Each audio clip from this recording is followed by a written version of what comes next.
A guy gritted his teeth, veins popping out as he lifted the heavy weight. He breathed hard, pushing himself to the limit. The muscles in another guy's back strained as he continued to lift. He pushed through the pain, determined to get stronger. Two bodybuilders were talking, joking that he barely recognized him because he had lost so much weight. King Sejong ran inside a giant wheel, desperately wondering when the torture would finally end. He was sweating and panting, clearly exhausted. A soldier grimaced in pain, his body trembling from the intense workout. He was completely drained. While everyone was working out, our protagonist observed them. He strained, his muscles screaming as he pulled the weight higher. The members of his group followed his lead, doing squats in perfect form. He shouted encouragement, pleased with their progress. Choi Young-jik grinned, his eyes gleaming with pride. He thought to himself that the muscles of his students were getting deliciously toned and in a very tasty way. He looked at the training grounds, a sense of fulfillment washing over him. As a life sports instructor and trainer, Choi Young-jik wondered if anything could make him happier than this. The training area was silent for a moment, the only sound the faint echo of metal. Weights and benches stood ready, waiting for the next round of brutal exercise. Soo-young thought about his past life. He remembered that his name was Choi Young-jik, and he was just a regular guy from South Korea who studied food and nutrition in college. His goal in life had been simple, to become the best all-around fitness trainer he could be. Choi Young-jik recalled that he first got into bodybuilding while he was in the military. Being a frontline unit member, there wasn't much to enjoy. Naturally, going to the gym became Choi Young-jik's only source of joy. He smiled, remembering how happy it made him. Even after returning to college, Choi Young-jik couldn't stop exercising. He thought to himself, why would a physical endowment major be taking Korean history classes? The other students in the class looked at him suspiciously, wondering what he was doing there. Soo-young looked at himself and thought that he didn't seem like a history major at all. He had become obsessed with fitness, and it was all he could think about. Thanks to that obsession, Choi Young-jik became a Class 1 professional sports trainer. He was proud of his accomplishment and knew that he could use his knowledge to help others. If there was something different than usual, it was about to be revealed. If there was something different than usual, it was probably drinking alcohol, which Choi Young-jik normally didn't do for the sake of his muscles. He grinned, remembering how good it tasted. Soo-young was munching on a late-night snack, scrolling through his phone. He wondered if he should watch some YouTube before going to sleep. Soo-young stared at his phone. A video popped up asking why King Sejong lived a short life. Soo-young watched the video, which asked a simple question. Wasn't it obvious that King Sejong lived a short life because he couldn't exercise? Soo-young's eyes narrowed. He wondered what life would be like for a professional health and sports instructor back in Joseon times. Soo-young crossed his arms, imagining how the history of Joseon would change if something like this had happened. The royal guard stood in perfect formation, spears glinting in the sunlight. They looked like they were ready to take on an army, each one a mountain of muscle. Soo-young lay on the couch, a grin spreading across his face. He thought about what would happen if a professional health trainer was around back then, and how much fun it would be to change history. The morning in Joseon came early, announced by the loud crow of a rooster. It was time for the royal prince to wake up. Soo-young groaned, annoyed by the noise. He wondered where his phone was, and then he remembered where he was. What was that sound? The morning was announced by the loud crow of a rooster, piercing the silence with its obnoxious call. The rooster's crow echoed through the room, followed by the chirping of birds. Soo-young stirred in his sleep, wondering what that noise was. Soo-young rubbed his head, wincing at the throbbing pain. He figured he must have drunk too much last night. Soo-young's eyes snapped open, a wave of confusion washing over him. He was startled. Soo-young sat up and looked around, his eyes darting from one unfamiliar object to another. He wondered what the hell was going on. The text explained that the term hanok referred to all traditional Korean buildings. Soo-young thought to himself that he must still be dreaming, as he hadn't fully woken up yet. The chirping of birds filled the air, each tweet adding to Soo-young's growing confusion. He sat up in the bed, looking around with wide eyes. He sat there for a moment, just looking out the window. The morning light streamed in, illuminating the unfamiliar room. Suddenly, Soo-young screamed, his voice filled with terror and disbelief. He couldn't understand what the hell was happening to him. An attendant appeared in the doorway, his arms crossed. He calmly announced that it was time for the royal prince to wake up. Yi-yu was freaking out, wondering why this was happening to him. He couldn't understand what was going on. Yi-yu was in total shock, looking at his skinny body. He wondered whose body he was even in. Yi-yu was losing it, shaking his head. He ran to the door, trying to get out. Yi-yu slammed the door open, but an attendant was standing there. The attendant greeted him, saying good morning to the royal prince. Outside, the morning was in full swing, with people moving around. The courtyard was bustling with activity, horses and servants. Yi-yu was still reeling, completely lost. He started asking himself, what even was his name? The attendant responded to Yi Yu's question, explaining that his birth name was Su, and his courtesy name was Su-ji. He then confirmed that his father's name was indeed Yi-do.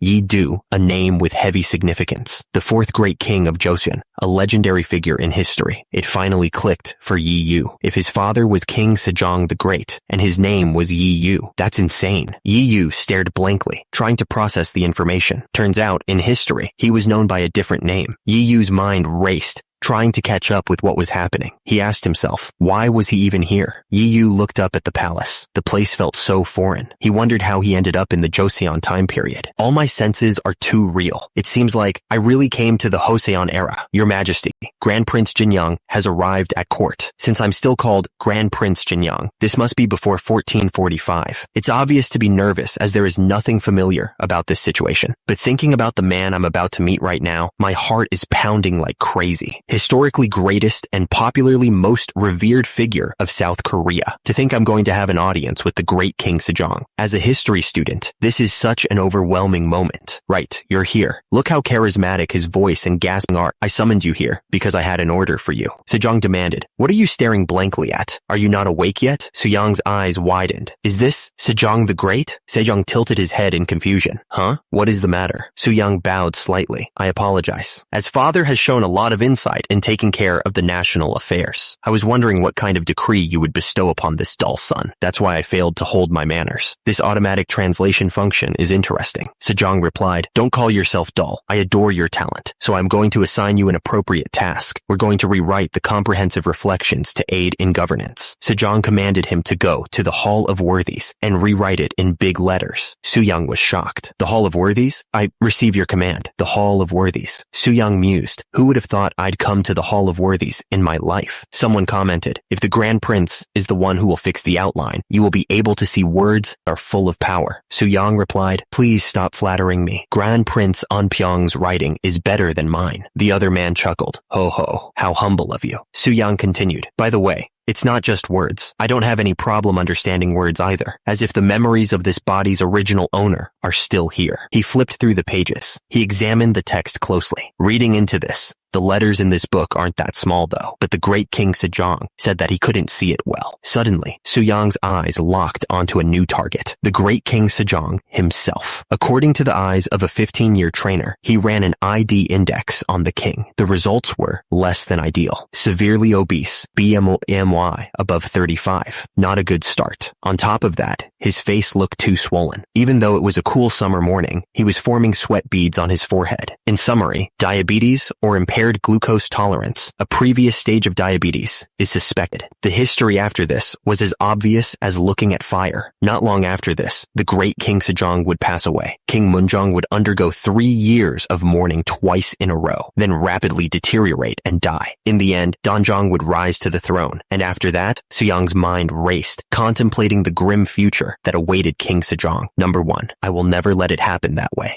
Just then, Crown Prince Yi Hyang, the eldest son of the great King Sejong and future King Munjong, entered the room. How unusual of you, when you used to go to the mountains every day and enjoy hunting. This man is the 5th king of Joseon, and my brother too. Suyang turned to face him. What brings you here, brother? Father wants me to check the books he's about to read. The Crown Prince replied, don't worry about me, and continue doing your business. Suyang repeated to himself, the books he's about to read? Suyang's eyes narrowed. By any chance, did brother notice it too? The Crown Prince explained, brother, after reading the books for the first time in a long time, some books have fonts that are so small that it is difficult to read. Suyang nodded, hiding his true intentions. I felt that the order to rewrite them in larger letters was truly appropriate. The Crown Prince narrowed his eyes, sensing something more. It seems like there's another intention behind your words. Was it too obvious? Were you aware of father's far-sighted vision too? Suyang played it cool. It was only a guess. The Crown Prince scrutinized him. You always acted like a know-it-all usually, but you changed a lot in a short period. Suyang pressed on. trying to gauge the severity of the situation. When did father's illness begin? I felt the signs appear since 1 year ago. The crown prince lowered his voice, concerned. But there's a difference with ordinary farsightedness. It doesn't seem like he simply can't see things close to him. No one knows about this yet, so keep your mouth shut. Suyang nodded in agreement. Yes, brother. Suyang smirked to himself, feeling like he'd gotten away with it. That went over naturally, right? As the crown prince left, Suyang was greeted by his attendants. Your Highness, have you been well? He simply answered, yeah. Suyang sat down, feeling the tension in his neck. Is it because I was too nervous while talking to him? The back of my neck feels pretty stiff. He began to stretch, tilting his head from side to side. He grimaced as he tried to work out the kinks. So refreshing, Suyang exclaimed, finally feeling some relief. The other servants looked at him, confused. One of them asked, Grand Prince, what were you doing? If your neck feels stiff, you should give it a massage. But why are you moving your whole body? Suyang realized they had no idea what he was doing. They don't know about stretching. Suyang knew that in this era, physicians offered massages, but their effectiveness left much to be desired. He smirked. It is natural because they don't know the exact anatomy or the shape and connection of the muscles. Let's make something up in moderation. I accidentally sprained my neck while riding a horse the other day. Oh my. He continued his explanation. I remembered that I had a hard time with my neck stiffening, and when I flailed around my back, it was relieved. With a confident grin, Suyang beckoned them closer. Now, why don't you follow me, since it's effective? And just like that, the confused servants found themselves mimicking Suyang's neck stretches, tilting their heads from side to side. They then proceeded to flail their arms and twist their torsos, trying to relieve the phantom stiffness Suyang had invented. The servants looked at each other with a mix of confusion and disbelief, wondering if the Grand Prince had finally lost it. The next day, to think we don't need to press our neck hard. Who would have thought the body would feel this comfortable just by moving the shoulders and back? My neck, which was as stiff as a marble stone, is moving. At this rate, we won't need a physician. The modern stretching method taught by Grand Prince Suyang quickly spread around the hall of worthy scholars. As it relieves the acupoint of the neck, it was called the whale stretch method. But the biggest worry of Grand Prince Suyang Choi Youngjik didn't vanish. Is anyone here? Come out and greet your guests. Just then, a merchant spotted the Grand Prince. Oh my, isn't this His Highness the Grand Prince? What brings such a respected man to this place? Suyang replied, I'd like to buy some oil, something like sesame, not perilla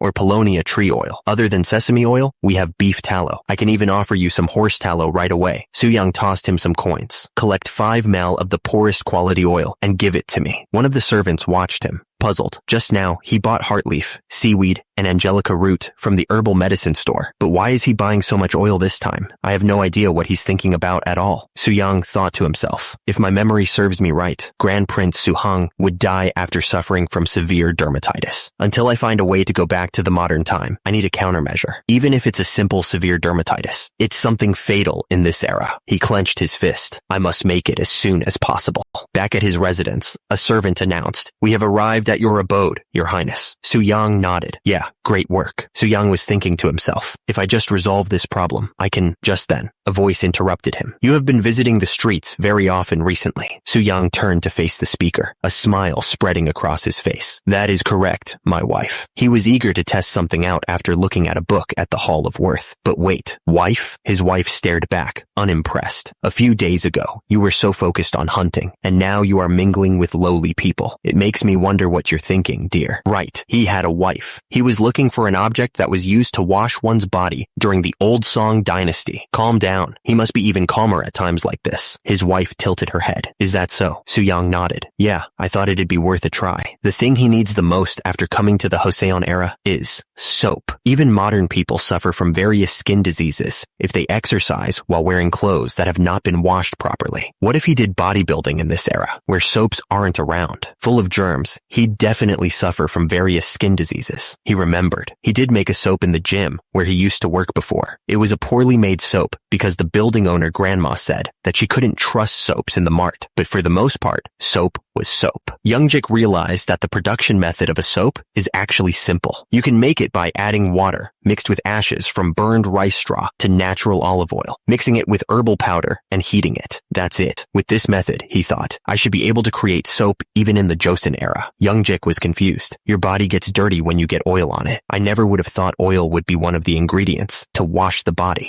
He grinned. I plan to try out several things. In the book, it is said that all dirty water that has soaked into the clothes will leave, and that it removes old dirt too. So how good of an object would it be? His wife stared back at him, silent. Youngjik looked at her expectantly. I really hope that is the case. Huh, my wife? A small chibi version of Youngjik appeared in the corner of the panel, thinking to himself, what's with this couple? Are they not in a really good marital relationship? The sky over the Joseon Palace seemed to mock him with its cleanliness. Back in the kitchen, the soap-making process continued. The pot bubbled away, promising cleanliness in a world of grime. Youngjik watched the chemical reaction with satisfaction. I can see the saponification reaction, so it's a success for now. If I want to find the perfect ratio, I have no choice but to keep testing. He leaned in closer to inspect his concoction. It doesn't look visually pleasing at all, though. I wonder how good its cleaning power is. Youngjik turned to an attendant. I must test it out on me first. Later that night, the candles flickered, casting long shadows across the room. Youngjik lathered up his arm, giving the soap a try. It's still very lacking, but its cleaning is quite remarkable. He took a deep sniff. It smells savory, but there's sesame oil in it. The smell isn't really it. He stared intently at the bar of soap. If I just resolve the scent problem and make massive production possible, won't I be able to sell it in bulk to the Ming Empire too? The next problem is the great King Sejong's health. He recalled the king's sickly visage. Even King Taejong couldn't succeed in getting him to exercise.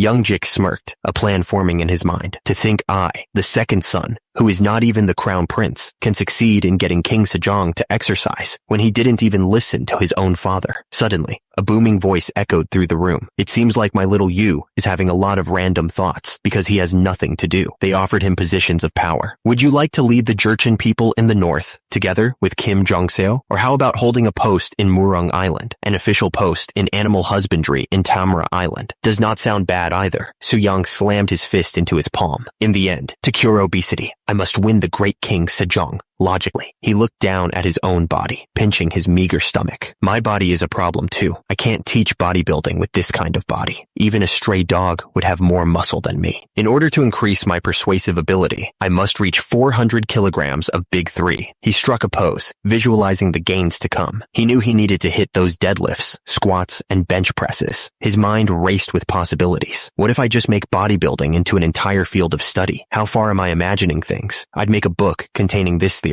Soo-yang thought, isn't there a principle of rising in the world and gaining fame? So, improving the body I inherited from my parents should count as filial piety, right? A book that records the study of setting oneself up and preparing one's body. Therefore, the name will be Conducting Oneself and Preparing the Body. Haya. Good heavens.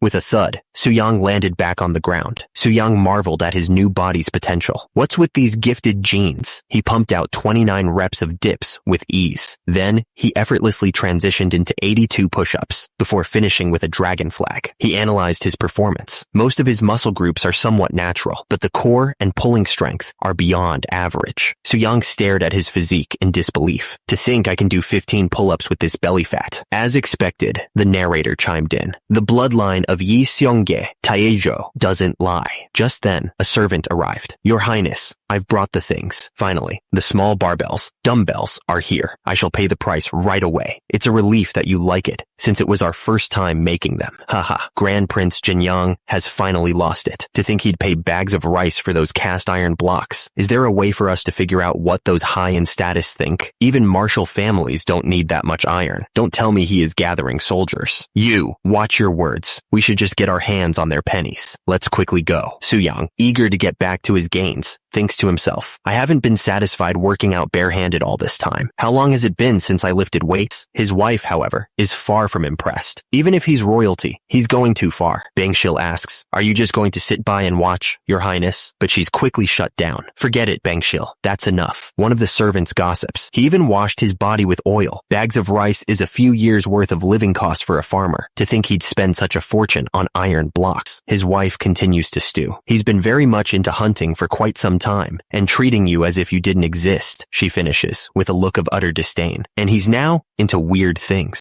As the servants continued to whisper about Suyang's strange behavior, his wife finally snapped. What sin did Our Highness commit in her past life that but she was immediately cut off. I told you that's enough. The servant could only respond with a meek, ma'am. Meanwhile, Suyang continued his quest for gains, completely oblivious to the drama unfolding in his household. He admired a small flower, probably thinking about its protein content. He approached another man, holding the flower out to him. The man looked at him with a mix of confusion and curiosity. Back in her room, Suyang's wife was clearly not having a good day. I'd like to sleep early today. I don't need to be attended to. I'd like to be alone. Back in her room, Suyang's wife settled into a warm bath, the water filled with rose petals. Her eyes landed on a bar of soap sitting on a nearby table. Is that the thing he calls soap? She picked it up, examining it closely. He washes his body with this thing? She tilted her head, considering. But still, should I give it a try? Curiosity winning, she rubbed the soap against her skin. Bubbles instantly surrounded her. Her eyes widened in surprise. Wait, this? As expected, one must lift weights to feel like one has worked out. Who's there? Oh, it was you, my wife. It was nice to be able to remove grime with that thing called soap. Did you try it out too, my wife? But the problem is that the smell of sesame oil is pungent. I'd be mistaken for an oilman's wife if I washed myself with that every day. How about I use pig fat or beef tallow? But both of them are equally expensive. It had become a luxury enjoyed only by Joseon nobles, let alone something that can be sold to the Ming Empire. I thought about how to solve it easily. I think the scent will improve if you mix it with euodia tree oil or camellia oil. What do you think? Oh, that's it. Those definitely smell better than sesame oil and are easy to get too. Youngjik grinned, clearly pleased with himself. Thank you, my wife. His wife simply replied, it's nothing. Meanwhile, in a poor village in the Gaicheon area, a man watched Suyang's approach in disbelief. To think the Grand Prince Jinyang would visit this shabby place. Suyang approached him, a knowing look on his face. I remember your face clearly. You joined last year's autumn hunt as a chaser, didn't you? Wasn't your entire body covered in scars trying to drive the deer out of the bush? I remember how hard people worked at that time, so I'd like to reward you, at least now. I was going to give you silver tokens, but it seems wrong now. I have decided to provide your family with half 2 WE of sesame oil, 2 mel of rice, eggs, chicken, and other items twice a month. You must make sure to use them for your family. Good heavens, how would we repay this kindness? You don't have to, but you must report your children's height and weight twice a month. Absolutely, Your Highness. Over the next 2 days, Suyang promised to provide food to 20 children and ordered the children's weight and height to be recorded.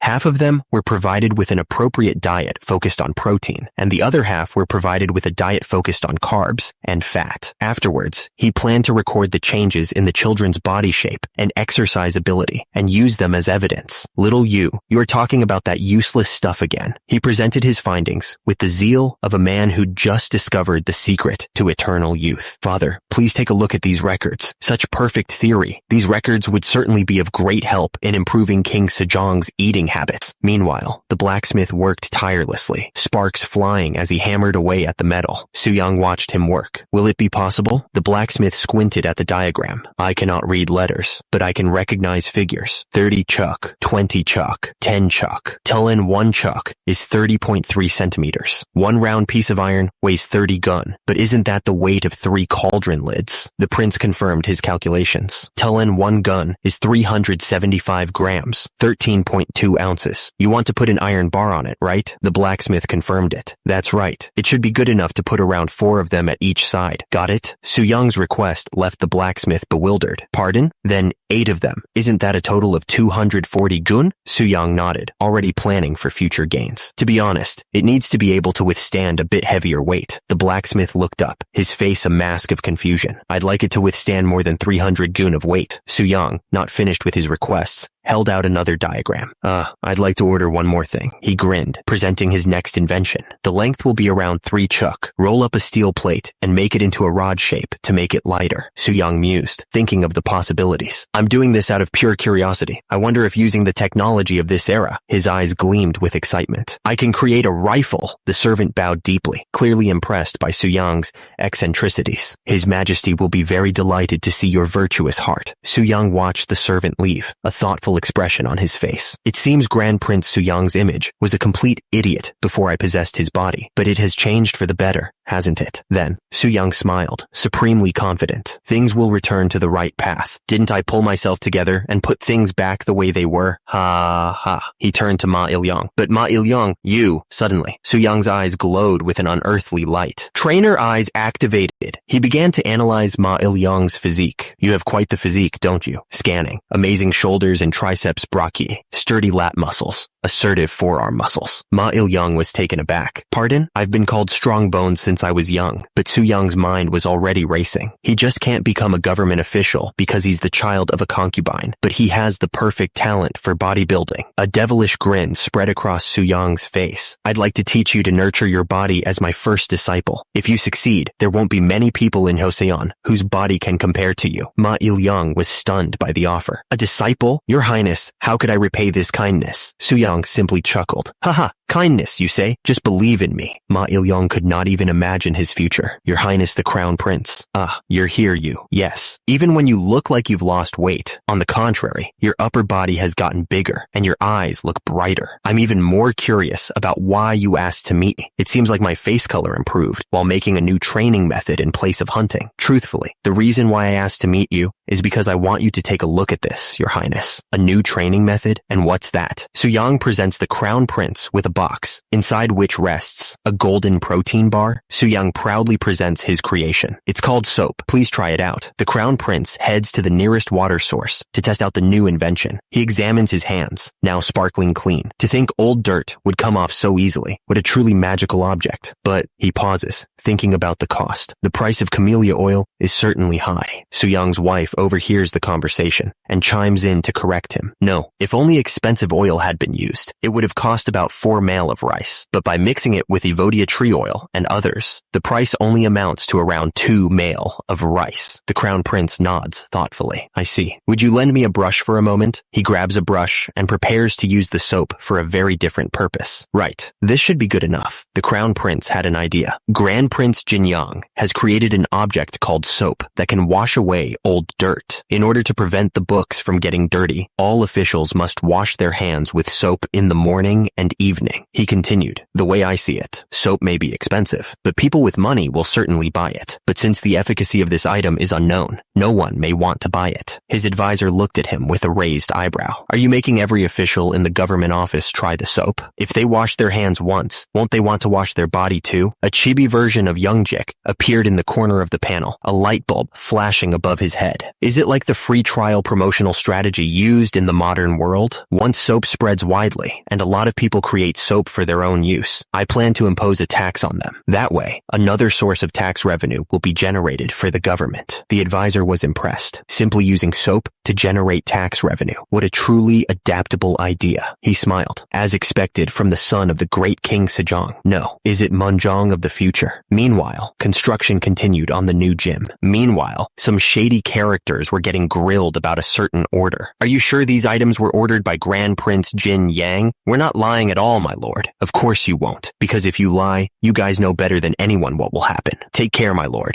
The order was clear. Melt away the items that Grand Prince Jin Yang ordered at once. Pardon, it's just right before the decided date, though. The damage we suffer will be indescribable. The man was furious. Are you saying that mere money is more important than our lives? Hurry and do it, will you? The men denied any involvement. We never met Grand Prince Jin Yang. Whispers began to spread throughout the court. The second prince who couldn't become the crown prince spent his wealth to gather a large amount of iron and was also busy training his body all day. The name on everyone's lips was clear. Grand Prince Jin Yang. A sinister smile spread across one of the court officials' face. You're finally revealing that dark. Have you heard that story? When I washed my hands with a thing called soap, the ink disappeared in an instant. Do you think it washes away only the ink? Even the facial grease disappeared right away. It's truly an odd item. However, do you know who created soap? Obviously, it's His Royal Highness the Crown Prince, isn't it? Hold on to your hat. It's none other than Grand Prince Jin Yang. What? But I thought he was only a troublemaker with a knack for miscellaneous matters. What an unbelievable story. Meanwhile, back in the gym, Su Yang pushed himself to the limit. 8, 9, 10 reps. 10 reps of bench press with 120 gun, or 45 kilograms. Soo-young mused that this progression made him feel like a bodybuilding deity who had descended to earth. One of his swole disciples watched in awe. "You increased the bench press weight again, Your Highness." Soo-young wiped the sweat from his brow. "How can I reduce the amount of effort I put in when training the body is an act of filial piety? Muscles are best. Muscles rock." He glanced over at his makeshift weights. "The current appearance of my weights reminds me of the rusty barbell in the army gym, but they are still quite usable. There were some issues in the making process, though." A blacksmith bowed apologetically. "The rest of the big barbells couldn't be completed due to urgent matters, Your Highness. I will return all the silver tokens you paid." Soo-young considered the blacksmith's words. "I heard he never misses deadlines. Was it difficult because of the new design?" He turned to another craftsman. "Now, it's your turn." The craftsman stammered nervously.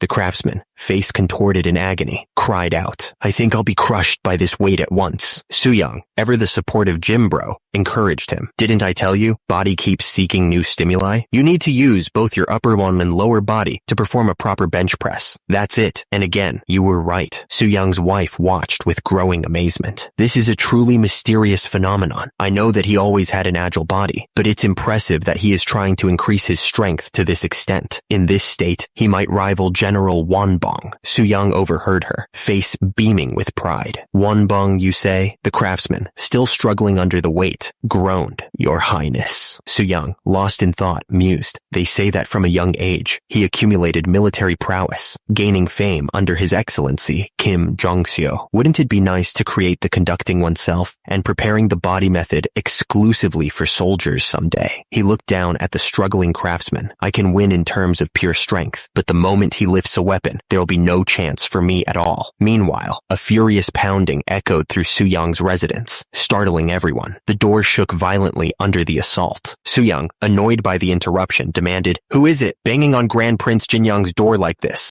The doors burst open, revealing a group of officials, their faces grim. Their leader, a stern-faced man with a feathered hat, looked ready for a fight. The uninvited guests startled Soo-young's wife and servants. Soo-young's wife, caught off guard, asked with concern, "What's going on?" The official, seemingly unfazed by the chaos he caused, declared, "Don't you know this is the Grand Prince Jin-young's residence?" "Ma'am, ha!" Soo-young's wife stared back, a mix of shock and defiance in her eyes. "Knowing it well, and yet acting like this, you must have fallen into it too, Your Highness." Startled, she gasped, caught off guard by the sheer audacity of the intrusion. Suddenly, one of Soo-young's swole guards intervened, effortlessly shoving the official aside. The official, sprawled on the ground, sputtered in disbelief. "How could someone of my physical strength, from the very office of the Inspector General, be pushed away so easily?" Soo-young stepped forward, his expression hardening. "Don't you dare open your dirty mouth carelessly." Before Soo-young could continue, more officials charged into the courtyard, swords drawn and ready for a fight. "Hey," the official, clearly regretting his life choices, pleaded. "Oh my, that's enough." Another official chimed in, trying to sound reasonable. "It's been a while since the hunting competition last year, Your Highness." Soo-young, flexing his newly acquired muscles, glared at the men. "What on earth is going on? Your Excellency, Yi Suk-chi. If you recklessly touch my people, I won't stay quiet." Yi Suk-chi,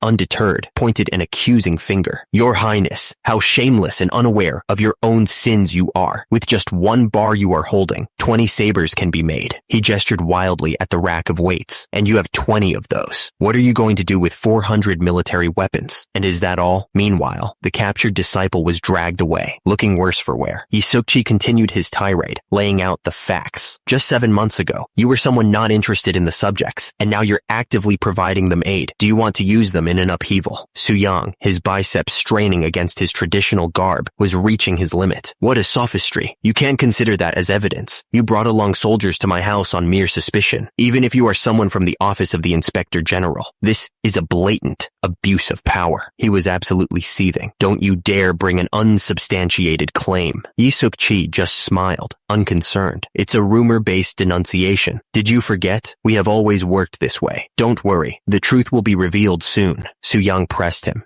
his voice dangerously low. What if what you claim isn't the truth? Yi Suk-chi's smile widened, a predatory glint in his eyes. I'm afraid that's unlikely to be the case. Until the truth is revealed, the interrogation of those around your highness won't end. Su-young was speechless. He realized the gravity of the situation. Detention and interrogation, huh? Even if I say it's not true, they have no intention of stopping. A typical target investigation was underway. Su-young was in disbelief. I haven't done anything wrong since possessing Grand Prince Jinyoung, have I? And it's hard to know what happened between the real Grand Prince Jinyoung and Yi Suk-chi. Damn. He furrowed his brow, deep in thought. Su-young glanced down at the floor. What am I supposed to do with this? Just then, a voice called out to him. You, what is happening here? He turned to see his younger sister, her face etched with concern.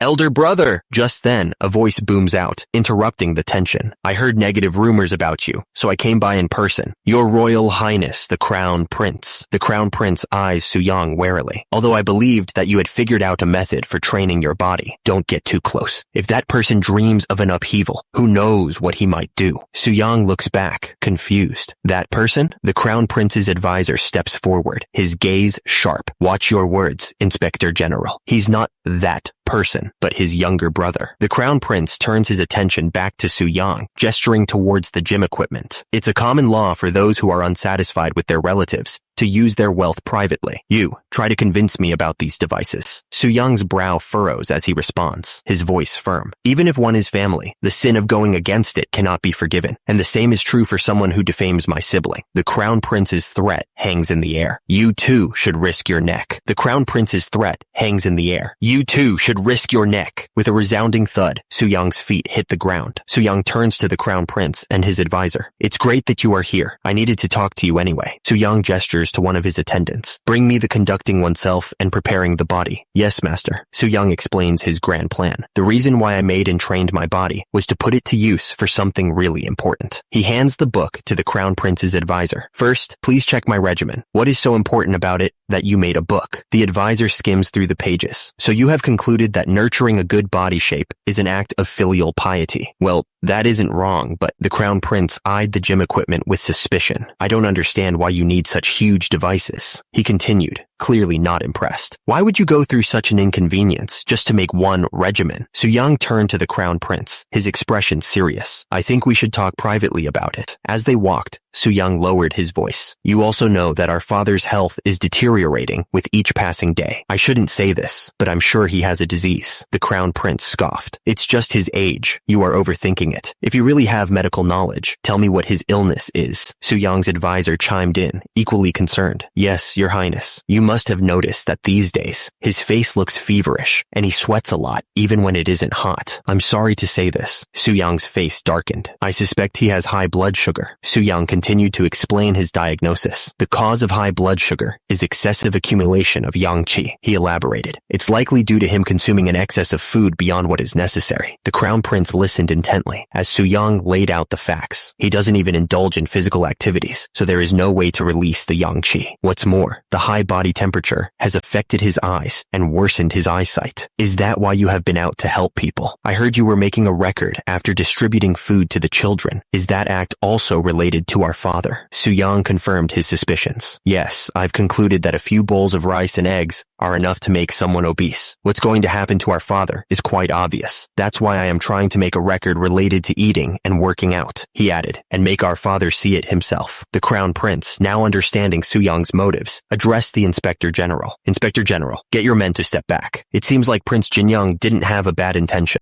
The Inspector General stood firm. We can't do that. The Inspector General was not backing down. Monitoring government administration, correcting the wrong, checking corruption, and arresting those involved is the mandate of the Office of Inspector General. Apologies, but I dare to remind His Majesty, the Crown Prince, that the King wouldn't want the Office of Inspector General to be weakened by power and unjust. He continued, undeterred. All the outstanding officials of the Office of Inspector General, ranging from senior rank 6 to junior rank 3, have gathered here. We also have a young officer who was recently inducted. Just because it was an order of the Prince, how can we simply back out without knowing any details? What would the young officers learn from this act? The chief officer stepped forward, his expression resolute. I am the chief officer of the Office of Inspector General. He pointed a stern finger. If you still want me to step back from here, the Inspector General declared, you would have to kill me. The Crown Prince's face hardened as the Inspector General lectured him. Your Highness, you shouldn't take this matter lightly just because he is your brother. You are going to be the next king. The Inspector General, clearly not one to back down, declares, muster up your resolve and show the world how strict the law of this nation is. Yi Suk-chi, the Inspector General, may not have gotten to that position by luck, but he's definitely making a meal out of this. This has become a trial to test the capability of the Grand Prince. The Crown Prince, observing the escalating situation, says,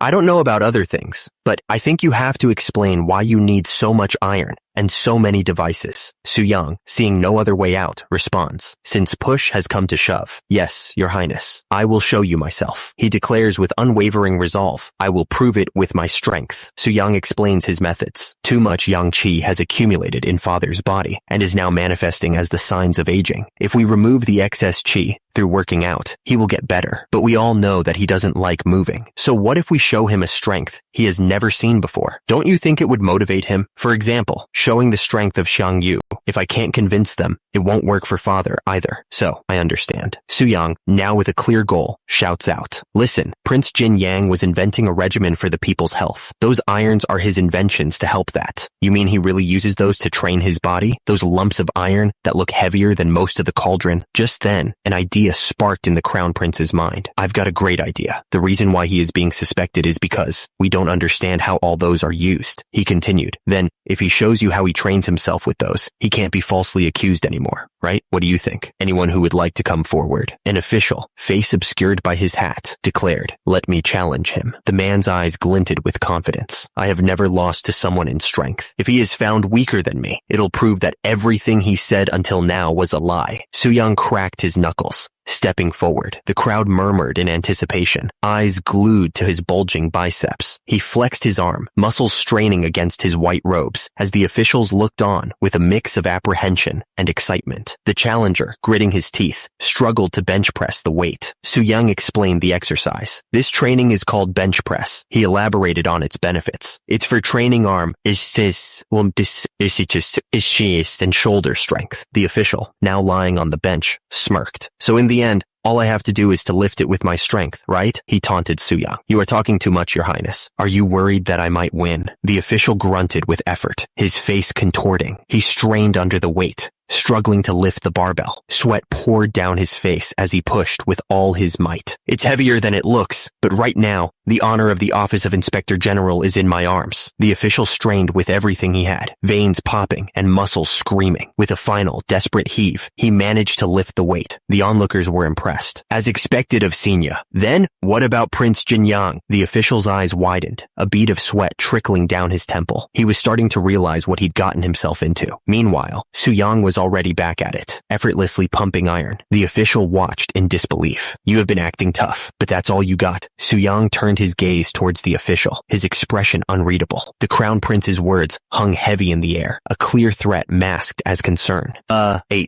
9. With a clap of his hands, Su-young was ready to drop some knowledge. That was a really great performance, Joel, your highness. This is absurd. The defeated official was beside himself. I, who is invincible in the Office of Inspector General, lost in a contest of strength. Su-young began to lecture the crowd on the finer points of fitness. In physical fitness training, the number of repetitions depends on the goal of the training, and I can lift up to 175 gun at once, which he helpfully translated. 105 kilograms. The crowd was shocked. What? The official scoffed, trying to regain some dignity. Nonsense. Even if you won the contest, you can't just say such nonsense. That's enough. Let's go. We are leaving for today, but that doesn't mean you are out of suspicion. I will keep doing my job with all my effort. Su-young watched them go. So, the Inspector General was going to keep his eyes on him. He narrowed his eyes, a spark of determination in them. I will do the same. Anyway, I'm out of the immediate danger. And now elder brother is aware of King Sejong's illness. The Crown Prince's advisor bowed respectfully. I will also take my leave. Okay, your highness. Take care. Elder brother said he is going to help me with the making of the conducting oneself and preparing the body. This is really making the best of a bad situation. Su-young sighed in relief. This could have ended up worse. I am glad it was resolved well. He turned to his wife, a gentle smile on his face. Sorry, it must have surprised you. I should have been careful and discussed this with you earlier. No, I'm ashamed for not realizing your good motive. He took a step, but his legs wobbled beneath him. I won't let this kind of a thing happen. My legs, like manga.io. Suddenly, Su-young pulled his wife into a tight embrace, his biceps practically crushing her. She yelped in surprise. Wait, dear! The royal servants were aghast at the public display of affection. You can't do this in the middle of the day. The crown prince's eyes narrowed with suspicion. How could you? Su-young's wife, cheeks flushed, stammered. Let's not do this here. We must go to the bedroom. Even the peanut gallery in the corner was shocked. What is this atmosphere? Don't tell me. This is probably... The scene cuts away, transitioning to a tranquil, peaceful village at sunset. Back in the palace, the Inspector General stood firm, unwavering in his resolve. I'm sorry about what happened. I will take full responsibility. Forget it. The Crown Prince, however, seemed unfazed by the whole ordeal. It's not like we didn't gain anything. What, among those devices, was an unusually thin and hollow item. It looked like a miniaturized and elongated chong-tong. I have observed that he is interested in weird objects, so I'm sure he has ulterior motives. What if he is improving Sei Chong-tong to develop a new form of artillery? A year ago, during the hunting contest, I clearly saw the true colors of that beast. That very grand prince Jin Yang is creating, conducting oneself, and preparing the body as an act of filial piety? Ludicrous. I will be watching you to uncover what you are hiding in that dark mind of yours. While Prince Jin Yang was going about his daily life as usual, after a few days, news came that the smithy had resumed the construction of the devices. 3 months after. What did you just say? I wasn't feeling well, so I went to see a physician, and he said I'm pregnant. I think I got pregnant that day. Pregnant? My kid is 3 years old. I don't have the time to work out. The official continued to rant about fitness. Trust me, bro. Your life will change if you exercise. Post-workout freshness is the ultimate nectar of life. It's all nonsense. I don't want to get nagged by a bastard who couldn't get married, even until the age of 40. Su-young was taken aback. What are you saying? Don't you know I am married? I even have 2 wives. Honey, dear Barbell, and Dumbbell, he reminisced. A few days ago, I had such a life, but now I'm a father? The woman beams, cradling her stomach with both hands. Su-young was stunned. Pregnant? Did you say pregnant? Dear. The official's eyes widened with excitement. We must inform His Majesty the King of such great news right away. The Crown Prince's advisor smiled serenely. It gives me immense pleasure to see you so happy, my dear. Let's go together and offer incense to deities. She declared, I have to be healthy in order to give birth to a healthy child. So I was also thinking about learning conducting oneself and preparing the body. We can start with simple posture to not wear you out. She instructs Su-young. Take in a slow and deep breathe.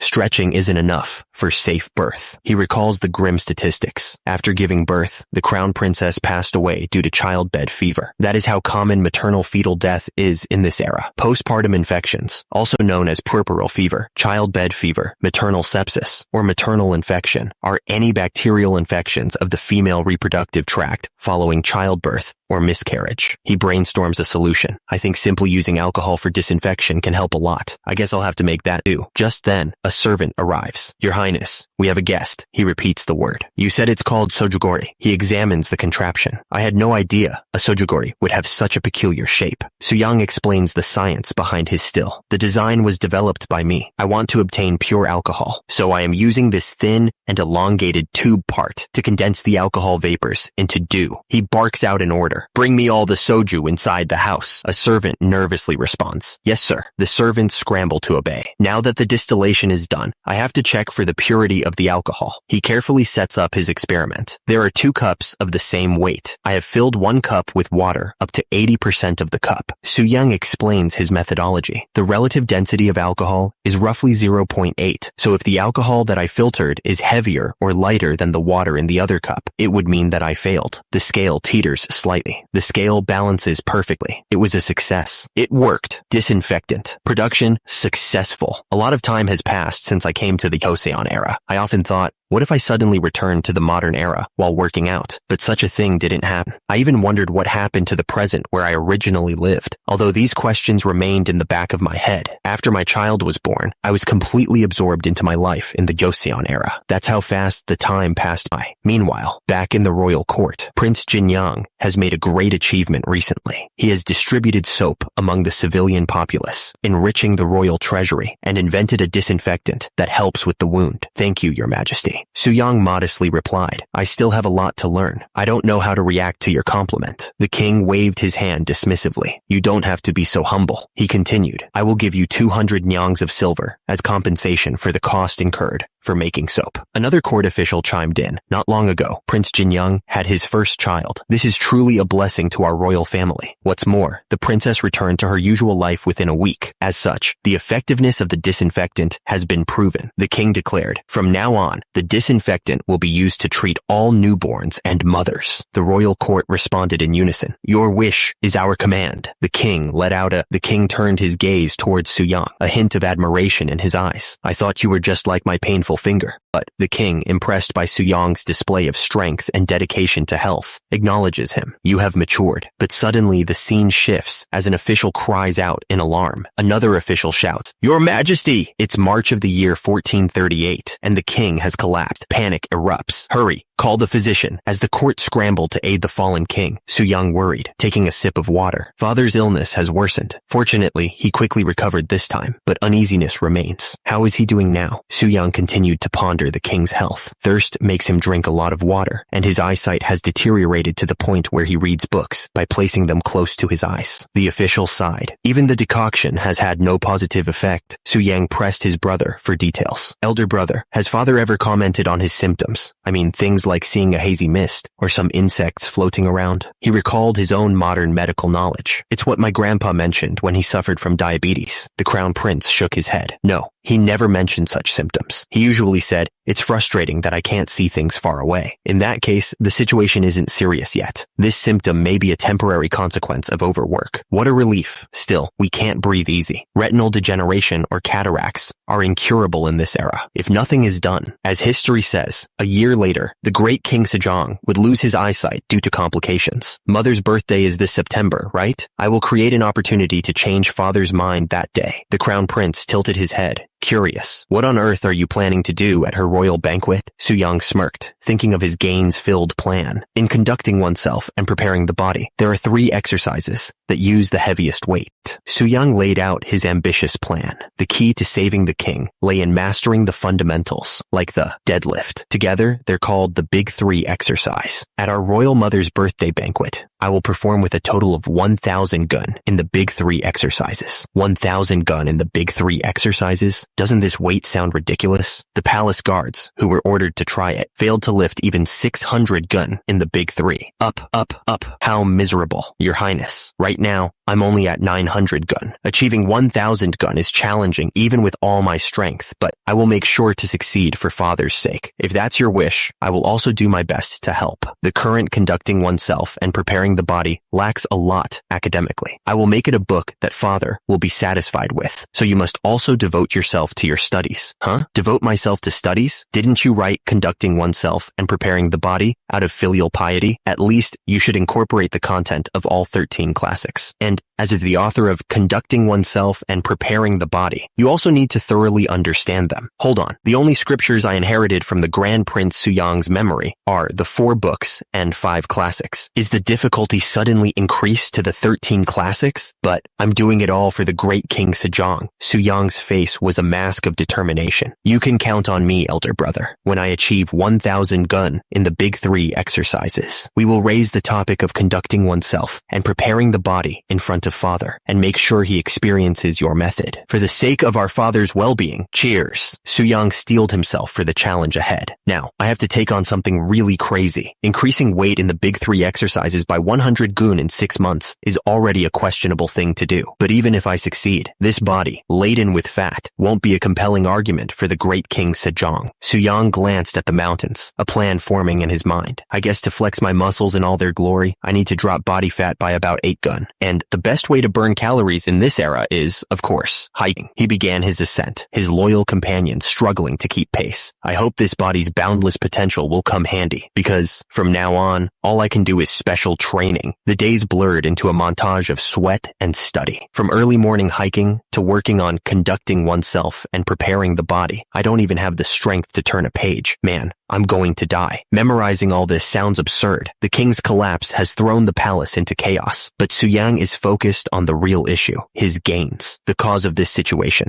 Ha ha ha. Father's blood flows in your veins, doesn't it? I finished the 3 classics in just 2 weeks, so you, considering your remarkable talent, should do it in 1. He looms over you, a glint in his eye. Don't tell me. You have complaints, you. Meanwhile, the sun sets on another day of hard work. Back in the palace, the dinner menu is revealed. Napa cabbage, cucumbers, beef rump, rice oatmeal. Suyang stares at the less than optimal meal, his wife looking on nervously. Is this really acceptable for you? He sighs, knowing what he has to do. Oats are something eaten to unavoidably fill the stomach. I have to prove my filial piety through the conducting oneself and preparing the body at mother's birthday. He clenches his fist, thinking of his mother, how much she must be worried, seeing my extra flab. Suyang's eyes blaze with determination. I'll eat like this until my filial piety is proved. His wife, witnessing his dedication, feels a pang of guilt. I'm only ashamed for not understanding your great ambition, my dear. Fearing that the beef rump might be bland without seasoning, I salted it apparently. It was all for nothing. She calls out to the servants. Are you there, Bangshil? Take away the table that has been served for my dear now and bring a new one. Make sure never to add seasoning to the food my dear will eat in the future. Never. But the damage is done. Blur. Suyang stumbles outside, barely holding it together. Hugh. Despite the setback, Suyang is back at it, deadlifting with a vengeance. Undeterred by salty beef, Suyang decided to try some good old-fashioned rock climbing. Meanwhile, the crown prince was still plotting, poring over documents by candlelight. Back at the training grounds, Suyang and his men stood silhouetted against the sunset, their physiques more impressive than ever. His gains were undeniable, and time flew by quickly. Queen Sohaeon's birthday banquet. Suyang struck a pose, showing off. Look at the fast body of this humble me. The king watched Little Gu, showing off his horseback riding skills, and chuckled. Little Gu's horseback riding talent has reached a new level. How commendable.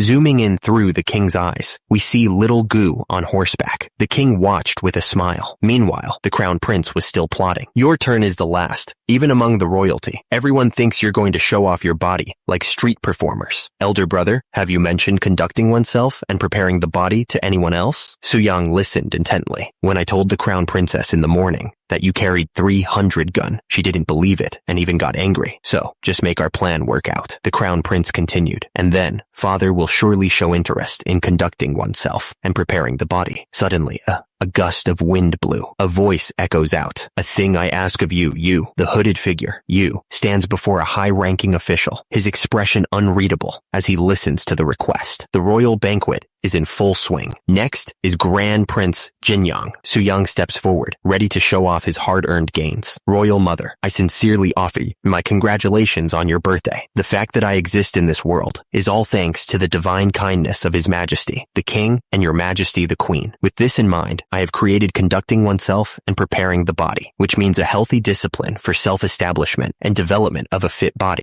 You, that huge iron object behind you, what exactly are you trying to show? I have prepared something small, just to repay your kindness. This humble me is overwhelmed with myriad emotions. What I show you today is something bestowed upon me by both of you, my royal parents. I present to you this outstanding body, Queen Sohyeon's birthday, in the year 1438. The ceremony that altered the entire course of Joseon's history unfolds right here and now. The courtiers gawk, completely bewildered. I've never seen such a body in my life. Is this person the same Grand Prince Jinyang we know of? Suyang steps up to the bench press, a predatory glint in his eye. Well then, let's begin. The peanut gallery whispers in confusion. Begin what? What is he trying to do? Suyang lowers the gargantuan weight, his muscles straining against the load. He pushes with all his might. The onlookers are astonished by the sheer size of the weights. Those plates, aren't they even larger than when I struggled with them? Suyang lowers the weight, his muscles screaming in protest. Huap! He pushes the weight back up, completing the rep. The courtiers are losing their minds. Wait, what? Where does he draw his strength from? His strength is incredible. The weight clatters back onto the rack. Sweat glistens on Su Yang's chest as he sits up, invigorated. He explains the exercise. One of the important activities in conducting oneself and preparing the body is this exercise I call bench press. Through this movement, you can train your chest, shoulders, and arms. The Queen Mother clasped her hands together, still reeling from the display. I don't know what I just saw.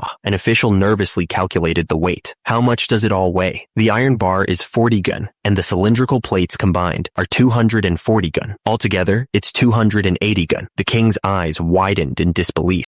200? Su Yang, unfazed, moved on to the next exercise. Next is what I call squats. The weight clanged as he loaded up the bar. The weight clanged again. He positioned the barbell across his shoulders. It involves lifting a big barbell on the shoulders and using the power of the legs to sit down and stand up repeatedly. Of course, this technique trains not only the legs, but also the buttocks, waist, and lower abdomen. Suddenly, a shrill voice pierced the air. You! It's dangerous! Stop it right now! Ignoring the protests, Su Yang's eyes burned with determination. With 340 gaon, I will now perform the squats. The translator notes that this is 127.5 kilograms. With a mighty roar, Su Yang began his squats. He gritted his teeth and pushed through the pain. Su Yang's eyes burned with intensity as he focused on the weight. His muscles strained, every fiber screaming in protest. With a final surge of power, he locked out the squat. 340 gaon. Readers, do you even lift? The crowd erupted as he stood up. Physician Yang Hongsu, the king called out. Yes, your majesty, he stammered. One of the court officials was dumbfounded. Is that possible with a human body? This servant doesn't know either, but I speculate. It seems to be related to the so-called healthy discipline. The last activity is called the deadlift, and for it, the heaviest big barbell is used. You mean it isn't over yet? Even a heavier one? That's absurd even in words. Father, excuse me for speaking up. I'm concerned that Yu's waist may be injured. With your permission, I will take some measures for a moment. Su Yang, not wanting to see Yu's spine turned into dust, quickly ran to his side with a weightlifting belt. Su Yang quickly strapped the weightlifting belt around Yu's waist, hoping to prevent any spinal mishap. He stepped back, a bead of sweat trickling down his temple as he watched Yu prepare for the lift. Su Yang's muscles bulged as he prepared to witness this feat of strength. With a mighty roar, Yu hoisted the weight. This weight is 400 gaon. That's 150 kilograms. Su Yang, emboldened by the display, addressed his parents directly. Father, mother, since you bestowed on humble me a body capable of using such might, I will continue to properly nurture it and fulfill filial piety. Somewhere far away, a giant wheel turns, hinting at things to come. The court officials whispered amongst themselves, eyes wide with disbelief. The Grand Prince Jinyang must have lost his mind. 400 gun, daily struggling with that iron thing, he went beyond ordinary madness. Su Yang, though pleased with the result, knew the truth. If I hadn't lost weight, I could have handled even more than 400 gun, but this weight is overwhelmingly heavy for my current body. He glanced at the waistband supporting his lift. Although the waistband makes it a bit easier, this plan is still totally absurd. His goal flashed before his eyes, achieving 1,000 gun in the big 3 exercises in just 2 years. 375 kilograms in total. Well, it can't be helped. I have no choice but to use the sumo deadlift. Su Yang adjusted his stance, preparing for the Herculean task ahead. He gritted his teeth, his eyes blazing with determination. Su Yang's grip tightened around the bar, knuckles white.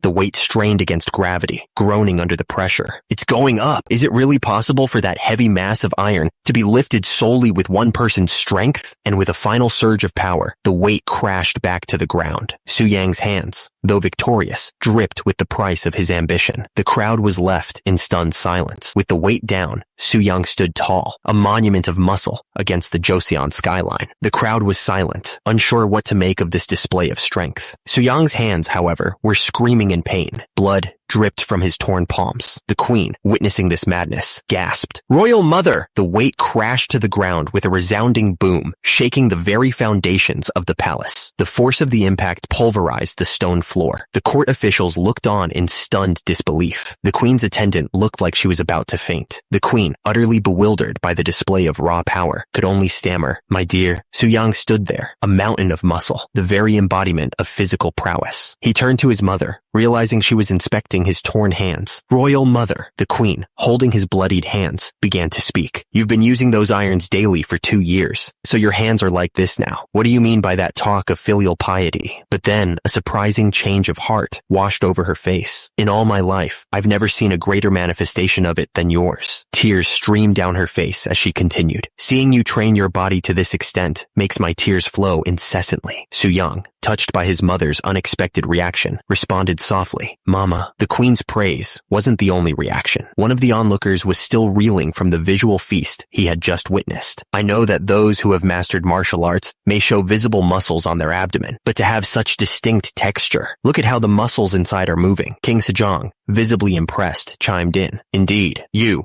have personally proved the conducting oneself and preparing the body regimen. You've truly worked hard. But then, the king's expression turned serious. I have one thing I want to ask. What is the purpose of the healthy discipline you demonstrated on this occasion? Su-young, with a confident smirk, replied, to establish myself and perfectly prepare the body you both bestowed upon me. The king raised an eyebrow, a hint of concern in his voice. Perfectly prepare the body, huh? Is lifting 1,000 jun like you did today the standard? In that case, I'm afraid that conducting oneself and preparing the body might persecute those lacking strength. Su-young quickly reassured him. There's nothing like that. I started this discipline to get rid of the excess fat hanging around my abdomen. My strength only naturally increased during that process. He flexed his arm, veins popping. In just 3 months, my limbs moved smoothly and fatigue disappeared. King Sejong nodded thoughtfully. Yes, I know that you and the Crown Prince authored books on this. I will read it and distinguish between right and wrong.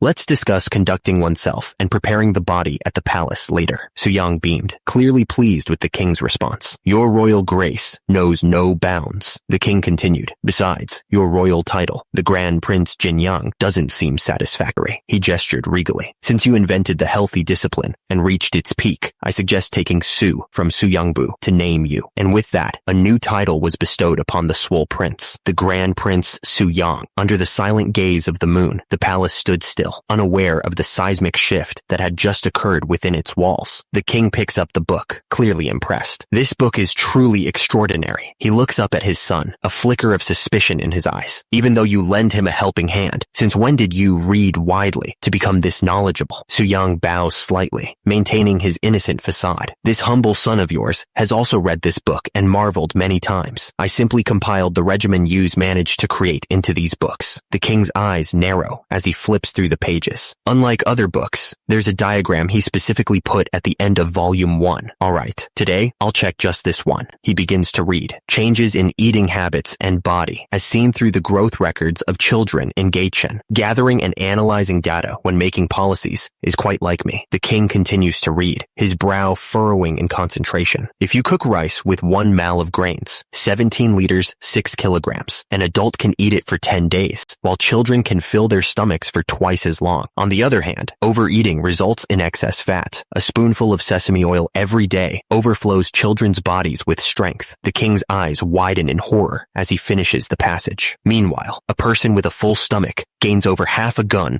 of excess fat in a month. Excess fat. Excess fat. The king had been swayed. But what did the crown prince think? How was it, elder brother? What did father say? Well, he decided to give the conducting oneself and preparing the body a try. Is that true, elder brother? Su-young grinned, gesturing to his makeshift gym. As you can see, I'm fully prepared, Su-young continued. Today is the first day, so I will only explain the posture. However, with national affairs overflowing at the moment, it was suggested to wait for an auspicious day before continuing further discussions. The crown prince looked utterly deflated. Huh? Su-young's face darkened. What auspicious day is he talking about when after a few months, his eyesight will deteriorate to the point of blindness? I'm tired today. Bring me a plate of grain syrup. He knew what he had to do. There is a saying, the hardest part of a fit lifestyle is getting started. If the great King Sejong won't come to me, I have no choice but to visit him myself. With that, Su-young stormed off. You, wait for me. He arrived at the palace. Your Highness, what is this? The guards tried to stop him. There are do's and don'ts in the palace. Please stand up. Su Yung was not having it. Force me out with all your physical strength if you can. The guards struggled, but Su Yung was immovable. Grand Prince, don't do this. His Highness will be arriving at the palace soon. Just then, a booming voice echoed through the palace grounds. What's the mess going on here? The king arrived, his face a mask of royal disapproval. He glared at Su Yung. Creating a disturbance in the royal palace in broad daylight? Have you forgotten your dignity?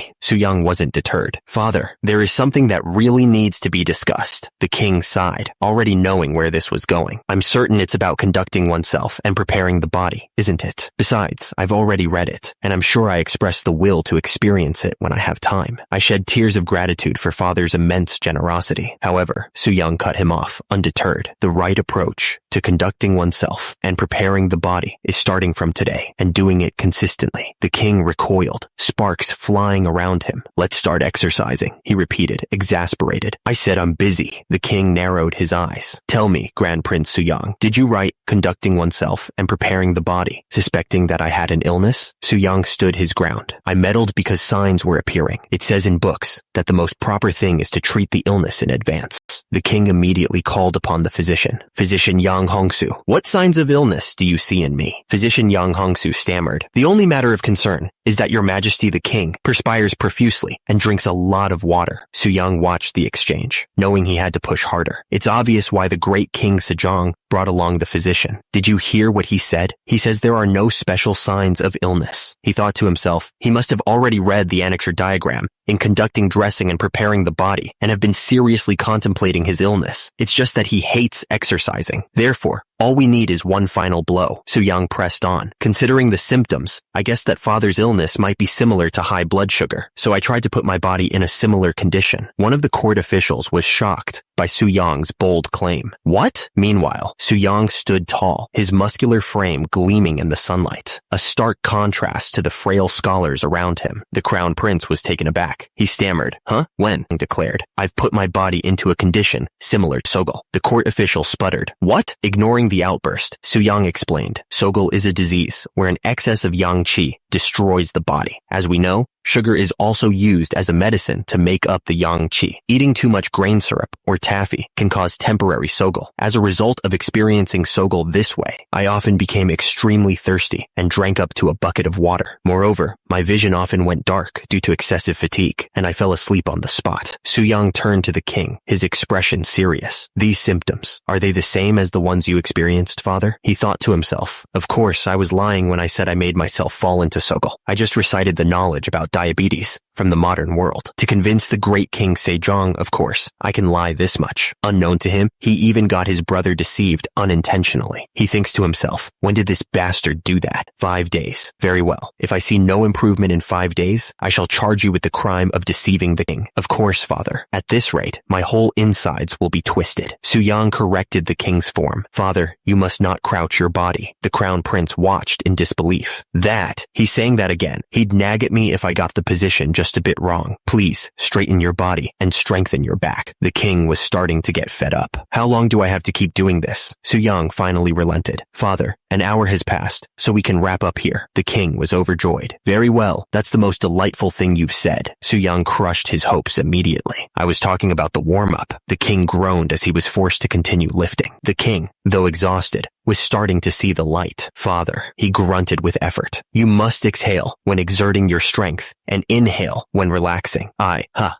get it. Su Yung continued to coach him through the workout. Doing 24 repetitions of that should be enough. Please press your back firmly against the bench. Please mind the width between the legs. Please don't lean your upper body forward. Blah, blah, blah, blah, blah, blah. Just then, the royal meal arrived. Your Majesty, we will bring the royal meal. Oh, right. Hurry, bring it here. The spread was laid out before the king. He stared at the less than appetizing food. He picked at the rice with disgust. What is with this rice texture? Eating horse feed would be better than this. The king slammed his spoon down in disgust. Is anyone there? Bring the royal chef here at once. A servant rushed to his side. bowing deeply. Yes, your majesty. Is the royal chef here? The king was furious. Take these away at once and bring me my usual food. What is this nasty joke you're playing? He continued to rant about the new diet. Where did the meat in the soup go? And why are there only tofu and slices of radish? And the one piece of meat here has no fat at all. I can't even eat it. He shoved the tray away in anger. Just throw these for the horses to eat. How disgraceful. Just then, Su Yang entered the room, unfazed by his father's outburst. Does the food not fit to your taste, father? The king was shocked by his son's arrival. I specially curated this royal meal for you. Su Yang continued to sell the new diet to his father. To control sugar levels, both grain syrup and honey were removed. The perfect royal meal. Please believe in your son. You will not gain weight. Germinated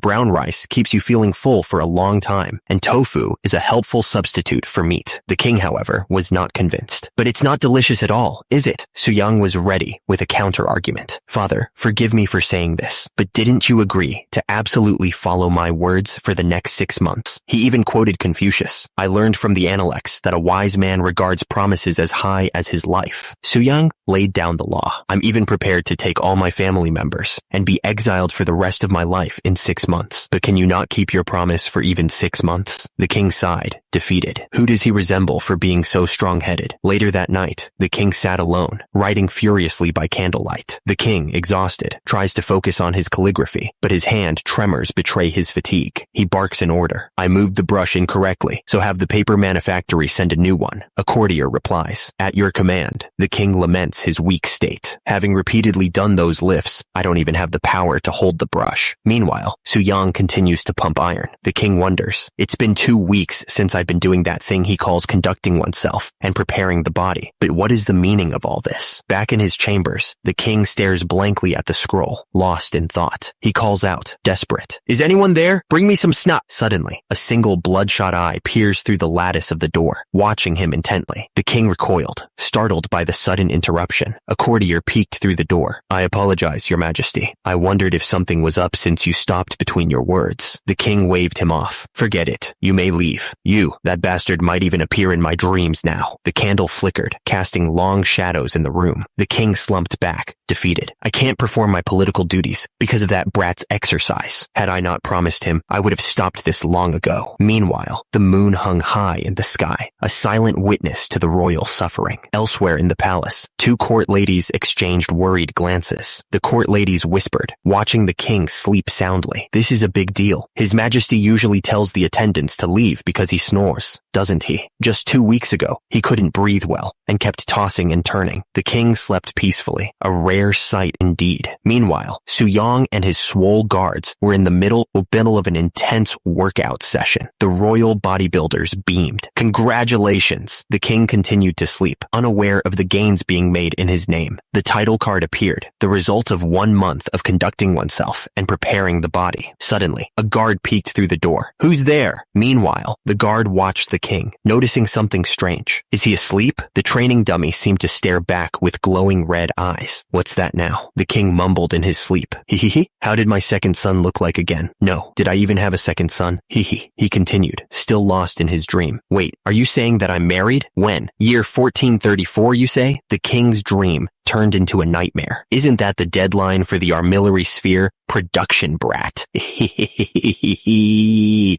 was clearly terrified of something. His Majesty, my Majesty. Once the self-striking water clock is done, he's going to kick me out, isn't he? No? The king's eyes snapped open, a manic grin spreading across his face. I knew it. Aren't you the subject of His Majesty the King? The king, still shaken from his nightmare, wondered, where did my life go wrong? He suddenly snapped to attention, bowing obsequiously. Your grace is immeasurable, your Majesty. Second Deputy Commander Zhang Yongshil, a true genius who went from a slave to being promoted very quickly to the position of a third-rank official. As a royal engineer who contributed significantly to the development of Joseon, Sejong the Great. Even in modern times, He's often mentioned as an excellent scientist, but somehow his image looks different from what I imagined. Are scientists like this? POV of a history major. I'd like you to make something for me. This is a royal order by His Majesty the King. Royal order, royal order, royal order. Royal? Did I say something wrong? Calm down. I haven't even gotten to the main point. Who wouldn't? I clearly saw how your highness looked at that time. You were truly amazing. This will make the talking fast then. His Majesty is learning, conducting oneself, and preparing the body. But the problem is, days are getting colder, and he can't go outside. We must prepare for the upcoming winter too. Since he says he can't go outside, I'd like to request you to create something that can make it feel like he's running in a field, even when in the room. Jang Youngshil explained, it's a device that I've never made in my life, so I need some time to understand it. I have a mountain of backlog work, so I may only be able to make it after a few years. Even if it's Jang Youngshil, it will be hard for him to reenact the treadmill of the modern day. Suyang sighed. I guess I'll have to find a better way if it's going to take that long, because His Majesty is suffering greatly from conducting oneself and preparing the body. Suyang pictured the king collapsed on the floor, thinking about the pain that His Majesty is going through. It may still be too early for him to use the steps device. The pain? Jang Youngshil tilted his head. Isn't the regimen of conducting oneself and preparing the body a method of making the body healthy? Don't get me started. The weights increase the higher the level. Suyang shuddered, remembering his own training. There were many times when I felt excruciating pain in my arms and legs, and my stomach turning upside down and vomiting. Even now, thinking about back then makes me shudder. Jang Youngshil gulped, sweat beading on his forehead. Wait, is this thing called conducting oneself and preparing the body that agonizing? I'd like to refuse it if it were up to me. Jang Youngshil shrugs, a bead of sweat trickling down his temple. But ho, I have no choice but to get it done quickly because it's a royal command, don't I? He turns to Suyang with a determined look. I am going to draw the draft right away. Why don't you follow me? Suyang raises an eyebrow, surprised by the sudden change in pace. Huh? Didn't you just say it'd take a few years for you to start making it? Jang Youngshil explains the limitations of the materials. If we make it with a wooden board, like in the picture, it will break quickly. But if we make it with a steel board, it will be 10 times heavier. Unless it's someone as strong as you, it'll be difficult to even make it move. He presents his design. So this is the shape that I think. Suyang examines the drawing, a thoughtful expression on his face. As expected,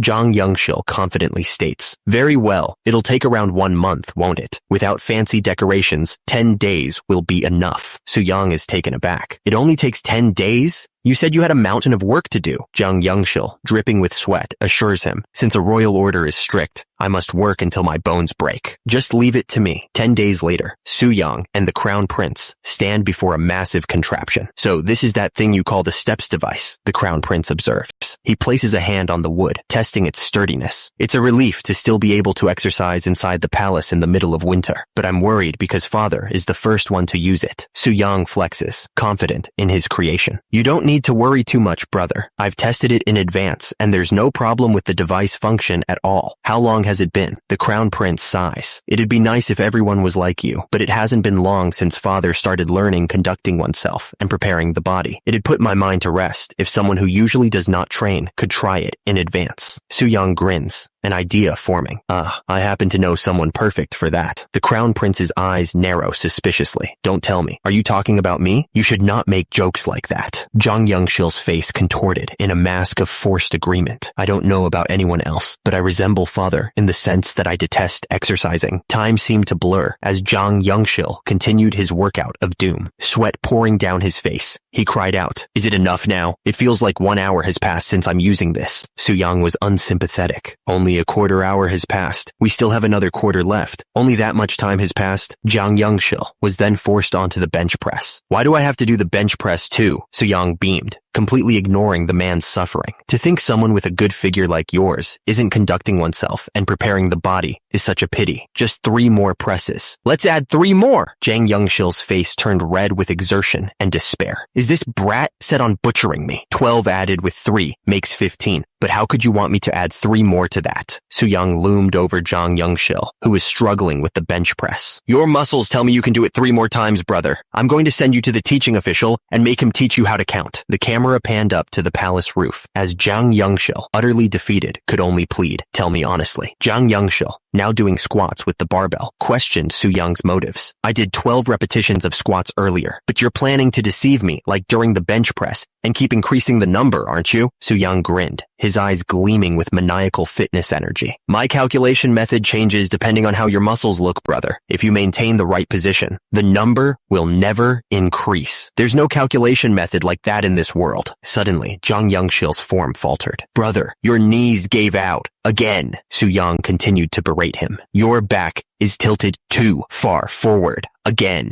Jang Youngshil, tears streaming down his face, begged, you, please, go back to your kind self before. Su-young's face contorted into that of a demon. I can be an evil spirit for the sake of your body, brother. I'll take it that you'd be conducting oneself and preparing the body now. Jang Youngshil, still struggling with the squats, could only manage, what? Meanwhile, back at the palace, sweating and panting, King Sejong was running on the treadmill. There are 15 minutes left now. Su-young watched his father with pride. The great King Sejong was out of breath even just by running 15 minutes at first, but now, even 1 hour is easy for him. He continued, thinking of Jang Youngshil, brother too, who at first could only do 12 proper bench press reps. This family's talent is undoubtedly on a different level. Su-young knew that Jang Youngshil was essential to his plan. The second deputy commander played a considerable role. Su-young recalled his conversation with Jang Youngshil. It is already excellent that he could make the steps device with the technology of this era. I am asking this request, but he asked for a field study to find areas for improvement. Su-young thought about the man who would make his vision a reality. Jang Youngshil. He stood before the scientist, contemplating. I was wondering if his image was different compared to the image in history. He watched Jang Youngshil tinkering with the armillary sphere, but as expected from the best scientist of Joseon, Su-young observed Jang Youngshil's dedication. He's got an extraordinary sense of responsibility. Meanwhile, two concerned court officials whispered among themselves. Didn't His Majesty lose a lot of weight recently? One of them continued, his brow furrowed with worry. I'm worried if he's sick or something. Is that all? Meanwhile, one of the court officials was getting worried. He thought he was so tired of exercising with Grand Prince Su-young that he didn't put the political affairs on the back burner. Another official chimed in. It is His Majesty's nature to learn any new subject of study so that he feels satisfied. Grand Prince Su-young is making good use of that trait. The Crown Prince overheard their conversation. Everyone is speaking that way, Your Highness the Crown Prince. I didn't tell Your Highness in case you'd be worried, but His Majesty may have progressed to Sogol. To think his body has become so emaciated even before 3 months have passed. The Crown Prince tried to reassure him. Please don't say things like that. Not only you, but I also lost some extra fat since I started exercising. Father is just going through the same thing. But the official was not convinced. But isn't the symptom of Sogol also rapid loss of fat? That's, the other official agreed. As expected, I can't believe this. To think the regimen for the body's health actually harms health. We must put up a remonstrance, asking His Majesty to stop it at least today. Just then, a booming voice interrupted their plotting. What is all this fuss about? The two officials turned to see who was approaching. They gasped in unison. Your Majesty? Su-young's booming voice echoed through the courtyard. I'm asking, what is this fuss all about? Heavy footsteps echoed through the hall. Someone was approaching, and they weren't happy. The two men turned, surprised by the sudden arrival. They started to say something. The men turned in shock. They exclaimed, Your Majesty? The official looked absolutely serious. He was about to say something. The official demanded to know what all the fuss was about. He looked furious. The official in red announced that they would be leaving. The men turned and started to walk away. The official in red noticed Su-young. He called out to him, addressing him as you. They were saying that father's transformation was a sign of his health getting worse. He pointed out that, according to the royal clinic records, even though father was sweating a lot, the official was still worried. He wondered what would happen if it really was a symptom of Sogol, considering they were only halfway through the promised 6 months. Su-young looked up at the sky, a strange confidence in his eyes. He thought to himself that muscles do not betray, and his brother should wait and see. Turns out, is from rizcomic.com. Su-young looked up towards the sky. He thought about how fast time was going by, and his life in the 21st century was starting to feel like a dream. Two men were standing outside in the snow. One of them noticed Su-young and asked if he was His Highness, the Grand Prince. The two men stood there in silence, the snow falling softly around them. Su-young stared back at the man, waiting for him to say something else. The Inspector General spoke to someone who had entered the office before sunrise. He commented on their early arrival.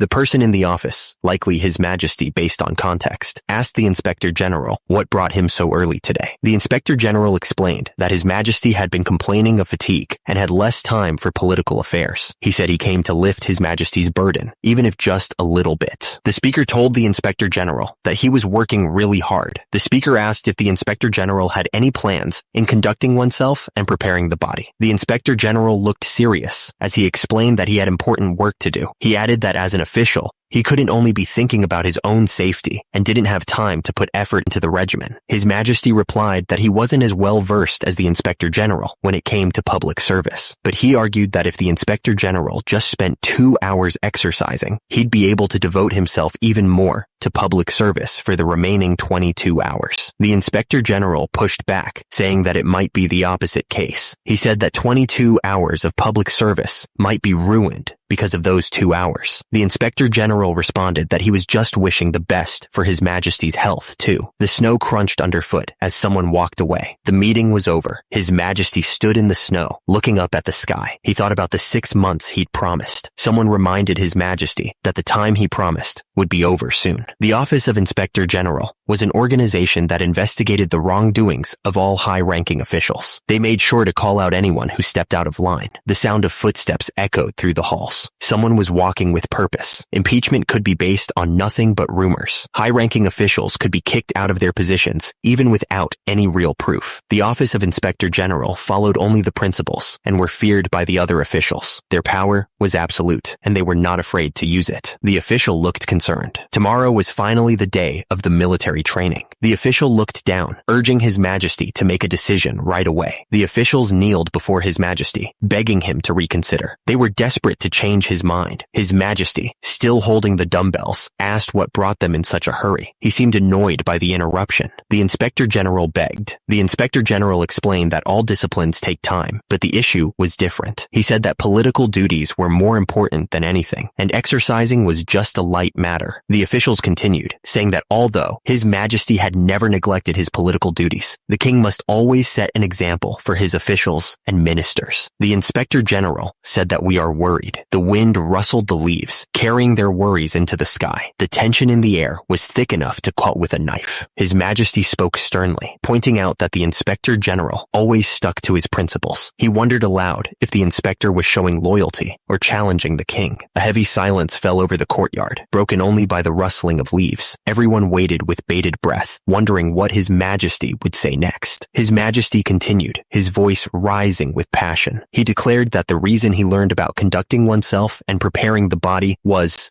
to improve his body and set an example at military training, His Majesty declared. He looked absolutely serious. An official spoke up, saying that it was too dangerous. He explained that military training was a law created by the great King Taejo, clearly worried about the king's plans. The man warned that if His Majesty wasn't good at horseback riding, he could be in danger. He explained that even young people take a year to learn how to shoot an arrow from a running horse. King Sejong reassured him that he'd keep a royal guard soldier nearby to prevent accidents. He added that he wouldn't even move forward if his posture was unstable, so there was nothing to worry about. The man started to protest, stuttering nervously. King Sejong declared that if he set an example at the military training, the effectiveness of conducting oneself and preparing the body would be proven. King Sejong looked down at the others, hoping they'd all do at least half as well as he did. His expression was serious, a tight fist clenched, showing immense respect. His grace was immeasurable, the man thought. The banners marked the location, Chorwon County, Gangwon Province. Today was the day for military training. King Sejong, mounted on his horse, announced his intentions. He would personally inspect the line and then carry out the military training. The order was given to maintain perfect uniformity. All soldiers must move according to the suit. King Sejong demanded that they move in unison. The soldiers responded with a resounding. The man on horseback watched King Sejong with surprise. He commented to the other man that His Majesty had never moved so much before. He had participated in military training for more than 10 years, but he had never seen him like this. The men in the palanquin recalled the last military training. One of them said that His Majesty only gave orders from the palanquin back then, so this was very different. An order echoed through the area, signaling the start of the military training. The drums began to to beat, and the command to march forward was given. King Sejong rode on his horse and thought to himself that it was worth riding for 2 hours every day with that brat. He was finally seeing the results. King Sejong finally understood why Taejo, lying in the royal tombs, told him to enjoy horseback riding. He thought that after nurturing his body like this, it felt rewarding to step up into military training. Grand Prince Suyang watched King Sejong ride with newfound intensity. He said he never would have dreamed father riding the horse so intensely. The sound of something rustling in the bushes echoed through the forest. Something was coming closer. Grand Prince Suyang spotted a wild boar in the distance. He was shocked, wondering how he could be seeing something so far away. Grand Prince Suyang suddenly shouted for the bow and arrow, calling out, "The bow! Give me the bow and arrow!" Someone responded, "Yes, father." Someone addressed the Inspector General, asking if he wasn't participating in the hunt with His Majesty. The Inspector General replied that he had another prey, so they should go first. The Inspector General stared intently at Grand Prince Suyang, his face grim. He had no idea what Suyang was planning by hiding his wicked nature of the past, but he had never forgotten about Suyang's vicious nature, calling him the seed of trouble that would harm His Majesty. Someone rode through the hills, the wind blowing past them. In essence, military training was training to prepare for war, and anything could happen in war. The man stared off into the distance, a slight smile on his face. Anything could happen. The Inspector General's words hung in the air, dripping with venom. "Grand Prince Suyang, you're the seed of trouble that will harm His Majesty." Then, Suyang notched an arrow, his eyes locked on his target. He drew back the bowstring, aiming with deadly precision. "Got it. His Majesty has caught a wild boar. Congratulations, Your Majesty." The crowd was stunned. It is as if we're seeing the military training of the great King Taejo.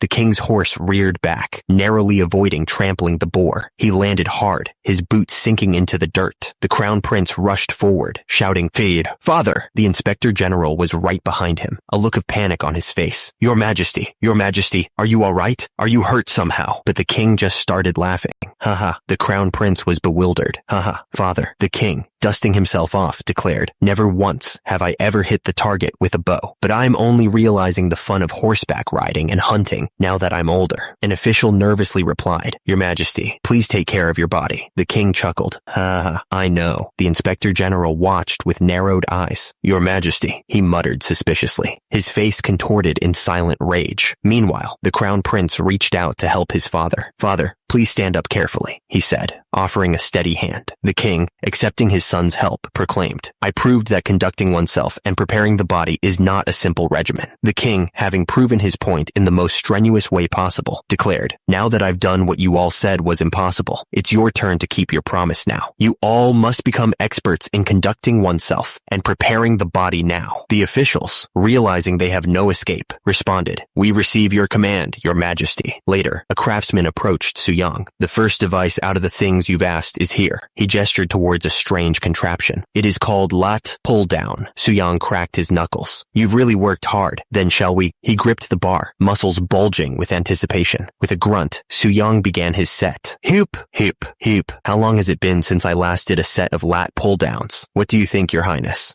Sorry. I was going to just test it out, but it happens to be a back day. This should greatly help train my back. I've learned a lot of things from Your Highness too. For example, like applying the method of using a moving pulley to another device." "What? Jang Youngshil is learning from me?" Come to think of it, the technology of moving pulleys wasn't widely used in this era, was it? I tried using the device, but it felt like my underarms would get torn apart. I shudder at the thought of the hardships His Majesty must endure while using this device. The second deputy commander grits his teeth, his face a mask of forced compliance. However, since it is a royal order, I have no other choice. Suyang's smile widens, his eyes gleaming with amusement. "Are you really doing this because you have no other choice?" Suyang moves on, already thinking about the next torture device. The next device would be the leg curl. He assures the craftsman, leg curl is easy to make, so 1 month should be enough to create it. Suyang pats the second deputy commander on the shoulder. "You are going through a lot of trouble, second deputy commander. I'll tell His Majesty to let you take a vacation once the leg curl production is complete." The deputy commander refuses. No, he launches into a speech declaring, "I am greatly indebted for His Majesty's kindness in letting me hold a governmental post from being a lowly slave. How would I dare to enjoy the luxury?" The deputy commander, still reeling from the intensity of the training, can only think about how fulfilling it is to see His Highness doing his exercises and recovering his health. Meanwhile, the leg curl machine is complete, looking suspiciously like a chair used when playing drums. The deputy commander is looking forward to how much health it'll bring His Majesty with that device, trying to calm himself down. He needs to ask His Majesty to let Zhang Yongshil take a vacation. Just then, an official rushes up, gasping, "Your Highness the Grand Prince, how much longer are you going to keep His Majesty exercising? He's been exercising for 1 hour every day." Suyang turns to him, a dangerous glint in his eyes. "If you do not follow the path I'm taking, you will be breaking your promise. Are you going to treat a promise with me as a piece of cake?" The official is taken aback. "That is such an unfair thing to say, Your Majesty." Another official runs up, pleading, "Your Highness, please stop His Majesty,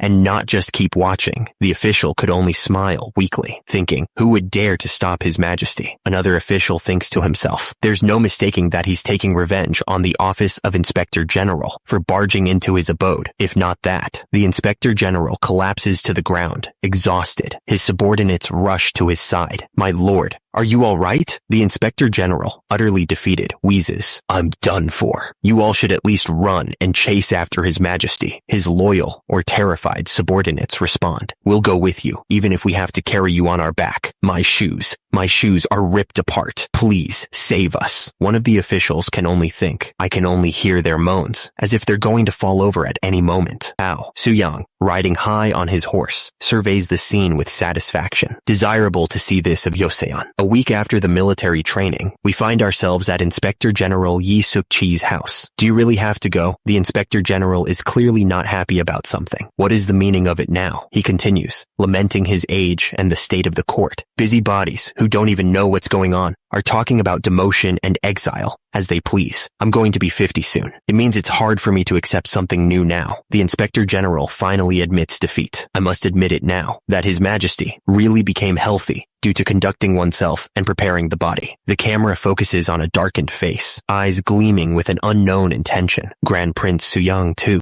The Inspector General realized that Suyang had become a completely different person, even from his eyes, unlike back then. Although it is not a part of primary affairs of the government, recently, the movements of the Jurchen people have been unusual. He plans to go to Hamgyal province as their provincial governor and watch over them. Meanwhile, back at the palace, tell Grand Prince Suyang to be careful about the Ming Empire's Ministry of Rights visit. The Ministry of Rights is an institution in charge of imperial affairs. I've heard that during their last visit, eunuch Chang Sheng tried the soap and bought about 100 of them. Given the case, it is certain that those soaps have ended up in the hands of Wang Zhen. Rumors say that guy is raising a hungry ghost within his body. Someday, he will Was Grand Prince Suyang a time traveler? It's a question that's been on everyone's minds. Last mid-autumn, Harvest Festival holidays, the whole family gathered together to enjoy the traditional folk game of powerlifting. The grandfather was as happy as a child when his grandson lifted 20 kilograms more than last year. Conducting oneself and preparing the body took root in our country, starting from Grand Prince Suyang,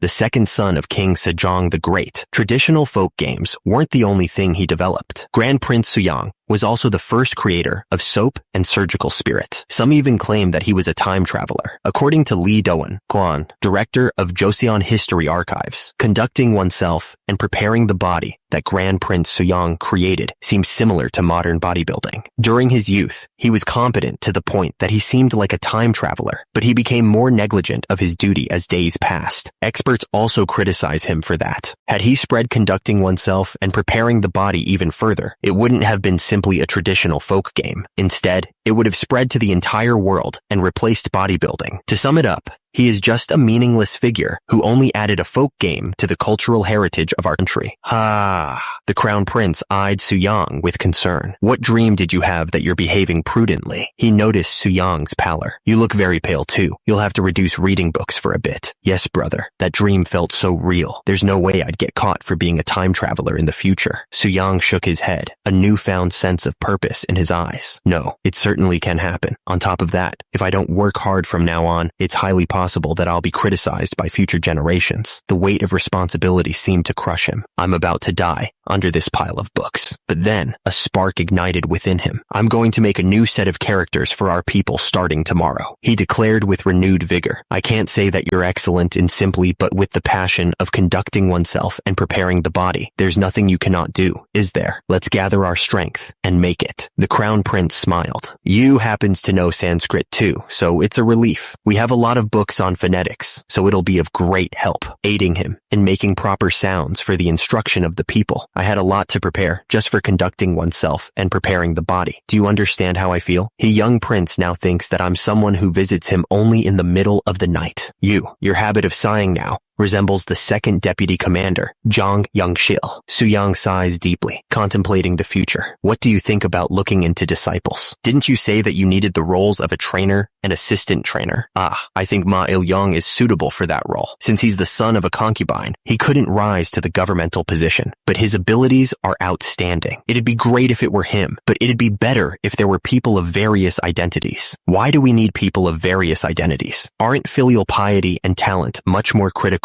in conducting oneself and preparing the body? No, we certainly need someone of high status. In order to perform conducting oneself and preparing the body at the East Palace, we must have a member of the royal family.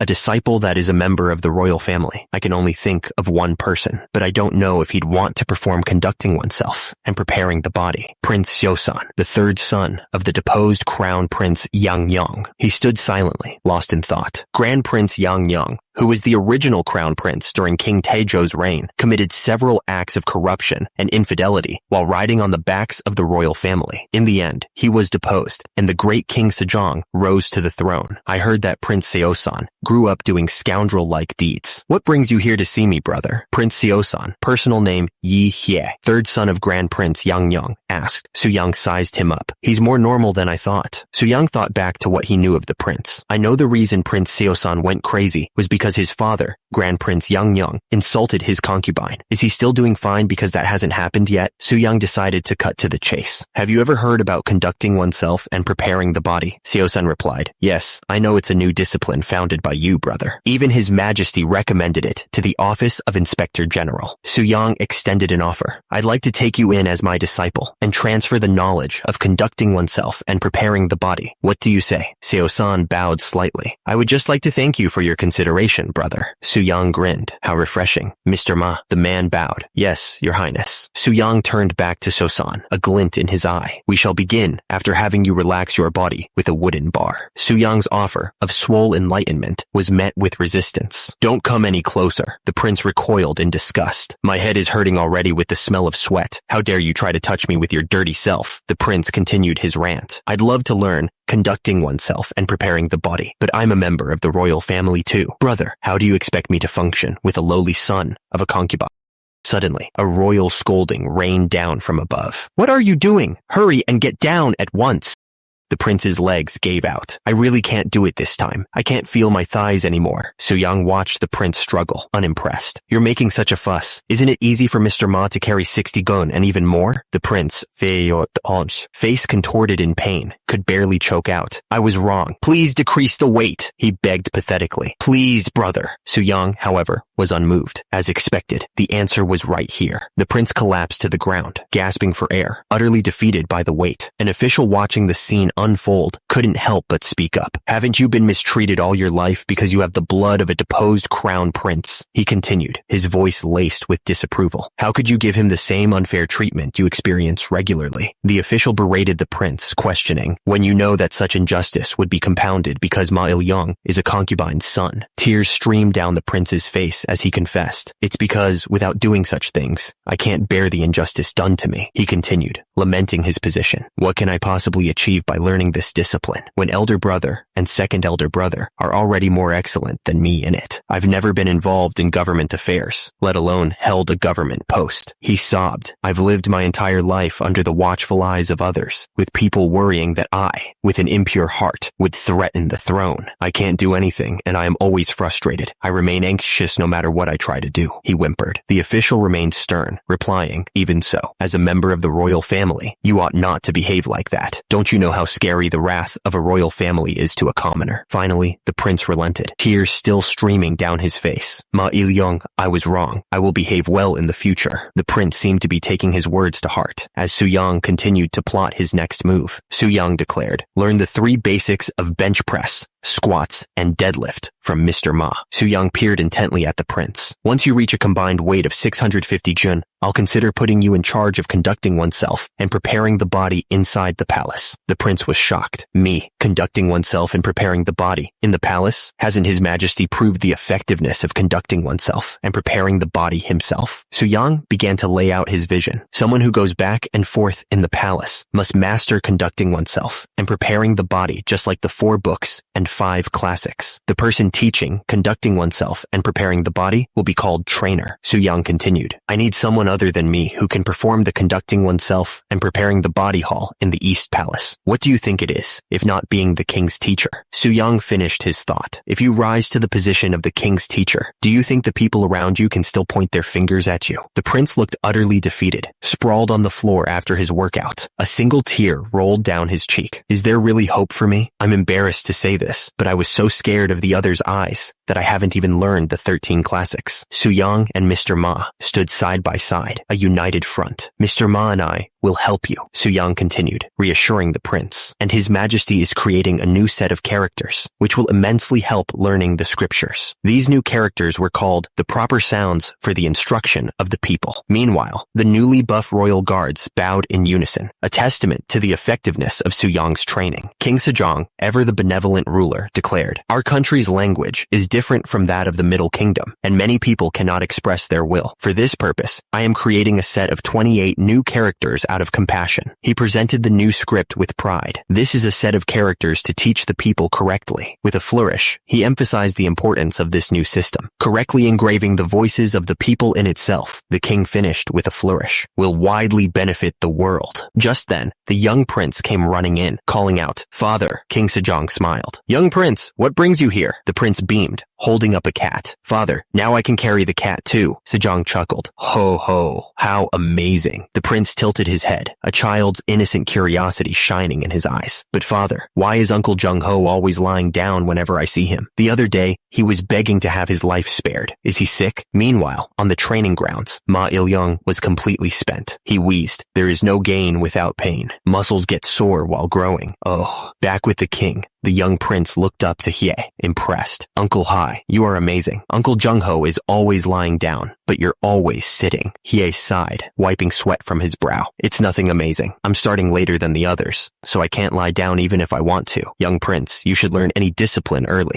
The prince's eyes widened, holding up a book. Then again, you're still 5, so it'll be too much for you to read any book. Are you talking about this? The young prince, Pai, holding up the book, asked, You brat, when did you learn how to read? Father gave me this book. Would you like to take a look too, uncle? Su-young's thoughts drifted. My son is already 5 years old. Is this even possible? My life was all about progressive overload. I mean barbells and dumbbells. Progressive overload is when you gradually increase the weight, frequency, or number of repetitions in your strength training routine. But my life from the modern era feels like a dream now. Back in the courtyard, Su-young's wife was doing dumbbell exercises. He thought, to think exercising will be my family's daily life. She smiled, wiping sweat from her forehead. This much is easy now. Su-young's eyes widened. Huh? He rushed toward her, shouting, My wife. Su-young rushed to his wife's side, concern etched on his face. My wife, are you all right? She leaned into him, explaining, Yes, I couldn't keep myself together. My head suddenly felt dizzy, and I failed to control my body. Her words were followed by a concerning admission. I feel nauseous too. Su-young's eyes widened. She feels nauseous? Nauseous? He quickly tried to diagnose the issue. This must be a temporary symptom caused by shortness of breath, which caused a reduction of the flow of air to the head. Don't tell me? Take a deep breath slowly. He steadied her, relieved. Fortunately, I was right beside her. Otherwise, she could have been injured seriously. Su-young's expression darkened. The more people exercise, the more people will get injured. He was clearly conflicted. What should I do? Su-young's eyes gleamed with an almost maniacal intensity. It wasn't 250 gun, but 150 gun. He approached the man, a predatory glint in his eye. So you're Woo Hyun-gyu. Let's have a talk with me, will you? Su-young turned away, a thoughtful expression on his face. He began his diagnosis. This is more serious than I thought. It looks like frequent meals to nurture his injured back back caused him to gain weight, scanning shoulders that keep getting hunched due to a weak core, protruding belly, even with a skinny body. I heard he didn't stop riding horses even after injury because his weight was increasing. It may no longer be possible to do anything about it. Woo Hyun-gyu looked up at Soo-young, desperate. It seems to me that your condition has worsened since you continued to train, despite being injured. Is there a way to cure this? Soo-young smiled, a hint of challenge in his voice. There is, but I can't assure you that you will be cured completely. Would you trust and follow me? Soo-young demonstrated the workout routine. First, lunges, hoop, back stretching Mackenzie exercises. Diligently train your body this way. Woo Hyun-gyu looked skeptical. Yes, I understand. But does this really train the body? Isn't it simply moving the body? About that. Unfortunately, I need to tell you this in advance. Soo-young paused, choosing his words carefully. Even if you perform conducting oneself and preparing the body, you won't be able to lift heavy weights. Of course, it'll get better from now. But since you said it has been more than 1 year since you hurt your back, the bad news hit him hard. It seems like it'll be difficult to make a complete recovery. Woo Hyun-gyu's face fell. No way.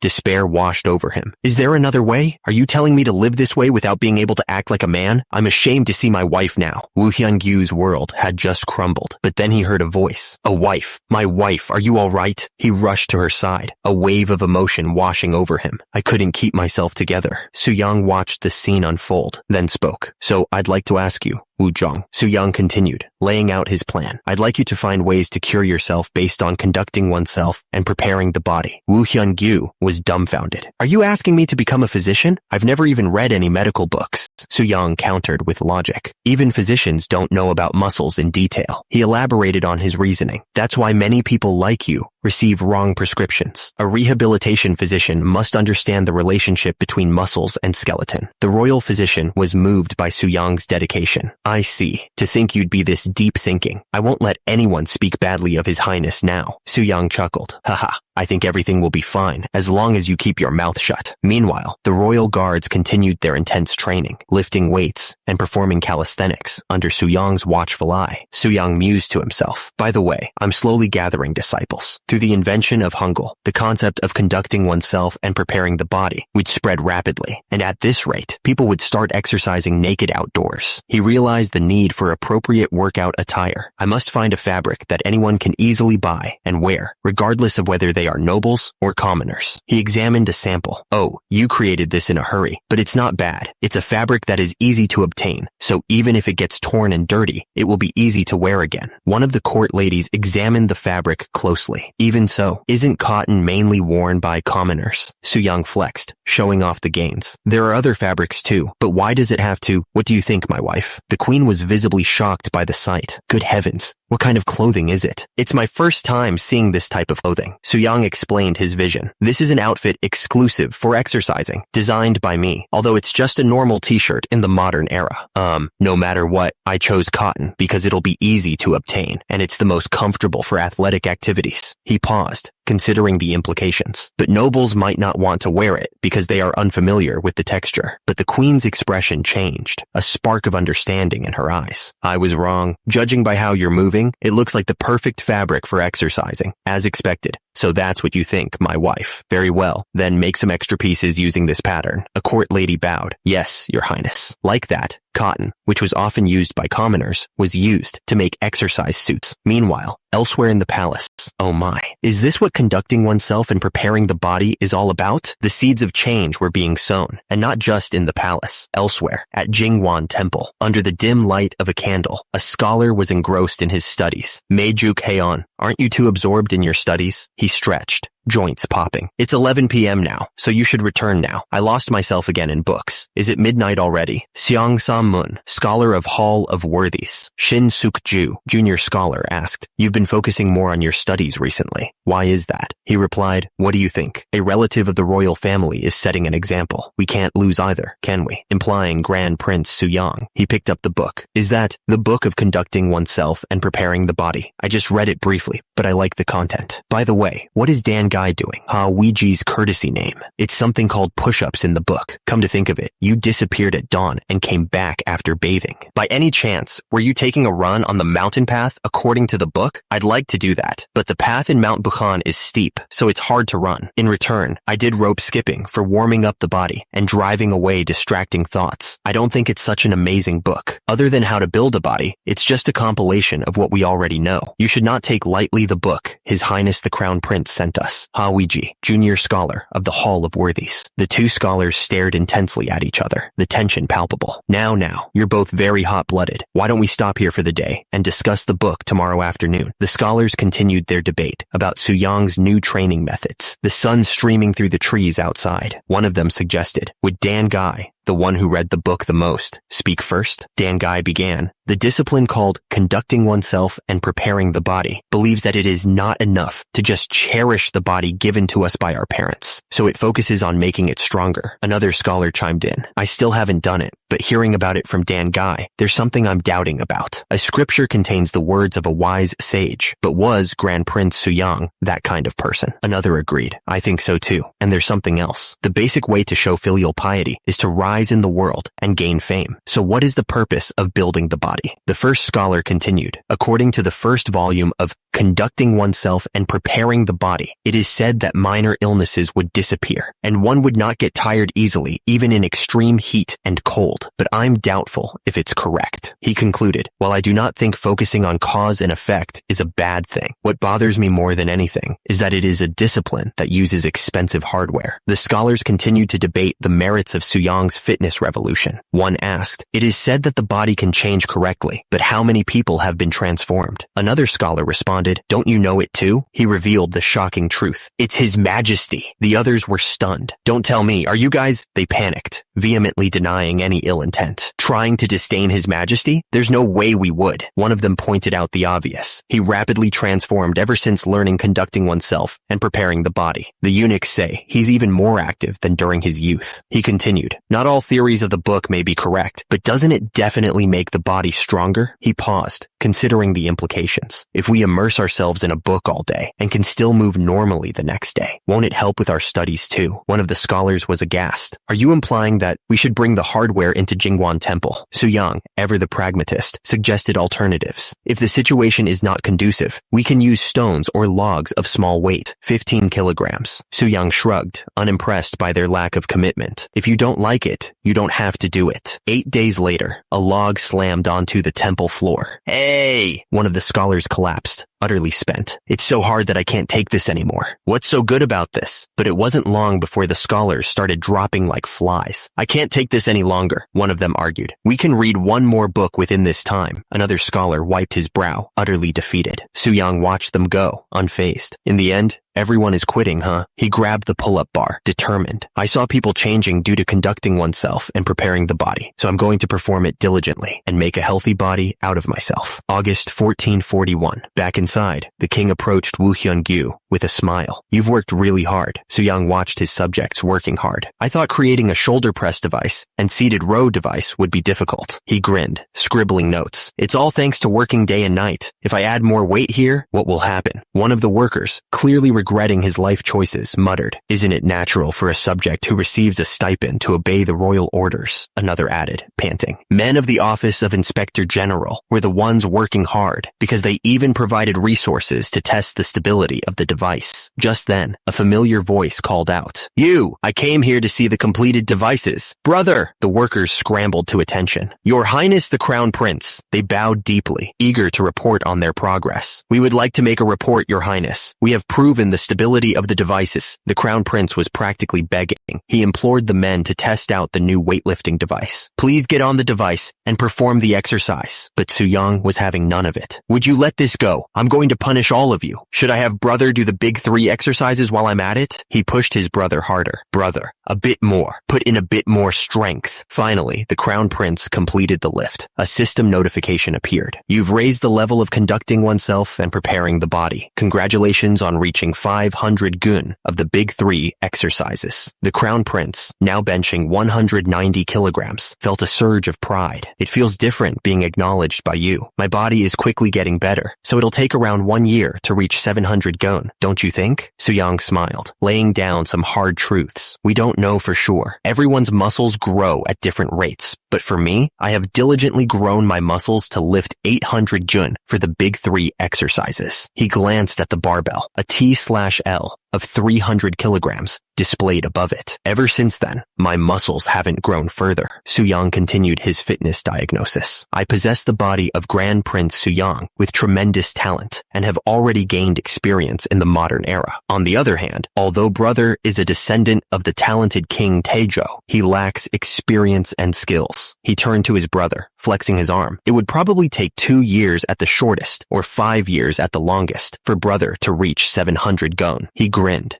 Don't you think my arm has grown thicker? Suddenly, Suyang's expression turned serious. But is it important if it takes 2 years or 5? He loomed over the crown prince, a mischievous glint in his eye. The most important thing may be somewhere else. Brother, would you like to do another set? He chuckled darkly. Above them, the sky was clear and empty. The palace was quiet, but inside, the queen wasn't feeling so well. Suyang rushed to her side. My wife, are you all right? She replied weakly. I made you worry. I've been having morning sickness for a while and can't even eat. Suyang frowned, realizing her dietary needs weren't being met. I apologize, but there's meat I haven't had in a while. You're talking about pork. Come to think of it, you've only been eating beef and chicken that are not oily due to conducting oneself and preparing the body. He balled his fist, determined. I can't just stay still. Just wait. My wife. With newfound purpose, Suyang sprinted out of the room. I'm going to get you some pork right away. Oh my. He arrived at the butcher shop, ready to make a demand. It will be used as meat for consumption, so show me the biggest one here. The butcher beamed, presenting his finest specimen. Absolutely, Your Highness. Here it is. Suyang's face fell. Stop joking around and show it to me. The butcher, feigning innocence, replied. Oh my. Your Highness, why would I play some joke with you? Doesn't its flesh look so firm, yet so puffy at the same time? Suyang was incredulous. Is there a better pig than this in the 8 provinces of Joseon? This is an adult pig? He stared in disbelief at the tiny piglet. This? Even without its cheeks, doesn't it look sturdy and chubby? I bet you will never be able to find a better pig than this in the 8 provinces of Joseon. This is a fully grown pig. This won't do. I need to feed my wife a bigger pig. Meanwhile, back at the palace, Kim Jong-seo had returned from battle. Your lowly subject, Kim Jong-seo, has defeated the northern barbarians and returned to the capital. Kim Jong-seo, courtesy name Kim Guk-jeong, a tiger from the early Joseon dynasty, who is good at both scholarly and military arts. The king greeted him warmly. It's been hard on you. It'll be winter soon, so even the barbarians won't be able to move around easily. Kim Jong-seo bowed deeply. It's all thanks to your immeasurable grace, Your Majesty. As the lanterns glowed in the night, Suyang found himself in the middle of a feast. Can I pour you a drink in His Majesty's stead? Suyang accepted the offer. Of course. His companion continued. I heard about your rumor, Your Highness. I think your presence can rival that of the greatest general in the world. Suyang chuckled, accepting the compliment. You flatter me. I didn't build muscles to shoot a bow or swing a sword. The man leaned in conspiratorially. Didn't you send a guy who was more trustworthy than a bow and a sword all the way to the north? A trustworthy guy? Suyang nodded sagely. I'm talking about the spirit, the man explained. I had my doubts when we suddenly received strong liquor from the capital, but they told us it was Your Highness' invention and that we should use it to wipe the wound with a clean cotton cloth. Thanks to it, the number of soldiers with festering wounds decreased. So that's why there was no rust in the distiller. I can't believe it's being used so well. However, the fact that you sent a spirit was not necessarily a good thing. Northern soldiers always drink to drive away the cold. There have been many times when they got in trouble for drinking spirit. Now that I think about it, you get alcohol if you mix spirit with water. In the first place, using soju as ingredients. How did you take care of it? We added motherwort, a bitter plant, to the spirit. After that, even if they tried to drink it secretly, they had no choice but to spit it out. Haha. Oh ho, Lee Wanbong. Take a cup too, huh? Wanbong, with his incredible strength, Wanbong also played an important role in subjugating the barbarians. No, I simply use my strength for His Majesty the King. Yi Chinggok, courtesy name Yi Wanbong, a famous general in the early Joseon dynasty who rose to fame under Kim Jong-seo. Now that 2 strong men have met, you two must have a lot to talk about. I have to go learn new writings from His Majesty. Trainer's eye activated. Scanning. Great overall muscle balance. Firm muscles. muscles. This is the first time since I came to Joseon that I have seen anyone whose physique can be compared to mine. This man was an incredible martial artist. As history tells it, when Suyang ascended to the throne and was in danger of a purge, he attempted to raise the military by gathering the Jurchens from Hamgyal province. But according to the history books, he was killed by his subordinate generals. In the end, the rebellion failed, but he is said to be the most powerful person in history in terms of strength. What's this? Did he not come here because he had something to say? Suyang thought to himself. This is so awkward. Well, I guess it's understandable,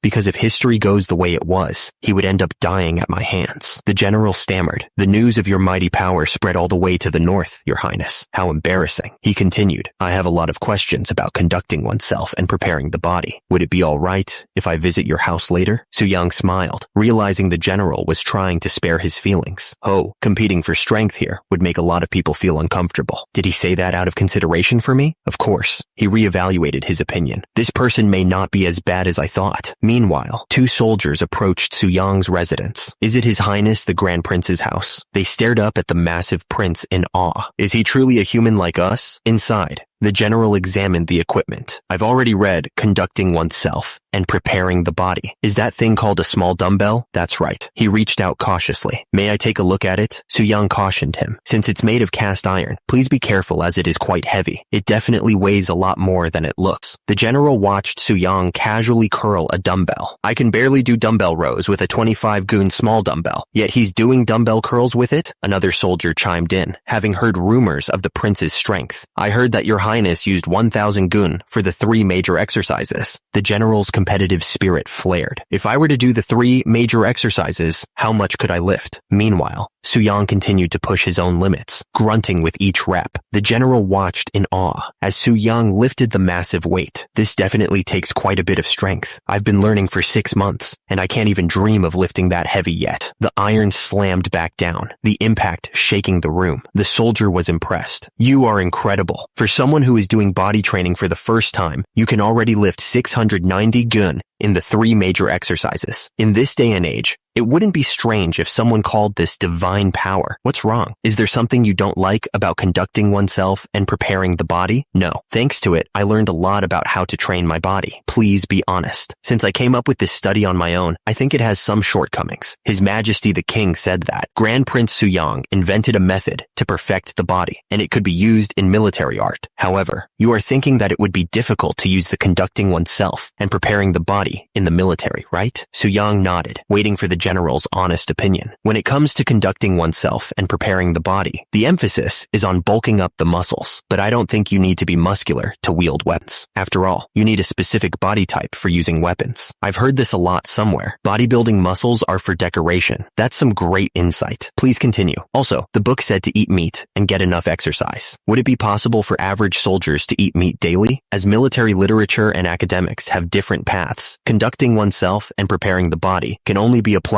to academics. It isn't practical. Suyang's face darkened, a dark aura emanating from him. So he's saying, I don't know anything about military literature. Grand Prince Suyang may not be a military man, but I, Choi Young-jik, was a former member of the Korean military and a reserve sergeant before I transmigrated. I first learned about bodybuilding in the military as well. Within 3 years, I will invent a new conducting oneself and preparing the body schedule for soldiers. Meanwhile, back at the palace, King Sejong sat on his throne, reading a letter. Just then, the crown prince entered. Is there something wrong, father? The king looked up. It is a letter from the Ming Empire that they want to purchase about 100 soap bars. That's great news. It's worth having grown alodia trees, the material used to make soap. He paused, his expression turning curious. But they also want to see Grand Prince Suyang, the one who created the soap. One of the court officials looked concerned. I don't understand why they would want to see him, considering Yu has no connection with the Ming Empire. From what I heard, it was an eunuch from the Ministry of Rights. The king smiled, pleased with how things were progressing. This has gone rather well. Among the royal members, Yu has a more open view than anyone else. His smile widened as he considered the possibilities. How about we send him to the Ming Empire as our envoy? The iron slammed back down, the impact shaking the room. Sweating and panting, the soldier wipes his brow, clearly impressed by Suyang's scenes. In just over a year, since you began studying conducting conducting oneself and preparing the body. You've already achieved the feat of lifting over a total of 500 juns in the 3 major exercises. It seems quite achievable for you to become an assistant trainer by next year. Really? In my opinion, I don't think I will even be able to catch up to His Highness the Crown Prince, let alone become an assistant trainer. Soo-young suddenly changes the topic.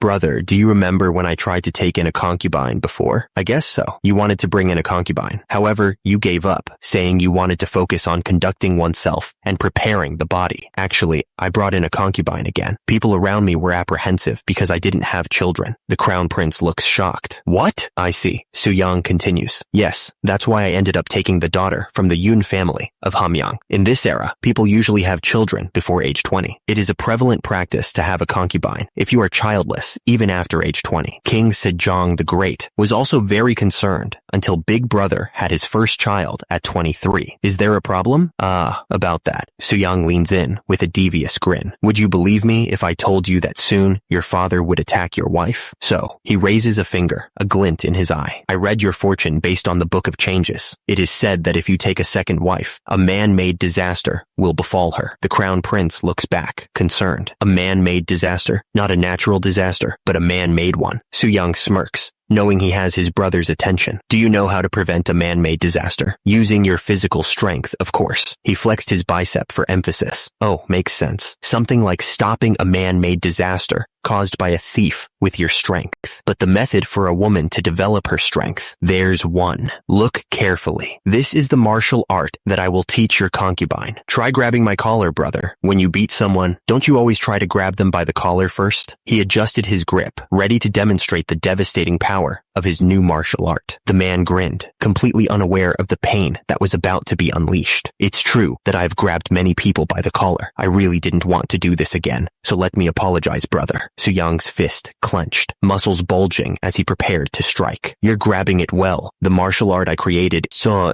something like this. The world seemed to slow as the general's eyes widened in confusion. With a sickening thud, the general went down. The general lay groaning on the ground, completely defeated. What on earth just happened? You collapsed after I hit your joints. Since you just experienced the effectiveness of my martial arts in person, bring your concubine to the training field soon. As they are both women, my wife can teach her in my stead. The general agreed. Yes, brother, I understand. A few days later, the general's concubine was getting the royal beatdown. I'm going to die. Soo-young's wife continued the training. Okay, it's your turn to try, she instructed. You need to use more strength, Lady Yoon. Now it's your turn again, my dear. Then, Lady Yoon, Prince Seo-san's concubine, asked, did you have any trouble learning it? She answered, yes, thanks to you. I learned it without any problem. But why are you teaching me this? Soo-young's wife responded with a knowing smile. I'm sure it will be of great help someday. All right, since I've mastered it well, I will definitely use it when there is a thief. Time passed by, and it was now June 1442. Your Highness. Just then, a messenger burst into the room. Something terrible happened to His Highness the Grand Prince Yangyang. He continued, the day has finally come. It is said that he has been beaten by a family member. His left arm is broken, and his teeth are damaged. Soo-young tilted his head, wondering,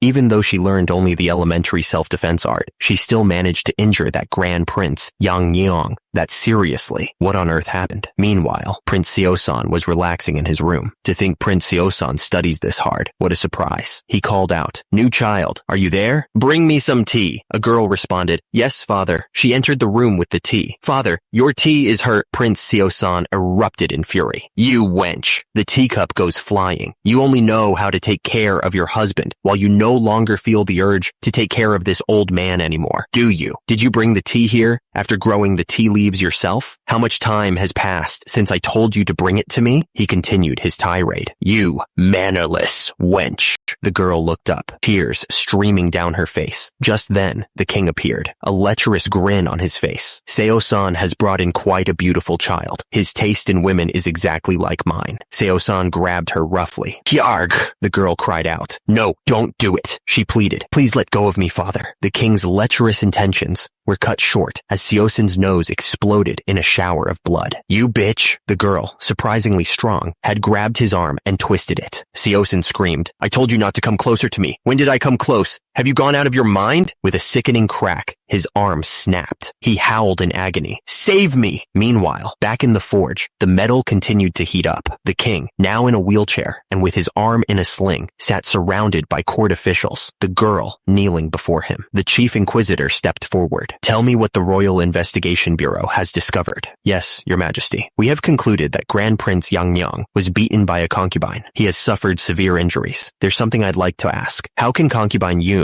beat Prince Yang, who knows martial arts? Hye and Yu have trained concubine Yun. Their techniques are meant to kill others. Even though I knew martial arts, I still ended up in this state. Had I been an ordinary person, I might have died. Please punish not just this wench, but also those who recklessly taught her those lethal techniques, your majesty. He always said I was his favorite nephew, but now I'm just a stranger, huh? Is that true? Tell us in detail what has happened so far, Grand Prince Suyang. Your lowly subordinate, Grand Prince Suyang, only taught her self-defense art. I understand. First of all, rather than being a technique to kill people, it seems that the method invented by Grand Prince Suyang is a way to protect one's body. What do you all think? Who is at fault? I, your lowly subordinate, Chief State Counselor Huang Hui, think that, considering Grand Prince Yang's usual behavior, he may have tried to rape concubine Yun and was beaten back. I, your lowly subordinate, Minister of Justice Yu Gye-mun, is of the opinion that, although Grand Prince Yang's sin is great, concubine Yun still harmed her father-in-law. This constitutes a crime of ethical violation. How troublesome. I am well aware of my brother's actions, but there are laws in the country. A person who commits a crime of ethical violation is punished as severely as treason. In other words, it's capital punishment. Concubine Yun kneeled before the king, awaiting her fate. The king sighed, finding the whole ordeal rather troublesome. Concubine Yun will be punished with 20 floggings, implemented immediately. The royal guard responded, Yes, your majesty. The scene cuts to concubine Yun, tied to a wooden cross, awaiting her punishment. The executioner, looking grim, raises his instrument of pain. The first lash lands. One. Tears streamed down concubine Yun's face as the flogging began. The executioner tapped the ground, readying himself for the next strike. But before he could continue, a voice boomed out. Ahem. Concubine Yun cried out again as the interruption startled her. Grand Prince Yang, arm still in a sling, had seen enough. Paused, you bastard. What are you doing? He raged. Can't you hit her properly? A bitch like that needs to have her legs broken so she can never look down on her father-in-law again. He shoved the executioner aside, out of the way. You useless bastard. He grabbed the stick himself, intent on delivering the punishment personally. I will do it myself. But before Yang could bring the stick down, a hand stopped him cold. That's enough, brother. Yang looked up in disbelief. What's going on? Ever since we were young, he has never been able to compete with me in strength. The chief inquisitor stammered. Your majesty, what's the meaning of this? Yang was furious. How can you do this to me and let the wench who harmed her father-in-law get off unscathed like this? Sejong silenced him with a glare. Why don't you shut up, brother? Sejong's voice was icy. Do you want to spend the rest of your life in exile? The stick fell from Yang's trembling hand. Yang lay defeated on the ground. Kyuk! Sejong's expression hardened as he addressed his brother. Our father, King Taejong, told me never to let you into the capital, but I took pity on you and allowed you to remain here. Even after you committed all kinds of evil deeds in Ikkeon City, I was the one who tried to dissuade the other subjects from sending you into further exile. This will be the last time I show mercy, brother. He turned to the guards. What are you doing? Quickly place Grand Prince Yang under house arrest. The guards responded. Yes, your majesty. Yang struggled against them. Let go of me, you bastards. Your majesty, you can't do this to me. Yi Do, King Sejong the Great's personal name. How can you do this to me? The chief inquisitor bowed. Your majesty, we will be continuing with the execution of the sentence. Sejong had heard enough. That's enough. You can untie her now. Prince Seosan bowed deeply, tears welling up in his eyes. Your majesty, your lowly subject, Prince Seosan, really doesn't know how to repay you for your immeasurable kindness. Sejong sighed, trying to defuse the situation. It's truly an unfortunate incident. I will prepare a new residence, so move there quickly. And he gave the concubine a gentle look. You must have been going through a lot, so don't worry about anything now, and just relax. Concubine Yun bowed, relieved. Thanks for your grace, your majesty. So, not long after the house arrest incident of Grand Prince Yang, my second child, my daughter, Ju-hyun, was born safely. One day, as things were as peaceful as usual, Suyang was informed, Your Highness, You have a guest. He says this is his first visit to this place. The visitor announced, "Greetings, Your Highness. I'm Ouija, pen name Dan Gi, a member of the Jinju Ha lineage." Su-young tilted his head, recognizing the face. "Didn't we encounter each other often on the way to the Hall of Worthies? I heard you were doing temple study, so what are you doing here?" Ouija grinned. "What's more, your physique has changed so much that I almost didn't recognize you." Ouija explained, "My body was weak when I first started my temple study. After sitting around reading books for a long time, my back would hurt so much to the point that I couldn't sit any longer. So I started doing the conducting oneself and preparing the body." He continued, "I felt like collapsing at first, but I got used to it after a while, so I wanted to come to say thank you." Su-young waved his hand dismissively. "There's no need for that. It's not like I taught you anything." Ouija asked, "On that note, would it be alright if I join you in conducting oneself and preparing the body?" Su-young could only respond with a confused, "Huh?" Su-young tapped his chin, deep in thought. "I would have agreed in a heartbeat had it been somebody else, but Ha Ouija is one of the 6 martyred ministers. Ha Ouija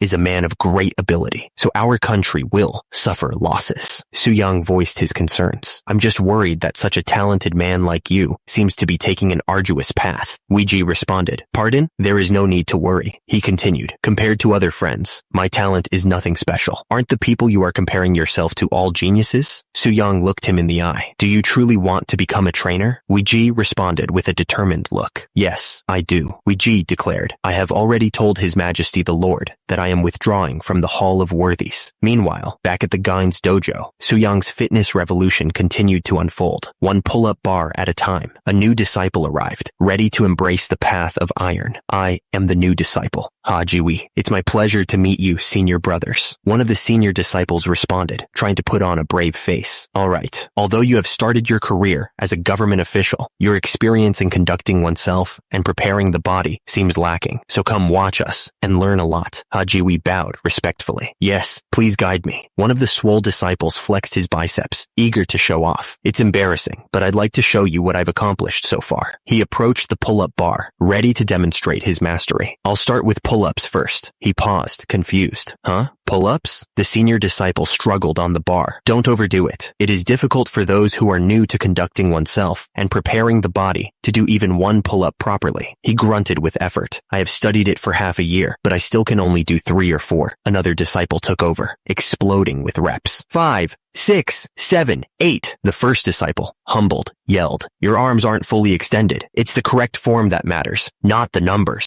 The disciple continued pumping out reps. 10, 11. Su-young watched with a smile. "Now that we have a new disciple, everyone seems to be fired up with passion. It will be a good stimulus for everyone." Meanwhile, Su-young and the crown prince took a stroll, admiring the vast landscape. Su-young grinned. "How spectacular. If we squeeze all those yuria trees, we can easily get about 20,000 June oil." Su-young grinned, already calculating the profits. "We will be able to receive a lot of silver if we make soaps with that and sell them to the Ming Empire. I plan to acquire something more precious than silver on this trip to the Ming Empire." The crown prince looked at him, confused. "Something more precious?" Su-young's smile widened, a glint in his eye. "Yes, it is," he declared. "Our country's future." King Sejong praised Su-young. "I heard that you cured the back of a man named Wu Zhong through conducting oneself and preparing the body not long ago. The fact that you were able to successfully treat Sogol, a condition that even stumped physicians, truly fills me with pride." Su-young bowed his head respectfully. "Your grace is immeasurable, Your Majesty." He was about to get rewarded for his efforts. The king continued, "The projection of conducting oneself and preparing the body is good, so I am going to give you a task. Before you depart to the Ming Empire as our envoy, is it possible for you to pay a visit to the chief state counselor, Huang Hui, who requested his resignation last month?" The king explained the situation. He said he was asking for his resignation because of his hunched back and dim eyes. "We can't do anything about it if it's reversible." The king finished his request. "But I'd like you to take a look at the chief state counselor regardless." Meanwhile, Su-young arrived at the chief state counselor's residence, where a servant spotted him and shouted, "Huh? Isn't this His Highness the Grand Prince? Hurry, come." Su-young arrived at the chief state counselor's residence, but something felt off. "Huh? The atmosphere is strange though." A frail voice spoke from inside. "I would like to apologize for having to lie down even when an esteemed guest like His Highness has come." The chief state counselor, Huang Hui, was 79 years old. "That's what he is saying," Huang Hui continued. "I would like to serve His Majesty as he orders, but ever since I reached the age of 70, my back started to hunch and limbs deteriorated, so I had no other choice. Su-young frowned, unsure how to proceed. That's what he is saying. His Majesty has ordered me to care for your body, but seeing that you are having such a hard time, I don't know what to do either.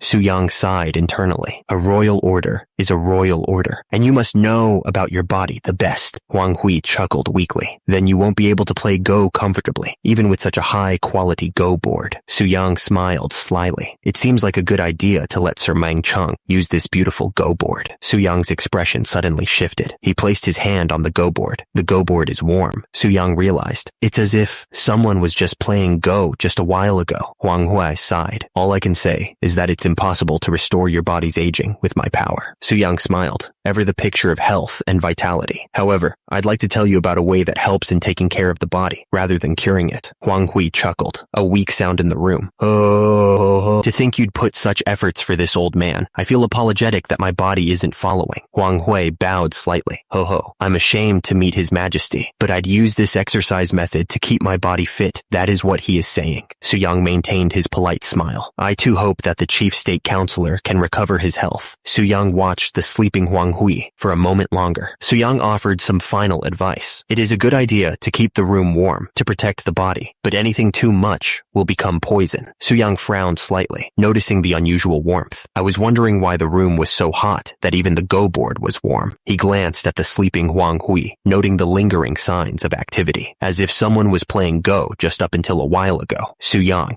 ever the picture of politeness, turned to leave. Then, I shall be taking my leave. The Crown Prince reflected on the Chief State Counselor's condition. The Chief State Counselor isn't in a critical condition, but as he is already very old, it is difficult to cure him with conducting oneself and preparing the body. He sighed, lamenting the missed opportunity. It wouldn't have been this bad had we stepped in just 10 years earlier. How really unfortunate. The Crown Prince continued to mull over the situation. Had he started conducting oneself and preparing the body early, he could have participated in government affairs for another 10 years. Su-young frowned, thinking back. Chief State Counselor, I was thinking about a policy that could dramatically increase grain production. Years ago, Chief State Counselor Huang Hui, age 69. I should have discussed more things with him when he had the energy. He continued to lament the situation. How good would it have been if he had learned conducting oneself and preparing the body from a young age? Is this what they call better to cultivate the young 100 years early? Just then, the Crown Prince spoke up. But how did it go with your disciples? Su-young smiled, thinking of his trainees. I've gathered good disciples, and they're slowly showing their results. The Crown Prince continued. Not long ago, you met Kim Jong-seo of the northern area, right? It'd be good to think about a way to strengthen the soldiers of the north, too. Su-young replied, I understand, Your Majesty. The Crown Prince shifted the topic. How is the preparation for going to the Ming Empire as an envoy? Are you going to Henan after stopping by Beijing? Su-young confirmed. That's right. The Crown Prince listened intently. I heard that you plan to tour the Nanjing area and then take a boat back to Hangzhou. It seems like you have a goal of crossing half of Ming. Su-young confirmed. One of my goals is livestock. He then thought to himself that the pigs of this era are frankly mini pigs. Su-young continued. If I bring pigs from the Ming Empire, people will be able to consume protein, regardless of their status. In China, meat always means pork. The pigs of the Ming Empire are certainly a breed that's easy to raise and gain weight.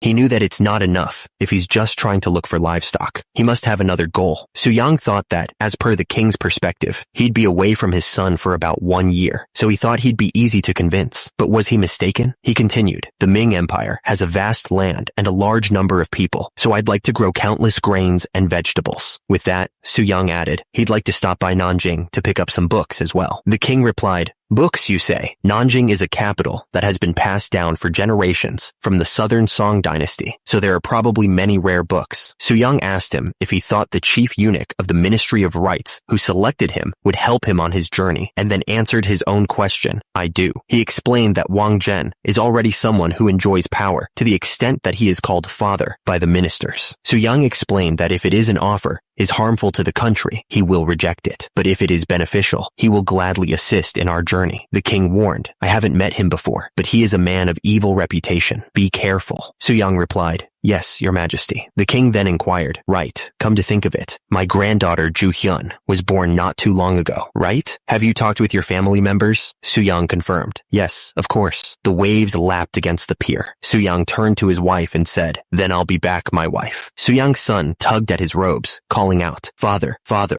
His wife looked stern. Even if it's a national affair, how could it take 1 year? How could you not even attend your daughter's doljabi? The others will hear, my wife. Su-young chuckled. His majesty is too harsh too. Oh ho, people are staring, aren't they? He reassured her. Don't worry about your family. I'm going to take care of them. Su-young smiled at his brothers. Thank you, brothers. I look forward to seeing you when I get back. One of them grinned. You brat. Are you planning to exploit me too, taking after the second deputy commander? Su-young laughed. Haha, of course not. One of Su-young's brothers mentioned. By the way, I heard you got your first vacation in 15 years. The man grinned, overjoyed. It is all thanks to His Highness for bringing the subject to His Majesty. Keka. Meanwhile, back at the training grounds, one of Su-young's disciples showed off his gains. Father, look at this. This is too light for me now. The disciple beamed. Su-young hoisted the boy into the air. Right, you brat. Let's do some bench presses together. Once I come back. Su-young smiled, gazing towards the horizon. Su-young stood alongside the king, who was curious about his plans, from conducting oneself and preparing the body to new livestock, books, and even grains. I'm curious about what's going on in your head now. Su-young looked off into the distance. I only have a small wish. He envisioned the future of Joseon. I want to make this land, Joseon, where our people live, prosperous and strong. Su-young declared with fiery determination, so that no one can take it lightly. He was on a ship, heading to the Ming Empire. Unfortunately, the cold wind was already taking its toll. How odd. Normally, the bigger your physique, the harder it is to catch a cold. I breathed in too much cold wind. The interpreter felt responsible for his condition. I am sorry for not being strong enough. The interpreter continued to apologize. For our interpreter to be coughing like this, I have no excuse, your highness. Su-young had other plans for the man. I think I should use this opportunity to make him exercise properly and become healthy. Shin Sukju Hall of Worthies, Deputy Assistant Scribe, Junior 6th rank. The ship sailed on. Su-young gazed out at the horizon, his mind already planning his next moves in the Ming Empire. Land ahoy. Finally, the ship had reached its destination. Su-young turned to his entourage. The soap isn't moldy or damaged, right? Hall of Worthies scholar Yi Gae, standing next to Pak Gang, assured him, we just checked, and they are all fine, your highness. The dry weather rather makes it better to use, your highness. Escort warrior Nam Bin stood nearby, ready to defend Su-young. Su-young was satisfied with their preparations. Good. Su-young, arriving in the Ming Empire, thought to himself, they say that the Ming Empire is the center of the world. He was determined to verify with his own eyes whether this was true or not. The envoy approached the towering walls of the imperial city. The group gazed up in awe at the massive gate before them. Su-young, comparing it to Hanyang, which was relocated less than 50 years ago, thought the gap was enormous, musing that he couldn't believe this was built by humans, and that it was like they were looking at the Baekdudagan mountain range, the height of which could not be measured.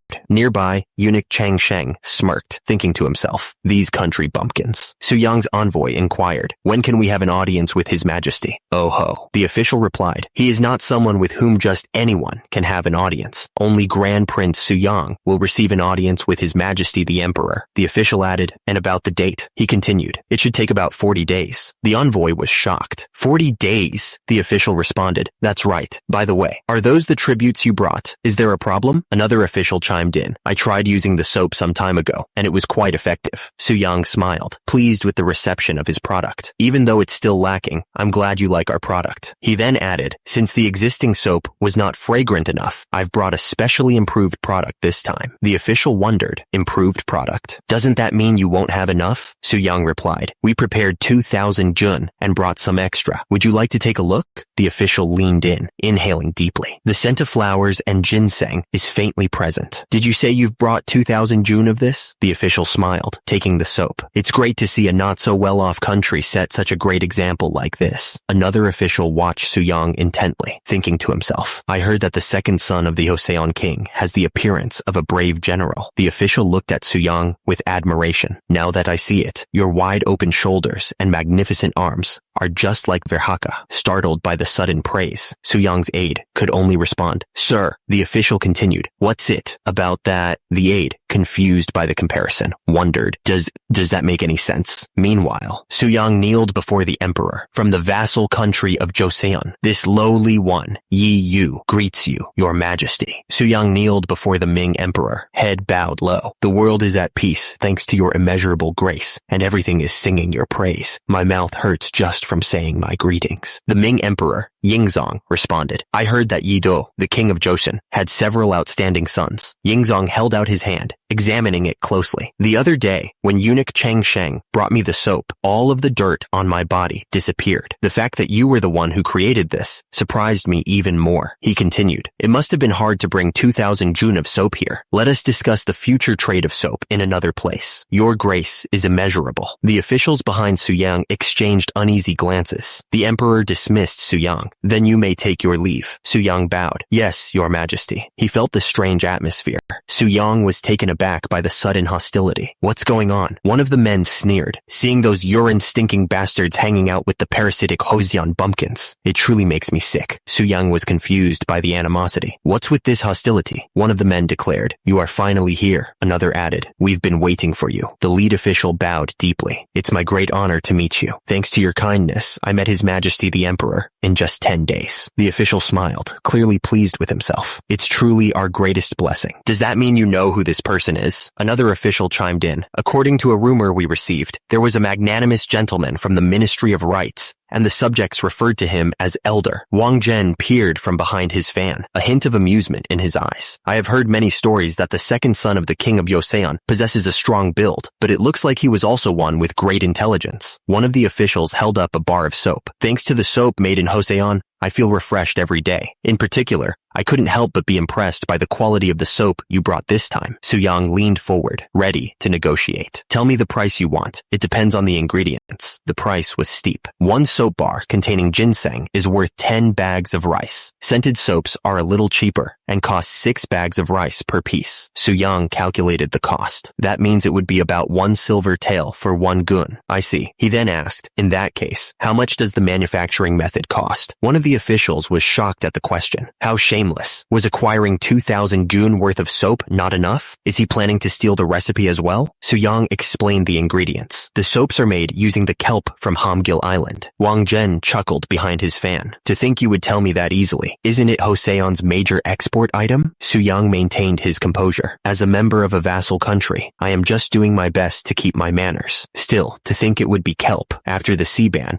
the yield is practically non-existent." Wang Zhen sighed. "Sea-ban policy, Ming's trade policy. It's a shame, but please keep making the soap bars in Joseon." Wang Zhen, holding his fan, asked if it was possible to increase the amount of soap and bring in as much scented soap as possible. Suyang asked how much he wanted. Wang Zhen responded with a demand for 10,000 gun. Suyang then requested that the new soaps maintain the same quality and to slowly increase the quantity as circumstances allowed. Wang Zhen needed to know who he was dealing with, so Suyang revealed that he was the Joseon king's second son, Yi Yu. Wang Zhen introduced himself as Wang Zhen, Ministry of Rights Chief Eunuch. Wang Zhen, the Ministry of Rights Chief Eunuch, made sure to introduce himself. "My name is Wang Zhen, Ministry of Rights Chief Eunuch Wang Zhen." Wang Zhen expressed his satisfaction with the deal. "I'm glad the deal concluded smoothly. Is there anything you want? I shall listen to anything you want." Suyang took the opportunity to make a request. "I apologize to say this, but I would like to travel around the Ming Empire, find products, and take them back to my country." Wang Zhen seemed taken aback by this request. "Huh? Products, you say?" He then suggested a much simpler solution. "But if you had just asked for money, I could give you 50,000 nyang silver at once, though." A nearby official gasped, flabbergasted. 50,000 nyang? Suyang remained calm, knowing the long-term value of his plan. "Calm down. Grain, seeds, and livestock will one day be worth more than getting money here." Suyang responded to Wang Zhen's offer. "Thank you for your kind words. Since you are bestowing your grace upon us, we in Joseon would do our best to send more soap." Wang Zhen seemed pleased. "That's a good idea too." Wang Zhen assured Suyang, "I will make your first trip to the Ming Empire as comfortable as a cruise." Suyang changed the subject. "By the way, I think I understand why the eunuchs were so absorbed in the fragrant soap." Wang Zhen looked at him, curious furious. What do you mean? Su-yang explained the difference between Joseon and Ming eunuchs. In Joseon, the phalli of the eunuchs are left, but in the Ming Empire, even their phalli are chopped off. These crazy motherfuckers. Su-yang grimaced. Testes. I mean, if you lose your male parts, it'll be difficult to build muscles. The reason for Wang Zhen's request became clearer. Are muscles the important point now? I heard that they can't stop urinating, so it's said that it leaks out as it pleases. The speaker continued, revealing the source of the issue. So their entire body reeks the stench of urine. The problem was worse than Su-yang imagined. Sachets and lotions are useless in the presence of an unpleasant odor. The eunuchs nearby seemed to agree, their faces screwed up in distaste. Su-yang realized the true purpose of Wang Zhen's request. So this was why they wanted to get a lot of soap. The next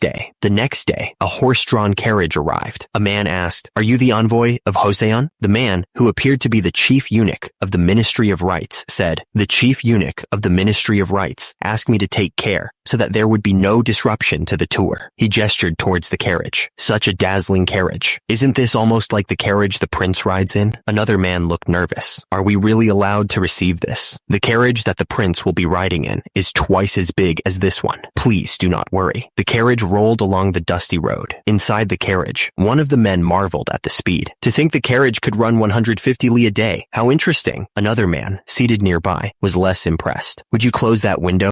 Dust billowed into the carriage. This trail of dust is the same whether it's Joseon or Ming. Another man coughed, agreeing with the sentiment. Yi Gai's words are not wrong either. Su-yang reached over and slammed the window shut. The man continued, explaining the lack of paved roads. Because, excluding ancient Rome, proper paved roads did not appear until the 20th century. One of the men in the carriage looked up at Su-yang, sweat beading on his brow.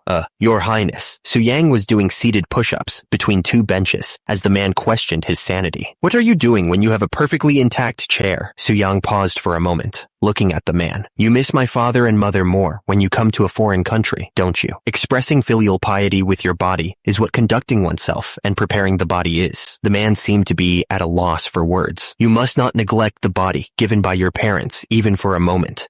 Yes. Suddenly, Su-yang's eyes widened. Come to think of it, you. He pointed an accusing finger. Your thick belly fat sticking out of the belt. Pardon? Su-yang berated the man, pointing out his flaws. You're still young, but you've already got 3 folds of chin fat, huh? Su-yang continued his tirade, listing the man's ailments. You were coughing a lot when we were on the sailing ship. Once we arrived at land, your knees started to hurt, and you couldn't even walk for a long time. You sweat and get out of breath, even with a bit of walking. Don't you think you need to improve your physique? The man collapsed under the weight of Su-yang's critique. Su-yang towered over the man, a glint in his eye. Now, I've prepared something for you. Su-yang smiled, thinking of the journey ahead. I heard we have to cover 1,500 li until our destination, Chang'an. Su-yang clenched his fist, a determined look on his face. The 12-day body-shaping miracle. If it's you and me, we can definitely do it. The man could only scream in despair. No. 12 days later, they arrived in Chang'an. The man, looking considerably healthier, expressed his gratitude. You've worked hard. I don't know how to repay your kindness. Su-yang waved his hand dismissively. It was nothing. I was just following the strict order of the chief eunuch. A figure in red robes approached. You are the envoys from Joseon, right? I received a message from the chief eunuch about your arrival. The governor general of Chang'an smiled warmly. You've come a long way, so let's begin with a meal. The governor general of Chang'an presented the meal. Enjoy your meal. The envoy examined the dishes with curiosity. I've never heard or seen these cuisines. Oh, the noodles look odd. The governor general explained the origin of the dish. It is called knife-sliced noodles. This dish was born during the reign of the Yuan dynasty.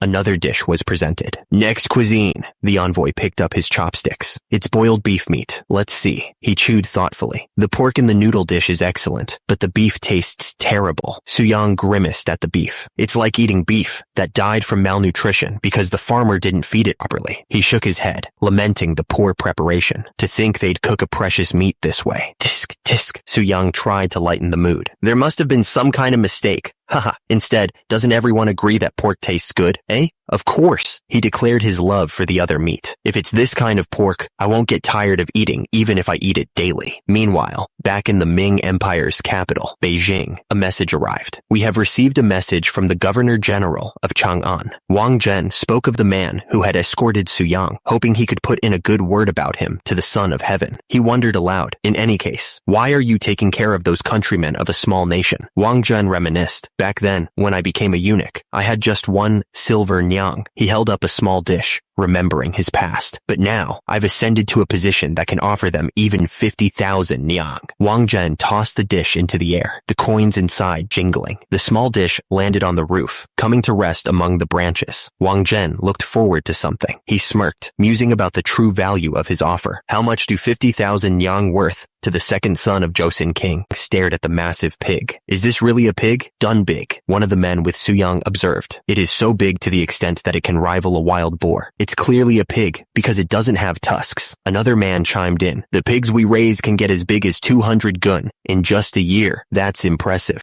Another man suggested, please cut off a piece of this big guy so that we can recognize its quality. Suyang stated, even if we only bring in that pig, it seems there would still be enough to serve a nation. What are you still worrying about bringing in these good pigs? One of the men replied, we have to be careful about bringing in the pigs here into Joseon. We must look into other pigs and compare first. Suyang stressed the importance of carefully selecting the pigs they bring into Joseon. If we bring in all kinds of pigs without any hesitation, their blood will mix, and they will become a mixed-up mess. The group continued their journey. They arrived in Luoyang, a city in the Ming Empire. So Luoyang has as much crowd as Beijing, Suyang thought. Suyang observed the bustling crowds. In the capital, it's hard to find people engaging in such activities. As expected of the Ming Empire, he overheard snippets of conversation, but the way they speak is a bit strange. I heard someone saying something about Joseon, the savage country or something. Just what are they talking about? Suyang paused, overhearing something that piqued his interest.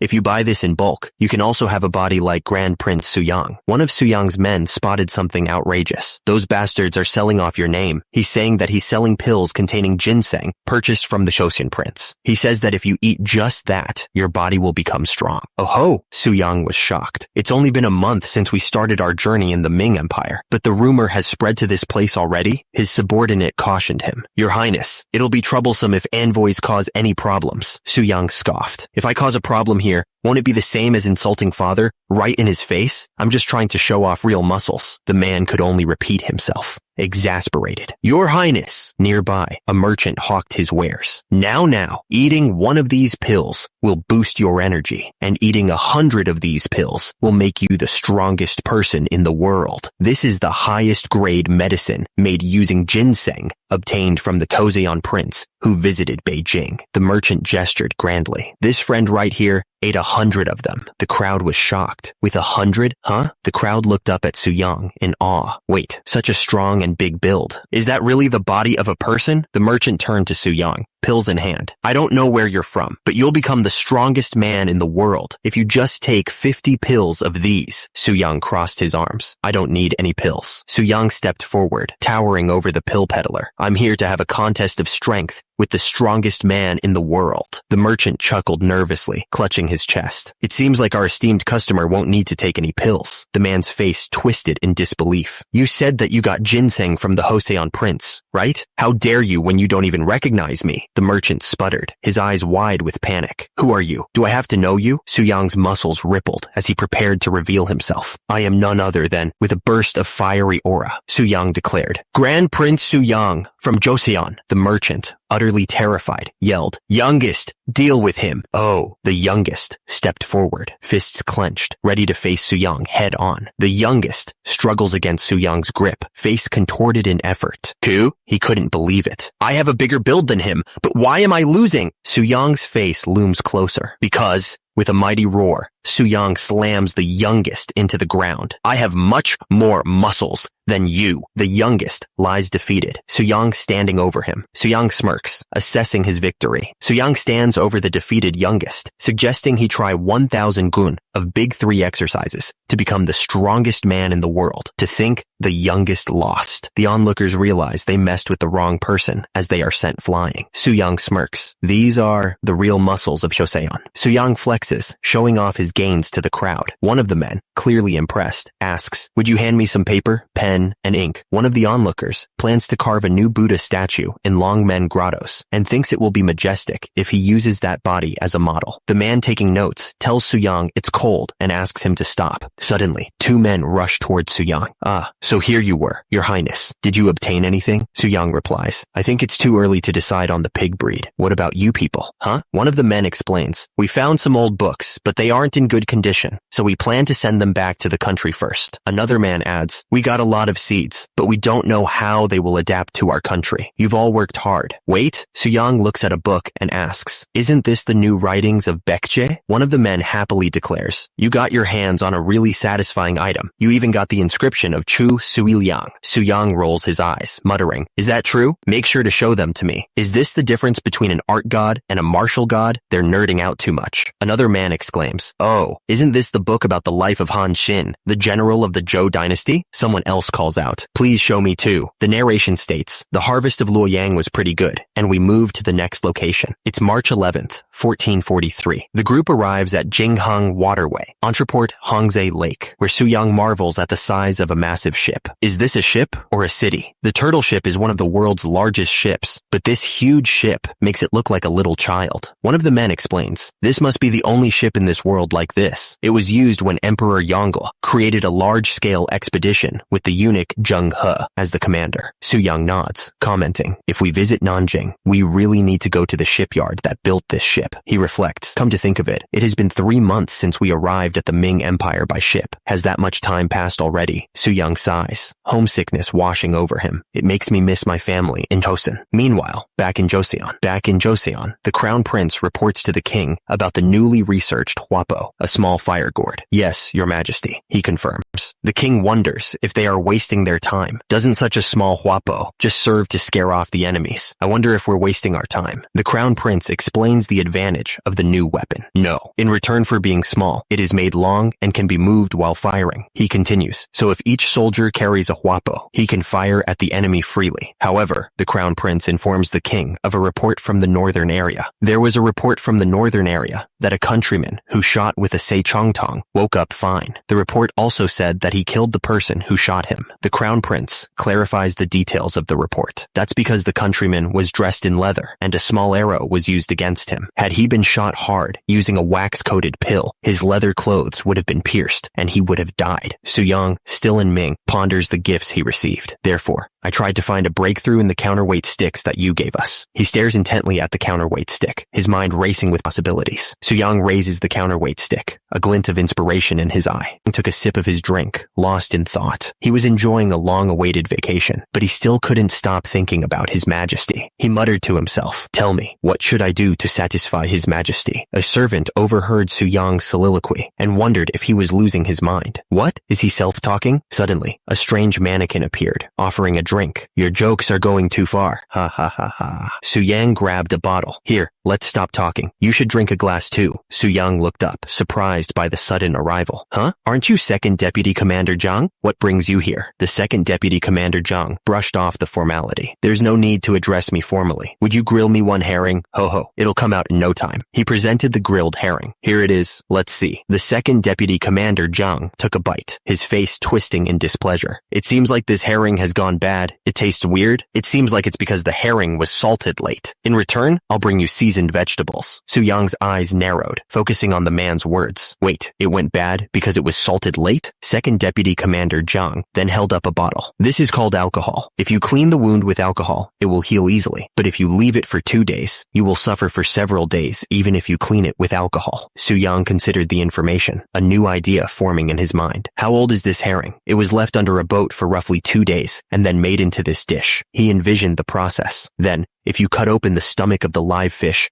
and immediately salt it, wouldn't it last for half a month? With a burst of energy, Suyang turned his attention to the sea. He shouted his orders. "Bring up the net using the crane." The crane began to lift the massive net, water cascading down. Suyang directed the crew with renewed vigor. "The people on the back keep rowing. Those in front, open up the fish's stomach and salt it immediately." "Yes." Suyang points to the lat pull-down machine. "We will be using the moving pulley that I learned while making the lat pull-down here. The fish are piled high. One of the fishermen asks, if we salt it quickly like this, will it really last for half a month? Suyang confidently answers, yes. One of the fishermen is amazed by the sheer volume of the catch. This is the first time in 30 years of my life as a fisherman that I have harvested this many fish. The fisherman continues, just 100 fish are enough to make us fully loaded, but this is well over 1,000 fish. Another fisherman realizes the implications of this bounty. As the harvest of fish has increased, the storage facilities for fish have also increased. If it's done properly, rather than dried fish, the 8 provinces of Joseon can enjoy raw fish. Suyang realized that they needed a strong fishing boat that could venture out to the far sea here. He knew what he had to do next. I need to send a letter to His Highness. Suddenly, a voice boomed. A royal order. The royal order was delivered to Suyang's disciple, Ma Il-young. Grand Prince Suyang's disciple, Ma Il-young, carry out this order. Ma Il-young reads the order aloud. I'm planning to make a big haul for conducting oneself and preparing the body soon. Ma Il-young continues, reading the royal order, his eyes widening in disbelief. Therefore, as the first disciple of Grand Prince Suyangwa, gather 20 children of powerful and rich families who were eliminated during the examination of country magistrates. He pauses, shocked. 20. Ma Il-young had a royal order to fulfill, to gather 20 children of powerful and rich families and teach them how to conduct oneself and prepare the body. 1 month later, Ma Il-young reminisced. It was good times when I exercised together with His Highness. When will I gather 20 people? He turned to one of his students. Do you understand the hard work brother went through to teach you? The student replied, yes, but the disciples' eyes light up every time Prince Seosan teaches them. Ma Il-young was frustrated. But when I carry the book and teach them, they don't even meet my eyes. Shockingly, no one gave any attention to him. Ma Il-young pondered. It is said that those who do not pass the annual exam by next year will be sent to Hamgil province. They still haven't got themselves together. The courtier seemed shocked at the news. To Hamgil province? Yes? Ma Il-young's face fell. Suyang looked at the courtier. Really? So, all the disciples went to Hamgil province. Ma Il-young looked concerned. Hamsil province, you say? Isn't it cold there? Just imagining it makes me shiver. Your Highness. Suyang, ever the enthusiast, grabbed a dumbbell. Let's warm up together. Ma Il-young's face crumpled in dismay. Suyang declared, I can't bear to see disciples living with the countrymen. Then, a thought bubble appeared. As expected, for someone who lacks learning, the scene shifted to a shot of weights. Wouldn't weightlifting be the answer? A distant scream echoed. Suyang, struggling with a barbell, demanded, what have you learned all this time? Are you still unable to answer the question? Sweat dripped from his brow as he stared intensely. This won't do. Suyang, arms crossed, demands, add 1 more plate. The disciple, struggling with the weight, shouts, I know.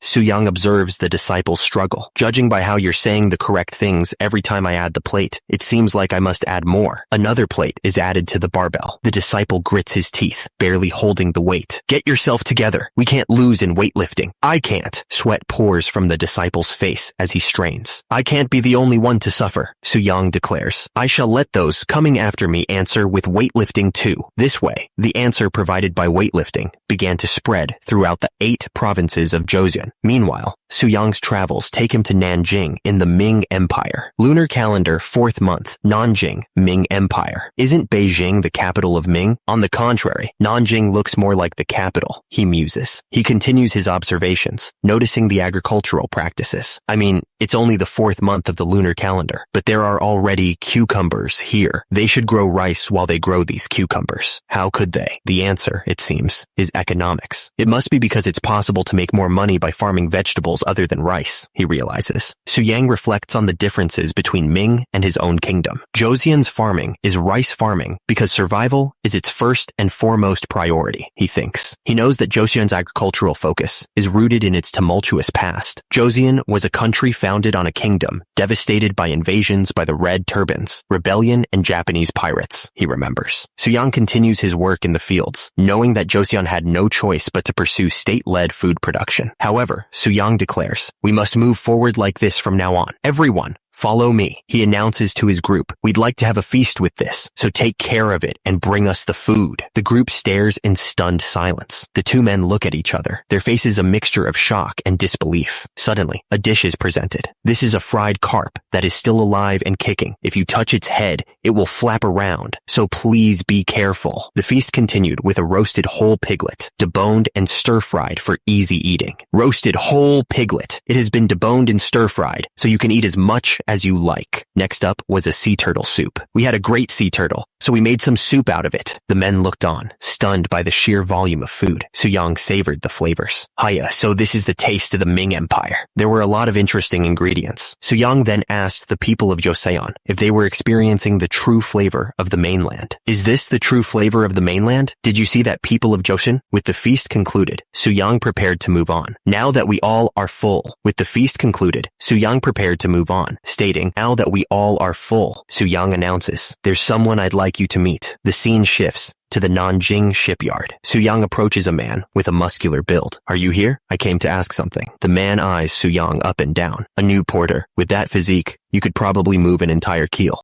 Suyang replies, I am Grand Prince Suyang, a member of the envoy from Joseon. The man responds, oh, I see. Suyang waves off the almost faux pas, then asks, I heard you designed the ship for court eunuch Zheng He's expedition. The muscular man beams. I did. The sight of that massive ship setting sail was truly impressive. He introduces himself as shipbuilder Fang Jiju. Fang Jiju continues, we built a 2000 Rio 1 specifically designed to escort the flagship. I didn't know then that it would be my last achievement. There were no more expeditions, and the flagships I built one by one also reached the end of their lifespan. He sighs. After that, I made a living by building simple merchant ships. Miserable. Fang Jiju's face scrunches up in frustration. Isn't building massive ships a natural matter, of course, for a man? Suyang leans in, intrigued. Have you ever built other types of ships? I learned a lot by living and being obsessed with them. Fang Jiju boasts, I had a hand in the Fuchuan Fujian province's ship, the Guangchuan Guangdong province's ship, and naturally, I am familiar with the Niaochuan Zhejiang province's ship in the vicinity. Oh, ahem. Suyang looks thoughtful. You seem to like shipbuilding. Do you have any plans to build a new ship again? It's a pity to let your skills go to waste. Fang Jiju's eyebrows furrow. You're suggesting moving to Joseon and building ships there, aren't you? The shipbuilder scoffs. I appreciate the offer, but the life of a true man is about building a large ship to conquer the ocean. Fang Jiju's voice rises in disbelief. How can I go to Joseon to build a smaller ship? Suyang sighs, knowing that some things are universal. Engineers never change wherever you go. Suyang presented Fang Jiju with a draft, saying, well, would you take a look at this draft? Isn't this just a small fishing boat with only one sail and oars for rowing? He pointed to a specific part of the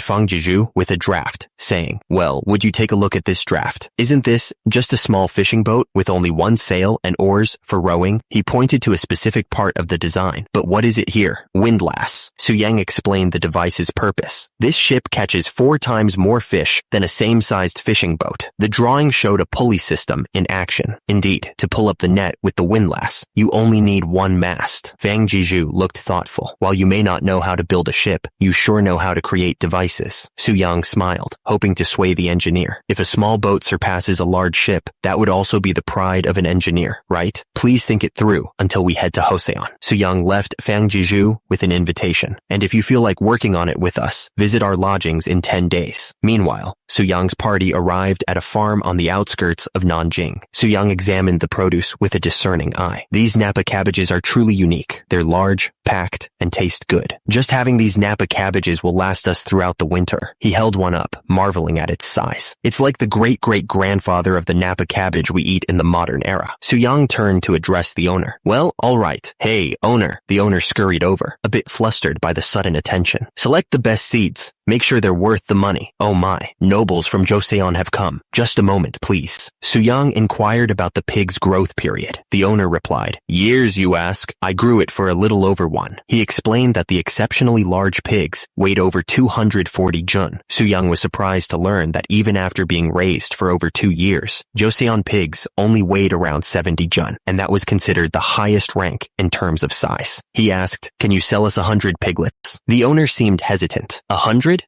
That sounds difficult. Suyang smiled, assuring him that he could add as much as needed. This pig's breed is Yimeng Black Pig, sir. The owner agreed to provide them with an 8:2 golden ratio of females to males by the next day. Joseon, what a beautiful country. Okay, do your best for me. Suyang gazed at the horizon, realizing that their journey to the Ming Empire was coming to an end. Unfortunately, the silver coins borrowed from Chief Eunuch Wang Zhen of the Ministry Ministry of Rights had run out. Even though exporting soap could easily cover the costs, dealing with someone whose thoughts were unknown was still worrisome. However, Soo-young steeled his resolve. To make Joseon prosperous, it was a mountain they had to overcome. He narrowed his eyes, lost in thought. Just then, a voice called out to him. Your Highness, someone named Fang Jeju is looking for you. Has it been that long already? Soo-young looked off into the distance, musing. It seems talents are gathering in Joseon. He turned to his companions. Did you all pack the baggage well? There are over 400 books. Please handle them carefully. The men bowed deeply. Understood, Your Highness. Soo-young stared at the massive stacks of books. Since there are more belongings than people, the journey from Beijing back to Joseon might be tough. One of the men agreed. That's true. Soo-young was optimistic. Still, the wind is good, so 6 days should be enough time to reach Shandong. I'm curious as to what will happen in Hanyang. One of his men looked thoughtful. How will they perceive the gifts we brought? Soo-young smirked. Don't worry. The Hall of Worthies will be crowded. Back in Joseon, a voice called out. Your Majesty! Back in Joseon, a court official rushed in, interrupting whatever Soo-young was doing. Your Majesty! Something big has happened. He continued to explain the situation. It is said that there's a huge uproar at Muakajai. Soo-young was not pleased to be disturbed. I was about to break the deadlift record, but you bothered me. If this deal isn't important, be ready for punishment. Now, tell me. The official seemed unsure of how to proceed, but tried to phrase it as positive news. Those who had finished their diplomatic mission have returned. That's truly welcome news. That's truly welcome news. He stammered, finally getting to the point. No, Your Majesty. It's because pigs have escaped, and the whole area is in chaos. Soo-young was annoyed by the interruption. Damn you. Don't make a fuss. It must be piglets brought from Ming. A court official reported. You see? The big one is said to weigh 120 jun. Another official reacted in disbelief. 45 kilograms. What? Chaos erupted as someone shouted. Catch them! One of the soldiers struggled to contain one of the pigs. Is this a pig or a wild boar? Why is it so strong? Nay, a horse. Another soldier, clearly struggling to control his horse, shouted. Catch! Catch them! You're a military officer. Why are you on a horse? Nay, I hate him. I'm scared. Oink. It doesn't listen because of the pig. A pig, seemingly offended, yelled. Ugly human! That's my husband! Honey! The pig, furious at being captured, was about to charge. The pig is about to charge in! Let go, human! The soldier screamed as the pig lunged forward. Eek it! T.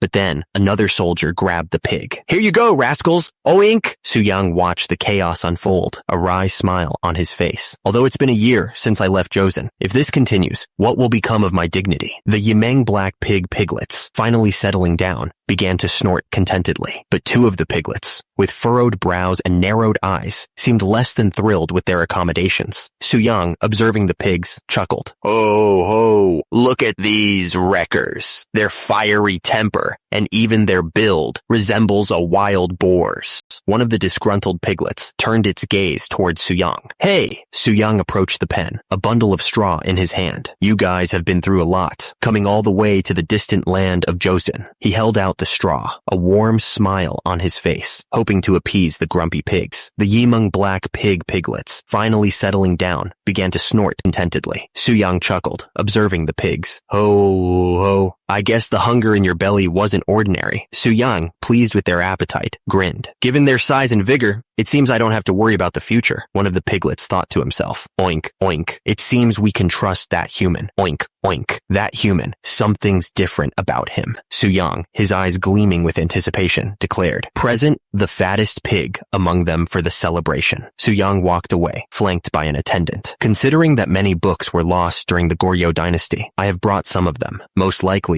the majority of them are about farming and commerce, so the public works and taxation ministries are going to be busy. The attendant bowed his head respectfully. You've worked really hard. Is there anything you wish for? Soo-young replied, I do. I've learned a lot during this visit to the Ming Empire. Soo-young, ever the visionary, knew that the key to a stronger Joseon lay not just in military might, but also in the bounty of the land. If Ming's agricultural methods are applied to Joseon, he continued his train of thought, envisioning fields overflowing with crops. Our dietary life will surely undergo a change. It can help address nutritional imbalance. He shifted his focus to another crucial element for Joseon's advancement. Next is the talent. Soo-young addressed the assembled craftsmen, singling out one by name. Fang Jeju, was it? The craftsman, visibly nervous, replied, Yes, Your Majesty. Soo-young acknowledged the sacrifices made by those who had left their homes to serve him. Leaving the Ming Empire, and coming to the distant land of Joseon. You all must have endured a lot. I will ensure that separate places are prepared for each of you." The craftsman, deeply moved, exclaimed, "Your royal grace knows no bounds, your majesty." Suyang knew that skilled artisans were invaluable assets to his kingdom. An enthusiastic craftsman is sure to be useful. The newly trained men expressed their gratitude to Suyang, acknowledging the difficulty of the training they've endured. "It's our pleasure to have an audience with you, Grand Prince Suyang. MHM, it seems everyone here has gone through hardship to keep up with the training." Suyang turns his attention to Ma Jungho, praising his efforts. "And Ma Jungho, you've done a great job as well." Ma Jungho modestly replies that teaching is different from learning, hinting at some difficulties he's been facing. "Ah, it's nothing. Being in a teaching position vastly differs from being a learner. I've had reports of that as well." Ma Jungho explains that he hasn't been distinguishing between the children based on their social class or whether they are from common or servant families. There's nothing about distinguishing a child of a concubine from the common or servant class in conducting oneself and preparing the body. It's just a study thoroughly focused on filial piety. Suyang's expression hardens slightly as he asks if Ma Jungho, a concubine's child, has been disrespected. "Even so, did they disrespect Mr. Ma, who is a concubine's child? I think I know how to handle it." Suyang declares that he will teach them in a new way. "All right, from here on, I'll teach you in a new way." Suyang decided to introduce a new training method. It's called CrossFit. I've been told that people are bored with repetitive movements. He held up a kettlebell, ready to demonstrate. "So, we'll perform various exercises to clear away our idle thoughts. Watch closely and follow suit." Suyang then demonstrated a series of movements. "This is called burpee, which I invented during my stay in Ming." The soldiers looked relieved at the prospect of a new routine. "Whoa, it doesn't involve carrying heavy weights, right? Count me in. I'll do it 100 times. Hopeful expectations were finally free from that boring barbell. Suyang grinned, pleased with their enthusiasm. "Haha, that's the spirit. Then, try to copy me." Suyang began the demonstration. First is 20 reps of burpee. Second, 20 jumps over a waist-height log stack box jump. Suyang continued to push the soldiers, demonstrating the next exercise. Third is 20 swings with a 20 Jun weight kettlebell swing. That's about 7.5 kilograms. He moved on to the final exercise. And finally, 20 squats without weights. Do this twice, take a break, and then repeat it twice. One of the soldiers asked hopefully, "Will today's training really be over with this?" Suyang grinned ominously. Of course, it approaches with the force like a storm after the silence. The soldier blinked in confusion. "Excuse me? What storm?" Suddenly, a screech echoed through the training grounds. The soldiers collapsed, utterly defeated. I can't do it anymore." One of the soldiers gagged, bile rising in his throat. "Oopchu!" The soldier looked ready to lose his lunch. I'm going to vomit." Suyang looked concerned, but only for a moment. "Oh no, vomit." He grinned sadistically. "Then vomit and continue. I did the same. Humans don't die as easily as you think." The soldiers continued to suffer. One of them finally snapped. "You're so mean." Suyang continued to push his soldiers to their absolute limits. "It's been more than 6 months since you started conducting oneself and preparing the body, yet your learning still seems lacking." Suyang towered over the soldier, who was struggling under the weight of his training. "Now, open the book and focus on your studies. When the strength in your limbs disappears, so will your distractions." The soldier, barely able to hold the book, was clearly suffering. "How can I read a book in this state?" Suyang was unmoved. "It's a must." The soldier was dumbfounded. Both Ma Jungho and Prince Seosan have dedicated themselves to their studies in this way and achieved great success. It doesn't make sense. Meanwhile, stacks of books sat on shelves, waiting to be read. Suyang held up a copy of calligraphy. "Elder brother, is this a copy of the famous calligrapher Chu Suiliang?" The shot then panned to a stack of books. Suyang presented the books to the others. "Here, you can also find copies of Yan Zhenqing's Qinli Stele and Ouyang Shun's inscription on the sweet spring in the Jucheng Palace. This detailed and bold calligraphy must be thoroughly mastered." Grand Prince Anpyong, third son of Sejong, spoke up. "Next time, it would be nice if Yi Yong departed as envoy instead of you." Suyang smiled. "Certainly, elder brother. I also want to visit Khufu, where the descendants of Confucius live." Suyang continued, noting his father's approval. "Actually, father seemed pleased with the outcome of this diplomatic mission and asked me what I thought about going as the next envoy." Suyang, holding a calligraphy book, tilts his head, a puzzled expression on his face. "What's wrong, elder brothers?" One of the brothers asks, "Yong, have you seen the transformation in Deputy Assistant Scribe Shin Suk-ju's physique?" weak. Considering the hardships a diplomatic mission brings, your frail body worries me. The other brother chimes in. You need physical strength to travel to distant foreign countries. Suyang's brothers look down at him with concern. It's just that my touch is meticulous, making it difficult for me to lift those lumps of iron. One of the brothers replies, Yi Yong will never know how delicate a dumbbell is. What do you think, you? Suyang looks up, a determined glint in his eyes. Although my muscular strength has more than doubled, my skill in calligraphy remains unchanged. Suyang's brother is taken aback by his sudden interest in calligraphy. Wait, you originally had no interest in calligraphy, did you? But his brother refuses. Suyang introduces his latest invention, a weapon for the common soldier. This thing is my newly created firearm, the kind even an ordinary soldier can use. He demonstrates the weapon, aiming it toward the sky. The weapon fires with a burst of smoke and light. Suyang explains the firearm's capabilities. Its power pierces armor up close and leather from a distance. The firepower is enormous. The firearm demonstration leaves the officials wondering, in your opinion, what improvements does it need? A masked figure appears, ready to give his input. If you ask me, meanwhile, in the Ming Empire, a man asks, so, is the spy we sent to Joseon performing the mission without any issues? Yes, that's right. He continues, noting Suyang's knack for innovation. The Prince of Joseon has a talent for developing various items, like soap. He leans forward, offering an incentive for information. If he creates something unavailable in the Ming Empire, inform me through a letter. Describe it in writing, and you'll get 5 silver niang. He concludes with a promise of even greater rewards. The more detailed the drawing, the higher the price will soar. Suyang reclines, holding out a silver coin for emphasis. Whether it's Ming or Joseon, is there anything as valuable as silver coins? He explains that to penetrate the leather, the range shouldn't exceed 100 bow. He elaborates on the firearm's design, mentioning that at first, it was supposed to be lifted on the shoulder or propped up under the chin, but when he made it that way, it became unbearable for a human to endure the recoil. Therefore, Suyang devised a shooting method where you wedge this firearm between your side and arm. One of the soldiers notes that it's very similar to the Seongja Chongtong from the Goryeo dynasty, and that a revolutionary item has appeared. The man in the orange-trimmed uniform states that the way he sees it, this weapon might be vital during a siege or defending the city. Suyang tilts his head, questioning why they are discussing siege or defense when it is designed to be carried by foot soldiers. Suyang points out the firearm's limitations in close quarters combat, stating that's because it cannot aim in situations where enemy troops are attacking. I will demonstrate by firing it myself. The weapon fires with a loud bang, scattering a flock of birds. The soldier peers through the hole in the target. Did it make its way through both the iron plate and wooden board? That's a lot of power. Suyang notes the need for improvements, saying, since the bullets are missing the target, the accuracy needs improvement. Also, the aiming method is somewhat inconvenient. Suyang strokes his chin thoughtfully. I agree. Ordinary soldiers may dislocate their shoulders after the first shot. I should try reducing the size, even if it means sacrificing the power. The soldier in the blue-trimmed uniform asks, and regarding the inconvenience with the aiming method you mentioned, is there any alternative? Suyang was about to suggest a solution when a rustling sound came from nearby. The soldier with the scar on his eyebrow asked, was it just me, or was there a rustling sound? Suyang waved it off.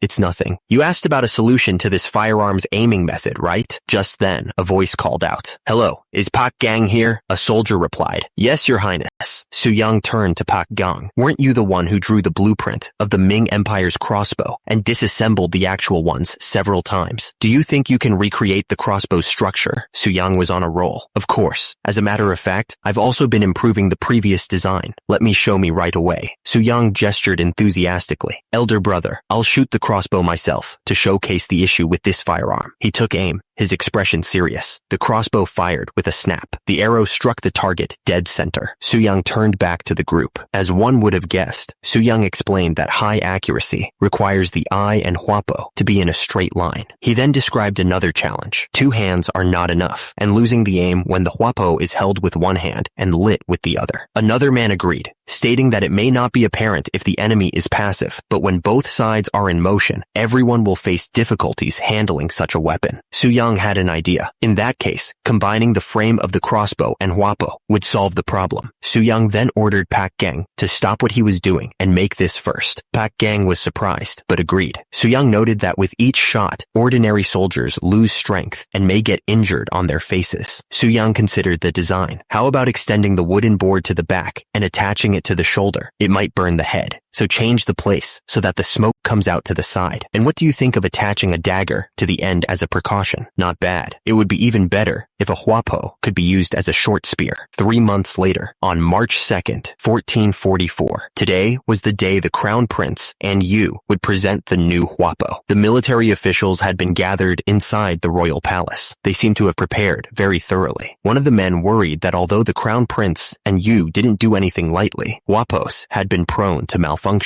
Prepare for the firing of an infantry cannon, Suyang shouted. Suyang instructed the soldiers to fill the firearm with gunpowder. The soldier loaded the gunpowder, but the huapo backfired in his face. Suyang ignored the mishap and ordered the next soldier to insert the pellet into the muzzle. The military officials watched the demonstration with concern. What's going on? That huapo is making so much noise. One of the military officials scoffed at the display. As expected, it can't be helped for those without any battle experience. Tisk tisk, Suyang shouted. Fire! Suyang shouted. Fire! The huapo discharged. The military officials erupted in laughter. The pellet flew through the air. A soldier shouted, check the target. Yes, sir. The target was hit. One shot hit. The military official was surprised that such a noisy item could result in a precise shot, but he wondered where they would use such a thing. He questioned the effectiveness of the weapon. Only one, huh? Pardon? What was that again? The official explained. I said, that hand cannon can only make one hit at a time. If the enemy is at a distance, it will need to shoot 10 times just to barely hit the target. Suyang ordered them to prepare for the firing of a cloud hand cannon. The soldiers readied the cannon, ready to fire. That hand cannon appears unsuitable for the average person to use. It's large, so the pellet must be of a special kind. The order was given. Fire. 2 shots hit. Suyang considered the results. At least this cloud hand cannon is useful. Even so, it takes an eternity to reload. While a huapo fires 1 shot, a skilled archer can charge 3 arrows, don't you think? Suyang smirked. It's still good for hiding, shooting once, and fleeing. You can preload the gunpowder and use it whenever needed. Just then, someone called out to him. Crown Prince. The Crown Prince spoke, unimpressed. The first one, the infantry hand cannon you displayed, was difficult to consider as a firearm, and the second, the cloud hand cannon, is much slower than a bow. The Crown Prince looked down at Suyang and asked, how would you make use of those? Suyang responded, the infantry hand cannon is not a replacement for the bow. It takes 10 years of practice to raise a skilled archer. The Crown Prince looked skeptical. However, those we've prepared for this demonstration have only trained for a mere half a month. Half a month. Are you really saying they acquired this skill in such a short period? Suyang confirmed. Yes, Your Majesty. Half a month is barely enough to learn how to hold a bow. The Crown Prince seemed even more dubious. And to hit the target properly, it takes at least 6 months of practice. Suyang smiled, knowing he had him. Then, Your Majesty, since I've shown you the marksmen who have only trained for 15 days, Suyang declared. From now on, he continued, allow me to have the skilled marksmen demonstrate their skills. He pressed his point. Then, Your Majesty, since I've shown you the marksmen who have only trained for 15 days, from now on, Suyang declared, allow me to have the skilled marksmen demonstrate their skills. The newly trained soldiers raised their firearms, ready to show off their skills. Get ready, Suyang gave the order. Fire. The bullets hit the target's dead center. Suyang's demonstration yielded impressive results. 19 out of 60 shots hit the center. The prince explained that the marksman now had a 30% chance of hitting a target 60 bow away, and that the speed of reloading had also increased. The emperor was floored. How surprising. That was definitely not something that could be learned in a short period. Suyang continued to lay it on thick, boasting that even an ordinary infantryman who had only trained for 2 months could demonstrate the same strength as an archer who had practiced for several years. Suyang then gestured towards a small cannon. Lastly, let me show you the 2-inch cannon. Are you ready? You, standing proudly by the cannon, responded, Yes, Your Highness. The emperor eyed the small cannon with skepticism. Eh? What's that? Isn't that a huapo? That can't be considered a chongtong, given its size. Suyang addressed the emperor. What kind of pellets does it use? It uses slugs, Your Majesty. We will show you what kind of power it has right away. The 2-inch cannon fired a devastating shot. The blast echoed through the courtyard. The onlookers gasped at the sheer force. The emperor's eyes widened in amazement. Incredible. With your Sejongtong, and 2-inch cannon, let alone the barbarians. Even the northern Yuan people who used to trample on Goryeo will be crushed instantly. Su Yang smiled, basking in the emperor's praise. It's my honor, your majesty. He thought back to the man who helped him. You helped me a lot. Meanwhile, back at the Ming Empire, Wang Zhen's residence, one man asked another, who was seated and writing. He even developed those firearms, huh? Should I ask the spy to send us a copy of the blueprints? The seated man considered the idea. No, it will be difficult to reproduce it exactly if it's drawn by an outsider. He resolved to take matters into his own hands. It's best if we can get our hands on them ourselves. Regarding the hand cannon and the cannon that you and the crown prince created, one man explains that there's a problem when they try to mass produce it, prompting the other to ask if there's a problem, your majesty. The emperor reveals, we received a letter from the Ming Empire. He continues, reading from the letter. Inside the letter, it is said that they heard about the objects made in Joseon and requested that they be sent as tributes since the emperor is very interested in them. Su Yang realizes, I think the objects that they talked about are likely the Seichongtong and the 2-inch cannon. He wonders how they found out about them, then considers that since the letter only says objects, it's possible that they are referring to something else, not the firearms. Su Yang considered the emperor's request. It's possible. However, he knew that if they sent something else, and the Ming discovered their new firearms' existence and made a big deal about it, the situation could escalate. They would think they were hiding them on purpose. Su Yang realized, to think they called them objects, even though they already knew about their existence. He deduced that no one but Wang Zhen could think of a plan like this. In that case, please send 2,000 pieces as tribute. The other man was taken aback. 2,000. That's too many. Sending 500 per year seems more appropriate, though. Su Yang was firm. No, please send 2,000. Meanwhile, inside the Ming Dynasty Forbidden Palace, the emperor considered the tribute. Oh ho, 2,000 pieces. An advisor spoke up. It is said that the third prince of Joseon will personally bring 500 pieces himself within this year. There's no way a small country on the border can go against the Great Ming. Another official inquired, but may I ask why you wrote objects in the letter? The first advisor replied, if Joseon sends another object, it means they must have another plan. He continued, if that happens, we can pressure them to receive more tribute. The emperor mused, well, since Yi Do, the king of Joseon, is a smart person,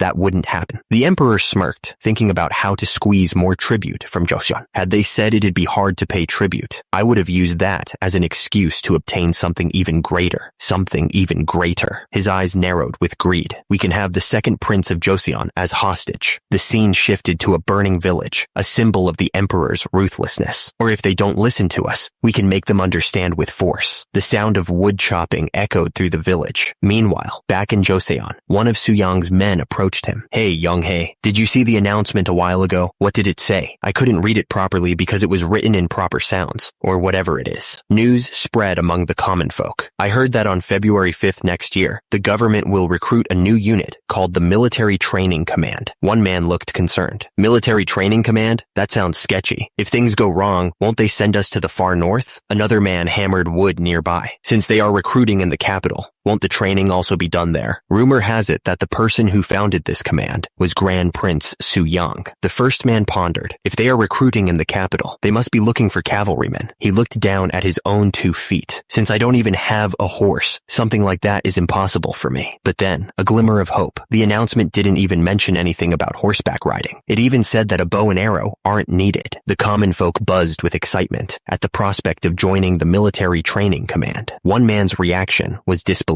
Are you serious? The announcement continued, promising that all one needed was an identity tag, a strong body, and a strong will, regardless of their current status. Furthermore, those who completed the training, along with their families, could become commoners. A lord spoke sternly to a man groveling in the snow. I am sending you to the capital out of generosity, but you know what will happen if you run away, right? Your mother and father will be punished in your place. The man kowtowed deeply, his voice filled with gratitude. Thank you so much, my lord. One man, burdened by his past, trudged through the snow, praying for his family's safety. I will pray every day that my parents are safe while I am visiting Hanyang. That's how hundreds of young people from all 8 provinces across the country, regardless of their social status, believing that as long as they had a strong body, they could become a military officer, made their way to the capital, where Grand Prince Su Yang. That's how, regardless of social status, hundreds of young people from all 8 provinces across the country, believing that as long as they had a strong body, they could become a military officer, made their way to the capital, where Grand Prince Su Yang awaited. On February 5th, 1446, Suyang surveyed the scene at Nodulnaru, now Noryangjin. He muttered, 1,052 people, huh? Suyang crossed his arms, unimpressed. That's much lower than I was expecting. It can't be helped. He knew that these people didn't even know exactly what their military training command was. Suyang addressed the crowd, thinking, considering what benefits the members of the military training command will receive, it's truly a shame. The Minister of War hid behind Suyang, prompting the prince to ask, by the way, why do you keep hiding behind me? The Minister of War trembled. Can you speak in my stead, Your Highness? But aren't you the Minister of War who will command the army? The minister stammered, tears welling up in his eyes. I can't do it. I have only been carrying out administrative tasks in the first place, so please calm down. His Majesty must have appointed you knowing you would do well. Suyang cleared his throat, ready to address the crowd. Now then, since everyone has gathered here, Suyang took a deep breath and boomed. We all sincerely welcome you all who have endured the cold winter to make it to this place. Suyang addressed the crowd, introducing himself. I am Grand Prince Suyang, who is in charge of the military training command, under the command of His Majesty, the King. He explained that joining the ranks wouldn't be a simple matter, because the military training command will use completely different training methods and weapons than the existing units in the capital. Unfortunately, not everyone can receive it. Suyang continued, setting the stage for the trials ahead. Only those who pass the test will be able to join the military training command.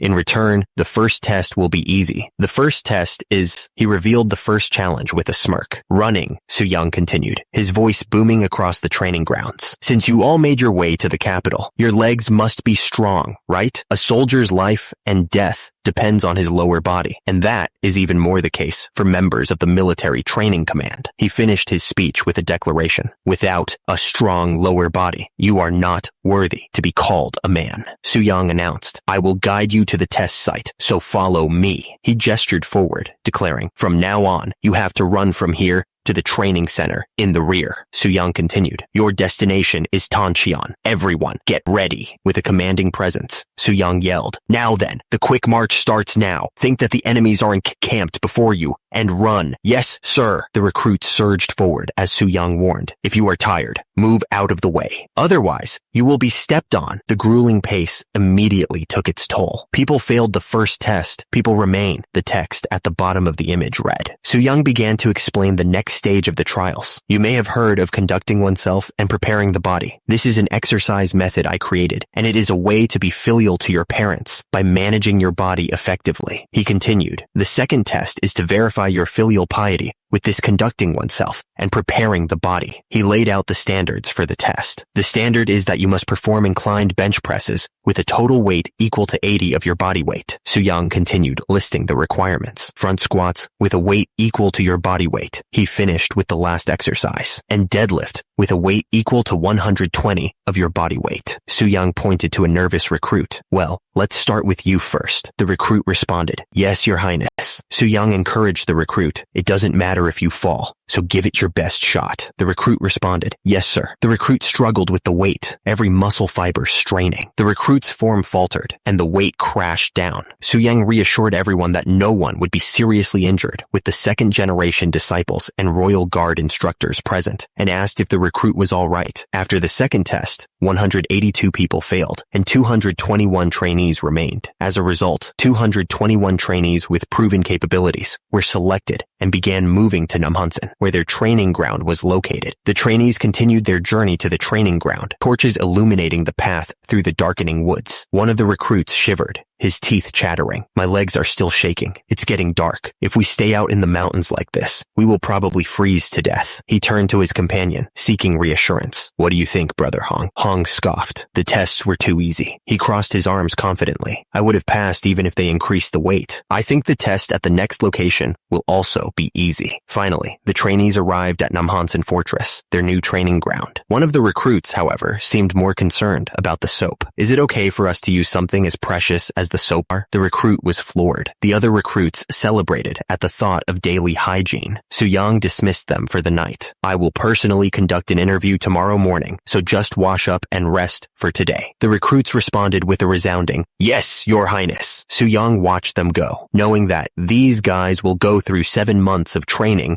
before becoming a junior, third-rank officer. Su-young's attendant informed him that the next candidate was ready. Your Highness, I will tell the next person to come in. Su-young responded. All right, let him in. Su-young grimaced, the interview process dragging on. The interview is almost over. There are only 2 left from the Hong family. Su-young learned that the first of the Hong family was named Hong-san. The first one must be Hong-san. He was a slave in Gangwon-do and came here to upgrade his lowest class. The young man explained his motivations. Why did you apply for the military training command? Hong-san answered, Our Lord said that if I became a military officer, my parents would also acquire a higher status, so I applied. Su-young considered the applicant. He is short and weighs too little, and Hong-san continued, I thought it was my duty as a child to free my parents from slavery, so I worked hard in training to practice filial piety, and Su-young mused to himself, oh, the training so far must have been quite arduous for him. Su-young considered that the military training command's training would be tough. However, if someone with such a strong will, like Hong-san, participated, Su-young thought about how much Hong-san would change. The young man bowed deeply. Thank you so much, Your Highness. Su-young nodded. I understand you may leave now. Su-young turned the page in his book, ready for the next candidate. Let's look at the next person. Su-young read the file. Hong Yun-seong, nicknamed Yong-hae, born in 1425. Year of the Snake? Su-young's eyes widened slightly as he recognized the name. Wait a moment. That human butcher Hong Yun-seong? The next applicant stated, I am from Hoin District, Chungcheong Province. I have a healthy body, but because my family wasn't well off, I couldn't learn horseback riding. The next applicant stepped forward, stating, I applied because I want to be successful. Su-young considered the man before him. They say people can't be changed, so can I change the 22-year-old Hong Yun-seong? Do you know what you are doing here? I was told to become the infantry leader and take care of them. Su-young replied, those who lead people should know how to handle their men without using harsh tactics. It's not about beating and suppressing people to make them listen. He challenged Hong Yun-seong. Can you lead your subordinates like that? Hong Yun-seong paused for a moment. He stated with conviction, if they can't use harsh tactics, why do soldiers exist in the first place? Hong Yun-seong stood firm, arguing, if they can't use harsh tactics, why do soldiers exist in the first place? Su-young paused, considering his words. Su-young responded with a slight smile. I hope you find that answer by the time you finish the training. With that, Su-young dismissed him. You may leave now. The door slid shut. Su-young was confident that even the stubborn Great King Sejong changed, so Hong Yun-seong, who is even younger than him, will definitely change. Meanwhile, the training at the military training command was underway. Left turn, march, left, left, a loud voice barked. Stop chit-chatting. 2 soldiers watched the training. One of them asked, what an interesting way of training. What do you think, Brother Hong? Hong-san replied, it is a training of adaptation to make the team perfect. There is nothing more important than loyally carrying out orders on the battlefield. The scene faded to black, with a question hanging in the air. Isn't this the place where people who were just alive turn into lumps of meat? Su-young declared that from now on, all command systems used in the military would use the proper sounds. He emphasized that those who would lead the soldiers must also master the proper sounds.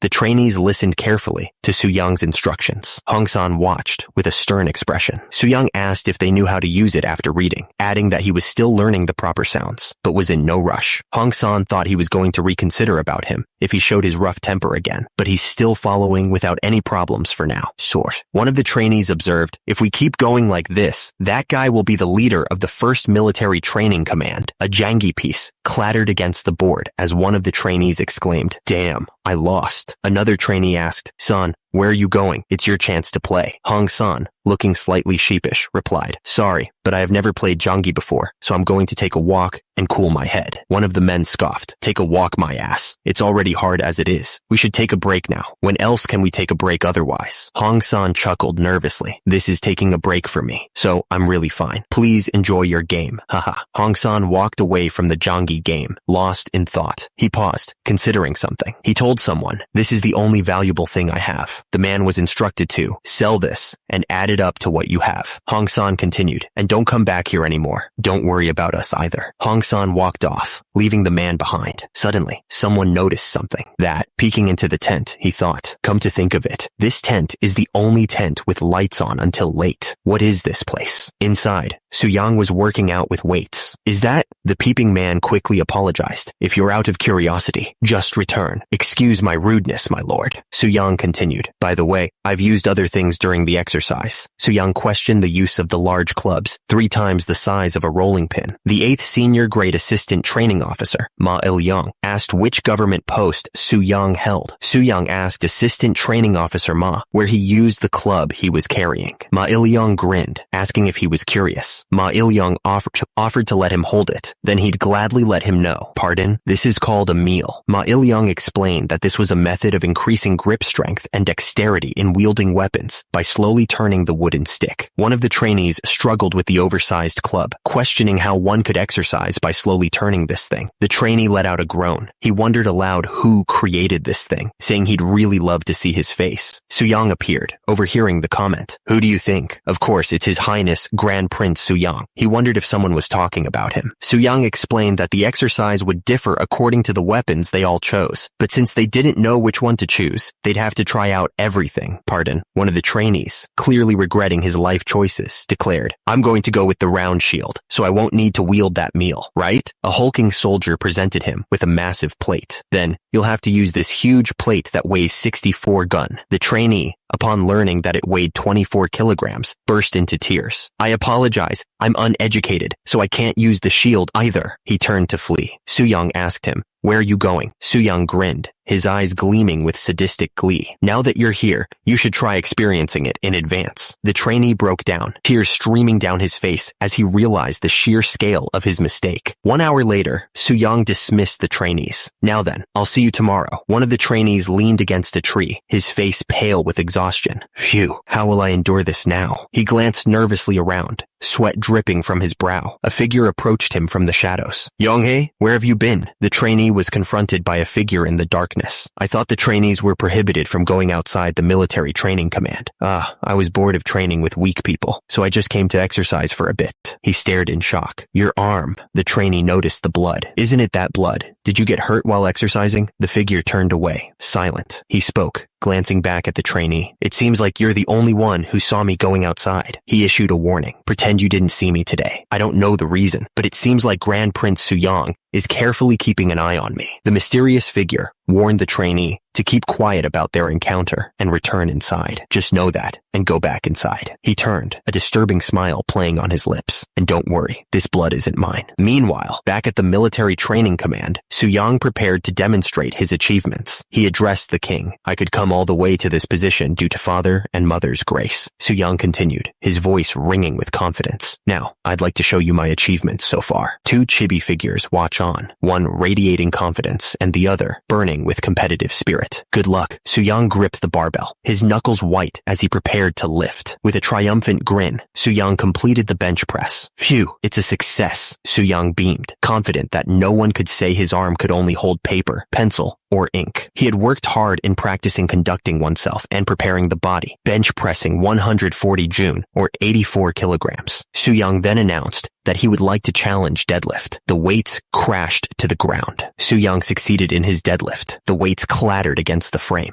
The king and his advisor looked on as Su-yang totaled his squat, bench press, and deadlift. With 180 gun, it made a total of 500 gun. Su-yang beamed. You may have started late, but you're quick in learning, so I'm very satisfied. Thanks to both brothers, I could make a trip to the Ming Empire with a healthy body. King Sejong replied, but you can't be satisfied yet. The king continued, you still have a long way to go, so you must never stop moving forward. Now, he can no longer be satisfied with goon of Big 3 exercise. Then again, even the great King Sejong can handle that much weight now. Sejong added, right, while we're at it, I'd like to see you's further achievements in conducting oneself and preparing the body. Su-yang's face fell slightly. I heard that you recently raised your level of conducting oneself and preparing the body by a lot. I'm screwed. I've been busy with the military training command. He trailed off. Su-yang finished. So I've only done it 6 times a week. Su-yang continued to train, his back muscles rippling with each movement.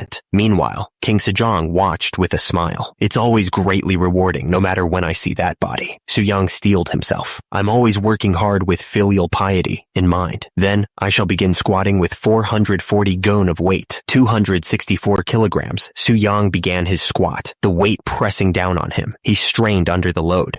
Suyang pushed through the pain, determined to complete the squat with 440 gun. Suyang followed his squats with a successful 330 gun bench press. He stared at his body, musing. It started off daringly, but this body is very strange, relatively dissatisfied to think this is really a weight a human can lift. He examined his hands, flexing his fingers. Normally, I can't lift this much weight. How truly amazing. King Sejong watched him, a hint of worry in his eyes. As expected, even if it's you, it's natural to be scared of that much weight. You may take a quick break. Suyang scoffed. No, father. I've taken enough breath, huh? He prepared himself for the final lift. So, for the last one, I shall perform deadlifts. As Suyang prepared for the final lift, the royal guards watched with a mixture of awe and fear.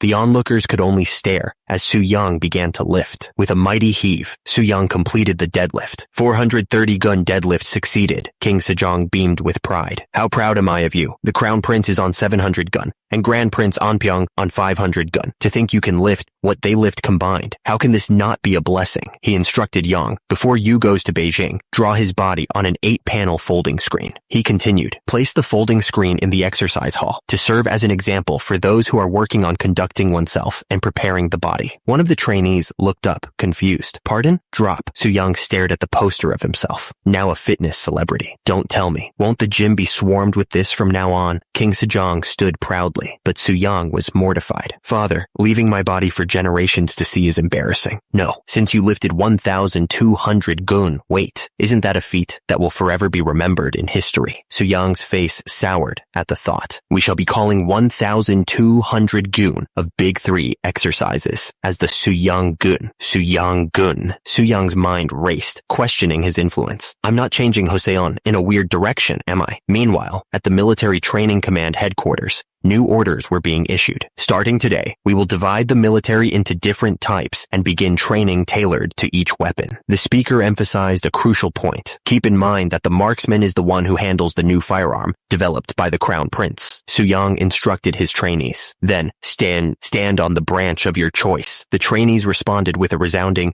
yes. Back at headquarters, a man reported to Suyang, Your Highness, the number of military trainees desired has been organized. The numbers were broken down as follows: 41 shieldmen, 51 spearmen, and 63 long swordsmen. The report continued, and, lastly, 66 marksmen. Suyang noted with a thoughtful expression, there are not a lot of marksmen. I guess it's because people are still used to cold weapons. Suyang was still worried about designating proper training for the trainees. He inquired about the shields that the shieldmen would be using and received confirmation. Suyang observed that the shields seemed sturdy enough to withstand even an attack from a mountain tiger. Before yelling, You there! Suyang demanded to know what they were doing and ordered them to get to their positions and get ready. The trainees apologized. Suyang asked if everyone was ready. He announced that the first training exercise involved turning the shield in all directions. One of the trainees looked at the shield in disbelief, noting that it was already heavy enough just to carry. Suyang commanded them to stop talking and quickly follow his moves, and the trainees responded affirmatively. He explained that while the shields might be heavy now, they had no other choice, adding that the primary reason the shield was made big and blunt was to increase the defense range, and the secondary objective was to block the enemy's march. Meanwhile, a figure in a mask mused that they didn't know where the cannons that would be sent to Ming might be used for. RizComic.com. The masked figure continued that they should prepare in advance. Back with Suyang, he declared that only those with the greatest strength would be able to become a shield man. Suyang explained that it was because, in order to avoid being penetrated by a hand cannon at an effective range of 100 feet, the weight must naturally be increased. Two of the trainees watched Hong San, impressed. They commented that he was really getting better as time passed, wondering where he got such strength. One of the trainees told Hong San he could stop now. Sweating, the trainee asked if Hong San remembered how many times he turned it. Hong San looked back, confused. Hong San, still sweaty from his workout, spotted someone. That guy? The two trainees strained under the weight of the logs they carried, but 1.5 months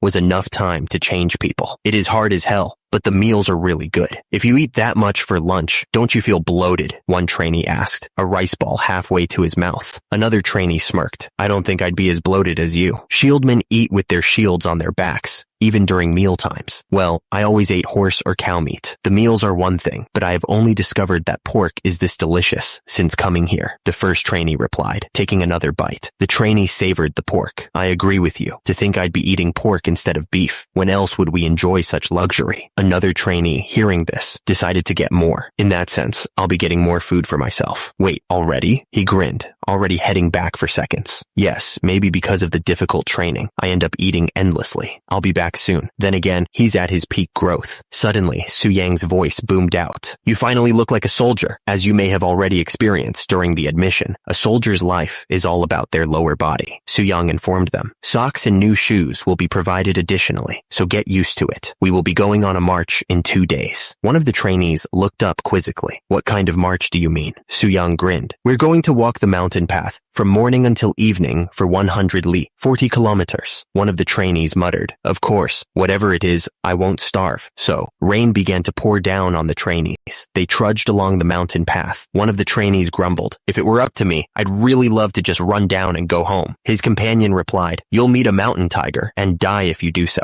Su Yang announced, let's take a short break. Replenish your stamina here. The trainees cheered. Su Yang had already run out of taffy. Here, take a sip of water at least. Everyone, eat a grain of salt when you drink water, he added. Su Yang continued, and those who ran out of water should not worry either. You'll be provided with water once we arrive at the next hill. One of the trainees smiled. At least, it's worth fighting when we have someone like that as our superior. His companion agreed. You're right. The rain continued to pour. Now, let's begin the match again. Get in a row, Su Yang shouted. There was around 1 month left for the military training command. The rain continued to soak the trainees as they trudged along. Hong Yun-sung was an extraordinary man from the beginning, but Hong San, that guy may have looked weak, but when did he grow that fast? Not only those two, the others, who were all over the place at first, changed too. Su Yang smirked, pleased with the progress. He thought to himself, I want to quickly show these strong figures to father. It was September of 1445 in Beijing of the Ming Empire. A man on a throne welcomed, welcome,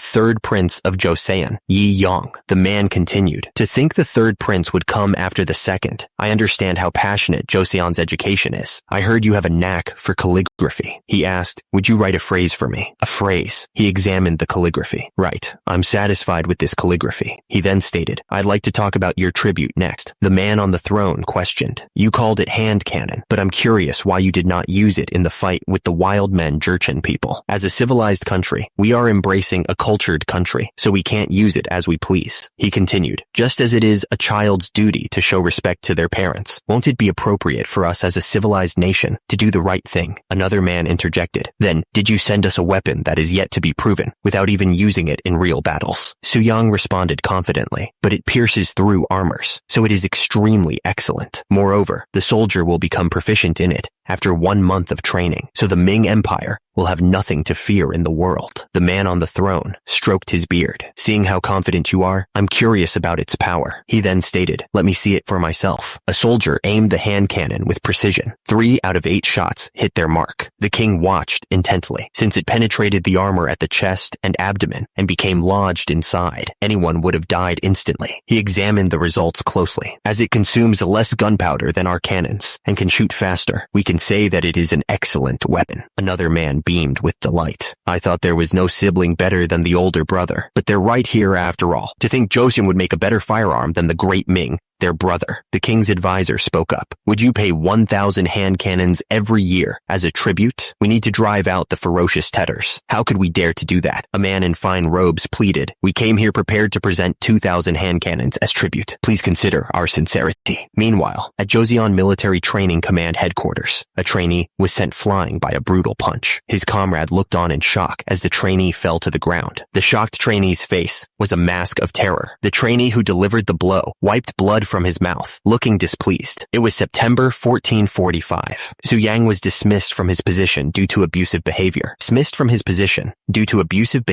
Su Yang's legacy was already being carved in stone, literally. The Luoyang attraction, Longmen Grottos, stood as a testament to art and history, and Gyeon, an early Joseon dynasty painter, was clearly impressed. What a sight. There are stone caves and thousands of Buddha statues along the cliff, he remarked. Grand Prince Anpyeong pointed towards a new addition. Grand Prince Anpyeong, there is a newly carved stone Buddha over there. He examined the statue closely. Maybe because it is new, it seems slightly different from other stone Buddhas. It seems like a bold attempt to express another aspect of the four heavenly kings. Anpyeong gestured further into the grottos. As you go further back, there are more stone Buddhas like this. He squinted, noticing a peculiar detail. But why do their faces resemble that of Grand Prince Su Yang? As the group admired the stone Buddhas, one man turned to his companion, asking, "Hey, do you know who carved these stone Buddhas?" The scene cuts to a flashback, revealing the reason behind the question. 2 years ago, there were con men who sold fake drugs to people. The flashback intensifies, with a brutal display of justice. Please refer to chapter 25. The narrator explains the divine intervention. It's said that Virudaka, who could not bear to witness such a scene, came directly from heaven and punished them. The explanation continues, clarifying the deity's significance. One of the four heavenly kings, and a major deity in Buddhism, the style of the stone Buddha slightly changed afterward. Back in the present, one of the onlookers mused, "Ho, isn't this story about Grand Prince Su Yang? He will definitely find this interesting." Su Yang's face contorted in fury, veins bulging. "Take those words back immediately. How can my brother's muscles be full of fat like this?" A nervous attendant tried to calm him down. "People will gossip, Your Highness. Please lower your voice." Su Yang was not to be reasoned with, staring at the offending statue. "How am I supposed to stay still now? What kind of muscles are that, flabby?" His rage was palpable. "To think they would dare to insult my brother's muscles. There's no way I can go back like this." The attendant looked concerned. "Is postponing your return schedule necessary, Your Highness?" Su Yang replied, "Of course. Instead of a monk robe, I will make it so that the upper body is exposed." He surveyed the cliff face. "This place looks good enough. The height of the cliff is well over 20 bo. My brother is not only physically fit, but he also has outstanding intelligence, so I will carve him as Manjusri." A few months later, Su Yang surveyed his work. Phew. The rough sketch has finally been completed. Compared to the other stone cliffs, this cliff emits a dark energy, so it feels like a dark dragon is ascending to heaven. That's how the Mine Empire gained a new Buddha statue called Muscle Bodhisattva, and the statue became a new attraction in Luoyang that inspired numerous sculptors. September 9th, 1445, Yang Festival, Military Training Command Graduation Day. "Attention, all forces, at ease, attention." King Sejong appeared, looking healthier than ever. "Salute to His Majesty the King." The troops roared in unison. "Salute!" King Sejong addressed the troops. "Seeing you guys move in unison, I can understand how hard you must have worked. You will set an example for all future officers, and the story of your effort will be passed on to future generations." The troops responded with a unified cry. "In order to repay your immeasurable kindness, we will fight until our last breath, Your Majesty." King Sejong turned to the Crown Prince. "You should check how much they have mastered the art of war, Crown Prince." The Crown Prince bowed his head. "Yes, Father." The Crown Prince gave the order. "All forces, square formation, go." The soldiers moved into position. The Crown Prince continued. "All forces, gather in the lines of 4 by type." Someone whittled down some wood with a knife. Logs rolled forward. The soldiers braced themselves. "Shield forces, prepare for impact." The logs slammed into the shields. An officer yelled, "Now,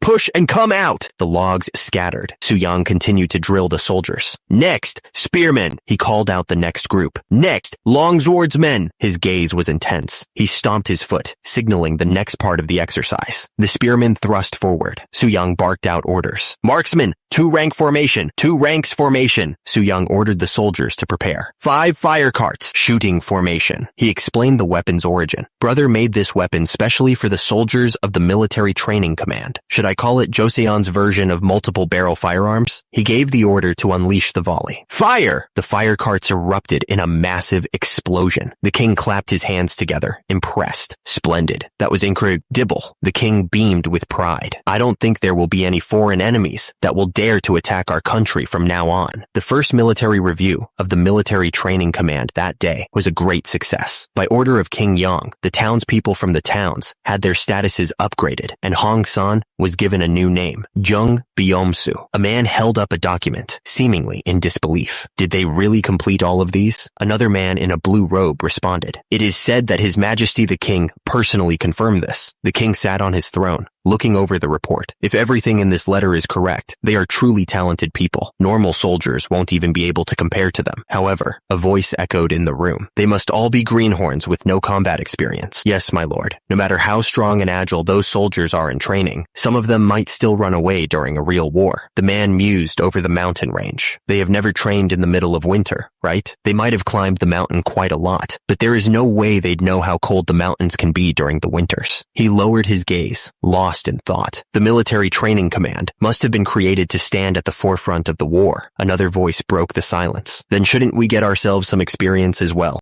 Another man warned. Mount Bakdobong is dangerous in winter. Not only is it high, but it is also full of hungry tigers. The first man responded, I think we can send about 30 people. Not all of them. Since they have sufficiently trained their bodies, what they need right now is real experience. He continued, but I'll dispatch a local soldier with them so they won't get lost and freeze to death. The man spoke with concern, his back to the viewer. If a soldier were to lose his life, how would we be able to face His Majesty? The speaker grimaced. Then that's all the military training command amounts to. He glared into the distance, his expression hardening. We can't entrust the northern region to such soldiers. It was November 1st at the Hamhung provincial office. A man shouted, Attention! Greet the general commander! The soldiers saluted as Suyang applied the modern army's greeting method to the military training command and made them say, Salute. Suyang addressed the troops. Welcome to the northern area. I'm aware that you all went through a rough training. He continued. However, Hamhung is a harsh land filled with fierce cold and groups of bandits. One of the men spoke up, scars crisscrossing his face. I fought with 3 horse thieves and lost one of my ears. The stab wound on my back is still numb. Suyang looked over his troops, a glint in his eye. I'm curious if you all will be able to endure it too in the end. Of course, the most important thing is to overcome the cold of the north. He paused, a dramatic flourish building. Then, I shall give you your first mission. A majestic mountain range filled the view. From now on, climb to the summit of Bakdalbong and leave your mark there. Suyang addressed the assembled soldiers. Select 30 men with nimble bodies and get moving. I shall assign 2 guides. He continued, his expression stern. The time limit will be 8 days. Suyang concluded with a challenge. Prove to me the abilities of the military training command. The local soldier, looking terrified, volunteers. Who will be the guide? It's me. One of the soldiers holds up a map. Now that we're going to move together, let's make a plan. Are you really going to do it? We'll be in big trouble if something goes wrong. The local guide looks up at the soldiers. Is there a law saying that bandits must not barge in during winter? Soldiers must carry out orders given to them. One of the soldiers replies, That's true, but the view shifts to the mountain range. All this time, you would have spent a day on the mountain near the capital city at most, but this place will really be different. The soldier holding the map expresses his concern. It's common for even seasoned hunters to cut off their fingers and toes there. Have you prepared a solution to that? A hand reaches out to grab a bag, presumably containing the solution. Suyang's face darkens. Are you going to just keep babbling about? You can join if you want to go. Otherwise, forget it. One of the soldiers speaks up. One of the instructors who taught us in Mount Namhan was from Kapsan. We learned a lot of hiking thanks to him, so it'll be of help to us. The soldier's face tightens. There is no time to waste. Those who have packed their equipment should go first. The soldiers murmur amongst themselves as they watch the group head out. He's tall and has a good physique. But what? One person leads 15? Another soldier scoffs at the departing group. I don't know about the general commander. How funny. Do those guys even know how to fight? Shall we have a bet on how many toes they'll lose off in total? I'll bet on 20. As the group set off, one of the soldiers eyed the hand cannon strapped to Suyang's back. By the way, what's that iron bar? Another soldier noticed the load he was carrying. Shields and even weapons. Aren't you carrying too much weight? Suyang smiled confidently. Don't worry too much about me. The local soldier adjusted his earmuffs, looking uncomfortable. Rather than that, aren't your earmuffs too tight? It'll be better to loosen it up a bit. He loosened them slightly. No wonder my head hurts. Thank you. The camera focuses on the chains attached to the boots, meant to provide traction on the ice. These chains aren't much help when walking on the ice road either. Suyang frowned. clearly regretting the decision to wear them. What kind of person suggested wearing this? Suddenly, a soldier falls to the ground, clutching his leg in pain, and the others rush to his aid. Suyang's expression hardens, his fist clenching at his side. He silences any further questions with a stern declaration. Grand Prince Suyang, don't ask any further. As dusk settles, Suyang surveys the area. We shall camp in this place. Everyone, grab a site and set up the tent. The soldiers quickly set up camp, their movements efficient and practiced. One of the soldiers marvels at their progress, a crackling campfire illuminating his face. Just how much training did you do that everyone is adapting so quickly in this winter mountain? Grand Prince Suyang originally wanted to train us in a winter mountain, but we couldn't because we had no time. He explains the reason for their preparedness. In return, we went through 2 mountain-based training sessions. The stew is ready, and one of the soldiers peers into the pot, curious. I think it's done now. What did you put in? Is it like steamed rice? The cook offers him a bowl. It's an assorted stew that we eat in the military training camp. It's not that delicious, but it'll give you energy. Thank you. He takes a tentative sip, his expression thoughtful. He chews slowly, savoring the unexpected flavors. It tastes unique, and the fruit scent is unique. How did you make this? After roasting the pig, it is dried well and ground. Then I added dried and chopped cherries, seaweed, and apples. Just then, a soldier approaches Suyang. Officer Hong-san, we've installed the tents. Suyang replies, oh, already? Suyang nods in satisfaction. Very well. 6 people for night watch should be enough. Suyang barks out orders. Stand by in groups of 2 at a time on 3 sides, and be sure to carry a whistle. Understood. The night deepens. A soldier sits by the bonfire. Suyang approaches him. Is the bonfire all right? It's not your turn yet, is it? The soldier smiles, looking up at Suyang. That's true, but I'd like to talk with you. Won't it be a good idea if you can speak more kindly to the other soldiers? Suyang looks back at the fire, his expression hardening. We may be comrades, but I'm the one who leads them. Humans will seize any given opportunity. Suyang's face is stern as he confronts the soldier. If you're dissatisfied that I'm the same junior 3rd rank officer as you, you should have told me directly. Junior 3rd rank officer leader of a 15-people squad. The soldier's eyes widen, sweat beading on his brow. What are you talking about? Never once did I have that kind of thought. Suyang's expression hardens, his gaze piercing. Haven't I always been a thorn in your eyes? Suyang continues his accusations, his voice low and dangerous. That's why you secretly went to Grand Prince Suyang to talk about leaving the camp. Do you sleep comfortably talking behind your comrade? The soldier stumbles back, his face a mask of panic. Stop. Suddenly, a voice cuts through the tension. It's time to rotate the night watch shift. Suyang warns. Be careful, son. He continues darkly. I may be the one to stab you in the back with a knife next time. The group of soldiers finally reaches the summit of the mountain. Suyang surveys the view. To think we reached the summit already. I've climbed a lot of mountains, but I've never climbed up to a summit this comfortably. One of the soldiers notices something. Is there a problem? He points to the sky. Dark clouds are coming from the northwest area. Suddenly, the eye of a tiger peers out from between the trees. Suyang shouts, descend quickly. Make a torch. Even if you have to tear down the tent. It's dangerous to be isolated in the mountains like this. Just then, a soldier yells, Officer Younghae, behind you! Younghae's eyes widen as he turns. He raises his sword to defend himself, but it's too late. The tiger's claws tear through the air, leaving a trail of blood. The tiger's claw slices across the soldier's arm, drawing blood. Too shallow. The soldier grits his teeth, bracing for the impact. The tiger's paw slams into the soldier's shield.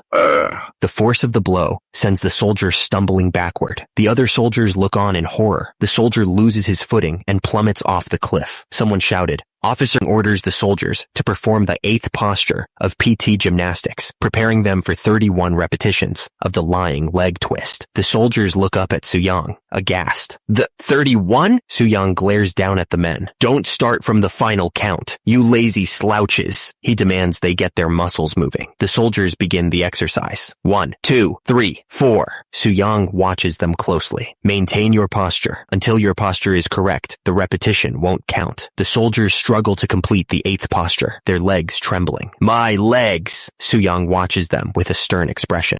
16! The soldiers continue to count as they push through the pain. 22, 28. Finally, the last repetition. 31. The soldiers collapse, exhausted. Silence falls over the training ground. The men stare up at Suyang, who seems to have miscounted. Oops! Suyang's voice booms across the training ground. Did I hear someone say the final count? He smiles, his eyes gleaming with sadistic glee glee. How many repetitions must you perform before yelling the final count? The soldiers, already on the verge of collapse, stare back in stunned silence. Suyang's face contorts in fury. No response, huh? I asked. How many repetitions? The soldiers scream in unison. Uark, 62! Suyang's voice echoes with authority. The 8th posture of PT gymnastics, lying leg twist, 62 repetitions, begin. Yonghae plummets, screaming. He lands hard in the snow, his helmet clattering beside him. He mumbles, we're alive. He continues to mumble, 16 times. Rope, climbing, I'm sure. I can. A voice calls out. Hey, Yonghae, wake up. The speaker peers down at him through a scope. Hey, are you awake now? Yonghae is still dazed from the fall. He asks, where is this place? It's in the middle of the cliff. Thanks to branches and snow, we survived. Can you move? Yonghae struggles to sit up, regaining his senses. My body feels fine. How much time has passed? Well, I just hope this delay wasn't too long. Suyang turns to leave, saying, then let's get going. He pauses, noticing something. Suyang stares at Hong San's leg. Hong San, your injury. Despite his injury, Hong San continues onward. Yonghae grips his makeshift crutch, his hand bloody. This won't do, he thinks. Yonghae insists that Hong San proceed without him. It's necessary to return to the military headquarters within 8 days for the path to a government post to be opened. You go ahead. I'll rest for a while and follow. Hong San stares at Yonghae, unconvinced. He points out the obvious. The tiger is still nearby, yet you plan to rest and follow, huh? Yonghae smiles weakly, trying to reassure him. I'm fine, really. You may go first. Hong San glances back at the injured Yonghae, deciding that with that injury, he's just a burden anyway. He turns and replies, then do as you please. As you say, I'll go ahead. Hong San continues on his path through the snow-covered forest. He thinks to himself, I did the right thing, sending Yonghae first. Hong San pauses, noticing footprints in the snow. Those footprints were quite recent. My decision to wait was right, but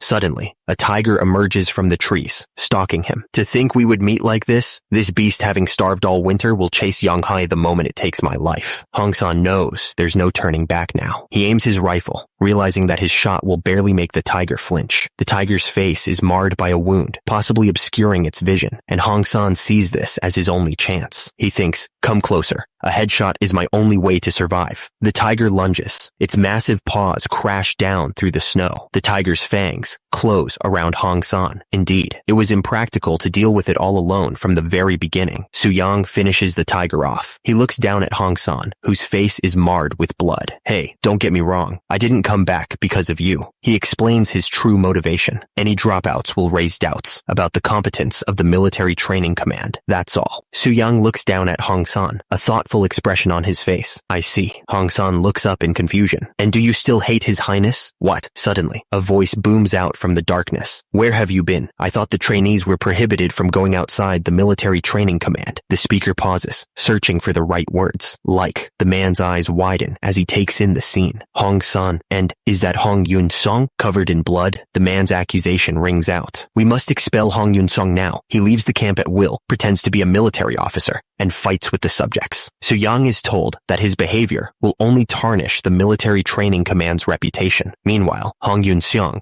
is still feeling the effects of his earlier fight. Suyang looks off to the side. One of the men questions Suyang's actions. Did you really have to do it, Your Highness? Your act shocked everyone at the military training command. Suyang explains his reasoning. With this, the voices blaming Hong Yun-song will likely diminish for the time being. This may also serve as an opportunity for him to come to his senses, and I didn't want to draw public attention here either. The man suggests that a verbal punishment would have been sufficient. It would have been better if you only gave him a verbal punishment, don't you think? Suyang's companion warns him that Hong Yun-song has a strong sense of pride, and this might have the opposite effect. He adds that other instructors won't go to that extent either. Suyang believes that living in the military training command, Hong Yun-seong will definitely come to an understanding, even if it's hard to change someone's personality in just 7 months. One of the men suddenly questions what Suyang is talking about. Hong Yun-seong, covered in blood, states that he doesn't remember when that conversation happened, and that he has shaken off those feelings long ago. Hong Yun-song smirks. Far off in the distance, a group of people call out for Hae. Officer Hong San and Officer Young Hae, a man in a straw hat, looks up in shock. Officers! He shouts. He barks out orders. Pack your stuff without delay. If the ordinary soldiers encounter heavy snow, they'll all be goners. Hurry up! Suyang explains the urgency of their situation. Considering the height of Bakdalbong, the snow must already be piled up to the waist. Even if we depart now, he grits his teeth. Their vain deaths will be entirely my responsibility. I can't just sit idly by like this. He wastes no time. Suyang mounts his horse, determined to rescue the soldiers. Quickly gather those among the horsemen who are agile and accustomed to living in the mountains. We must be able to return here, carrying 30 people. Suyang's booming voice echoes, demanding they open the gates. The gates swing open, revealing Suyang on horseback, ready to ride out into the harsh winter landscape. The soldiers stare in disbelief at the sight of Suyang. Huh? The men are shocked to see their prince. You? The soldiers immediately snap to attention, offering a crisp salute as Suyang rides through the gate. One soldier, still reeling from the shock of Suyang's sudden appearance, wonders aloud, "How did you?" One of the soldiers reports, "We left traces and flags as you instructed." He pauses, glancing down at something behind him, and the soldier continues, explaining the delay. "During our descent from the summit, a mountain tiger was lurking around. We had no choice but to capture it." He bows slightly, apologizing. "That led to a slight delay in our schedule, for which we apologize." Suyang stares at the massive tiger carcass. "Huh, you really caught a mountain tiger." Suyang acknowledges the difficulty of such a feat. Even with 30 soldiers, it wouldn't have been easy. One of the men objects to Suyang's praise. "Excuse me, this tiger was captured by officers Hong San and Hong Yun Song, just the two of them." The officer explains further. "We were lucky because the tiger wasn't in good condition. Officer Hong San made it possible by pushing the beast back with a shield." Another soldier expresses his disbelief.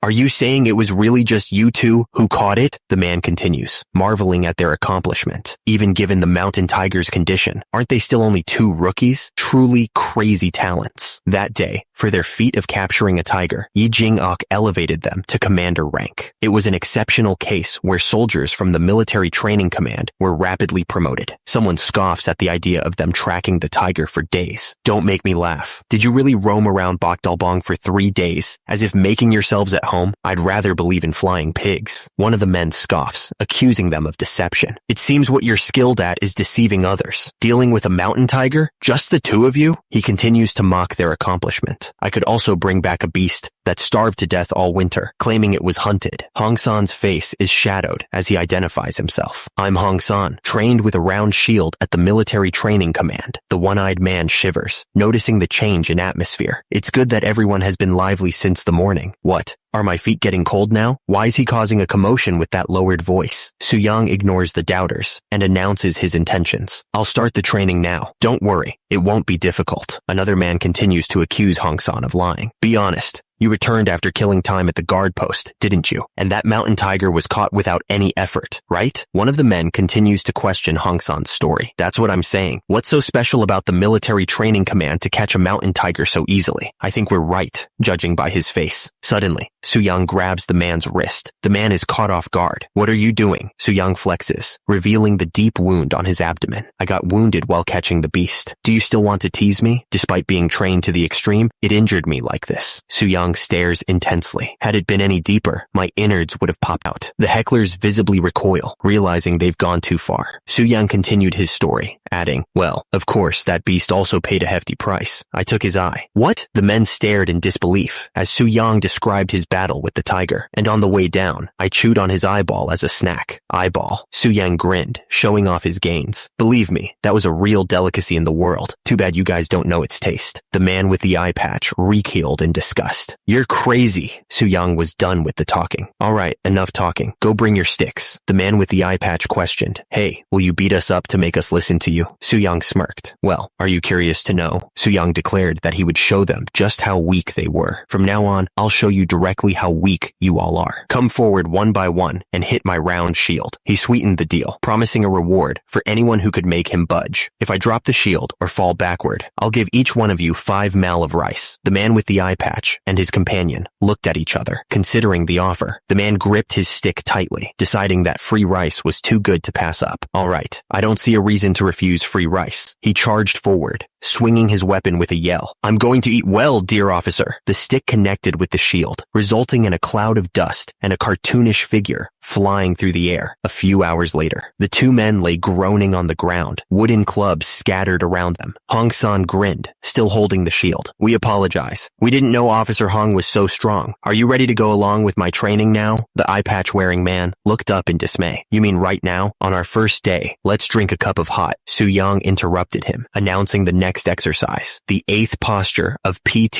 gymnastics. The screen flashed with the name of the new exercise. Prepare for the lying leg twist. The cold attitude toward newbies suffered a complete setback against the military training command's teaching method. Meanwhile, in the capital of Hanyang, Grand Prince Anpyeong, who went to the Ming dynasty, returned, thanks to Joseon, offering the infantry hand cannon. A significant reduction in the annual tribute to 2,000 horses was achieved during this visit. How amazing! Yi Yong was walking down the street when he heard someone call out to him, "Hey, is that you, Yi Yong? Elder brother." Yi Yong's elder brother approached him. "Your shape seems better than before. Was it a nice trip?" Yi Yong smiled. "It was, elder brother. I had discussions with the descendants of Confucius about the study of conducting oneself and preparing the body." His brother replied, "Oh, really?" Yi Yong explained that their thoughts had been influenced in terms of respecting parents. He then offered a gift. Yi Yong's elder brother examined the gift. "Isn't this a depiction of Longmen Grottoes?" Yi Yong confirmed it was, and that it represented his elder brother. He told him to stop by Luoyang if he ever revisited the Ming Empire, because he made a new one. Yi Yong recalled how those bastards had filled his beautiful muscles with fat, and he still felt super angry just thinking about that moment. How could he remain indifferent when it came to his duty as a younger sibling? Yi Yong's elder brother sighed. He expressed his gratitude, saying that Yi Yong was the only one who thought of his muscles. He promised he would definitely stop by Luoyang. Suddenly, an urgent message arrived. "Sir, someone has arrived at the royal palace." Su-young, mid-workout, paused, a dumbbell in each hand. "Who's paid a visit?" He looked surprised. One of the men looked at Su-young, concern etched on his face. "Didn't His Majesty the King say he would go to a hot spring with His Highness the Crown Prince?" "That's correct." The man wondered why someone was here. A small child stood nearby, looking distraught. "Has His Excellency the grandson come here?" and was asked about his trip to Ming. "Okay, so you're curious about my trip to Ming?" "Yes." The child asked if ships cross mountains in Ming, but Su-young corrected him. "Is it true that ships cross mountains in Ming?" "No, they don't cross the mountains, but follow the river between them." The child's eyes sparkled with curiosity. "How was something like this made? I'm really curious." Su-young explained the origins of the Grand Canal. The initial Grand Canal was originally created by Emperor Yang of Sui. The child listened intently as Su-young continued. To confluence the Yellow River and the Yangtze River, he exploited his subjects cruelly. Su-young finished his explanation, painting a grim picture of the canal's construction, to the point where a lot of people broke their limbs just to avoid forced drudgery. "Your Excellency the grandson, scholar of the Hall of Worthies, Li Ha-jip, announced, 'It's time for the evening study, so please hurry and get ready.'" Su-young stood before the child and the scholar. The scholar's face was tense, a bead of sweat trickling down his cheek. The child looked devastated. "Oh dear." Su-young grinned, thinking, "Did you say the evening study? I wonder if I could teach him a little." The scholar relented. "All right, just for an hour." He sighed in relief. "Sure. Thanks." Su-young declared he would be right back with something. As the child called out, Uncle," the scholar sighed, reminding the child to mind his dignity. Su-young returned, holding a badminton racket and shuttlecock. "So, this is called badminton." The child on the court looked up at Su-young, who explained, "Do you know that His Highness the Crown Prince practices conducting oneself and preparing the body to refine both body and mind?" He added, "Yes." The child responded, "Conducting oneself and preparing the body should be done after celebrating one's coming of age ceremony when the bones have become firm. It's not right for young children to exert too much force, so I developed a new exercise." Su-young grinned, ready to demonstrate his new form of learning. "It's also a form of learning, right?" Su-young put all his weight behind the swing. The shuttlecock rockets towards its target. The child's eyes widened as the shuttlecock pierced through the paper window. The child cried out, "I don't think I can do this, Uncle." Su-young grimaced, realizing his error. Oops, he thought to himself that after practicing the test version of badminton with Mr. Ma,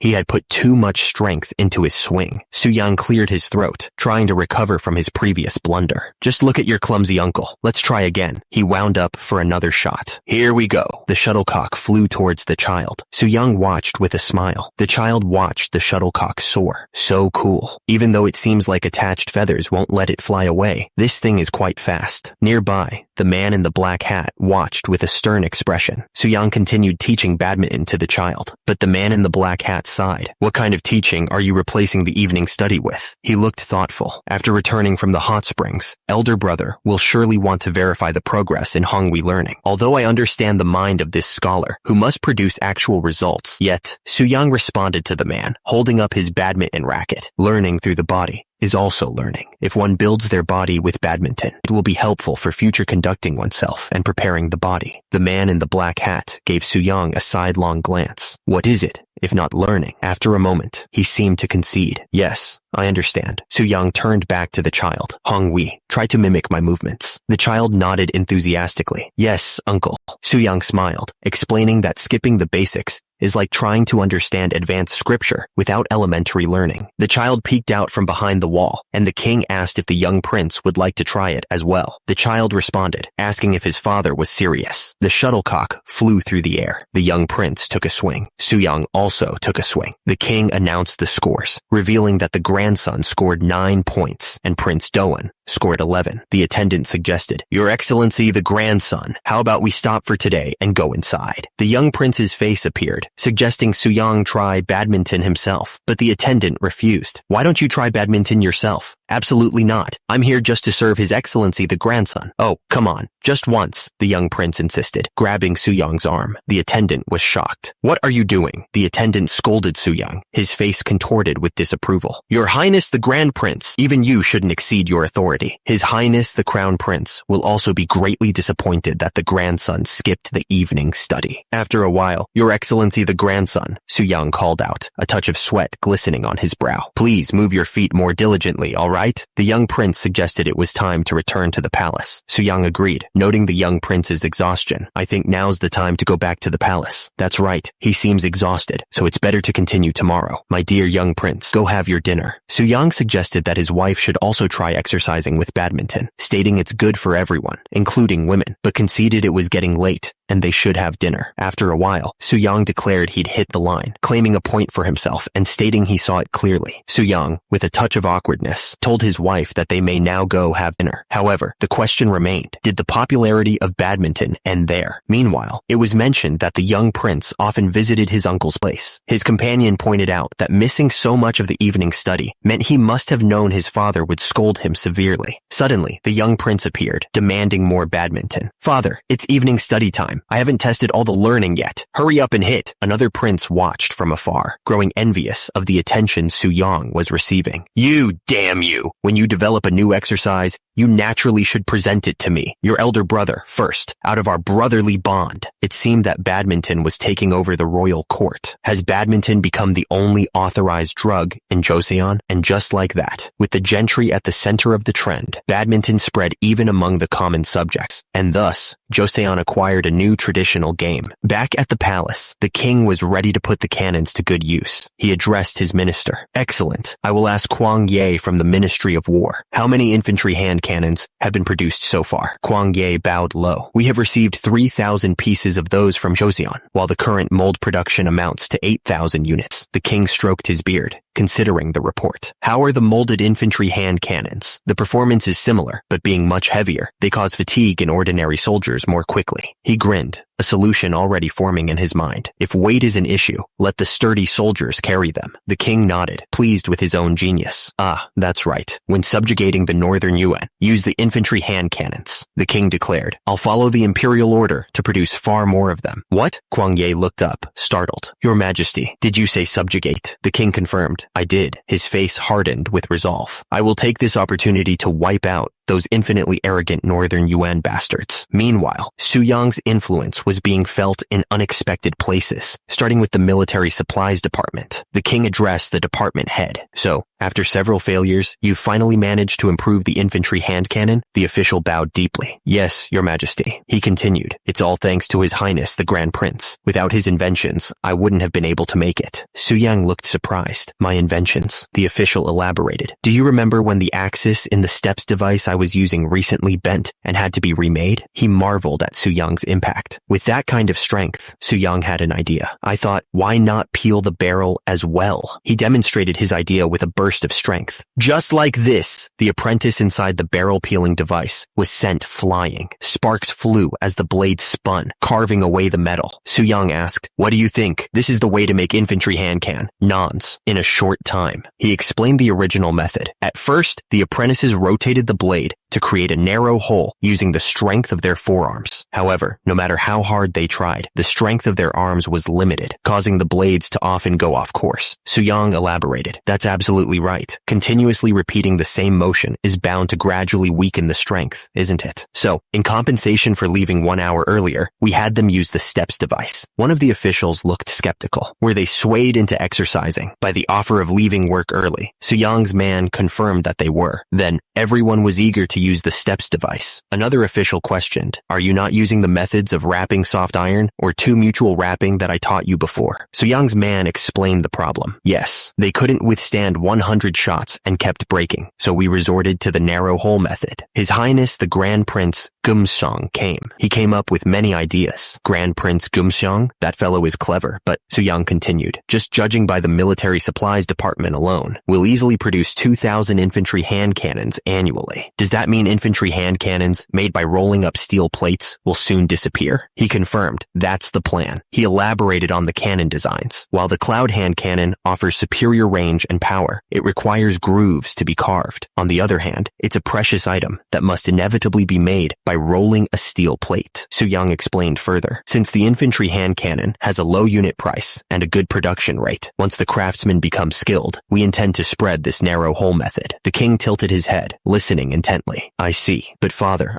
is there a reason you're paying so much attention to firearms like this?" The king listened intently to Suyang's explanation of firearm production. Earlier this year, an imperial rescript was issued from Ming. One of the men questioned, "Is it not the Jurchen people, but the Northern Yuan?" The king confirmed, "Those who call themselves Great Yuan? Yes. It is said that they have resolved to punish those who increasingly belittle the Great Ming." Another man asked, "Did they even demand reinforcements from our country for their military campaign?" The king replied, "Correct." The king's advisor explained that the Ming dynasty had ordered 20,000 mounted soldiers and 80,000 regular ones to be stationed in Uiju and strike the Northern Yuan from the rear. Suyang observed that if 200,000 soldiers were stationed in Uiju, the country would be emptied out, since the term regular soldiers referred to a number excluding supporters. The king announced his decision to gather individuals knowledgeable about the frontier to exchange opinions, inviting Suyang to join them. Suyang accepted his father's invitation. He thought that the timing wasn't good. Another advisor exclaimed that 500,000 was clearly an exaggeration, questioning how even the Ming Empire could supply that many people. One of the advisors argued that ordering them to send 20,000 mounted soldiers was unreasonable because even though they replaced tributary infantry hand cannons, there was a deficiency in war horses. He continued that sending 80,000 regular troops as infantry would require mobilizing all the soldiers except for those in the Samnam area. The king seemed weary due to the turbulent state of affairs. He declared that he was appointing Right Minister Kim Jong-seo as the Frontier Affairs Minister. Right Minister Kim Jong-seo listened intently to the king's announcement. Kim Jong-seo responded that since the king had entrusted him with such an important role, he would work his fingers to the bone to fulfill it. With Kim Jong-seo appointed as the Frontier Affairs Minister, one of the advisors asks, "How does the Frontier Affairs Minister view the situation in the north?" The king receives an update. Recently, Yoyan, Muchang, and Uye have abolished the ruler, causing unrest in the surrounding areas. The advisor continues, "Looking at Yi Jing-ok's disciplinary action the other day, I heard there were no issues at that frontier." The report continues, "Hamgyal province is just in good condition. The 4 counties area has fiercer barbarians, and half of them are thieves." The report singles out a specific threat. Especially unusual is the force of the barbarians from Li Manju's gang around the Pajeo River. Close up on the face of one of the barbarians, a sinister smile twisting his lips. The king considers the request from Ming. "It's impossible for us to reject all of Ming's demands. So, how many troops can we send?" One of the advisors responds to the king's query. Altogether, about 60,000 regular troops and supporters. However, dispatching such a large force poses the risk of the northern border collapsing. Suyang grimaces at the thought. If the north collapses now, it'll suck. The barbarians' joint forces can reach up to 100,000. The advisor continues to paint a grim picture. If we send troops and they exploit the opportunity to invade Uiju, suddenly, a crow caws in the night. The crow carries a bloodied message in its beak. The advisor's words hung heavy in the air. Pyongyang will turn into a wilderness. In that case, Suyang stepped forward. "Your Majesty, your humble son has an idea. The king listened intently as Su Yang began to speak. The Ming Empire, Forbidden Palace. Uncivilized Joseon suffered many losses from the Northern Yuan during the Goryeo dynasty. Su Yang continued, since the Ming Empire has declared that they will no longer tolerate the Northern Yuan and intend to punish them, we will put all our efforts into supporting you. Su Yang's proposal hung in the air, and the king, adorned in golden robes, inquired, the number of troops they can send is 60,000. But how does the Ministry of War view this? The advisor, with his stern expression, replied, from Joseon's perspective, it is considered a full effort. The king pressed on. We can't nitpick the numbers. Keep reading. The advisor responded, yes, your majesty. Due to the activity of the barbarians, including Li Manju, there are precarious places. The advisor continued, therefore, we must suppress them and secure the rear to accompany the great emperor's personal expedition. The king, looking up, questioned, Li Manju? The advisor confirmed, he's the Jurchen chieftain who recently received the position. The king, from his throne, asked, who? The advisor smiled faintly. Is it that Jurchen guy we sent off with some government post before? The chieftain of the Uryankai tribe, right? He affirmed, that's right, your majesty. He was given the position of vice commissioner-in-chief. The king, reclining on his throne, was not pleased.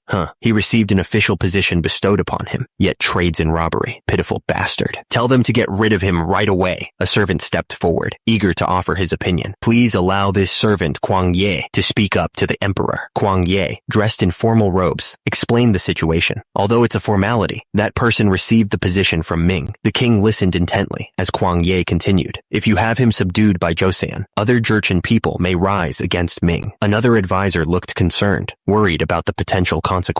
I'm worried it could lead to an internal confrontation. Wang Zhen stepped in to counter the argument. Your servant, Wang Zhen, apologizes for speaking up, but the Ministry of War is overly concerned. If other Jurchen people resist, Ming can simply claim ignorance. And one more thing, there's a reason to allow Joseon's subjugation. The king's advisor waited patiently, head bowed. The king turned his gaze to the advisor. What is it? The advisor explained that their support in the war against the Northern Yuan depends on the request to subjugate Manju. It would not only provide the opportunity to tidy up the troublesome north, but also to test the military training command soldiers and the newly developed infantry hand cannons in actual combat. The king's advisor explained that they could test the utility of the infantry hand cannons in actual combat by pitting Joseon against Li Manju. It was about engaging in battle with the Northern Yuan people beforehand without their direct involvement. The king considered the advisor's words, while Su Yang's face was shown in the reflection. Even after the Yongle emperor subjugated the Northern Yuan, complete expulsion of nomads was impossible. Thus, the Yongle emperor eventually permitted tributary trade with the Northern Yuan, and later, this form of trade came to be called horse markets. Ming bought up horses to diminish the Northern Yuan's power, while the latter reluctantly complied with horse markets due to the scarcity of daily necessities. And strange things began to happen at these horse markets. One man asked, didn't you buy a horse worse than this one for 40 silver nyang last year? The other replied, don't be ridiculous. Where did you ever get 40 silver nyang for a single horse? Someone offered, I have some wool left these days, so would you be kind enough to turn a blind eye to this? Su Yang's face contorted in fury, his voice booming. Who do you, Tatar bastard, take me for? Daring to offer me a bribe. The man's face twisted in confusion. What? What's with this noxious attitude today, after you used to gladly accept it? His eyes widened in disbelief. The soldiers surrounding Su Yang raised their weapons. What are you doing? Don't move recklessly, or else we'll blow your head off. The man in the gray robe looked back at the soldiers nervously. It's madness. If SN Taishi finds out about this, he'll be furious. Su Yang remained unfazed by the threats. It can't be helped. You have to pay for the pots we brought, don't you? The man in the gray robe sputtered. I can't afford to live by giving away so much like this. The prices have gone up, don't you see? He gestured at the pots. The same goes for the price of iron, so we also have no choice. And think about what you scum have done. Meanwhile, Oirat's chief statesman Arlok spoke with an acquaintance. I just heard from an acquainted military officer. Oirat's chief statesman Arlok. They say Joseon is taking a lot of iron as trade goods. The man with the scar scoffed. A small country like Joseon wouldn't take enough to affect the market price. He paused, considering the implications. We need to check what's going on. Elsewhere, at the Northern Yuan Sen Taishi's abode, a man lamented, I'm ashamed to face you. The man in the black hat declared, the Ming Empire unilaterally violated the customs of the horse market and persecuted us. Someone asked, because of Joseon? The ruler slammed his fist on the armrest in anger. The ruler of the Northern Yuan Sen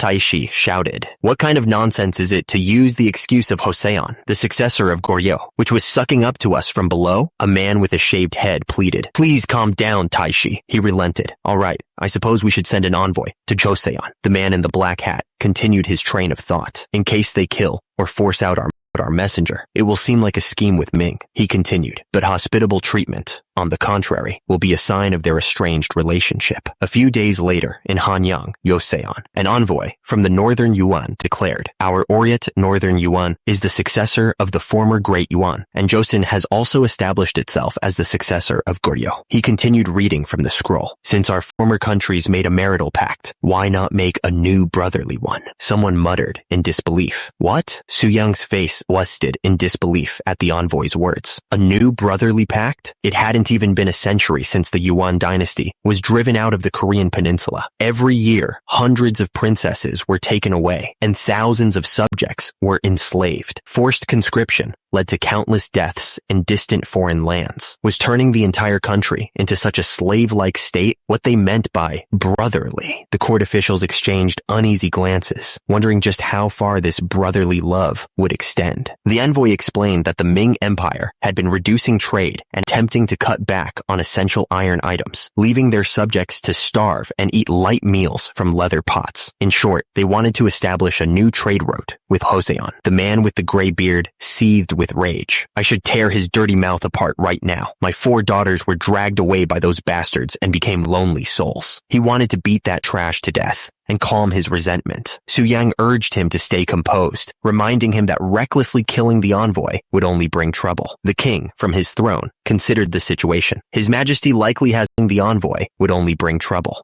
The envoy would only bring trouble. The king, from his throne, considered the situation. His Majesty likely has his own considerations as well, so let's just see. The king declared, let them have 1,000 rolls of cotton and 50 iron pots. The gray-bearded man was aghast. Don't do it, your Majesty. Please don't give those wicked Tatars anything. The envoy smiled slyly. Your Majesty, to think Joseon is presenting us with such valuable gifts, Taishi will be pleased. The envoy's smug expression seemed to confirm Su Yang's suspicions. Su Yang addressed the king. Your Majesty, could it be that the reason you gave gifts to those people is as your humble son guesses? The king confirmed his suspicions. If I hadn't, they would have easily discovered our cooperation with Ming. Su Yang realized the implications. They came to probe us, then. Su Yang grimaced, knowing the reprieve was temporary. We bought some time, but soon they'll get to the bottom of it anyway. Su Yang knew that to prevent future problems, they needed to deal with Li Manju swiftly. Before it happens, we must expedite the subjugation of Li Manju. Meanwhile, the scene shifts to north of Joseon, Kangye. A soldier remarks, it's been 13 years, a truly long time no see, hasn't it? I'm also old now. The man he is speaking to is Minister of the Military Affairs, Kim Hyo-seong, who replies, hopefully, this will be my last time going out into the field.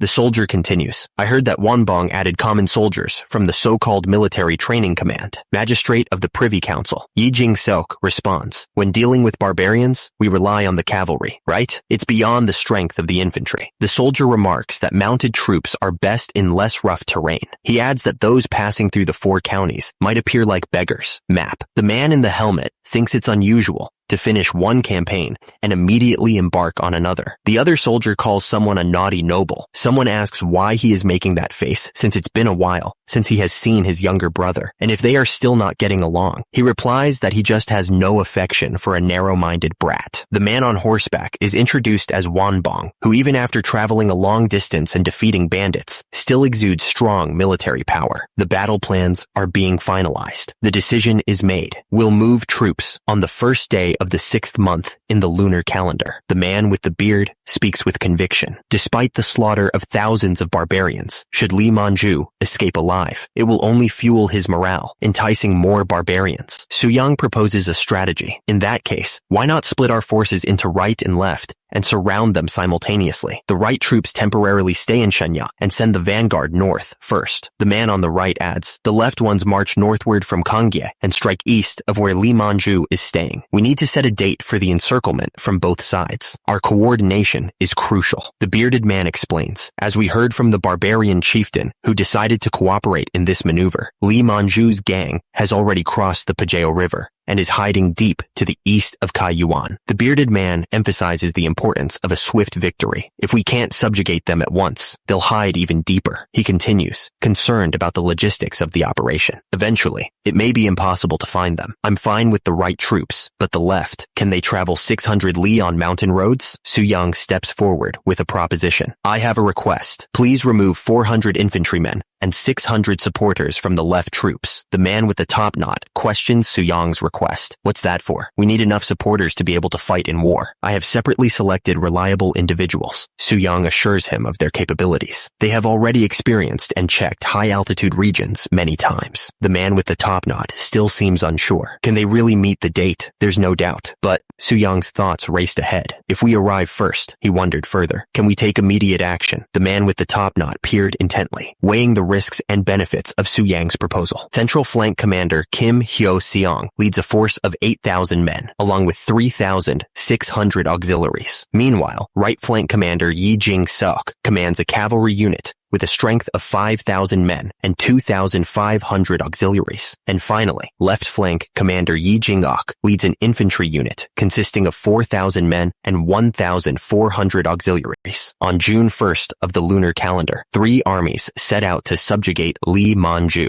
It's reported that Joseon's soldiers have set out from Uiju. One of the men asks, set out? Does that mean they've crossed the river? The other confirms, that's correct. The man in the fur-lined coat reports, we heard the news 4 days ago, so by now, they've probably advanced quite a bit. The scarred man grits his teeth, listening intently. The report continues. One cavalry unit is heading towards Shenyang. Another is departing from Uiju, while the soldiers are marching northward from Joseon's Kangye area. The news hits like a punch to the gut. What? The scarred man's expression darkens. Despite how many times we've killed and plundered those Joseon bastards, shoot, never before have they moved a unit on such a large scale. He seems to be deep in thought. The man in the yellow tunic hears some terrible news. It seems the Ming dynasty has abandoned us. He is met with a shocked response. Pardon? The man listening to the report is clearly shaken. Then shouldn't we flee immediately? The man in the yellow tunic explodes in anger. And what face will we have left by doing so? If word gets out that we fled from a small fry like Joseon, even our already unsubstantial position will be lost. He regains his composure, a sinister plan forming in his mind. Even if we flee, we must fake holding out for a short while. Before the Joseon army finds me, I need to absorb the scattered Jurchen people. He believes that he can turn things around. After that, even one success in battle, he is confident that he can regain his power. Only one successful halt of the Chosun army can build up my military power. The man panics, his voice rising in desperation. So what should we do? Staying like this will only lead to us being surrounded. His superior barks back, gesturing towards the landscape. You moron, what do you see before you? From Kangye to here, it's all rugged mountain valleys. The subordinate is quickly reassured. Sending troops that way? We don't need to worry about those infantry idiots. He marvels at his chief's insight. That's our chief. The chief continues his strategy session. Now,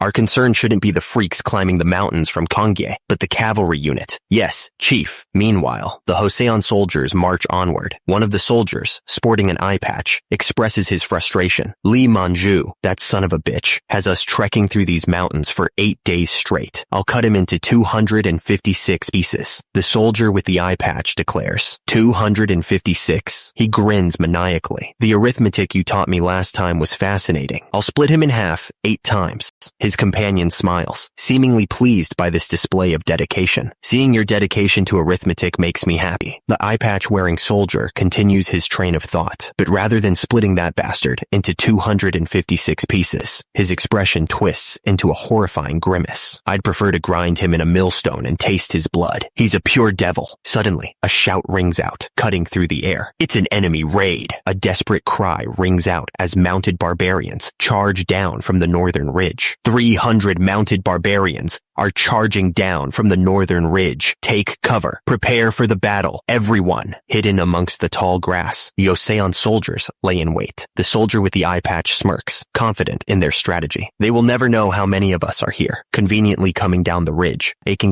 making themselves perfect targets. Su Yang shouts an order. Don't kill them all. We need captives. The order is given, and the soldiers respond in unison. Fire at will. The hidden hand cannons unleash a volley of fire, catching the charging barbarians completely by surprise. These Joseon dicks had hand cannons hidden, scatter, and roll back. The mounted barbarians continue their charge, unaware of the danger that awaits them. One of the Joseon soldiers shouts, Fools, our hand cannons can annihilate you from 300 bow away. We've come to our mortal enemy, Lee Manju, so if you guide us, there won't be any charges. The barbarian leader scoffs. What a load of bullshit. Chop off the heads of everyone in the Joseon army. Another barbarian rider laughs. Haha, hand cannons that have a range of 300 bow. Don't make me laugh my socks off. The first barbarian leader starts to shout, I'll chop off all of your hate. Suddenly, his eyes widen in shock. What's this? The barbarian leader's mind races, utterly floored by the sheer audacity of Su Yang's plan. Insane. He quickly changes his tune. I will guide you loyally. The scarred barbarian grins, relieved to be spared. It worked out well. We have no reason to rob those who are not the mortal enemy, Lee Manju. He lays out the options. So, traveling along the main road takes 3 days, while it's 4 for the mountainous route. Exactly. However, since the mortal enemy Lee Manju is also vigilant, marching along the main road would immediately exist you. Su Yang considers the information. Swift soldiers can traverse the mountainous route within 2 days. Gather the fast-footed ones. The barbarian warns him. That path isn't easy though. We only take it when pressed for time ourselves. Su Yang is confident in his battle plan. Even so, to the incomparably brave Joseon troops, it's going to be child's play. Haha, he urges his men forward. Good. Just 2 more days along the mountainous route, and we'll reach Lee Manju's base. Speed up! The soldiers respond with a resounding cheer. As boss commands, they're all Joseon people. Meanwhile, on Yi Jing-seok's right flank, the journey is proving treacherous. The horses struggle through the muddy terrain. One of the soldiers laments their situation. Another horse has broken its leg. As expected, the army mustn't be moved during this period. Su Yang considers the difficult terrain. There's no need to rush excessively. Even trying to escape, wouldn't Lee Manju similarly flounder in the mire? He clicks his tongue, noting the muddy conditions. The situation at the left flank may not be any better than ours.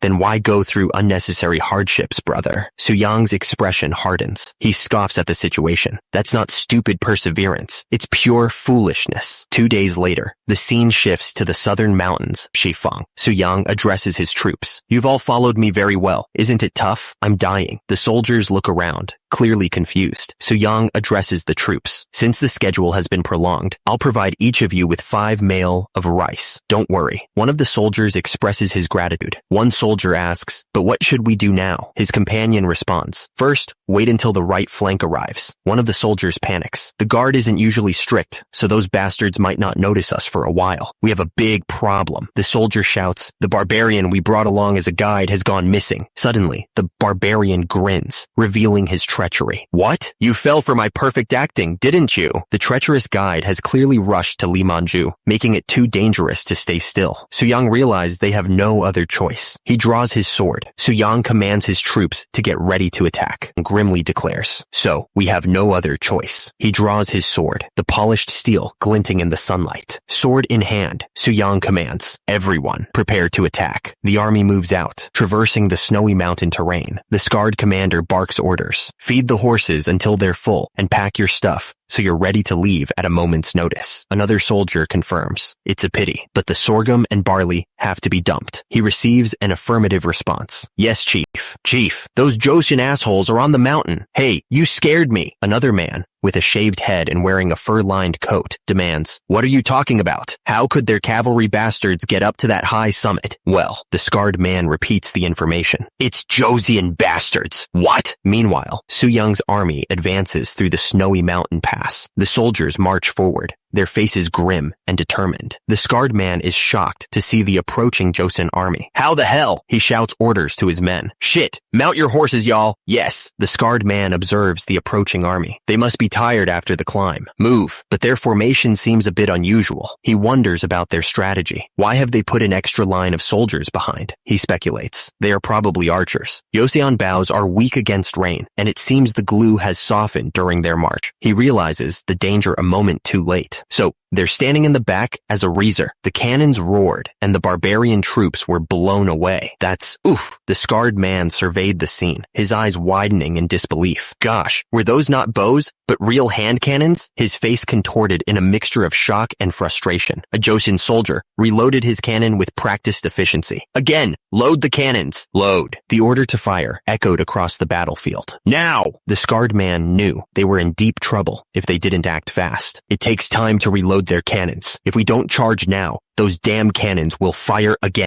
The barbarian guide's betrayal had led them right into a trap. The bastards are approaching! Infantry hand cannoneers! Forward! Suyang's commander roared the order. Fire! The cannons unleashed a devastating volley of fire. The barbarian cavalry charged headlong into the line of fire. The result was a scene of utter carnage. The scarred man watched the scene unfold, his face a mask of disbelief. No way! The enemy commander urged his troops not to panic, declaring that the distance had narrowed significantly. He ordered them to grab anything that could block the hand cannons, whether shields or wooden boards, and close in on those bastards. The barbarian cavalry began to charge. Chief, are we really charging? I sent some troops to the west just a bit earlier. The commander grinned, confident in his strategy. When returning, they'll break through that damn formation from the flank. As expected, you've thought of everything. He knew their unit was all infantry, and one cavalryman could take on 10 infantry. He commanded them to wipe them all out, sending the horses ahead together, as the ones on horseback would be hit by the hand cannons. Suyang recognized the barbarian commander's error and seized the moment. Bad move, asshole. Infantry hand cannoneers, stick tightly to the formation and prepare for volley fire. The first row of cannoneers raised their weapons in unison. First row, volley. The volley tore through the charging barbarian cavalry, leaving a trail of blood and chaos in its wake. The second row stepped forward, ready to unleash another devastating barrage. Second row, volley! Despite the heavy losses, the remaining barbarian soldiers pressed on, shields raised against the continuing fire. Hang in there! Now, they're before us! The hand cannoneers braced themselves, preparing for close quarters combat. From here on, it's our battlefield. The barbarian soldier charged forward, screaming, "Go to hell!" But a spear found its mark, piercing through his armor. The spear thrust forward with deadly force. The barbarian warrior cried out as the spear pierced through him. Two Joseon soldiers high-fived each other, celebrating their victory. Great job. One man down. Let's do this next time too. The foot of a soldier stepped onto the snow-covered ground. What is? Suddenly, a soldier spotted the incoming threat. Over there, the officer shouted. The barbarian cavalry has been flanking us. Infantry, hand cannoneers. Yes. One soldier questioned the plan. Wait, they are supposed to fire at the other bastards, right? I'll take care of them. A mounted barbarian mocked the Joseon forces. Ha ha!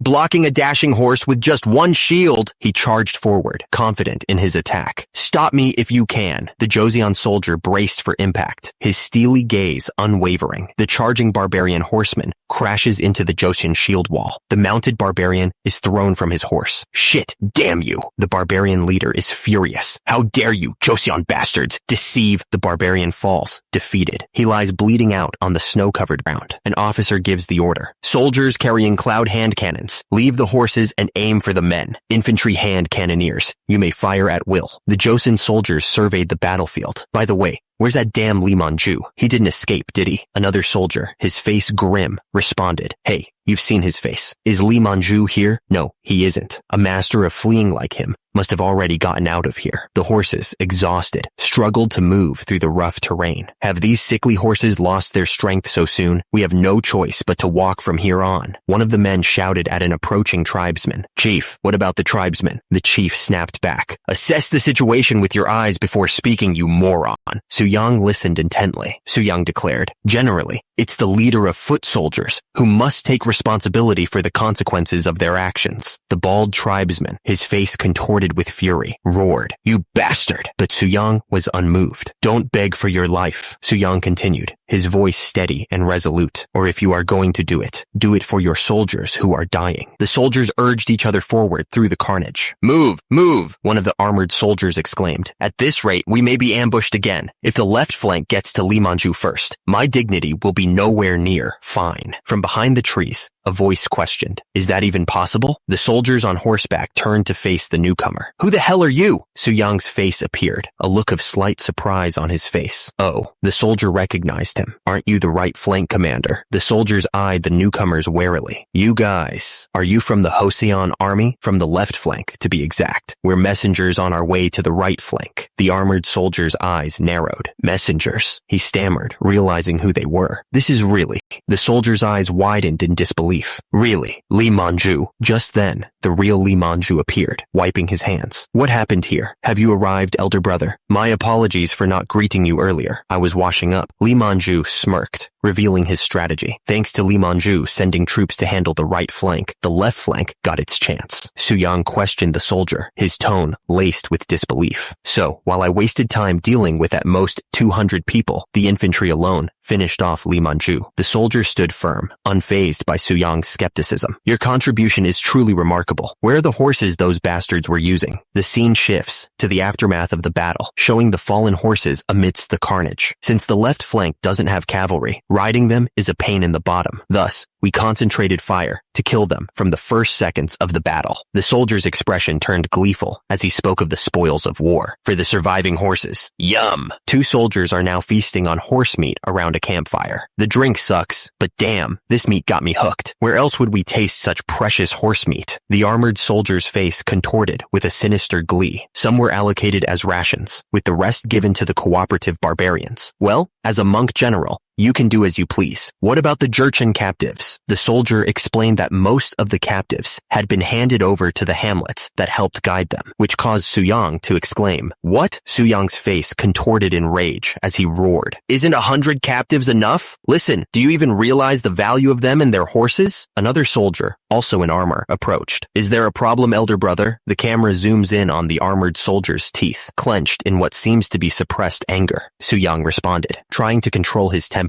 "No, not at all. How could there be?" The armored soldier, through gritted teeth, said, "It's only natural to distribute the merits under the monk general's single utterance. Thank heavens, I have a younger sibling with much to learn from." Even then, the right flank commander, Yi Jing-suk, displayed tact, admirable and praiseworthy. July, the Lee Man-ju subjugation army returns. The left and right flanks swiftly advanced, executing their mortal enemy, Lee Man-ju, while the central flank, through the conquest of the barbarians across the region, spread the valor of the Joseon army far and wide. The king declared, "I confer the noble title of the Yonsangin and bestow 80 rolls of silk upon Minister of Military Affairs, Kim Hyo-seong." The minister responded, "Your royal grace is as vast as rivers and seas. I don't know where to hide my extreme delight." The king continued, "Yi Jing-suk, magistrate of the Privy Council, led and annihilated Lee Man-ju's forces, which was also a great contribution. In this regard, Yi Jing-suk will be promoted to second minister of the Privy Council, senior second rank." Finally, the king announced General Commander Yi Jing-uk traversed high mountains and rugged terrain, thereby striking Lee Man-ju from behind and making the greatest contribution. The king declared that Yi Jing-uk's promotion will elevate him to the first junior rank Grand Chancellor, and he himself will soon assume a new position. One of the ministers responds with awe, "Your royal grace knows no bounds." Su-yang looks on, impassive. The minister continues to shower the king with praise. Su-yang watches the scene unfold, a slight smile playing on his lips. Outside the palace walls, the snow-capped mountains stand tall in the distance. The speaker reflects on the military training command soldier's journey into Namhansan, recalling his initial concerns about their ability to handle fierce battles. When the military training command soldiers ventured into Namhansan, I was concerned about how they would handle fierce battles. However, now they have built up enough strength to be considered a powerful army. Su-yang turns to the speaker, who addresses him respectfully. "Your Highness, the Grand Prince." The man explains that he's heard Su-yang contributed to the training of ordinary soldiers in the military training command. "I've heard that you contributed to the training of ordinary soldiers in the military training command. So, there's something I'd like to appeal." He pauses, gathering his courage. The man continues, suggesting that the armored soldier's inability to earn merits stems from a lack of proper training. "It struck me that the reason our armored soldiers couldn't earn merits is due to a lack of proper training."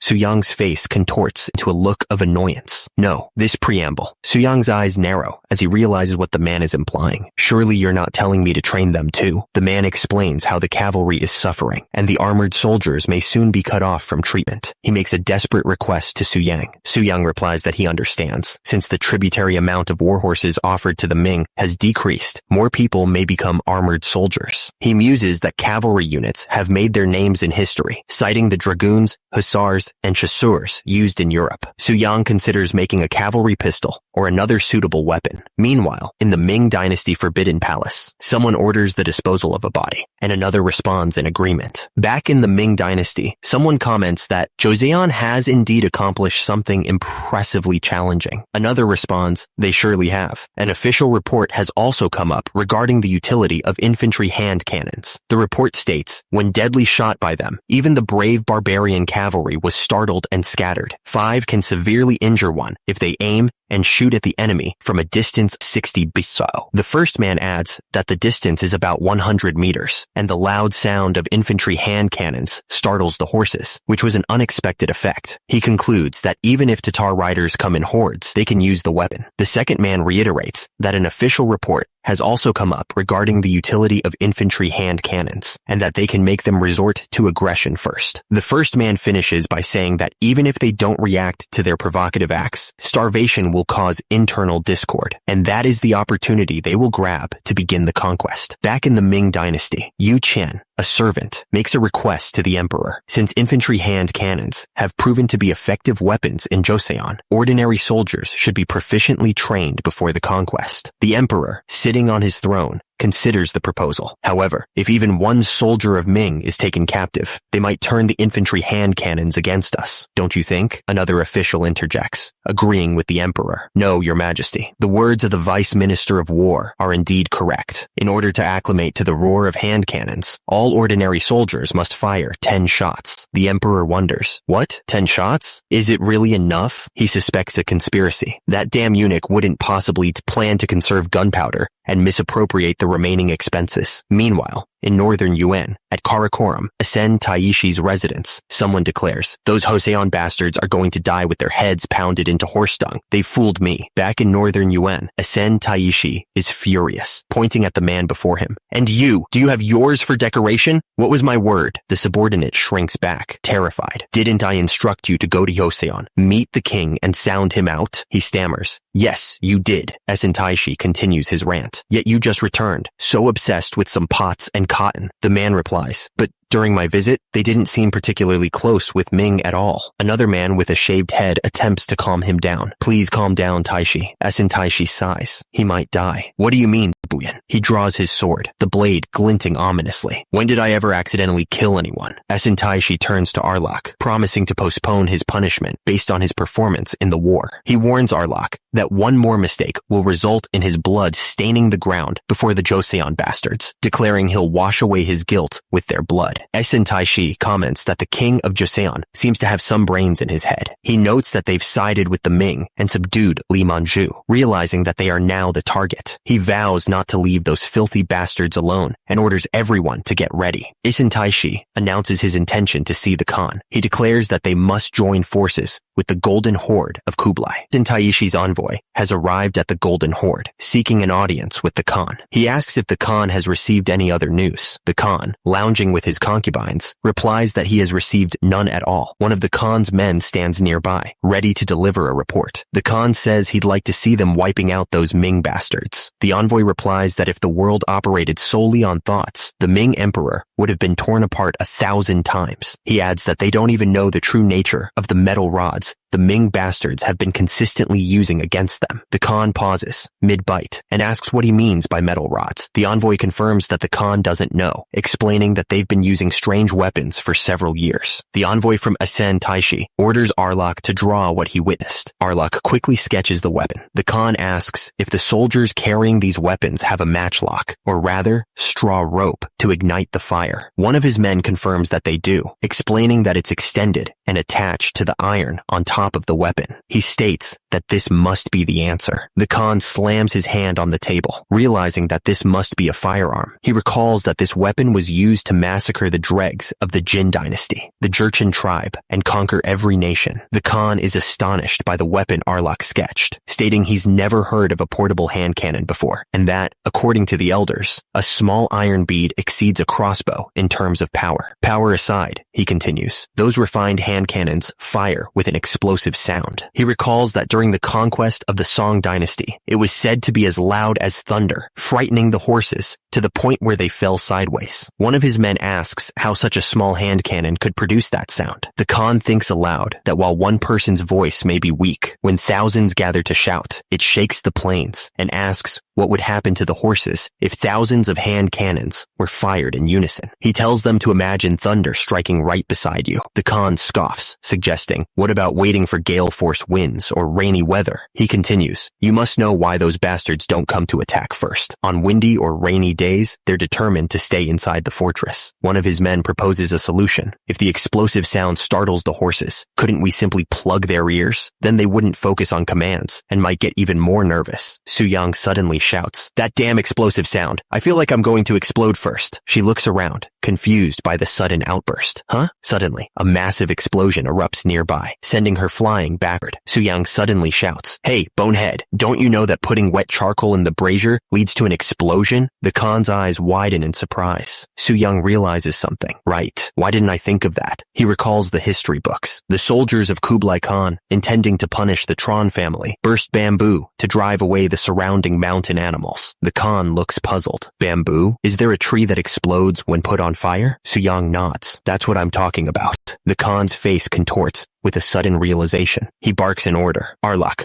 do whatever it takes to find bamboo at the next horse market. Arlok bows deeply. Your order is a law. The Khan turns to Su-young. Then, is it just a matter of attacking the Ming? Su-young shakes his head. No, Khan. While I face the Ming, please deal with Hyoseon. The narrator states, the number of active armored soldiers in the whole Hanyang area reaches 3,000. Of those soldiers, 1,000 serve 10 days a month and are called on duty, while 2,000 off duty don't, instead performing household chores or engaging in various businesses to make money. Su-young surveys the pitiful gathering of soldiers. Is this really all? Even after gathering all the armored soldiers of the entire capital city, it seems there are just around 400 people. The official next to him shrinks under his gaze. Despite not convening all of them, a significant number left with excuses. Given the state of the armored soldiers, I'm concerned how the hell the country functions. The official bows deeply. I'm very sorry the armored soldiers have shown themselves in such a form. Another voice calls out in shock. Your Highness, the Grand Prince? The soldier stammers in disbelief. Pardon? Do you mean me? Just a moment, Your Highness, the Grand Prince. I'm not ready yet. The soldier shakily draws his weapon. He examines the blade with a critical eye. How ancient is this relic? Is it from the Three Kingdoms period? Have you brought your family heirloom? Based on my investigation, the blade must be at least 1.5 chuk long. Su-young is clearly unimpressed. Where did you get this knife from? That's... The soldier squirms under his gaze. Actually, an elongated kitchen knife from home. A kitchen knife, gosh. He explains his predicament. I was pressed by the sudden general convening. The soldier grips his makeshift weapon, trembling. My ass. The general's face contorts in rage. Are you kidding me? Which bastard told you to bring these toys? His eyes burn with fury. I absolutely cannot tolerate this situation. I'll shave off the allowance of those who lack munitions and equipment. The general continues, his voice booming with intensity. Additionally, in agreement with Grand Prince Su-young, here I will rejuvenate your severely rotten minds and bodies. Those unable to keep up don't even hope to avoid quartering. One of the soldiers looks up aghast. To that extent? The next day, the troops assemble at the white sand beach of the Yanghua Key. The military minister, riding alongside Su-young, eyed the approaching figures with suspicion. Military minister, who are those barbarians? The military minister explained the situation. North tribes that were hostile to Li Manju have come to express their gratitude. His Majesty, the king, instructed us to show them our strength. Su-young watched the soldiers with a critical eye, unimpressed by their form. What can be gained by observing the training of inadequate armored soldiers? Is this the right way to hold a sword? It's been a while, so I'm not sure either. The military minister reassured him. Please don't worry. After all, some untrained barbarians like them can be easily slaughtered. The approaching group was led by a bald man with a piercing gaze. They would find even basic training highly threatening. Uriankai faction brigade commander, Kung-san of the Odoli tribe. Kung-san exchanged a knowing glance with the man beside him, a sinister smile spreading across his face. I knew that the king of Joseon would offer generous hospitality and gifts, but even showing the training of cavalry. Don't worry. Unless Joseon loses its mind, is there any possibility they would invade us dwelling on the Liudong? Kung-san, still mounted, couldn't hide his irritation. It's just a brag to warn us against plundering recklessly. Talking to those bastards makes my blood boil. Another man, riding alongside, commented on the display. By the way, the general who looks like a chief seems quite convincing. He pointed to the general. King Yi Seong-ge, who founded Joseon, was known to be the greatest archer and a remarkable general himself. But doesn't that person resemble him? Soo-young listened, his expression unreadable. Perhaps. Well, let's wait and see. Then we'll know. Announced that Grand Prince Im Young would personally demonstrate the level they all must achieve in the future. Im Young, the fourth son of King Sejong and Queen Sohyun, grinned. I won't bring my horseback riding talent. He addressed the soldiers, mounted on their horses. Let's start with something easy. If you can't repeat even this, you're not qualified to be mounted armored soldiers. He prepared to show them how it was done. Now everyone, watch closely. With a shout of, Heya! Im Young drew his bow and notched an arrow. He urged his horse forward, clearing a low wooden fence with a cry of, Hup! With practiced ease, Im Young drew back his bowstring, aiming at the target. The arrows flew, finding their mark with deadly precision. The arrows slammed into the target. Im Young addressed the soldiers, confident in his display. All right, everyone should be able to follow, right? That's the most accurate demonstration. How's that easy? He cleared his throat, a mischievous glint in his eyes. Forget about any allowance if you fail even at this. The order was given. Then, proceed in order. However, one of the soldiers faceplants into the sand. He groans. Gosh, another soldier is knocked off his horse. Soo-young looks on in disbelief. How could they be worse than me in my childhood? This won't do, will it? Soo-young shouts. Now, attention! Soo-young addresses his troops, pointing out their weakness. At this moment, you may think yourselves weak. You were once tough. But isn't this the result of neglecting your training? He clenches his fist. Look, Soo-young flexes his back muscles, which seem to glow with inner power. Look at this body. The soldiers can only stare in stunned silence. Soo-young continues his motivational speech. Even with just half of its potential realized, you'll be unbeatable by anyone in the world. Elder brother, you should maintain your dignity in a place like this. The soldiers, now inspired by Soo-young's physique, cheer him on. Woohoo! That's right. There's nothing impossible for the body of His Highness, the Grand Prince Soo-young. One of the soldiers declares that he'll give the training his all, adding that next to Soo-young's body, the fellows from the military training command look as thin as straws. Another soldier agrees, stating that they're not a big deal. He pauses, thinking to himself. Meanwhile, under the cover of night, a fire crackles. Around the fire, a group of men discuss Soo-young. One of them says, the one who showed the demonstration on horseback has a rare talent, even for our tribe. If such a person, who reportedly is a son of the king of Joseon, becomes a general, it would be frightening. Another one agrees, adding, yeah,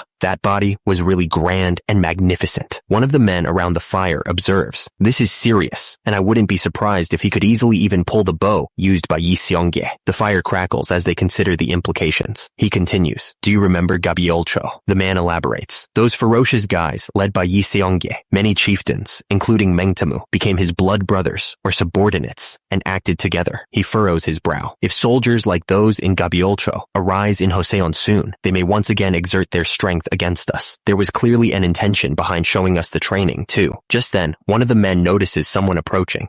Excuse me, we have a guest. The guest announces, I've come by order of the Khan, Keshig of the Northern Yuan Khan's bodyguard. The Uriankai brigade commander replies, to think that the Khan needs something from the lowly me. It's an honor. The Kashig scoffs. Brigade commander of the Uriankai is calling himself lowly? That's a good one. Anyway, the reason I'm here is, he declares, because we're soon going to strike Joseon. The bald commander is taken aback. Wait, I don't get it. By siding with the Ming dynasty, they betrayed their faith. But to teach them a lesson, we must first raise an army. The mustached man states, there are 40,000 soldiers. That's enough. Just add 5,000 of your troops. The Keshig of the Northern Yuan Khan's bodyguard continues. And since you have connections with Joseon, report everything happening there. Their army, any changes in the regime, and even defensive preparations along the way. Everything. The bald commander agrees. I will follow the Khan's order. Joseon sent 20,000 troops to subdue Limanju. He continues. However, due to a lack of internal stability, they didn't achieve proper results. The mustached man is confused, but the bald commander corrects himself. That's right. Joseon had many stragglers because of the rush. He adds, we guided those we saw, which is why the king of Joseon invited us. The Keshig asks, how did Joseon capture Li Manju with such an army? The bald commander explains, caught by a fever at the worst time, he couldn't even escape. Li Manju toughed it out for 4 days in that condition. Quite a tenacious guy. A fever in the summer? Such dreadful luck. The bald commander scoffs at the suggestion of sending 5,000 troops. And as for the 5,000 troops you mentioned, it's impossible in our current situation. What? The mustached man retorts, suggesting an alternative. You could easily muster that number by bringing into the fold surrounding tribes. The bald commander admits that is not an option. You are not wrong, but there are issues related to my uncle. The mustached man presses. You mean Funka? As I heard, he died recently. And couldn't you even absorb subordinates under his command? Meng Temu's younger brother looks ashamed. I'm ashamed of myself. Believe me, I would like to rush at them right away, but mustached man decides to change the assignment. Then I'll assign you the task of assisting and supplying our troops. Instead, don't even dream of receiving any trophies. The bald commander is clearly displeased with the current turn of events. How humiliating for a warrior. The bald commander's younger brother, feeling ashamed, decides to reveal all. Since I've decided to reveal everything, the Khan should also let us know the details. The younger brother asks a pointed question. Isn't this war a diversion? The mustached man grins, revealing his teeth. What a bright guy you are. He reveals the grand strategy. The 40,000 troops under Taishi's command and the 40,000 led by the Khan will launch simultaneous strikes on Joseon and Ming. The mustached man turns away, confident in their victory. You can look forward to it. He rises, his face contorted with rage. Those bastards are trying to oppress us again. The bald commander's eyes widen with urgency. Prepare the horses. We need to go to Joseon immediately. Inside the palace, another man speaks. Kishig from the northern Yuan paid us a visit not long ago. He continues, relaying the dire news. He's going to conquer Joseon and is forcing us to help. According to him, they also plan to invade the Ming dynasty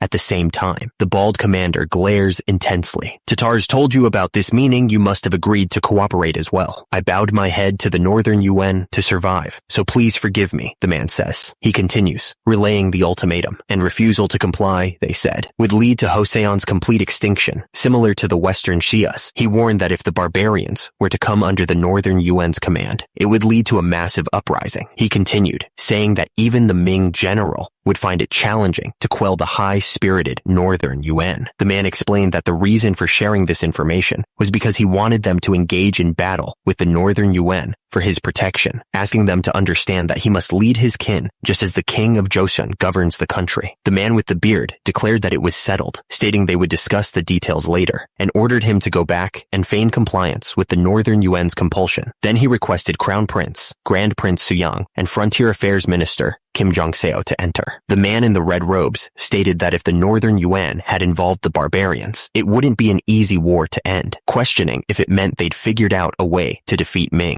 He continued, saying that while it might not be a sweeping victory, they must have prepared to deal a serious blow, perhaps even devising a method to counter the infantry hand cannons, and that they may also be planning to raid during a rainstorm. But relying on the weather was not a wise action for a general. He declared that since early times, a strong army had been an unchanging element to prevent all disturbances. The man in the red robes then addressed Grand Prince Suyang, ordering him to prioritize training the twin frontier armored soldiers, and then ordered the Frontier Affairs Minister Kim Jong-seo to come forward. The man in the red robes ordered the ordinary soldiers participating in the expedition to head towards Shenyang. The army traversed the harsh desert landscape. The man on horseback addressed the assembled soldiers, telling them to listen up and that they all must have gathered there bearing a grudge against the Ming dynasty. He continued, declaring that he, too, wanted to tear the Ming emperor to death. He reminded them of how much the Ming had persecuted them, and that they had forgotten their ancestors' feats, seeing them as nothing more than servants riding horses in the grasslands. The winds of war were gathering speed. One of the men wondered what the northern Yuan was planning with all that bamboo, questioning if they were trying to cook rice in it instead of using pots. He speculated that it could be preparation for a siege, explaining that bamboo filled with charcoal and oil could easily burn down a guard post if set on fire. Chief Eunuch Wang Zhen respectfully greeted the emperor, informing him that the preparations to sow chaos in the northern Yuan, as desired by the emperor, had been completed. He added that he would come forward himself, and that all government officials of or above the rank of ministers were to participate. The man wondered if Joseon would come out to defend the Shenyang region, or if they were worried about his potential defeat. He declared that Joseon was doing this for their own survival, as it would be infinitely difficult to drive them out if they bypassed Shenyang and entered Joseon. He scoffed, believing such thoughts would vanish in the presence of his royal dignity. He wished he could summon King Yi Do of Joseon to personally lead the army. He had a good idea. With the emperor's favor, the second son of Yi Do had visited their country recently and gained much knowledge. He suggested that while the eldest son must inherit the throne, the second-born could participate in the war. Yi Qian apologized to the emperor, explaining that he might be a royalty from an uncivilized country, but it was still not logical to compel him to participate in another country's war. The emperor slammed his fist on the table, declaring that even if the will of heaven aligned with his, he determined what was logical. He ordered his servant to quickly write down his words, stating that Joseon had received Ming's letter of credence, and that Grand Prince Suyang, representing the uncivilized country, would participate in his campaign to witness his royal dignity. The emperor was sending him with such a ridiculous pretext. Yi Qian apologized to the emperor, stating that it was greatly out of line with etiquette, and that he was only concerned about whether there was a horse that could bear his weight. The emperor assured him that he wouldn't actually be on the battlefield, so he should stay quietly inside the military curtain, adding that he shouldn't worry too much, as he would devote himself to avoiding mistakes. The emperor gripped Yi Qian's hands tightly, telling him to make sure to come back alive. At Namhansan Fortress headquarters of the Military Training Command, the general was climbing the net. Suyang continued to climb the net, showing off his strength to the soldiers. He remarked on the excellent device, noting that it had everything ordinary soldiers could do. An official informed him that they were set to deploy in a week. The official admitted he couldn't believe that His Highness, the Grand Prince, would personally appear at the battlefront, adding that he would prefer to stay quietly behind the military curtain. Suyang told him that the battlefield was not as funny as he may think, and told him not to beat around the bush. Suddenly, a muscular man stepped forward, declaring that he wanted to cross swords with His Highness, the Grand Prince. Suyang looked visibly surprised at the sudden challenge. The crowd began to murmur. They noted that even if the general looked 50 years old, he was a remarkable general who had been chopping the thoroughly skillful barbarian chieftains. The crowd speculated that perhaps the general would go easy on him, because otherwise, how could they even exchange 10 blows? They said to His Highness the Grand Prince that the state of affairs was getting crazy. The muscular man stepped forward, acknowledging that in this crazy world, anything could happen. He declared that he would go at His Highness the Grand Prince with all his might and main. Suyang looked shocked and questioned why he would go at him with might and main. He didn't wait for the general to make the first move. He charged forward,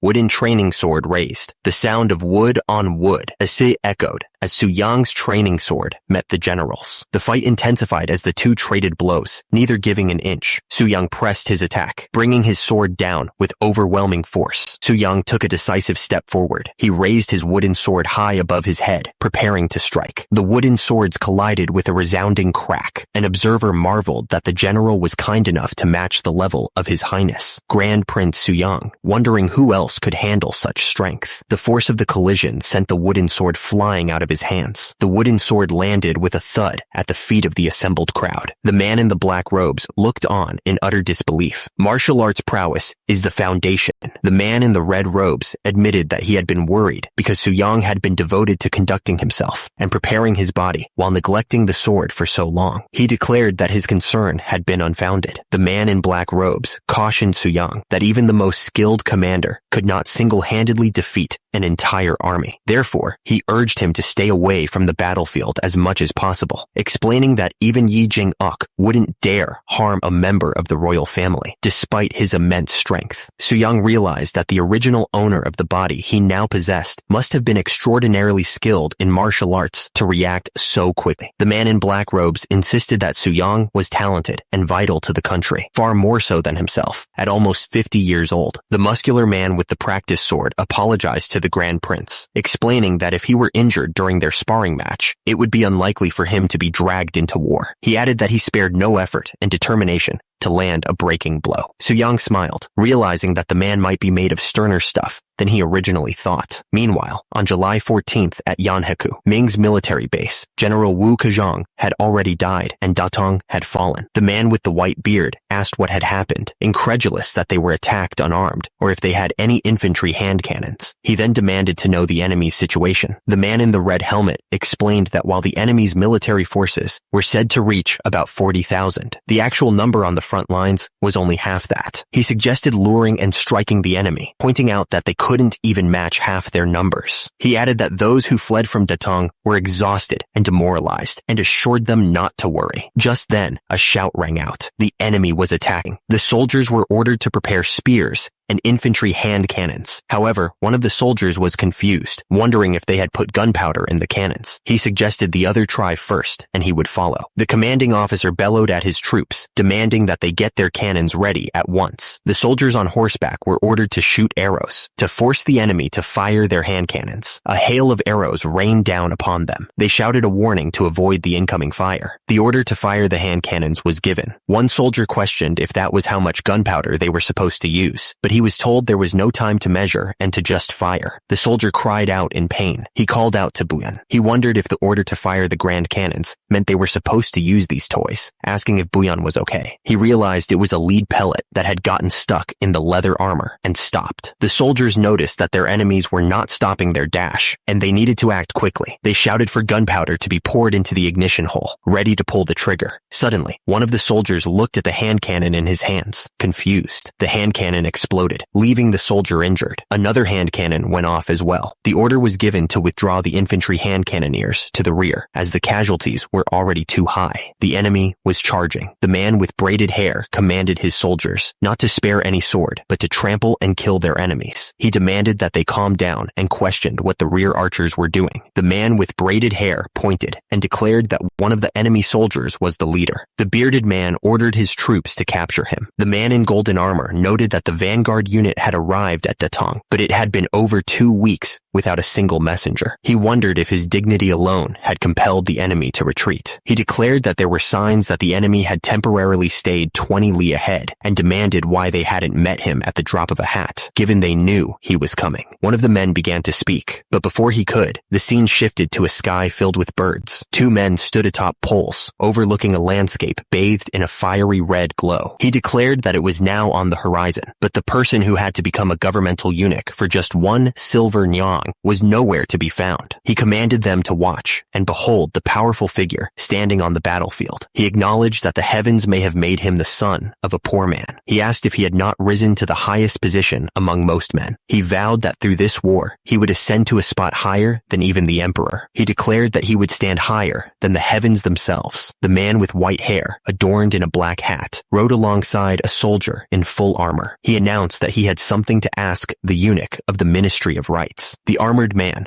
Duke of Yingjiangfu, questioned the eunuch about a previous statement. He recalled saying that 1 cannoneer could easily match 5 archers. The eunuch explained that out of 5 archers shooting arrows, only 1 shot would injure a person. However, if a hand cannon hit its target, it could pierce through armor right away, making it equivalent to 5 archers. The Duke of Yingjiangfu questioned what kind of calculation that was. The man in the red robes, sporting a black hat, dismissed the previous topic. He declared that they should move to where the emperor resided. Suddenly, a soldier tied to a post urged his majesty to retreat quickly. The ground was littered with corpses and soft horse droppings, indicating the Tedders had been there less than half a day ago. He questioned the order to retreat, especially for the royal family. He argued that Yu County was supposed to be the rear. He commanded everyone to retreat to the Juyang Pass to stop the enemy's invasion, then march again. Nevertheless, the already exhausted soldiers had no way to retreat quickly, and so began the military withdrawal, slower than the long-distance march. The man with the beard scoffed at the laggards. He figured that if they spent 15 days getting there, it would probably take about that long to go back. According to the captives, they had 120,000 soldiers. If they intended to eliminate them all, it should be okay to kill 8,000 a day, right? He then suggested capturing the emperor and forcing him to open Beijing's gates for them, deciding that wasn't bad either.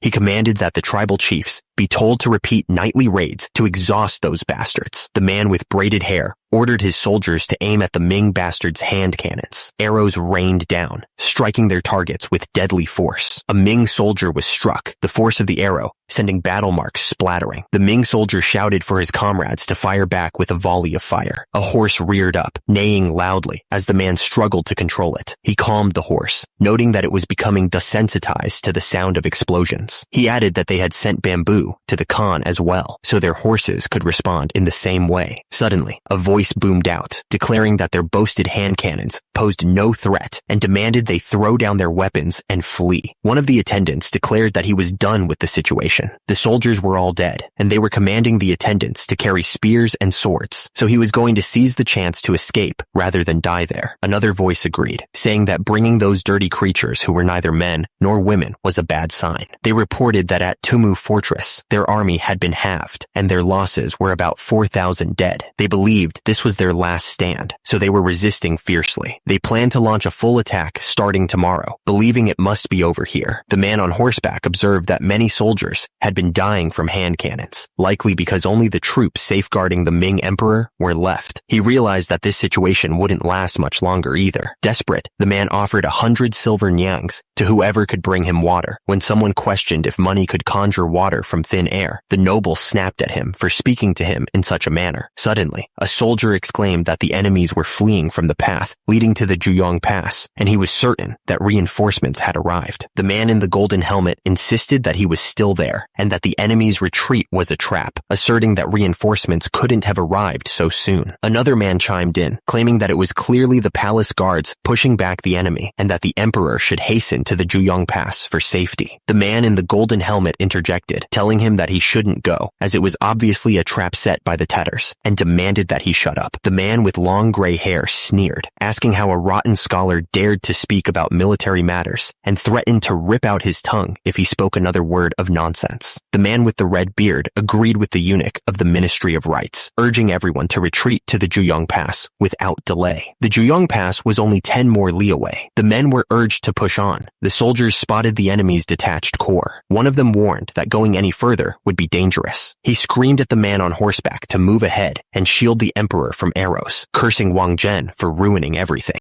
He was furious, lamenting that they could have held out for a few more days until the reinforcements from the Juyong Pass broke the encirclement. He called them a bunch of useless nuisances. The man threw several silver ingots to the ground, promising that it should be enough. He insisted that they safely escort him and the emperor to the Juyong Pass, and he would reward them handsomely. But then, a man with a beard cursed Fan Zhang, realizing that no amount of money could save his life. The man with silver hair, bloodied and battered, insisted that he had only followed the emperor's will, demanding that the man on the ground shut up, calling him castrated scum. With a clenched fist, a man brought forward what he called their beloved soup. He looked up to the heavens, begging the gods to consider his loyalty. The soap connected with its target, splattering battle marks across the room. The man on the left called the other a demon in a human body, remarking on how hideous his face looked without makeup. A man, covered in battle marks, demanded that someone take back what they had given him. He told them to cover the cost of traveling to the underworld, calling them a starving demon, sucking the Ming's battle marks. The scene shifted to August 23rd, 1449, where Wang Zhen, the eunuch of the Ministry of Rights of the Ming dynasty, died near the Tumu Fortress. The flames of war were now The scene opened in Shenyang on August 24th. A man in armor demanded an explanation, asking who had given that order. He explained that Beijing was in chaos, and the Vice Minister of War was hastily gathering forces and preparing defenses. The armored man revealed that the emperor had sent an urgent message, stating that although they had broken the Tatars' momentum, many soldiers were injured and required regular ones from Liaodong. Su Yang pressed the regional commander, sensing he was being deceived. He asked if the man was hiding something, reminding him that Joseon was a loyal vassal state. The commander laughed nervously, asking what he would have to hide. Su Yang leaned in,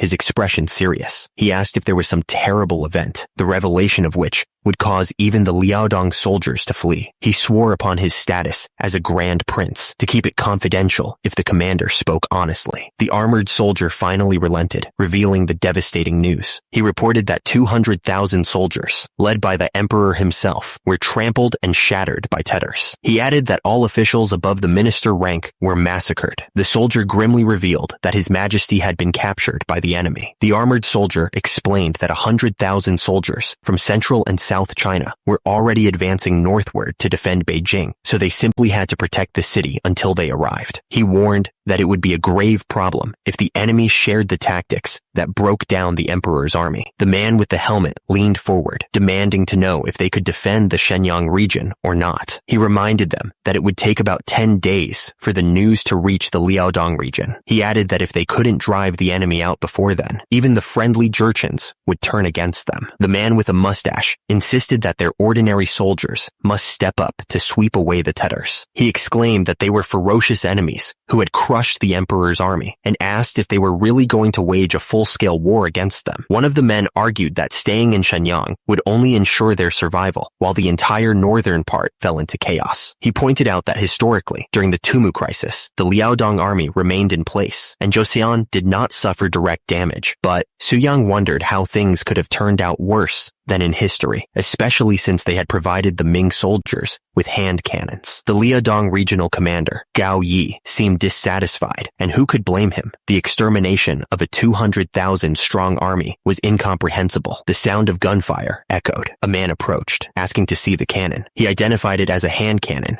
and then asked if the holder was a prince of Joseon. The man with the cannon confirmed that it was a hand cannon, and asked what the matter was. Suyang examined the hand cannon, noting the size, weight, and even the different muzzle. He wondered if there was usually such a difference in cannons, and why this one was so clean. He asked if they had even trained with it. He learned that it was their first time training with real gunpowder, and that they said it was too expensive. Suyang was shocked. Suyang realized that even the teaching of powder weapons concepts in the military training command didn't always prevent accidents from happening. He wondered if they really threw untrained soldiers into the war with these randomly produced hand cannons. Suyang, holding the hand cannon, stated that the northern Yuan had not yet experienced their true power. Meanwhile, at Tyson Khan's camp northeast of Kaiyuan City in Liaodong, a man with a beard was informed that the Western army had smashed the vanguard and was attacking Ming's main forces. He commented that Joseon was much weaker than Ming, so their 30,000 troops would be enough. He considered it was worth a try, then inquired about the talk of the Liaodong forces withdrawing, and that they were supposedly leaving only a minimal number of troops behind. The man with blonde hair and braids grinned, holding a scroll. He declared that his elder brother had undoubtedly achieved a sweeping victory, and that he was Asen Taishi's younger brother, Maona Hai. At Taisun Khan's camp, a soldier burst into the tent, shouting that Joseon's troops were advancing north out of the city. The man with braided hair was shocked to hear that the Liaodong army had retreated and abandoned the city, leaving the fortress to head into the open field. He was asked what he thought of the situation. He grinned as he thought about the fine horse he had received from his clever brother, ready to run riot on the battlefield. The man with braided hair was confident that victory would be effortless. However, he didn't expect the Joseon troops to be camped on a hill. He observed that the Joseon soldiers were forming their lines with the sunlight taken into account, meaning those bastards had some battle experience. He recalled that it didn't take long for his elder brother to bring down even the Ming vanguard. He thought that after crushing the Ming, they'd be enemies again. The man with braided hair believed the Ming would be crushed, but he also knew that after that, they would be enemies again. He added that they had never fought together before, so it was better to divide their roles.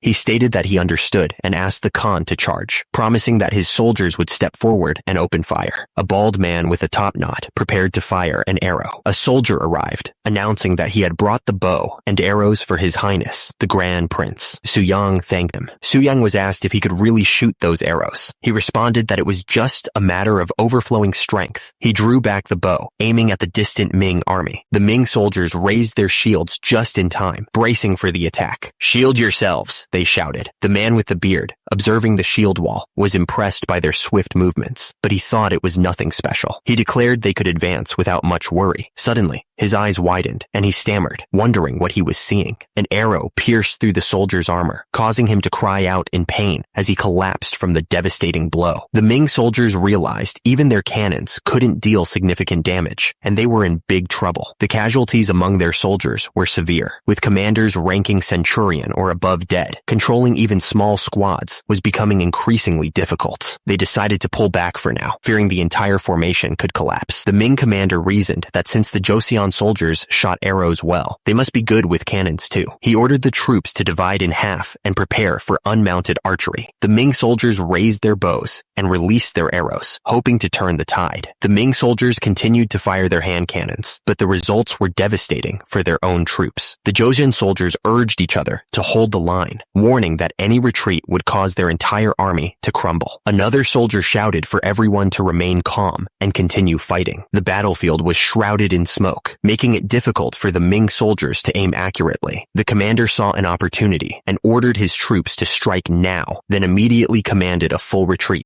The Khan's Iron Riders were now moving forward, ready to engage the enemy. The commander declared that when Joseon fired twice, that would be the moment to charge straight into their lines. Suddenly, the sky rained fire arrows. One of the soldiers cried out, but the commander insisted that fire arrows just made a lot of noise. The fire arrows exploded on impact. The soldiers raised their shields for protection, but one of them cried out in pain, his arm burning. The soldier realized the fire arrows were filled with gunpowder. One of the soldiers declared that the enemy relied too much on cannons. He added that hand-to-hand combat was where they would break up the enemy's line and ordered them to charge. The soldiers noticed that the enemy had switched to stormtroops with longswords. They were ordered to step forward into formation. The soldiers were instructed that after volley firing, they should fall back to the rear trench on a signal. The soldiers stared at the approaching enemy, estimating that around 5,000 Iron Riders were charging towards them, divided into two groups, front and rear. One of the soldiers expressed his concern that their cavalry should be dealing with the incoming threat, as infantry would be trampled to death. Another soldier declared that he trusted in the Grand Prince, and there must be a reason for digging the trap, adding that if the Grand Prince lacked confidence in victory, he wouldn't have led their forces. As the enemy drew closer, the order was given to the cannoneers to volley fire. The armored soldiers spurred their horses onward, ignoring the fallen. The soldier yelled that they would tear the Joseon soldiers to shreds, but his expression suddenly turned to shock. The horses and riders began to sink into the muddy ground. The soldiers frantically commanded their troops to halt, realizing they were stuck in the mud and unable to advance on the Joseon forces. The Joseon forces unleashed a volley of cannon fire. The soldier on horseback was shocked, finding the situation impossible. He commanded his troops not to panic, reminding them that splitting into two groups was their plan for this situation.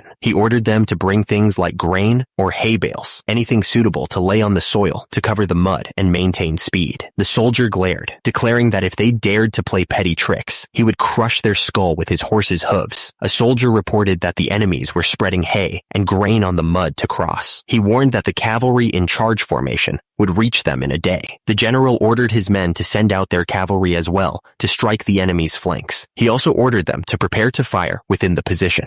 The general roared, ordering everyone to get ready for hand-to-hand combat. The soldiers pressed on, their legs burning as they scaled the cliff face. The soldiers braced themselves, shields raised in anticipation of the coming impact. The enemy cavalry crashed into their lines, sending men flying with savage force. Despite the brutal assault, the general encouraged his troops, urging them to hold their ground. One of the soldiers yelled, accusing them of hiding behind their shields and using cannons. The mounted soldier roared, declaring that it was now their turn. The soldier winced in pain. The battle raged on with a ferocious intensity. The soldier gritted his teeth, determined to endure. Endure! We have to! One of the soldiers spoke with urgency, explaining that they had to endure until those bastards were lured in far enough. Meanwhile, another soldier prepared to strike with his spear. An arrow pierced through the officer's head. Someone desperately called out to the fallen officer, urging him to wake up. They anxiously asked how he was. The desperate soldier continued to try and rouse the officer, shouting his name and begging him to come around. A soldier groaned, struggling to stay conscious amidst the chaos of battle. He screamed in defiance as he charged forward, determined to avenge his fallen comrade. The sword gleamed ominously, ready to strike. With a fierce battle cry, the soldier lunged, his sword aimed at the enemy. A soldier urged Jung Byung-soo to get up, insisting that there was no way he could have lost his senses. Jung Byung-soo insisted that he hadn't lost his senses and had only been startled for a moment. He ordered them to quickly prepare for battle. The soldiers knew that they needed to kill the intruders to survive. The order to fire within the position could come at any time, so the soldiers were ordered to defend the fortifications and trenches with their lives and to not let the formation break. A soldier urged His Highness, Grand Prince Suyang, to to stay back, warning him that he might get hit by a stray arrow. Suyang asked how he could stay back when his soldiers were dying and demanded that they give him the arrows. Suyang declared that he would personally make things hot for those bastards. One of the soldiers exclaimed that he was sick of those Joseon jerks, saying that they had gotten cocky just because a few shallow tricks had worked. He angrily ordered them to kill them all. A soldier cried out in disbelief, realizing that someone on the hill was throwing spears. One of the soldiers noticed that 3 cavalrymen were charging up the hill. He pointed out that the attire of the lead rider indicated that he was a high-ranking general, declaring that whoever took his head would achieve the greatest merit that day. Suddenly, the soldiers realized that what they thought was a spear was actually an arrow. Suyang, riding toward them, drew his bow and aimed. One of the soldiers recognized him and shouted his name. The arrow struck true, and the soldier fell from his horse, impaled. The soldiers' faces were a mixture of fear and determination. One of the soldiers shouted that there was fire within their position. He urged everyone to take shelter in the trenches. The cannon was primed and ready to fire. The cannons roared to life, unleashing a devastating barrage. The order to fire echoed across the battlefield. The man in the helmet stared in disbelief. He stammered that this was impossible. The order to fire echoed, and the cannons roared to life again, unleashing another devastating barrage. The man in the helmet was struck by the cannon fire. The order to cease fire was given, and the soldiers began to reorganize their formation amidst the fallen. The soldiers announced that the remaining enemies would be dealt with by His Highness, the Grand Prince, and cautioned everyone to be careful. Amidst the chaos, one soldier remained, surveying the devastation, his face contorted with rage. He vowed to take at least one enemy with him. Suyang drew his bow, his eyes fixed on the fleeing enemy. He told the man to go to hell. His face contorted with rage. He screamed that the enemy would be the one to die. Suyang released the arrow, aiming for the fleeing figure. The arrow flew true, striking the enemy rider. He looked up in disbelief as the arrow closed in. The arrow found its mark, piercing the enemy rider's head. The soldier in red armor collapsed. Another soldier prepared to fire. The soldiers erupted in cheers, proclaiming that His Highness, Grand Prince Suyang, had taken down the enemy commander. The man with the beard declared that the enemy commander was dead and that they just needed to clear out the remnants, cursing under his breath. The man with the beard in red armor pointed out that they were mixed in with the Joseon cavalry, so the cannons couldn't be fired at will. He ordered them to at least suppress the cavalry before they reorganized. One of the soldiers screamed, drawing his sword. The man with the beard realized the situation was dire and ordered a retreat. Another soldier on horseback warned that if they showed their backs to the Joseon army, the Jurchen barbarians would look down on them. The man with the beard in red armor yelled at his soldiers, calling them fools. He insisted that they needed to retreat before the infantry approached, asking what they thought would happen if they were hit by cannons while crossing the river. Seeing their enemies fleeing, a soldier lit the rocket arrows and prepared to fire. The rocket arrows exploded, sending soldiers flying through the air. The man with the beard yelled that the Joseon bastards were firing cannons again, saying they had all gone mad. He insisted that they needed to get out of there quickly, asking about the detached corps with Kungsun of the Jurchen tribe. One of the soldiers acknowledged that thanks to the Grand Prince's plan, they had minimized their losses. He added that it had been dangerous when the enemy commander survived and went after him, questioning if the commander's horse had gone crazy. Someone yelled at the Grand Prince to keep away from the charging horse. The horse neighed loudly. Suyang braced for impact. Suyang realized the horse was enraged by its owner's death, and it was much stronger than an average horse. The horse neighed loudly as it charged. Someone yelled, warning the Grand Prince. The horse's kick landed with a sickening thud. Suyang staggered, but he refused to yield. He acknowledged that the horse was a tough brute, but he absolutely could not lose. He channeled all his energy, focusing on pumping his muscles to throw the beast off. Suyang's grip tightened, his muscles bulging with the effort.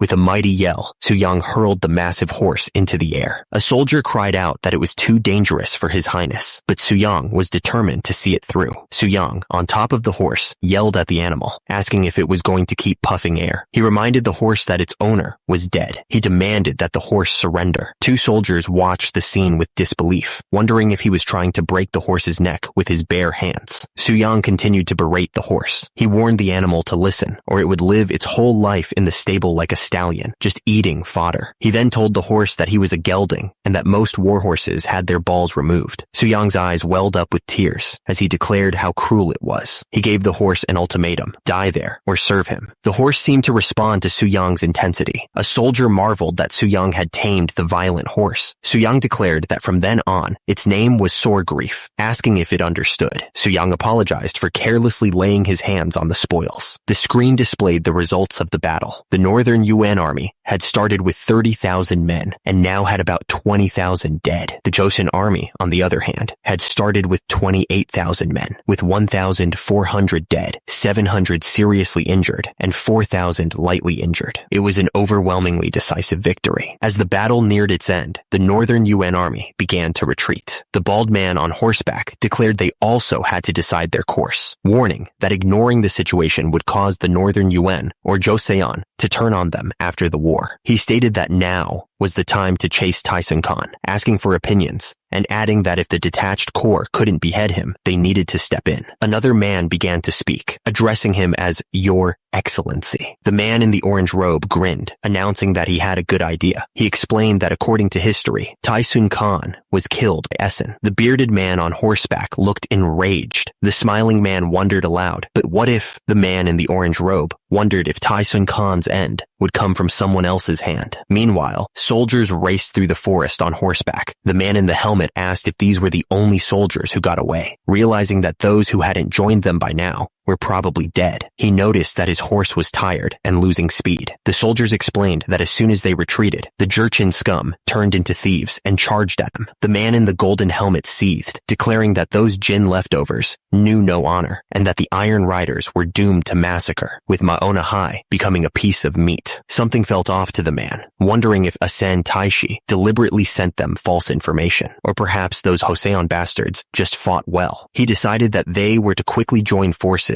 with Asen and strike the Ming, and handling Joseon next wouldn't be too late. The Khan was informed that the Jurchen scum stole horses and fled, and he angrily asked if they were just saying that now. The man in the orange armor stated that Asen, not being of the Golden Horde, would not be recognized, and thus they had to use the Khan. A soldier in orange armor reported to the general. The soldier announced that the detached corps had driven Tyson Khan into the forest, adding that they had finally made it. One of the soldiers suggested that His Highness the Grand Prince demonstrate his strength when capturing the Khan, but the other soldier seemed unsure. The man in the orange armor reported that the barbarians recognized Suyang, calling out the name of Grand King Taizhou. They even recognized the bow he was using. Suyang dismissed the comparison, saying that he was just big and didn't match him in any way. The soldier insisted that His Highness was underestimating himself, and the important thing was that they saw him as a valiant general. The soldier imagined His Highness subduing Tyson Khan in barehanded combat. One of the soldiers declared that the rest would all surrender, making it easier to insist on favorable terms for their country. They would pave the way with all their strength. The soldier urged the Khan to find a way to survive, explaining that they weren't firing cannons in the forest, but as soon as they got out, they'd be covered with fire. The order was given to prepare for the final battle, but something was off. The Joseon bastards were acting strange. The Khan demanded that the disgrace of the Golden Horde show themselves. He wanted to see the face of the one who dared to covet their country with such careless ambitions, claiming to be descendants of the mighty Yeke Mongiol Ulus, yet acting so pitifully. One of the soldiers questioned how they dared to mouth off about the Yek Mongiol Ulus, calling them the Dross of Goryeo. He urged the Khan to muster all their strength and charge, declaring that they must take that bastard's head.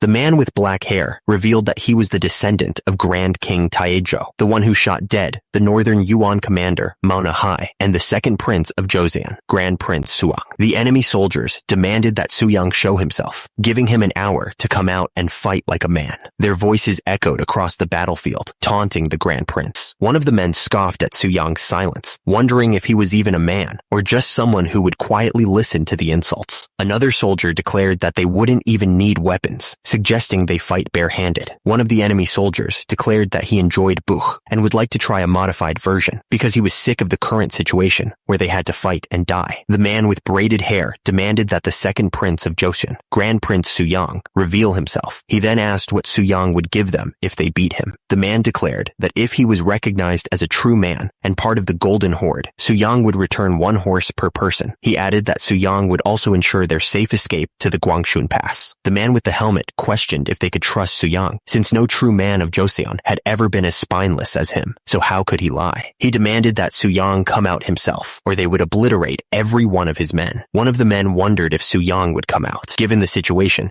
he thought that keeping the troops intact and returning would be a success, and so he would accept. One of the men asked how Suyang had come up with that wrestling. Suyang explained that he had developed it with Mr. Ma as a pastime while inventing conducting oneself and preparing the body. The man with the helmet explained that buch or sirium ends when one is on the ground, so there's room for tricks, but this was purely a contest of strength. The soldiers watched from horseback. He smirked, finally seeing the face of the ringleader. Suyang stood ready. He revealed that he had been waiting. Suyang declared that he would end this war. The man lunged forward, ready to strike. He slammed his opponent to the ground. He questioned if that was what they called using strength. The man strained, his face contorted with effort. He let out a battle cry. With a mighty yell, the man with black hair prepared to unleash his devastating move. He announced that he was about to perform the storm throw. He slammed Tyson into the ground with incredible force. He demanded that Tyson get up and show him his strength, asking if he wanted to be dragged to Joseon like that. The Khan begged someone to fold that lump in half, groaning in pain. Suyang declared that this was a chokeslam. The Khan grunted as he hit the ground hard. Suyang demanded that the Khan get up, sneering as he asked if all his strength was just about collapsing. The Khan writhed in pain, struggling to breathe. Suddenly, a fist clenched tight, ready to strike. The Khan looked up at Suyang, who was standing over him. He accused Suyang of breaking the rules by daring to use his fists, calling him a petty coward. Suyang's face contorted in rage. He declared that the Khan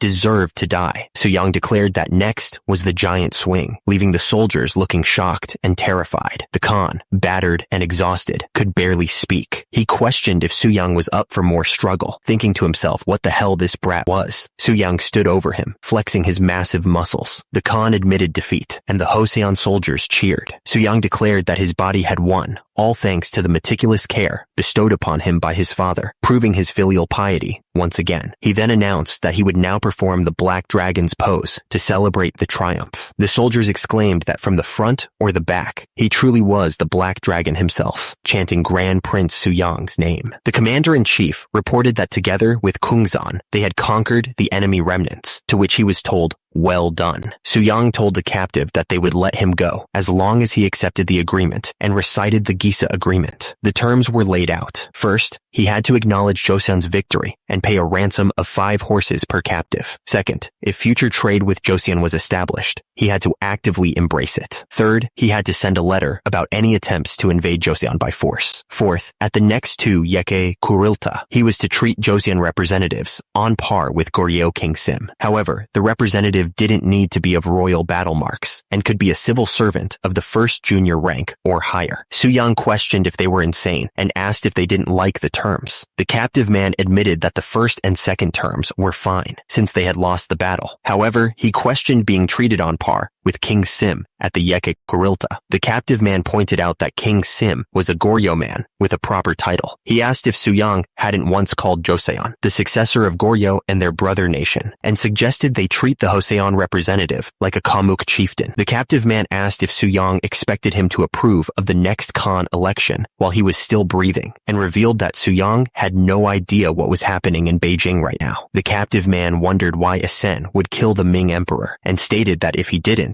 he could never have his eye on his place. The scene shifted to a burning city. He continued, explaining that Asen had defeated the Ming's 200,000-strong Great Army, taken the emperor hostage, and was breaking through the passes, attacking Beijing. The captive man was told that had he not been taken captive, he would have likely heard the news around that time that day. He looked shocked and muttered Asen's name in disbelief. The first man stated that if the battle had started just 3 days later, the Jurchens would all be on his side. The second man looked surprised as he heard that Aiton's failure was also inevitable. The man in armor stated that he gave Ming too much time, and by now, they've probably been reinforced with hundreds of thousands from the Nanjing region. He wondered why he would propose these terms, then asked if he had thrown and slammed the captive man so much that his brain had stopped working. The captive man, tied up and helpless, was told that right now now, Asen must be wishing for his death. The man with the beard decided to add one more clause, stating that he could send troops to assist him in dealing with the Oirat at any time. The other man agreed to add it. The captive man asked when he was going to release him. The man with black hair, Grand Prince Suyang, replied that it would be after 15 days. The captive man was shocked and said that they needed to find a way to counter Asen right now. The man with black hair declared that the situation was up to them, questioning why the captive was complaining when they were sparing his life and backing his country. The captive man, tied up and visibly frustrated, shouted that the other man was a bastard, stating that news of Tyson's death must reach Asen by September 14th. The man with black hair looked towards the sky, wondering what would happen if Tyson, presumed dead, returned on September 30th. He reasoned that Asen would think he had negotiated with Joseon, and regardless of his Golden Horde bloodline, Asen wouldn't let that slide. The man with black hair stated that things may seem calm for now, but that wouldn't last. The date was September 17th, 1449.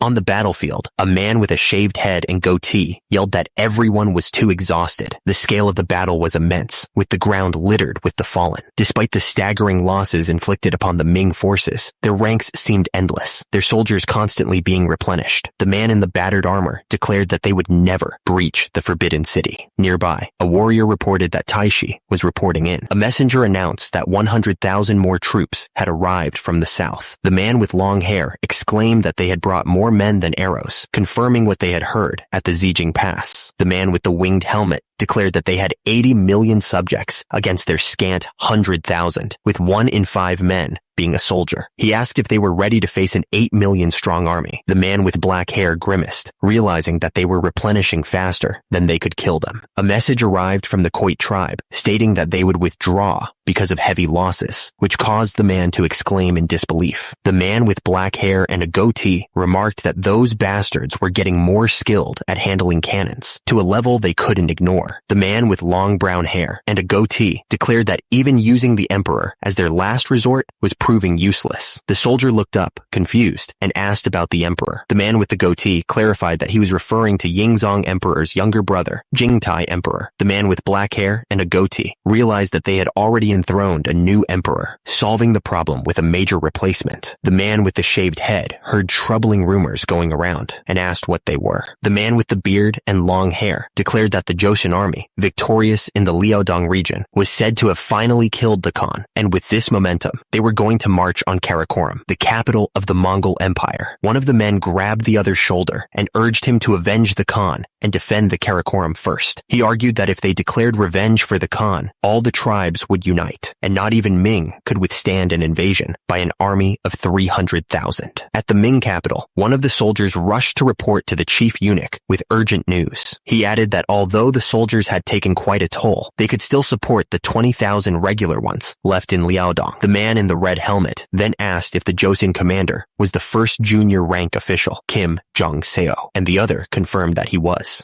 The man in the red helmet informed him that the enemy was preparing to retreat. Joseon had truly achieved something great. It was November 4th, 1449, in Hanyang, and the streets were packed. The people marveled at the cavalry's horses, noting that some of them were the fine steeds the enemy had ridden. One man wondered if they had captured over 10,000 of them. Back in the palace, the king smiled serenely as he heard that his people had prayed day and night for his safety. The king announced that Central Flank Commander Kim Hyo-seong would be promoted to the first junior rank Right Minister. Right Flank Commander Yi Jing-ok would keep his current position as his merits and faults balanced out. Tyson Khan was officially missed. Yi Jing-ok, who took the blame, was a truly loyal man. For subduing the enemy leader and gaining the Jurchen's cooperation in the area, the king declared he would grant Grand Prince Suyang 1,000 gyul sikyup. Suyang responded that his royal grace knew no bounds, and that he owed everything to the body bestowed upon him by His Majesty the King. The king replied that he did great. King Sejong, in high spirits, exclaimed, "My boy."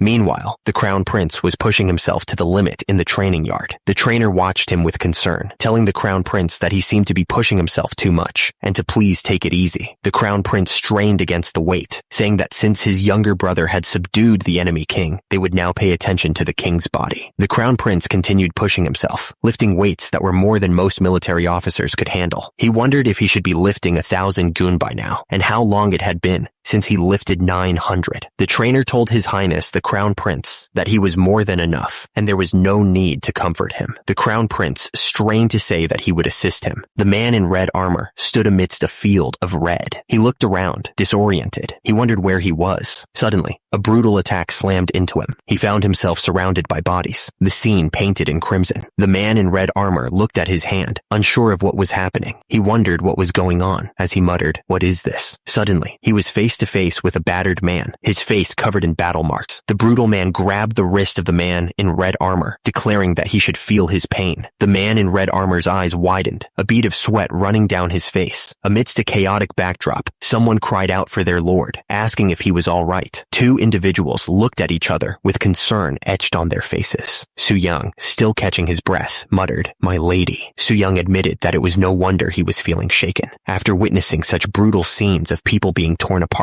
and heads exploding from his arrows, the woman in attendance suggested that the medicine wasn't working well, and perhaps they should build a new house. She added that frequent consumption of medicine could harm the body. Since it appeared to be a mental illness, she suggested offering prayers might help. Someone asked Su Young if he had coughed. At any rate, there was an order for him to return to the palace immediately. Su Young asked if his father had called for him, announcing his arrival. The man explained that through this winter mission, they planned to send a letter of advice to the new emperor of Ming. He wanted to know what the other man thought about it. The king of Joseon had concerns about matters at the border. Due to the chaos caused by the dogs, both countries had suffered greatly. He explained that the influence of the Ming Empire was easily seen by the Tatar, Iriankai, and the Jurchen. He requested that the Ming firmly establish their position in the Liaodong area and drive out the Dogze. He suggested that if they stationed 100,000 regular soldiers in Liaodong at all times, they wouldn't dare to invade Liaodong. Joseon pledged to eradicate the Dogze to uphold the great achievements of Ming. Su Yang approached his father, the king, and announced that he had something to inform him. He explained that while it seemed they were bowing to Ming, there was a hidden meaning. He summarized that the losses in Liaodong were due to a lack of population, so the intent was to increase military strength by relocating people to Liaodong. Su Yang added that if 2 million people were forcibly relocated to Liaodong, it would only be a loss for Ming. Liaodong was a barren land overrun by the Dogze. The best they could do in Liaodong was raise millet and horses. Ming would have to continue to expend resources to feed them. The man in the red and gold robes agreed with Su Yang's assessment. If 1 million people migrated, they would have to provide at least 4 million seoka of grain annually. He pointed out that 4 million seoka was an enormous amount, equivalent to Joseon's entire annual budget. Furthermore, stationing such a large force in Liaodong was like aiming a knife at the throat of the northern Yuan, who would constantly launch invasions. Su Yang concluded that Ming could not gain anything from Liaodong, and if they suffered such losses, they would certainly try to shift the burden onto Joseon. The man in the red and gold robes agreed with Su Yang's assessment and insisted that if Ming exerted effort, Joseon would also have to do the same. He stated that Yu's words made sense and that he understood his opinion. The man in the red and gold robes paused, then revealed he had something to tell them in advance. He looked down, admitting that now that he was over 50, he was old and weary and could no longer govern the country. He declared that on March 30th of the following year, he would pass the throne to the crown prince. The man in the red and gold robes acknowledged that Su Yang's help had been significant. Su Yang responded that he had only fulfilled his filial duty and revealed that he had a favor to ask of him. He requested that for a year, Buddhist services be held in the temples of all 8 provinces, deep in the mountains and valleys, for the fallen soldiers. Su Yang emphasized that this was a very important matter and suggested that his uncle, Grand Prince Hyeoryong, who was deeply pious, should accompany him. The man in the red and gold robes acknowledged that Su Yang's help had been significant, and Su Yang responded that he had only fulfilled his filial duty. He revealed that he also had a favor to ask of him, hoping it would help calm his restless mind after the battlefield. The men expressed that they were deeply grateful to His Majesty. The palace stood tall and imposing. The man on the golden throne considered the situation. Joseon was now demanding demanding to be paid for their fighting. The man in the red robes wondered if they were asking for help because they couldn't handle becoming enemies with the northern Yuan. He thought King Yi-do of Joseon must think this was an inevitable proposal. The man on the throne sighed, thinking about sending people to station 100,000 regular soldiers in Liaodong. He considered sending 2 million people, but knew that would incur significant losses. The cost of the relocation was an issue. He knew they would have to extend the Great Wall to where the people were relocating in Liaodong, and their national treasury was already running low due to the war. He asked them all for their input. The man on the golden throne considered the situation in Liaodong. He wondered if Joseon could handle the Jurchen, who survived by plundering. He knew that the late King Yi Songye had handled them well, but now they continued to fight. He realized that their intention was to solidify Liaodong and shift all the responsibilities, giving King Yi-do of Joseon all the land, 80 ari east of Tieling.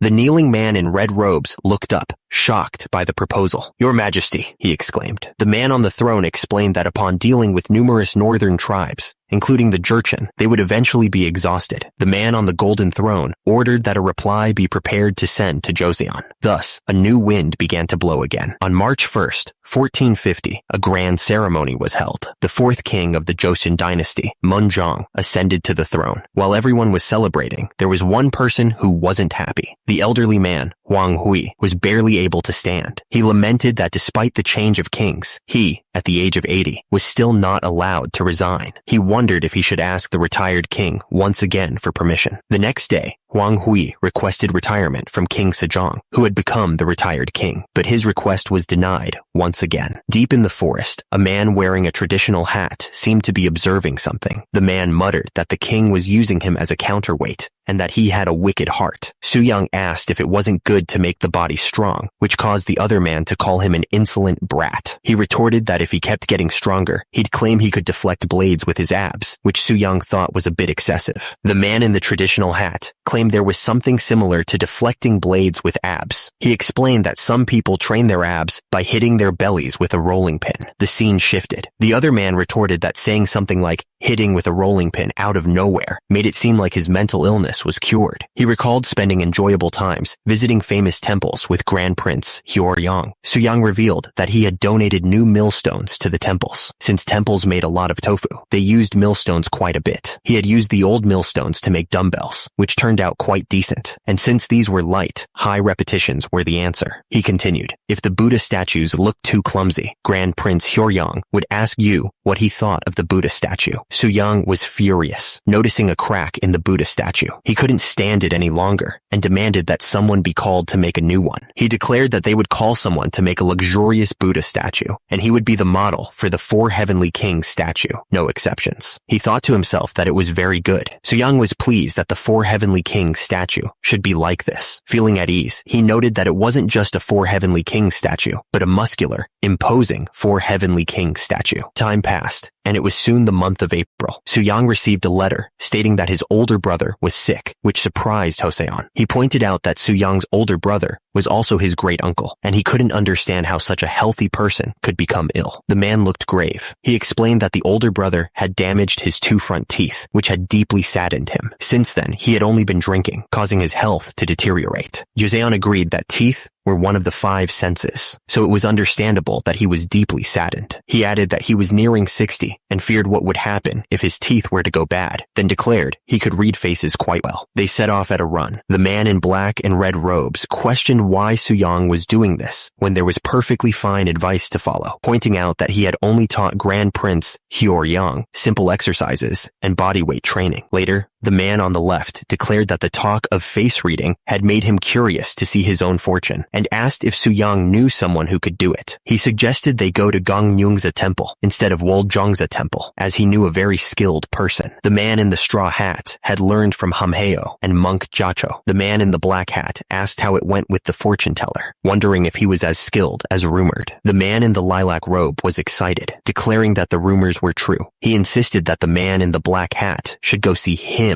as well, as he was incredibly skilled. He added that this was the first time he'd seen Grand Prince Prince Hyoryong, so excited. Someone peeked through a wooden door and asked if anyone was there. A man in a brown robe sat in front of a golden statue. He said it was truly an honor to have such a distinguished guest, but he wasn't supposed to come at this time. Soo-young wondered if it would have been better if he had come about 15 years later, because by then, the fortune teller wouldn't have the luxury to see fortunes. He continued, saying that in actual history, Saho Soo-young visited Mount Ode around 1465, about 15 years later. At that time, he was already suffering from leprosy or a severe skin disease, and he wondered if the man knew something. Soo-young remarked that the fortune teller took jest as a jest, which was a talent in itself. He mentioned that the fortune teller had seen his uncle's fortune and asked if he could read his now. The fortune teller responded that he wasn't sure if he should say. Soo-young urged him to continue, saying that fortune reading was connected to one's life. The fortune teller revealed that Soo-young would become king. The fortune teller continued, ominously stating that Soo-young would bring battle marks upon his nephew and friends. Soo-young, visibly angered, demanded to know what he had just said. The fortune teller added that having a guest might change everything, leaving Soo-young to wonder if he was saying that he was possessed by a ghost. The fortune teller stated that destiny wasn't something that could be easily altered. Soo-young stood defiantly amidst the chaos, the flames reflecting in his determined eyes. The fortune teller ominously warned that no matter how much a guest tried to guide fate down a different path, it would be difficult to avoid a bloodbath. Soo-young repeated the fortune teller's words, asking if he was saying there would be a bloodbath. The fortune teller confirmed it with a simple yes. Soo-young stared intently at the fortune teller and asked if he could handle it. Soo-young resolved that he must handle the coming challenges. He thought about how he had changed many things with his own two hands. He declared that he would face whatever came next and change those things as well, wouldn't he? The fortune teller seemed to relax, remarking that there was no need to worry with the power of such a distinguished person.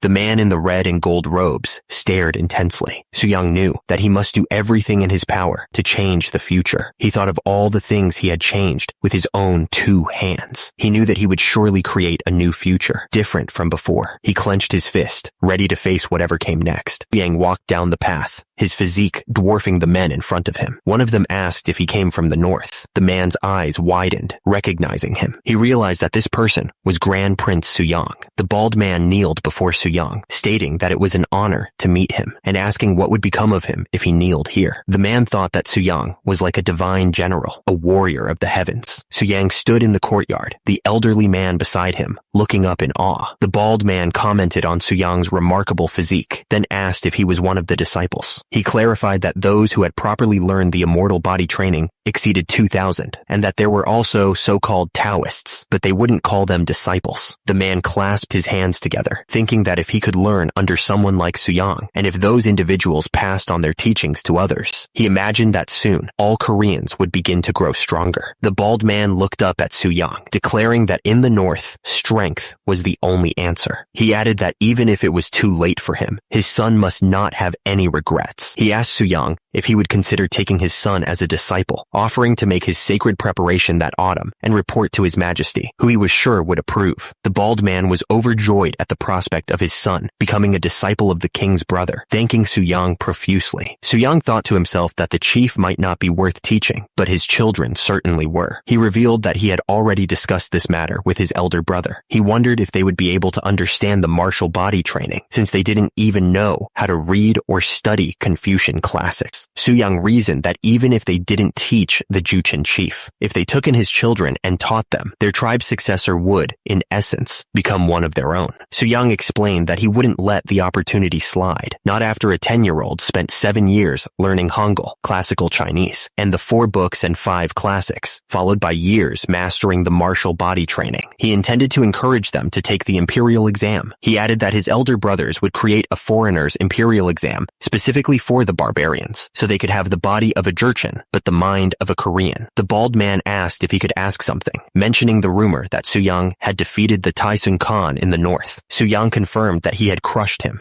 Soo-young vividly described how he threw him over his shoulder and smashed him down. Then he grabbed his neck and slammed him into the ground again. He finished by saying that he grabbed his leg and hurled him. The bald man with the goatee asked if he could try something for once. Suddenly, a voice cried out, telling him to wait. Soo-young vividly demonstrated how he would lift him up before slamming him down so hard that his back would surely break. He continued, saying he would grab his neck and slam him onto the ground, but the bald man quickly apologized, saying that he believed him. Soo-young stated that the Jurchen revered strength, so Nichiren was perfect. He added that he would return and prepare to pay tribute that winter, telling them to travel safely. After that, the frontier chiefs of Liaodong came seeking him, but their suspicion crumbled before his muscles. He demonstrated his power by tearing apart armor with his bare hands. The men watching were astonished. They exclaimed that they, too, would pay tribute and asked him to take good care of their sons. Soo-young called for Hukwu, saying he needed to train his waist. He declared that training with his body with such a colossal warhorse was a must. The Jurchen people revered strength, and Soo-young had it in spades. They exclaimed that they, too, would pay tribute, even asking him to take good care of their sons, promising that even their sons could achieve half of what he had. Thus, over 30,000 Jurchen people came to pay tribute to Joseon. Back in the palace, King Munjong was impressed by Soo-young's physique. He told him that seeing his robust physique put him at ease, asking if his sacred preparation went well. Soo-young responded that he had faithfully carried out His Majesty's orders. However, he had closely reviewed the records of the battles fought in their northern borders and realized there were still many deficiencies in their army. Soo-young humbly advised His Majesty not to interfere with matters regarding the northern border and the tributary troops. King Munjong responded that he knew, stating that they fought exceptionally well, so he had no intention of intervening. Soo-young stated that the problem was the musketeers, questioning if any of the non-military officers knew how to use them, adding that firearms were meant for soldiers. One official vehemently disagreed. The officials explained that muskets were to be used alongside cannons, but no one knew how to do that. They pointed out the 7 steps required just to prepare them for use, asking if he could teach them easily. Soo-young declared that they would separate the musketeers into a new unit, the Bureau of Firearms, stating that he had a good feeling about this. Soo-young asked how many members the Bureau of Firearms would have, thinking about 500. He saw the potential, as the firearms enthusiast, King Munjong, was awakening. King Munjong humbly suggested setting a larger goal. He explained that with the compensation received from Ming in the national treasury, expanding from 500 to 1,000 might be reasonable. The king agreed that it was right to increase it. He added that the stallions, promised by the driven, had also adapted, so the number of military horses would surely increase. The official then asked if his total for the 3 lifts was really 850 gun, pointing out that just 2 years ago, it was 700 jun. Soo-young was pleased to hear that listening to him had inspired the king to change his diet and work harder. He told him that he may simply call him Hyung instead of addressing him formally, although he knew that wouldn't be proper etiquette. King Munjong countered that if Soo-young wished to be called Your Majesty, he would first need to lift 1,350 gun, or even 1,500, and then he could do so. He pointed out that the sum of his 3 minor lifts was 1,350 jun. The king laughed, calling Soo-young a monstrous younger brother. But with so many Jurchen people coming, he wondered if they would have enough teachers. Among those fit to teach the Jurchen heirs, King Munjong recommended someone from Gangseohyun. He described him as a man of deep knowledge, with no greed and no official posts. In Gangseohyun, a messenger stood before a man with a long white beard, sitting at his desk. He told the man, who he addressed as teacher, that His Majesty had issued an edict. He urged him to read it, even if he was reluctant. The messenger's arrival was about to bring change, but elsewhere, children exclaimed in wonder. A muscular man carried them effortlessly on a bamboo pole. He told them that once they were done washing up, he would play a high throwing game with them. A woman told everyone to settle down, noting that their hair was in a queue hairstyle and asking if they could wear a braid. She exclaimed in delight, saying their faces were glowing. The children were eager to play throwing games, calling out to the muscular man. He reminded them that they needed to put on clothes first, and not to cry if they got scared. He prepared to launch one of the children skyward.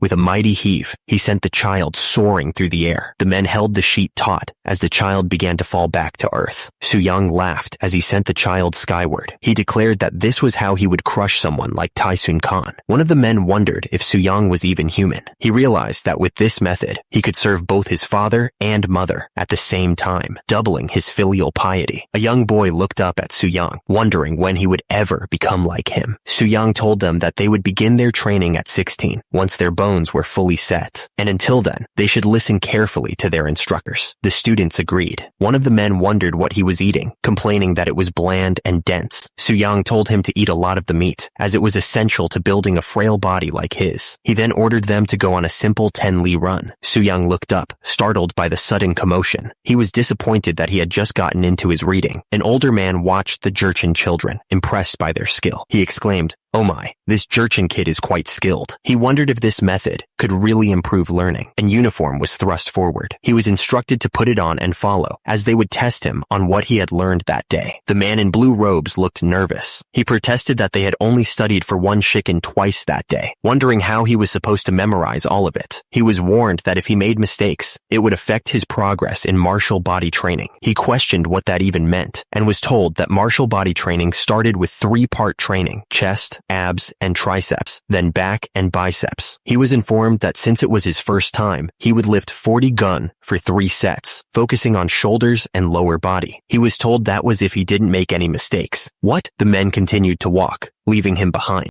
One of the men read aloud, stating that Zilu asked about governing, and Confucius said that he would definitely correct his name, calling a gentleman someone who, wait, the man realized that they had memorized all of that. The more shocking thing was that he remembered it too. A man called out to the king, Huang Hui, now nearing 90 years old, begged for pardon for his grave sin against the former king. King Munjong told him to stand up, saying he was worried about his health. Huang Hui explained that when the king was still the crown prince, he had presented his illegitimate son, Huang Jinho, to the palace and asked if he recalled. The king responded that it had been 11 years ago. The gold that King Yi Do received from the man on the golden throne was being moved. A man in red robes towered over Huang Zhongseng, calling him a sinner. He demanded to know where the rest of the gold had gone. Huang Zhongseng appeared utterly shocked, looked completely stunned. He stammered, demanding to know what was going on. The man in pink robes pointed an accusing finger. He shouted that the sinner had stolen golden goblets and treasures from the eastern palace. The man in pink robes leaned forward, his face red with anger. He demanded that Huang Zhongseng admit to the crime. Huang Zhongseng's eyes darted around nervously. He denied the accusation, claiming he hadn't acted alone. Huang Zhongseng turned to another man in the room, his face a mixture of fear and desperation. He said, "Brother, you too." Huang Zhongseng, still on his knees, pointed to someone else. He insisted that he only received what his younger brother had given him. He looked completely lost and confused. The accuser took a step forward, his robes rustling against the floor. He was ready to deliver his final judgment. The accuser's face was red with fury as he shouted that Huang Zhongseng wasn't even a Huang. He revealed that Huang Zhongseng was the child of some man named Zhou. The accuser pointed a finger, his voice dripping with disdain. He claimed he only took pity on Huang Zhongseng and raised him out of the goodness of his heart. The name Zhou Zhongseng echoed in the air, hanging over the palace. The implications of this revelation were heavy and undeniable. The man in the red robes stared down at Huang Zhongseng. He recalled seeing him at the Eastern Palace and believed he had been executed for his crimes. Then he asked if it was true that Huang Zhongseng was the illegitimate son of Huang Hui. Huang Zhongseng, still kneeling, admitted that he was. The man in red robes turned to the other officials. He pointed out that this was the crime of deceiving the king. There was no way Huang Zhongseng could avoid punishment. The system flashed a warning about deception, deceiving the king. The man in red robes stared intently, his expression unreadable. The tension in the room was so thick you could cut it with a knife. A few days earlier, at the National Confucius Palace, Grand Prince Suyang had paid him a visit. He remembered Suyang asking him something important. Grand Prince Suyang was in the middle of a brutal workout when he turned to the man in red robes. He asked him which law he thought was the most unjust in the kingdom. Grand Prince Suyang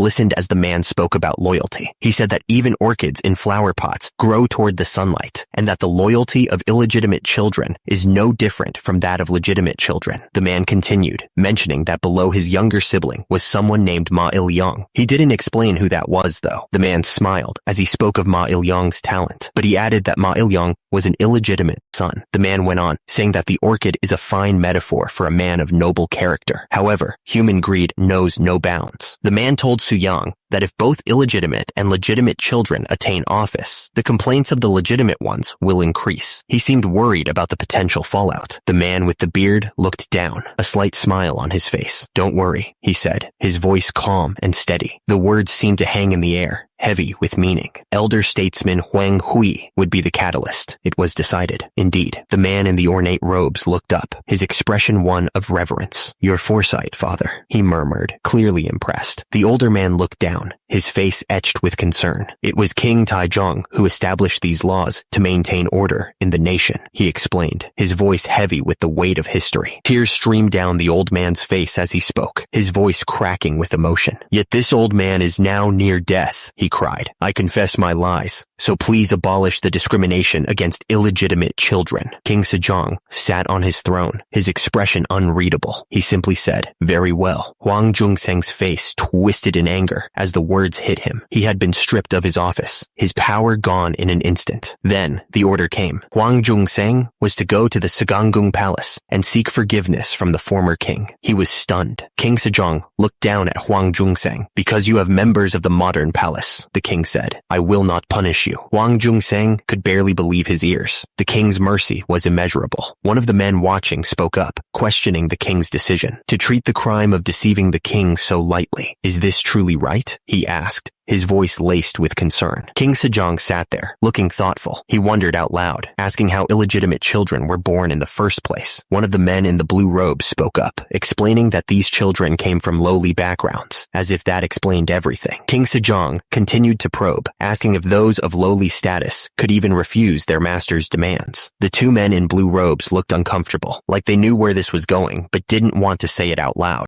King Sejong stood up, his voice full of conviction. "As a father, can you refuse to let your illegitimate son achieve success?" he asked, challenging the very foundation of their society. He declared that if illegitimate children were capable, they should also be able to rise to success. King Sejong shifted his posture, about to propose something new. The court officials looked up, waiting to hear what the king was about to suggest. King Sejong declared that for an illegitimate child to take the civil service exam, they would need to spend 3 years fighting the cold in the northern regions. They would also have to put in extra effort to educate the barbarians. Those born of concubines would have to do 5 years more. The court officials exchanged glances, realizing the implications of the new rules. One muttered that it should be enough to make even legitimate children complain. King Sejong then added that he was going to open a new path. He proposed that they must learn filial piety through martial body training, and that he would soon publish the Martial Body Training Manual. King Sejong smiled, announcing that it would be added to the civil service exam. Passing the preliminary round would open the way to official posts. The court official looked at the others, bringing up a sensitive topic. He asked if they should address the discrimination against illegitimate children while they were already discussing it. The official explained that the current law stated that if a slave had a child, the child inherited the mother's status. It was just how things were. The official then asked if they shouldn't change the law so that the child inherited the father's status instead. He waited to see how the others would react. The official considered the implications. If they abolished the Seoyoljeom Gobup law, the official continued, thinking about abolishing the Nobijongbuk law as well. He was really trying to shake things up. The official smiled, thinking about how his actions would get rid of 2 of Joseon's unfair laws. It was a good feeling. Back at the Sugangung Palace, the wheels of power kept turning. There was no time to rest. Huang Hui had tried to resign from his position, handing the letter to King Sejong, but the king stopped him. King Sejong looked at Huang Hui with a stern expression. He told him that he was essential for writing the new law book. So, Huang Hui's resignation was not accepted. The king needed him. After the morning assembly, a special announcement echoed through the halls. Everyone waited to hear what it was. A man stepped forward, a smile on his face. He suggested they take the announcement to the Hall of Cultivating Talents. One of the men winced as he walked, clearly in pain. He muttered that his feet hurt from walking so fast, and that he should probably switch to straw shoes. The group made their way through the palace grounds, heading towards their destination. The sound of their footsteps echoed in the open space. As they approached, a man called out, announcing the arrival of the Grand Prince and the Minister of Finance. He demanded that everyone pay their respects. The prince looked at the group, his eyes landing on a man who was clearly struggling. "You've been coughing, haven't you?" he said, his tone laced with a strange admiration. "I admire your hard work." The prince didn't stop there. He gestured towards another man in the group. "Even that friend over there seems dazed. he pointed out, his eyes gleaming with a strange satisfaction. The man stared back, his face a mask of disbelief. He couldn't believe what he was hearing. The prince's smile widened as he watched the man struggle. "Sissy-up, stay strong," he said, though it sounded more like a taunt than encouragement. He seemed to relish in their pain. Even after leaving the Hall of Cultivating Talent, the man couldn't catch a break. "Even after leaving the Hall of Cultivating Talent, I still have to complete the martial body training, Sess," he thought, his mind reeling in disbelief. It was too much. A man stood on a platform, his face red with fury. He bellowed, "Bring in the sinners!" The guards wasted no time. They dragged the accused through the courtyard, the rough ropes biting into their skin. The men fell to their knees, begging for mercy. "Spare us," one cried. "It wasn't us. We've been wronged." The man on the platform leaned forward, his voice booming with anger. "Are you the ones who sullied the training corps exam?" he demanded. The accused men looked up, their faces etched with panic. "No," one of them stammered. "It's a misunderstanding." The man in red robes, his voice echoing through the courtyard, shouted, "Call in the witnesses." His command hung in the air, heavy with anticipation. Huang Zhengseng looked absolutely shocked. "Witnesses?" he stammered, sweat beading on his forehead. "Who?" Su Yang stood tall, his gaze fixed and unyielding. He looked like he was ready for a fight, his muscles bulging even under his. The man on the platform pointed at one of the accused, his face red with fury. "Former scholar of Yumjuk County, report in detail about everything that has happened so far. You scoundrel," he yelled. The man looked up, his expression unreadable. He seemed to be thinking hard about what he was going to say. Turns out, it all started some time ago. An agent of the Choi family, who were local gentry in Yumjuk, had come to visit. The man in pink robes approached a muscular man who was stretching with weights. "Are you a disciple of Grand Prince Suyang?" he asked. The muscular man looked up, sweat glistening on his brow. "Yes, I am. What's the matter?" The man in pink robes leaned in, lowering his voice. "You have a knack for physical movements, so could you teach a servant?" The man with the headband looked absolutely floored. He couldn't believe what he was hearing. "A servant? Are you serious?" he asked, his voice laced with disbelief. The man with the hat just smiled back. Turns out, it was the servant of the Choi family, named Chongguk. He looked pretty pleased with himself, but the man pointing knew better. It was only later that they learned that the man wasn't the servant Chongguk at all. He was about to drop a bombshell. The man pointing continued. He revealed that the so-called servant was actually a farmer from the neighboring area. The tied-up men looked stunned. The man with the headband's eyes widened. "No, Your Majesty, I have no connection to the former scholar," he shouted, clearly trying to distance himself from the situation. He looked absolutely terrified. The man in red robes glared, his face contorted with suspicion. "No connection, you say?" he challenged, clearly not buying a word of it. The man in red robes presented his evidence. The tenant farmer, he claimed, was neither physically capable nor diligent. He hadn't even been able to finish his assigned exercises. The tenant farmer struggled with the exercises, sweat dripping down his face. His form was sloppy, and he looked like he was about to collapse at any moment. Whenever he got the chance, the tenant farmer would just nap and waste time. He clearly wasn't taking his training seriously at all. The man in red robes looked at the crowd, a mixture of disbelief and anger on his face. "And yet," he asked, his voice rising, "this person placed first in the regional exam? That's insane." The question hung in the air. Did any of this even make sense? It was getting ridiculous. The tenant farmer, bound and sweating, tried to defend himself. "I placed first only because others were lacking." The man in red robes exploded. "Silence! How dare you lie so brazenly? At the military training camp, masters require a curriculum in the training process. You're the only one who failed purely because of lack of physical ability." The man in red robes pointed a finger, his voice dripping with scorn. "The only one conspiring with the gentry and falsely claim that the tenant farmer is a servant?" The tenant farmer and his companions fell to their knees, their faces etched with terror. "Your Majesty, please spare me." The man in red robes was absolutely furious. He screamed, "How dare you disgrace the military training headquarters?" The man in red robes wasn't about to let this go. He vowed, "I won't let this go lightly." 1 month later, the Water River Palace looked serene. The chaos from the trial was far away.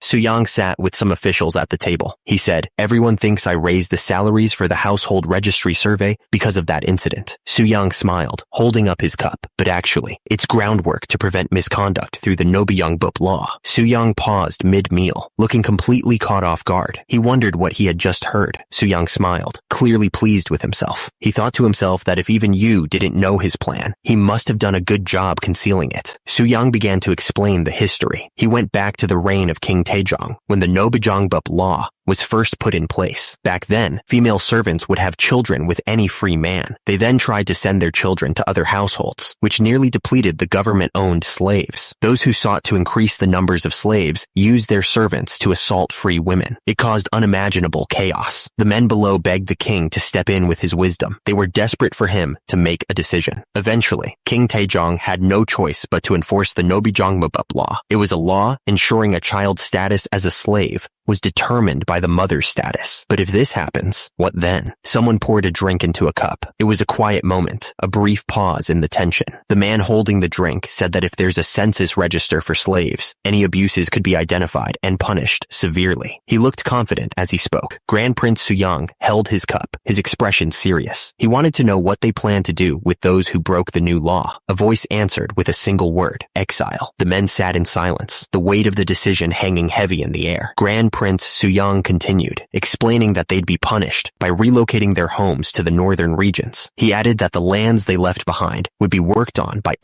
illegitimate children to assist them. He said once things were stable, they would implement the Hopei system that King Taejong was unable to enact. The Hopei system was a way to regulate and keep track of the movements and identities of the citizens. It was a system of identification used during the Joseon dynasty, and it would be implemented. Grand Prince Suyang looked absolutely stunned, his eyes wide. He hadn't expected things to go this far. Grand Prince Suyang looked around, a strange expression on his face. He was seriously wondering just how intelligent these people actually were. He smirked a little to himself. It was impossible to predict what the others would do, but he knew his own strengths. After all, he was naturally suited for weightlifting and building muscle. A subordinate leaned in, his face close to the window. He announced to Grand Prince Suyang that they had arrived. Grand Prince Suyang planned to dedicate himself to educating disciples. The carriage stopped in front of the cultivation hall. Suddenly, chaos erupted. Someone was shouting to catch a person who was trying to escape. They yelled at the others not to let him get away. Dust and sand flew everywhere as the ground shook. Grand Prince Suyang looked up, completely caught off guard by what he was seeing. Grand Prince Suyang's eyes widened. He was absolutely stunned. What is this? He thought. Turns out, it was a little kid riding a horse without a saddle. He was laughing like it was the most fun thing in the world. Someone shouted, "Please, spare me!" The kid was doing so well without a saddle, which was pretty impressive actually. The kid grinned from ear to ear. He was having the time of his life, completely carefree. The horse suddenly reared up on its hind legs, kicking up a cloud of dust. The man who'd been standing nearby went flying backwards, landing hard on the ground. Before he could even sit up, someone was already on top of him, throwing a punch straight into his face. He gasped as he felt the force of the blow. Then came the knee, smashing into his eye socket. Pain exploded behind his eyes, and he couldn't help but cry out. He tried to fight back, but strong hands grabbed him, squeezing the air from his lungs. He felt like his ribs were about to snap. As the beating continued, he could barely see through the blood in his eyes. In the distance, he could still hear the kid laughing as he rode the horse. The horse thrashed wildly, its hooves kicking up dust as it fought against the restraint. It was a beast of pure muscle and fury. The man on the horse remained firmly in the saddle, looking down at the guy he'd just knocked off. He seemed totally unfazed. The order came down like thunder. "Dismount! Immediately!" The man who gave the order was absolutely furious, his face red with rage. Someone took off running, desperate to get away from whatever was about to happen. He didn't even look back. Tears streamed down the man's face as he cried out, "Your Highness!" He was clearly terrified of what was coming. The rider looked down at the man he'd knocked off the horse, his expression unreadable. He demanded, "What has happened here?" The man explained, his voice strained, that recently the children had expressed a desire to learn physical training. He looked worried. Turns out they'd rebelled, throwing their books to the ground. They were sick of studying, apparently. And suddenly, a few of them stole horses and ran away. The man looked helpless as he watched them go. The horses trampled the fields, leaving a trail of destruction in their wake. The crops were ruined. The damage was done. An accident had occurred, leaving a man injured on the ground. He looked like he was in a lot of pain. The man holding the child looked absolutely furious. He shouted that it was impossible to reform them. He really seemed to have lost his patience. The kid being held up was defiant, though. He demanded that he be taught physical training, yelling that books were boring and useless. The man looked down at the kid, lecturing him about how his bones weren't even fully developed yet, so he shouldn't be doing physical training. The kid wasn't listening, though. He kept begging to be taught, spinning around like a top. He insisted he was faster than the others. The man holding the child looked like he was about to lose it. He declared that they couldn't be reformed. He sighed heavily, wondering what to do with these kids, but the child didn't care. He kept begging to be taught. The heavy wooden doors of the building loomed before them. The air was thick with anticipation as they prepared to enter. Suddenly, a voice boomed from inside the building, the sound echoing through the wood. A desperate voice cried out, begging to be released, admitting he was wrong. The man frowned, stroking his chin thoughtfully. He muttered that the future talents seemed to be under a lot of stress, and they needed something to lift their spirits. One of the men turned to him, asking if he had a solution. Another chimed in, asking if he remembered something called Nasurin. The man simply smiled serenely, offering a single word of advice: patience. With muscles bulging, the man positioned himself to shield someone from harm. He declared it was for their protection. Another man was sent flying through the air, clearly defeated. The man who had won grinned, reveling in the moment, declaring he was crushing them. The crowd murmured, wondering if this was the same technique that had humbled even the mighty General Han. The legend of the technique hung heavy in the air. The narrator explained that Nasurin was originally nothing more than a way to show off a strong body and muscles. It was a boast made physical. He went on to say that it was a kind of traditional acrobatic performance. The masked man watched with an intense focus. The man in the yellow robes looked suspiciously at the other man, his expression doubtful. He asked if the whole thing was a setup,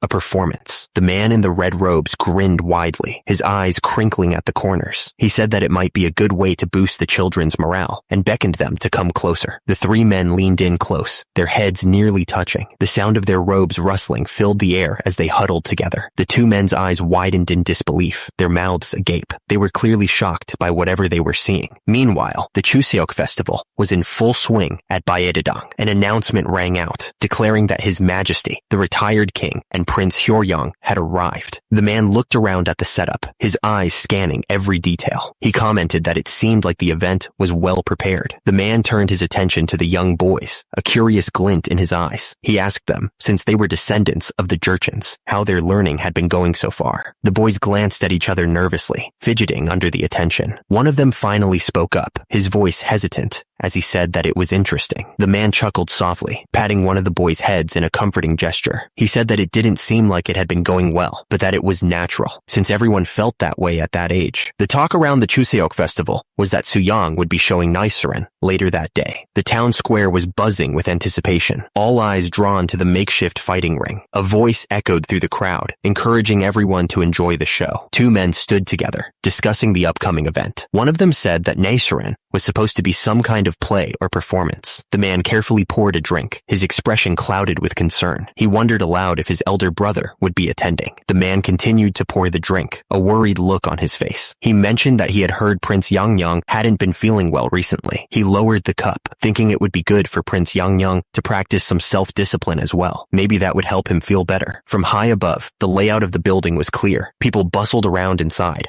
unaware of the spectacle about to unfold. The man pouring the drink froze, his eyes wide with disbelief. What in the world is that? He gasped. The other man stared in equal shock. A Maitreya? Buddha? Gunjie? On a raised platform, a man sat calmly, a faint smile playing on his lips. He seemed to be enjoying the moment. The man suddenly stood up, his voice booming across the square. People of the world, I am the Buddha! Gunjie looked down at the children gathered before him. How many of you have been waiting for me, the Maitreya? He asked. He paused dramatically. Indeed, the theme of this Nasurin. The man looked down at the group of children. He declared with certainty that this was the downfall of Gunjie. He admitted that he'd gotten hooked on the drama King Taijo at one point. The man's face was shown in extreme detail. He stared intently, his expression unreadable. The man was sprawled on the couch, glued to the TV. He mentioned that he'd watched the drama twice and was now fully knowledgeable about it. He then confessed that he had even planted extras here and there, whatever that meant. The man wearing the hat looked around at the kids. He seemed to be judging them, sizing them up. Suddenly, a voice echoed out, demanding to know who had coughed. The speaker had a metal eye patch,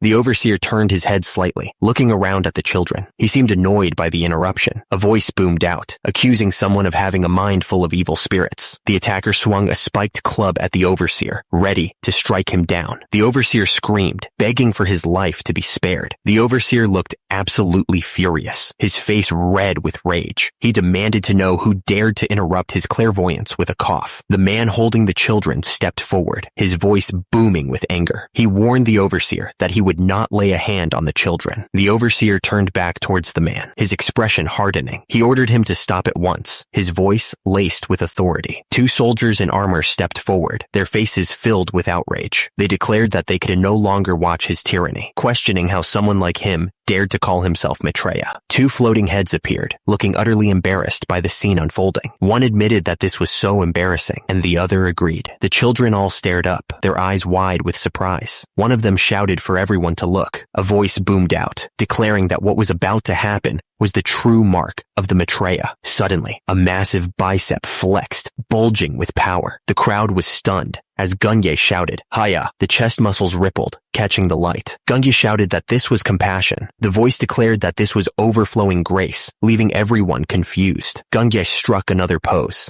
his muscles bulging. He was really trying to impress everyone. The children stared up at Gunye, their eyes shining like stars. They were completely mesmerized by his strength. Armor pieces lay scattered on the ground, ripped apart. The force of the impact must have been insane. One of the men scoffed, declaring that they weren't pushovers. They seemed pretty confident, even after what happened. Two old men were watching, one of them laughing quietly. They seemed to be enjoying the show. The man in the red robes cleared his throat, looking at the group. He asked if one of them was Park Kyung-hui, the famous judge. A man with a long white beard stepped forward, looking a little embarrassed. He confirmed that he was, in fact, Park Kyung-hui, all the way from Surabaya, here to judge the fight.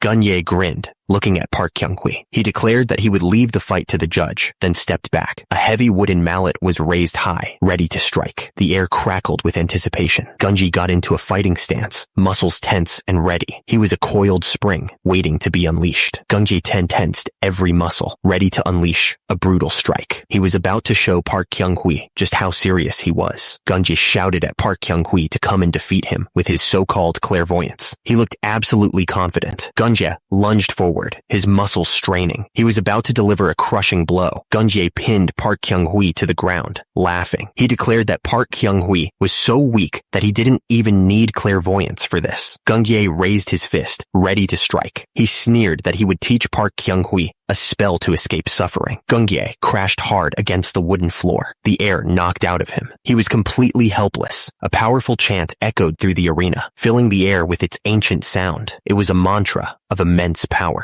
Park Kyung-hui slammed Gungi down with incredible force, driving him even deeper into the ground. The impact sent splinters flying. Two of the kids watching the fight started yelling, their voices filled with worry. They begged their master not to lose. Park Kyung-hui stood tall over the defeated Gunge, his chest heaving. Gunje was lying on the ground, groaning in pain. A powerful chant filled the air, resonating with an ancient energy. It was Gunge, speaking a mantra of immense power. Gunje's muscles bulged, straining against his clothes as he focused his energy. He looked absolutely furious. With a sudden burst of strength, Gunje struck Park Kyung-hui with a powerful blow. Park Kyung-hui groaned, clearly hurt by the attack. Two of the kids watching the fight started yelling, their voices filled with desperation. They begged their master not to lose, urging him to win. Gunje roared, his voice echoing through the arena. He declared that he could never lose. The man slammed his opponent onto the blanket with full force. He remembered the instructor saying, "During practice, we did it on blankets." The man's face contorted in pain as he was slammed into the ground. He thought, it hurts a lot more when you get slammed into the floor. The man sat on the edge of the arena, looking down at his defeated opponent. The air was still, the only sound the wind whistling through the trees. Gunji stood tall, his muscles bulging as he glared down. He shouted that his tyranny ended here. Gunji's eyes burned with rage as he looked down at his opponent. Every muscle in his body was tense, ready to strike. The Chuseok festival was about to begin, and the judges were seated. The mood was calm, but a storm was definitely brewing. Park Kyung-hui shouted for Yuya.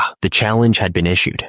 was sent flying through the air from the force of the punch. He shouted for his opponent to wait a second. Gunjae landed hard on the ground, looking up at Park Kyung-hui in shock. He couldn't believe how much power Park Kyung-hui had. A voice echoed through the arena, realizing that something had gone wrong. The speaker said that this wasn't in the script. Maitreya watched with a sinister smile. He seemed to be enjoying the unexpected turn of events. Park Kyung-hui didn't hesitate and delivered another punch. The force of the blow echoed through the arena as Gunjae crashed to the ground. Gunjae managed to block the punch, but the force was still intense. That hurt like hell, even though I blocked it, Gunjae said. Back in the stands, Yuya looked worried as he heard his name called out. Something was clearly not going according to plan. The men watched the fight with growing concern. They realized the situation was spiraling out of control. Did we defeat him? That line is off limits, one of them said. The two men grappled with each other, muscles straining with effort. The air was thick with tension as they fought for dominance. Locked in a tight hold, one of the fighters looked down at his opponent. "You're too naive," he said, a hint of pity in his voice. The force of the impact was like an explosion. The power behind it was immense. This Maitreya was something else. He arched his back, showing off his muscles. Even with just the strength of his back, it's more than enough. General Wang watched as the man prepared his next move. He yelled, "General Wang, I'll weaken Gunjae's strength." The two fighters were locked in a struggle. One of them shouted, "Please take him down." The man came crashing down on Gunjae with a kick. "Take this, Gunjae, lumbar erector muscle.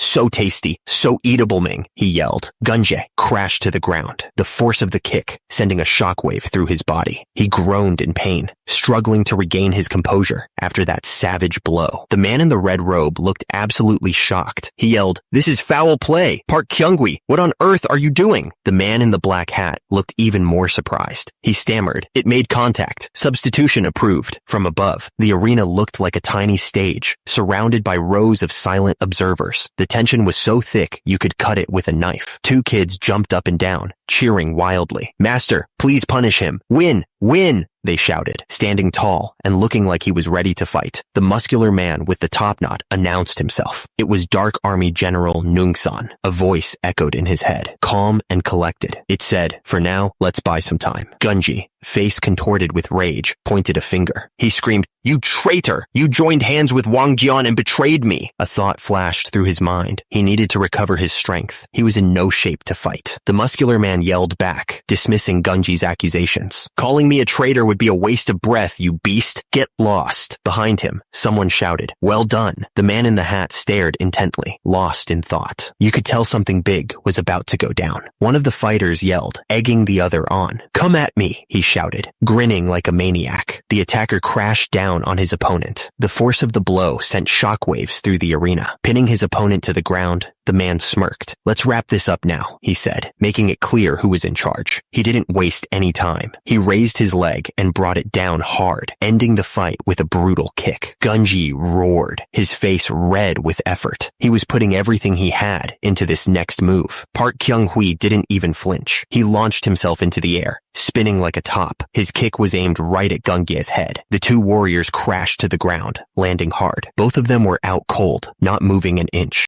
Park Kyung-hui slowly got back on his feet, flexing his muscles. "Gunjae has been defeated. His tyranny is over," he announced to the crowd. The crowd went wild, cheering at the top of their lungs. They had been waiting a long time for this moment, and the end of Gunjae's reign. Gunjae glared at Park Kyung-hui, his face twisted with rage. "You demonic scum," he spat, his voice full of hatred. Gunjae struggled to maintain his grip, yelling, "I am Maitreya, Gunjae strained against Park Kyung-hui's hold, shouting, "The one and only Maitreya in this world." An attendant rushed forward, clearly worried. "My lord, please calm down," he begged, his voice shaking. The grip tightened, knuckles turning white. The crowd held its breath, waiting to see what would happen next. Gunjae exploded in fury, his voice booming across the arena. "Silence! What kind of tone is that to use with Maitreya?" Gunjae's eyes were wild, his gaze intense and unsettling. He was clearly losing it. A strange sense of destiny seemed to hang in the air. The prophecy was clear. According to the script, Gunjae must rise in tyranny. Gunjae's face was a mask of grim determination. His eyes narrowed and focused. He was ready for what was to come. The end was already written. Gunji was destined to rise, but he was also destined to fall, and then be defeated. The two warriors grappled, muscles straining with the effort. Each man fought for dominance, their bodies locked in a test of pure strength. Park Kyung-hui looked down at his opponent, his expression grim. He declared, "It's over, Gunja." The older man in the audience looked shocked by the turn of events. He asked, "Did you watch carefully?" One of the men in the room nodded in agreement. "Yes," he exclaimed. Nichiren revolves around heroic tales. The men continued to discuss the nature of Nichiren. It was about showing off one's body and competing in skill. The man looked down at the student with a disappointed expression. He said that today's theme was the final moments of Gunge,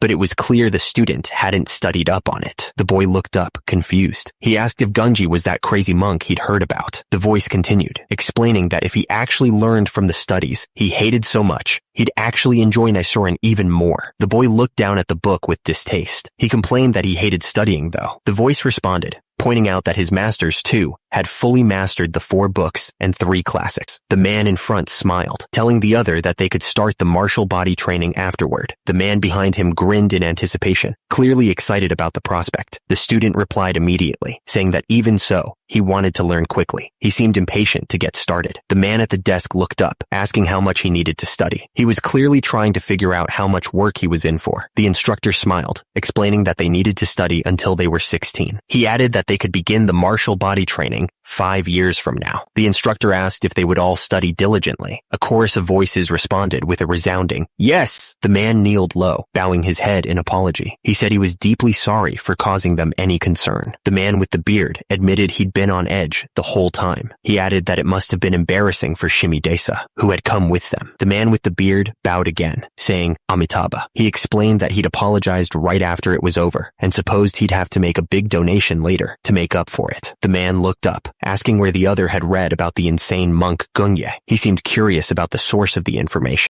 The question hung in the air. Had the history of Goryo not been written down yet? It was a critical question. The man paused, looking a bit unsure of himself. He started to say something, but seemed to be searching for the right words. Turns out, the warehouse had been filled with copies of the Chronicles of the 3 Kingdoms. It was a lot of books. The man stood there, surrounded by stacks of the Chronicles. He looked like he was guarding them. The man confessed that he'd mixed the Chronicles of the 3 Kingdoms with folk tales. He seemed a bit nervous about admitting it. He continued, explaining that while entertainment was good, stories that went against the official history of Goryo could be a problem. He was worried about the consequences. The man's face tightened with disapproval. He insisted that the portrayal of Gunye was highly exaggerated and that it wasn't accurate at all. The man immediately realized he'd struck a nerve. He quickly apologized, admitting that the other guy clearly didn't like what he had to say. The first man quickly agreed, trying to smooth things over. He pointed out that there were plenty of other good stories they could tell instead. Su Yang forced a smile, but it didn't quite reach his eyes. He touched his face, trying to hide his discomfort. The next morning, the air was crisp as everyone gathered for the assembly. The sun shone brightly on the palace roofs. The scroll detailed the events, stating that Prince Suyang had held a Beidang festival during Chuseok. It was a big deal, a way to show his power and generosity. The scroll went on to say that by putting forth the bandit Gunje, who claimed to be Maitreya, Prince Suyang was making a big mistake. It was like he was trying to start a riot or something. The guy in the robes looked up from the scroll, his face serious. He asked if Gunje had really performed Naosrin, like he couldn't believe someone would actually do that. Then, one of the officials spoke up, calling out Prince Suyang's name. You could feel the tension in the room as everyone waited to see what would happen next. The voice boomed, ordering Prince Suyang to step forward. He looked absolutely furious, but he had no choice but to obey. The little crying face popped up again, this time looking even more upset. It sobbed, "This time it's elder brother." The authority figure, sitting high on his throne, leaned forward. He was demanding to know what had happened during the last Chuseok at the Hall of Cultivating Talent. Shin Sul-young spoke, his voice filled with regret. He admitted that he had acted recklessly out of ignorance and arrogance, committing a foolish deed, but that if something wrong had been done, then punishment must follow. Out on the streets, things were getting stranger. Children with blindfolds and sticks were starting to gather. They were mimicking the thief Gunje, chanting, "Om Mani Padme Hum." It was like a weird game to them. them, but it was starting to spread. Back in the hall, Shin Soo-young finished his statement. He said that the children went around shouting about killing evil spirits, and that he was deeply sorry for all of it. Shin Soo-young looked up, a hint of desperation in his eyes. He was wondering what could even be done about something that was already in the past. The authority figure, sitting on his throne, spoke with a booming voice. He said that what Shin Soo-young had done was not even recorded in Goryeo history, so instead of punishment, he was ordered to revise the Goryeo history. Shin Soo-young listened intently, his expression unreadable. He knew that Goryeo history had been revised once, during King Taejong's reign, and twice, by the retired king. Another man spoke up, his voice somber. He added that on the third attempt, the work was left unfinished, hanging over them like a curse. The voice commanded them to gather those who were willing and start anew. It was a daunting task, but there was no way around it. The two men looked at each other, completely stunned. The news had hit them hard, and they didn't know how to react. The man in purple robes turned his head, his expression unreadable. He stared intently at the other man, lost in thought. The man in purple robes continued to watch, his gaze unwavering. He seemed to be trying to figure something out, but it was impossible to tell what he was thinking. The man's brow furrowed, a sense of unease washing over him. What is this? He wondered. Why does this feel so ominous? Suddenly, papers started flying everywhere, scattering across the library floor.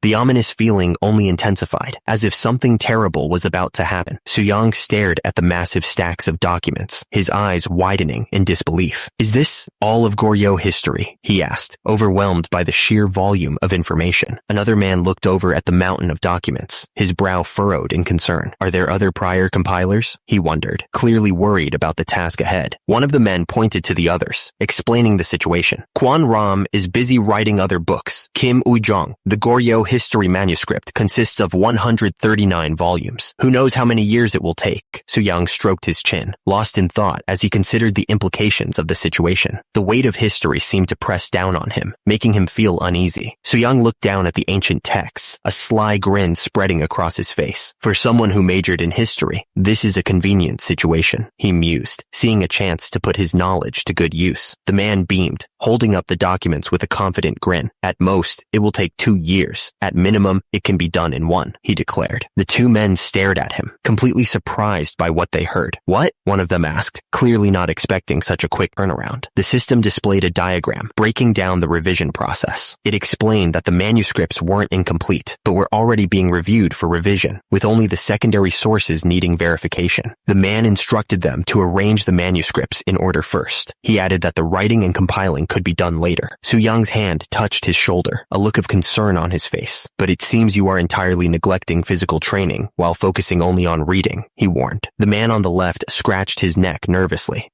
Well, that has been the case. Soo-young grinned, flexing his massive biceps. Don't worry, am I not here to assist? The man trembled as he stood outside the building. He knew what was coming. Let's start lightly with some meditation posture exercises, he heard. Meanwhile, far away on the East Sea, a ship cut through the waves. The wind howled through the sails as it headed toward its destination. On board, a man strained against the ropes, pulling with all his might. Ooh-wee! He groaned, his muscles burning from the effort. The man on the ship looked around, clearly annoyed. I was enjoying the warmth of the southern provinces. Why are we being sent when the 5th Division could go? The other man responded calmly, trying to defuse the situation. We can't send those who have just completed training to the northern front, can we? Another man chimed in, puffing out his chest with pride. Back in our day, we fought in Mokjong White Mountain and even caught mountain lords. The first man patted the veteran on the shoulder, trying to calm him down. Sounds like an exaggeration. Please endure for a little while longer. It's faster than walking to the Tumen River. The ships continued to sail across the water, heading towards their destination. It wouldn't be long now before they arrived. We had finally arrived at northern Horyong. The place looked pretty peaceful, actually. The man in the pink robes unrolled the scroll and started reading. Aguchi, the tribal leader of Gyeongjui, for your loyalty, you are hereby appointed to the rank of 6th rank military training officer, and you shall defend Horyong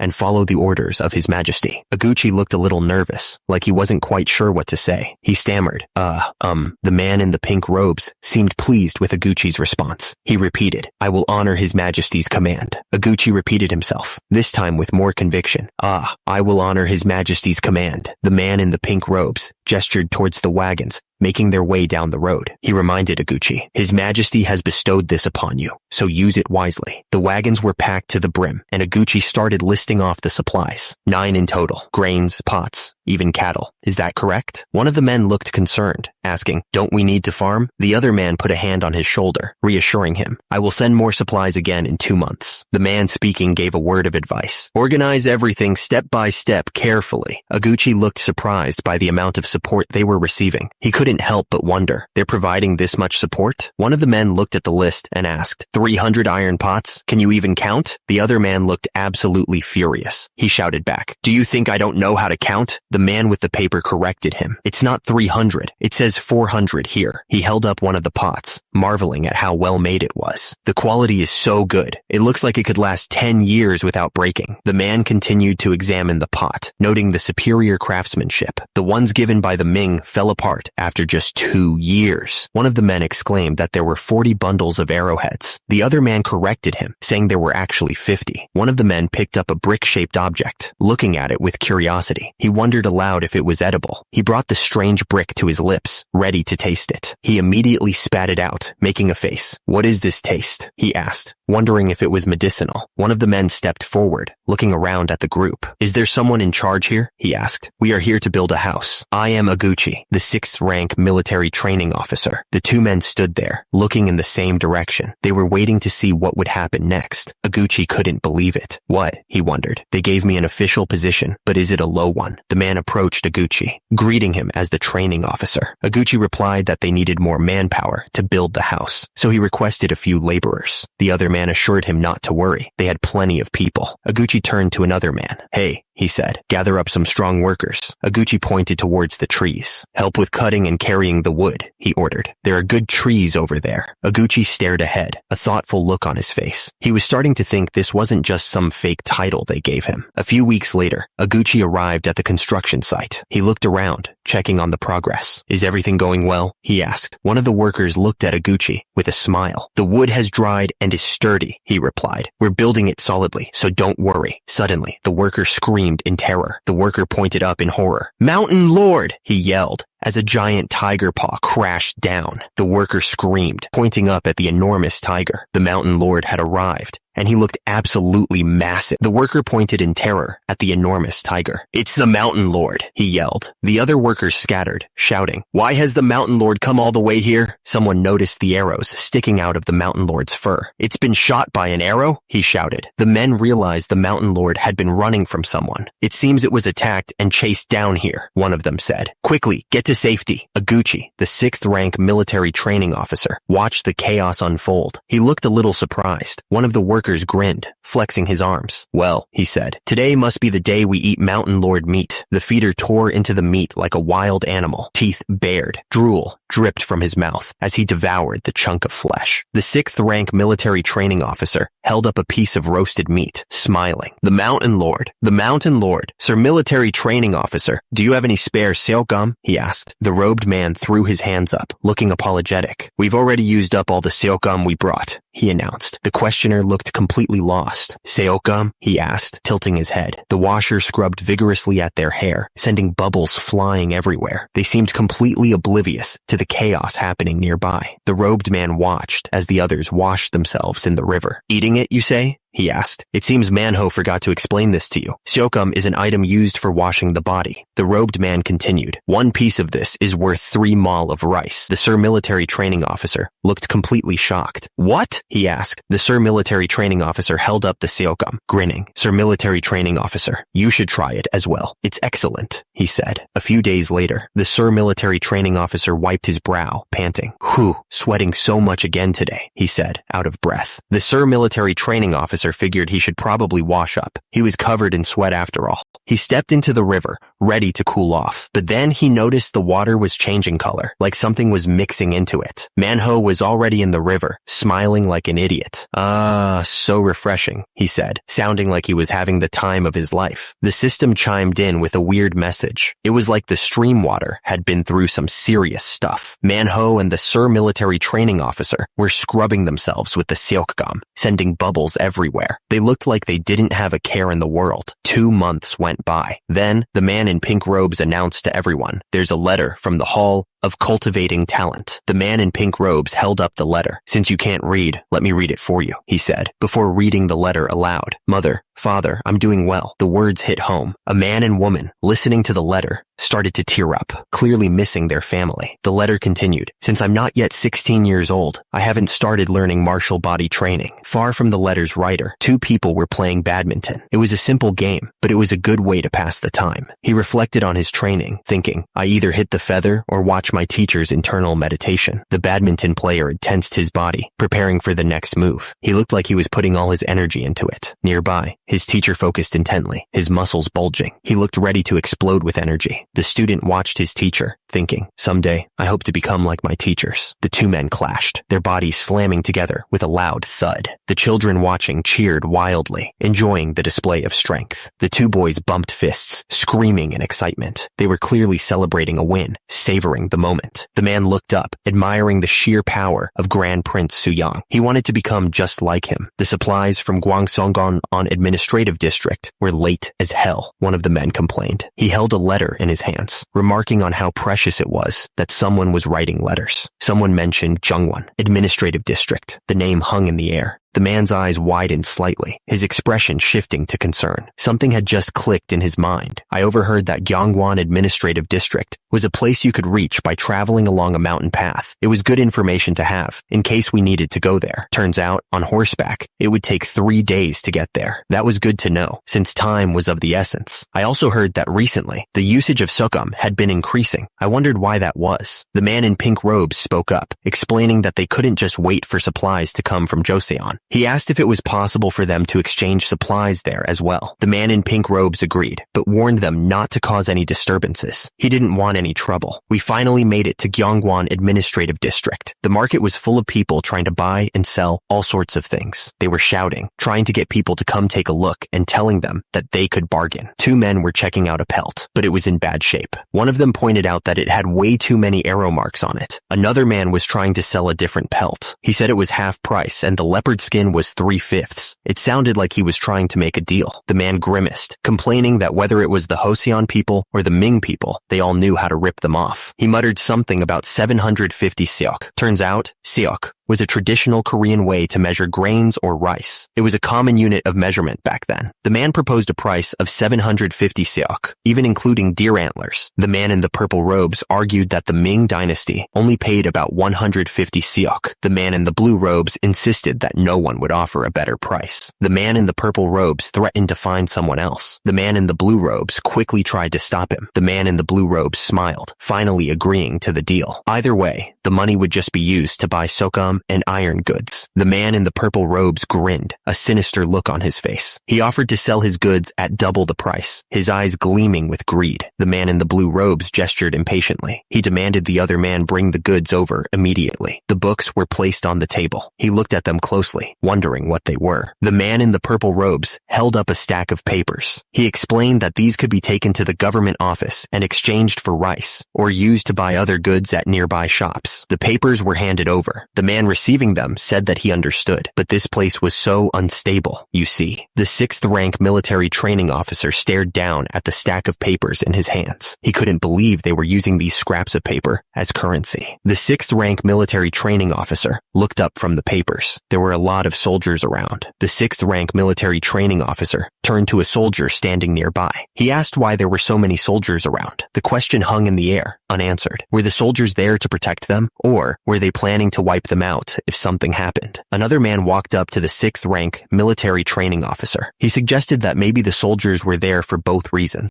The man shared a disturbing rumor. He said that a settlement of 300 households had been completely wiped out recently. Suddenly, there was a loud crash. The man was sent flying through the air, hitting the ground hard. The smell of alcohol filled the air. Two men were trying to hold down a drunk who was slurring that he didn't break the sword and that it was made like that originally. The drunk man clutched his head, looking completely out of it. He mumbled, asking for help. Meanwhile, on one side of Iguchi's village, the landscape was peaceful. The trees were green, and the river flowed calmly. The hooves kicked up dirt as the creature missed its target. He shouted in frustration that he missed it. The hunter pointed after the fleeing deer, yelling at the others to hurry and chase after them. The deer were already leaping away, further out of reach. One of the men sat down, refusing to chase after the deer. He complained that he couldn't do it, telling the others to go catch them quickly, annoyed that they even followed him. The hunter turned and told the lazy man to go back to his tribe. He was clearly furious at being slowed down. The man explained that he had to check the place he saw during the hunt a few days ago. He seemed determined to go there, despite the failed hunt. The 6th rank military training officer squinted, his brow furrowed in confusion. Something about this place was bothering him. He walked further down the mountain path, a strange feeling washing over him. Somehow, the terrain felt familiar, as if he'd walked this way before. The 6th rank military training officer stopped in his tracks, his boots sinking slightly into the soft earth. He muttered that this was it. The 6th rank military training officer's eyes widened, a jolt of recognition shooting through him. He realized that there was no doubt about it. The 6th rank military training officer stared at the spot, his mind racing. This was where something important had happened. The 6th rank military training officer sat there, the truth hitting him like a ton of bricks. He muttered that this was where their Ulyanghap used to live. This was the place. The 6th rank military training officer turned to the man and asked if Ulyanghap was his hometown. He waited, watching the man's reaction carefully. The man in the white robes confirmed that it was, but now, he explained, it was under the control of Ulyankap's forces. He added that this was before he was even born. The 6th rank military training officer paused, thinking for a moment. He remarked that he believed a distant relative named Monteomu used to live there. He asked if the man was aware of what happened to Monteomu. The man in the white robes explained that just because Monteomu was friendly with Joseon, the Ulyankap scumbags raided and killed him. He seemed angry as he spoke. The man with the beard looked up, his hands raised slightly as if in supplication. His face was etched with worry, the weight of the past heavy on his shoulders. The man in the blue robes pointed out that the man with the top knot was a relative of Monteomu. He watched the man's face, waiting for a reaction. The man in the blue robes continued, adding that the man with the top knot also had close ties with Joseon. He pressed the point, asking if that meant they could be targeted too. One of the soldiers looked up at the cliff above, his voice laced with fear. He pointed out that their enemies were right above them, ready to strike. The camera panned out, showing the vast expanse of the Gyeongwon administrative district. It looked peaceful from above, but they knew danger lurked. He held the teacup tightly, his knuckles white. He knew they were in danger. He simply said, "That's right." Gyeongbonbu Regional Commander Im Mong-jeon explained that the land once belonged to Monteomi, the leader of the Jeonju Left Guard. He looked serious, knowing the history was important. The man with the top knot argued that if they moved even a little towards the north, the Ulyankap scumbags would definitely come after them. He gestured wildly, clearly terrified. The man with the top knot looked desperate. He asked, voice cracking, if Joseon was even going to protect them.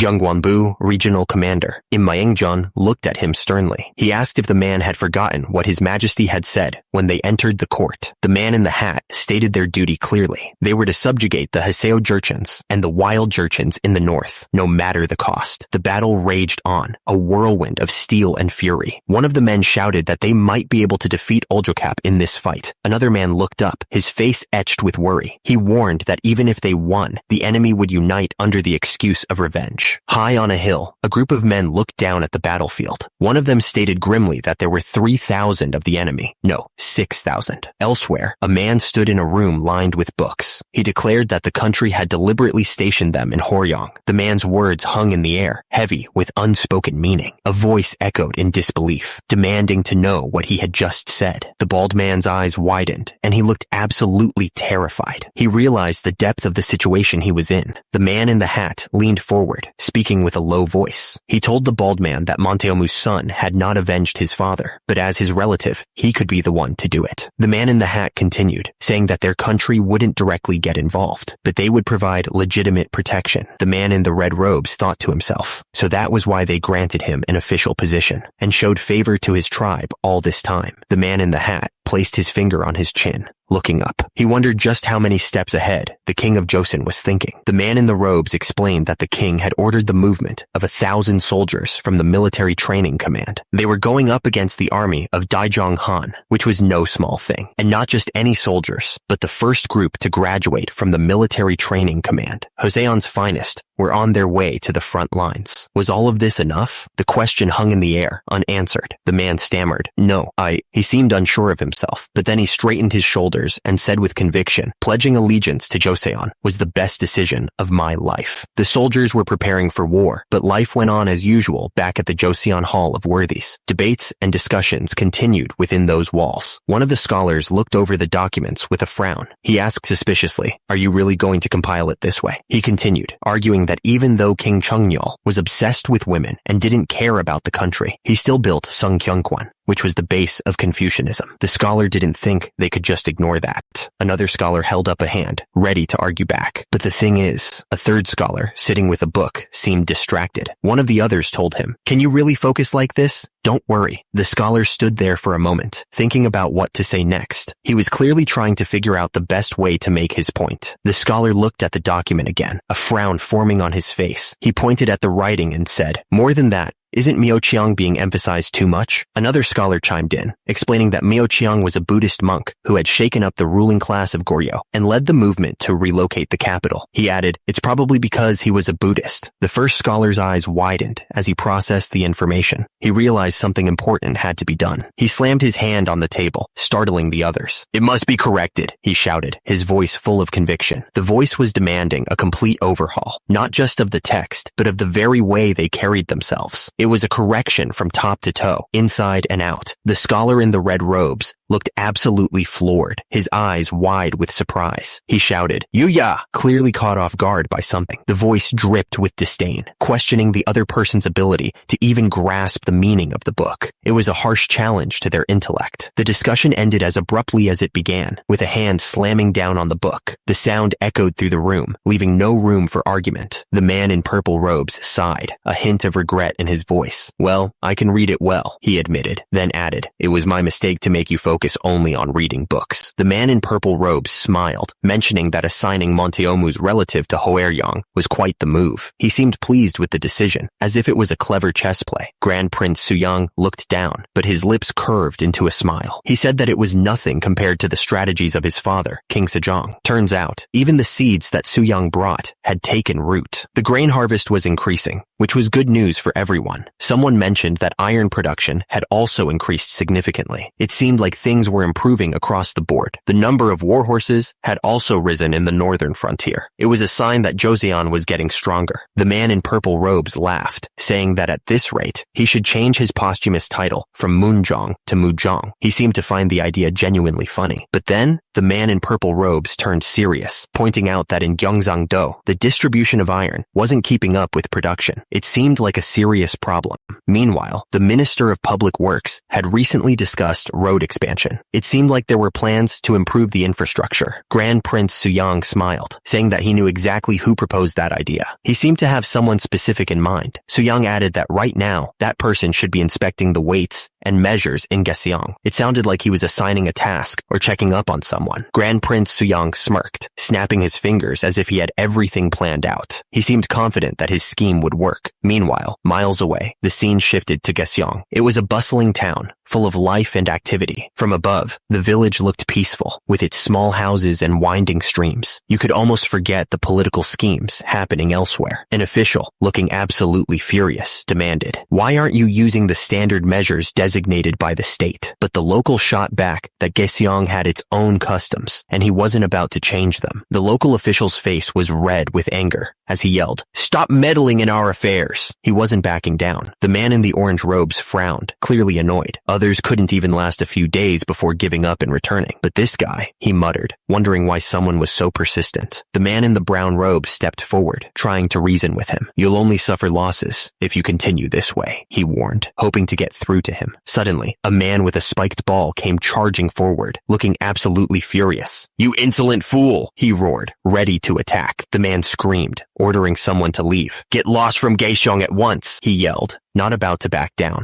The man's eyes narrowed, a cruel smirk spreading across his face. "Show him what hardship really is," he said, clearly looking forward to the pain. The man's eye narrowed slightly, a silent sign that he understood the situation. He didn't need to say anything else. He drew back his fist, preparing to strike with full force. The veins in his arm bulged with tension. The punch landed squarely on the attacker, sending him flying backwards through the air. His spiked ball went spinning away. He watched as the attacker went flying, his expression unreadable beneath the shadow of his hat. The fight wasn't over yet, but he had definitely gained the upper hand. The attacker landed on the ground with a thud, his eyes wide with confusion. He couldn't believe he'd been taken down so easily. Huh? As he plunged into the water, the man remembered something. "When I traveled with Grand Prince Suyang to the Ming Empire," he thought, the cold water shocking him back to reality. He remembered studying martial body training and observing their commerce. "I personally observed there," he thought, his voice trailing off. Suddenly, the man's eyes widened in shock. "You must change your approach." "What?" he stammered, clearly taken aback by something. The other man held out a book. "It's a travel record from the Ming Empire," he explained, offering it forward. He looked off to the side, his expression thoughtful. He was clearly considering what he had just seen and heard. The man stared off into the distance, his face bruised. He was clearly thinking hard about what he'd just learned, trying to figure out his next move. Floating in the rushing water, the other man looked up, completely bewildered. "What in the world is muscle loss?" he yelled back. "You muscle—" The village was quiet this morning, nestled among the trees. The thatched roofs of the houses made the place look like a field of golden mushrooms. At least something went right, I guess. I heard them say that they had managed to get one thing aligned correctly, which was a relief. The scribe sat at his desk, carefully writing in his book. He seemed calm and focused, as if nothing could distract him from his task. Grand Prince Suyang once said that reports should be written according to the 6 guiding principles to make them easier to understand. So let's follow that. That's what he always said anyway. One of the men, reaching for a book on the shelf, asked if the other was heading to the capital this time. The other man, who was sitting at the desk, said that he was. The man at the desk smiled, thinking about his upcoming trip. He was excited to finally see Grand Prince Suyang again. He was also hoping to get a chance to ask him if his self-studying had been effective. The other man looked over at him and said that he was really diligent. He seemed genuinely impressed by the other man's dedication. The man at the desk added that it would be great if Grand Prince Suyang could visit Gyeongsang and spread martial body training. He really believed in the benefits of the training. Sweat dripped down the man's face, his breath coming in ragged gasps. He looked absolutely exhausted. The Gyeongwon administrative district bustled with activity. Soldiers stood at attention, their presence a clear sign of the times. Hong Yun-seong greeted the man with a respectful bow. "It's an honor to meet you for the first time. Greetings to 6th rank military training officer Aguchi. I am Hong Yun-seong. Nice to meet you." Hong Yun-seong couldn't help but think that Aguchi was different from the other military trainees he had met so far. There was something about him that set him apart. Aguchi's gaze was piercing, intense. You could see the raw determination burning in his eyes. His gaze and aura, it was like that of a wild wolf, untamed, dangerous, and ready to strike. Grand Prince Suyang's face was like stone, his brow furrowed in thought. There was a grimness in his eyes, a hint of the burdens he carried. Hong Yun-seong explained the situation. The winds were strong, so they had to wait in Wongan for a few days before they could arrive. He gestured for them to sit. "Let's sit down, and you can fill me in on what's been happening." A steaming tea set was laid out, the delicate cups filled with fragrant liquid. Hong Yun-seong asked, "How have things been?" Aguchi reported on their progress. "We have subjugated 3 wild Jurchen villages. One village was almost completely wiped out." Hong Yun-seong leaned forward, his expression thoughtful. "Did they not gather together?" He paused. "Since we only targeted small groups, they haven't yet." The men sat around the table, their faces grim. One of them spoke, his voice low. "We haven't ventured too far in yet. We should conduct reconnaissance first." The speaker paused, his expression hardening. "There is a problem," he stated, the weight of his words hanging in the air. The man elaborated, his voice laced with concern. "We don't have skilled horse riders among us." Another man stroked his chin thoughtfully. "I see. Riding a horse and firing a matchlock gun at the same time wouldn't be possible." The man smiled, his eyes gleaming with confidence. "Don't worry. His Majesty has bestowed upon us a special device called a 1,000-league mirror." Inside the box was a strange device. They were told they would be giving these to the scouting unit. The instructions were simple. Look through it and see something far away. The men sat around the table, the 1,000-league mirror resting in the center. One of them picked it up, ready to test its capabilities. He put the device to his eye. adjusting it carefully. The man peered through the lens, trying to focus on something in the distance. Suddenly, he saw it. A bird perched on a branch, so close it felt like he could reach out and touch it. The man's eyes widened in shock. "What is this?" he exclaimed. "The 1,000-league mirror enlarges distant objects, making them appear closer." The man gestured towards the map on the table, the faces of the others illuminated by the dim light. He explained that the map was compiled from the testimonies of Iguchi and other tribal chiefs, a vital tool for their upcoming campaign. He pointed to a specific area on the map, his finger tracing the outline of the mountains. He warned that the deep mountains would make them easy to spot if they moved recklessly, so it would be best to move along the northeastern region where the tribes they had already beaten were located. The presenter continued, pointing to the mountain passes on the map. He declared that they would advance through the mountains, a risky move that could pay off if they weren't detected. He turned to the others, his expression serious. He told them that the cold would be brutal in the mountains during this time of year, so he requested that they distribute the wolf pelts stored in the warehouse, because that would be greatly appreciated. One of the men frowned, his brow furrowed with worry. He wondered if their own tribesmen struggled with long marches on foot, so he asked if this plan would really be okay. 15 days had passed. The village was slowly transforming into a military outpost. The man gestured towards the building with a smile. He explained that this was the last building, and they could use it as a storage facility. The other man's face lit up with excitement. He exclaimed that the storage facility would be very useful, as they were in need of one lately, and addressed the first man as magistrate. Suddenly, a soldier arrived, his voice booming with news. He announced that the reconnaissance team had returned. The soldier marched forward, his face grim. His heavy steps echoed as he approached the magistrate, the news he carried weighing heavily on his shoulders. The soldier's words hung in the air, heavy with dread. It wasn't a wolf, he said, but something far worse. The magistrate looked up, his eyes wide with alarm. He clearly understood the implications of those words. The soldier's voice trembled as he spoke. That person was a mountain lord. The image of the mountain lord flashed in their minds, a terrifying figure with the spirit of a tiger looming behind him. His power was immense. The soldier continued, his voice heavy with regret. He explained that they had gathered information near Goyangsong and returned, but they had lost 2 men in the process. The man looked absolutely floored. He couldn't believe they had traveled that far through the mountains in just 15 days. And out of 100 men, only 2 had died. That's insane. The campsite was a small haven in a frozen world. The cold was truly brutal, biting through every layer of clothing. They used heated stones under the campfires to try and keep themselves warm, desperately trying to prevent frostbite. Every little bit helped. The observer scanned the horizon with his binoculars. It looked like the anicaps had only recently started showing movement. The 2 men were seen through the lens, but they didn't appear to be on the same page. They did not seem to be united yet. The man told the other that he had recorded everything in the report. He said that referring to it should be helpful. He seemed confident that they had prepared well. The bald man smiled, clearly relieved. In another month, the Tumen River would be completely frozen, he said. The man's excitement was building. He declared that they could cross the river and march immediately. The bald man turned to the 2 men and issued an order. He told them to inform all the tribes to stop plundering. The man's face hardened with determination. He declared that in 1 month, they would strike north. Iguchi began his speech, demanding everyone listen closely. He reminded them that their Jeonjui ancestors had lived in the northern frontier, descendants of Oljokar. But then, seeking favor from the Ming dynasty, they had moved to Liaodong.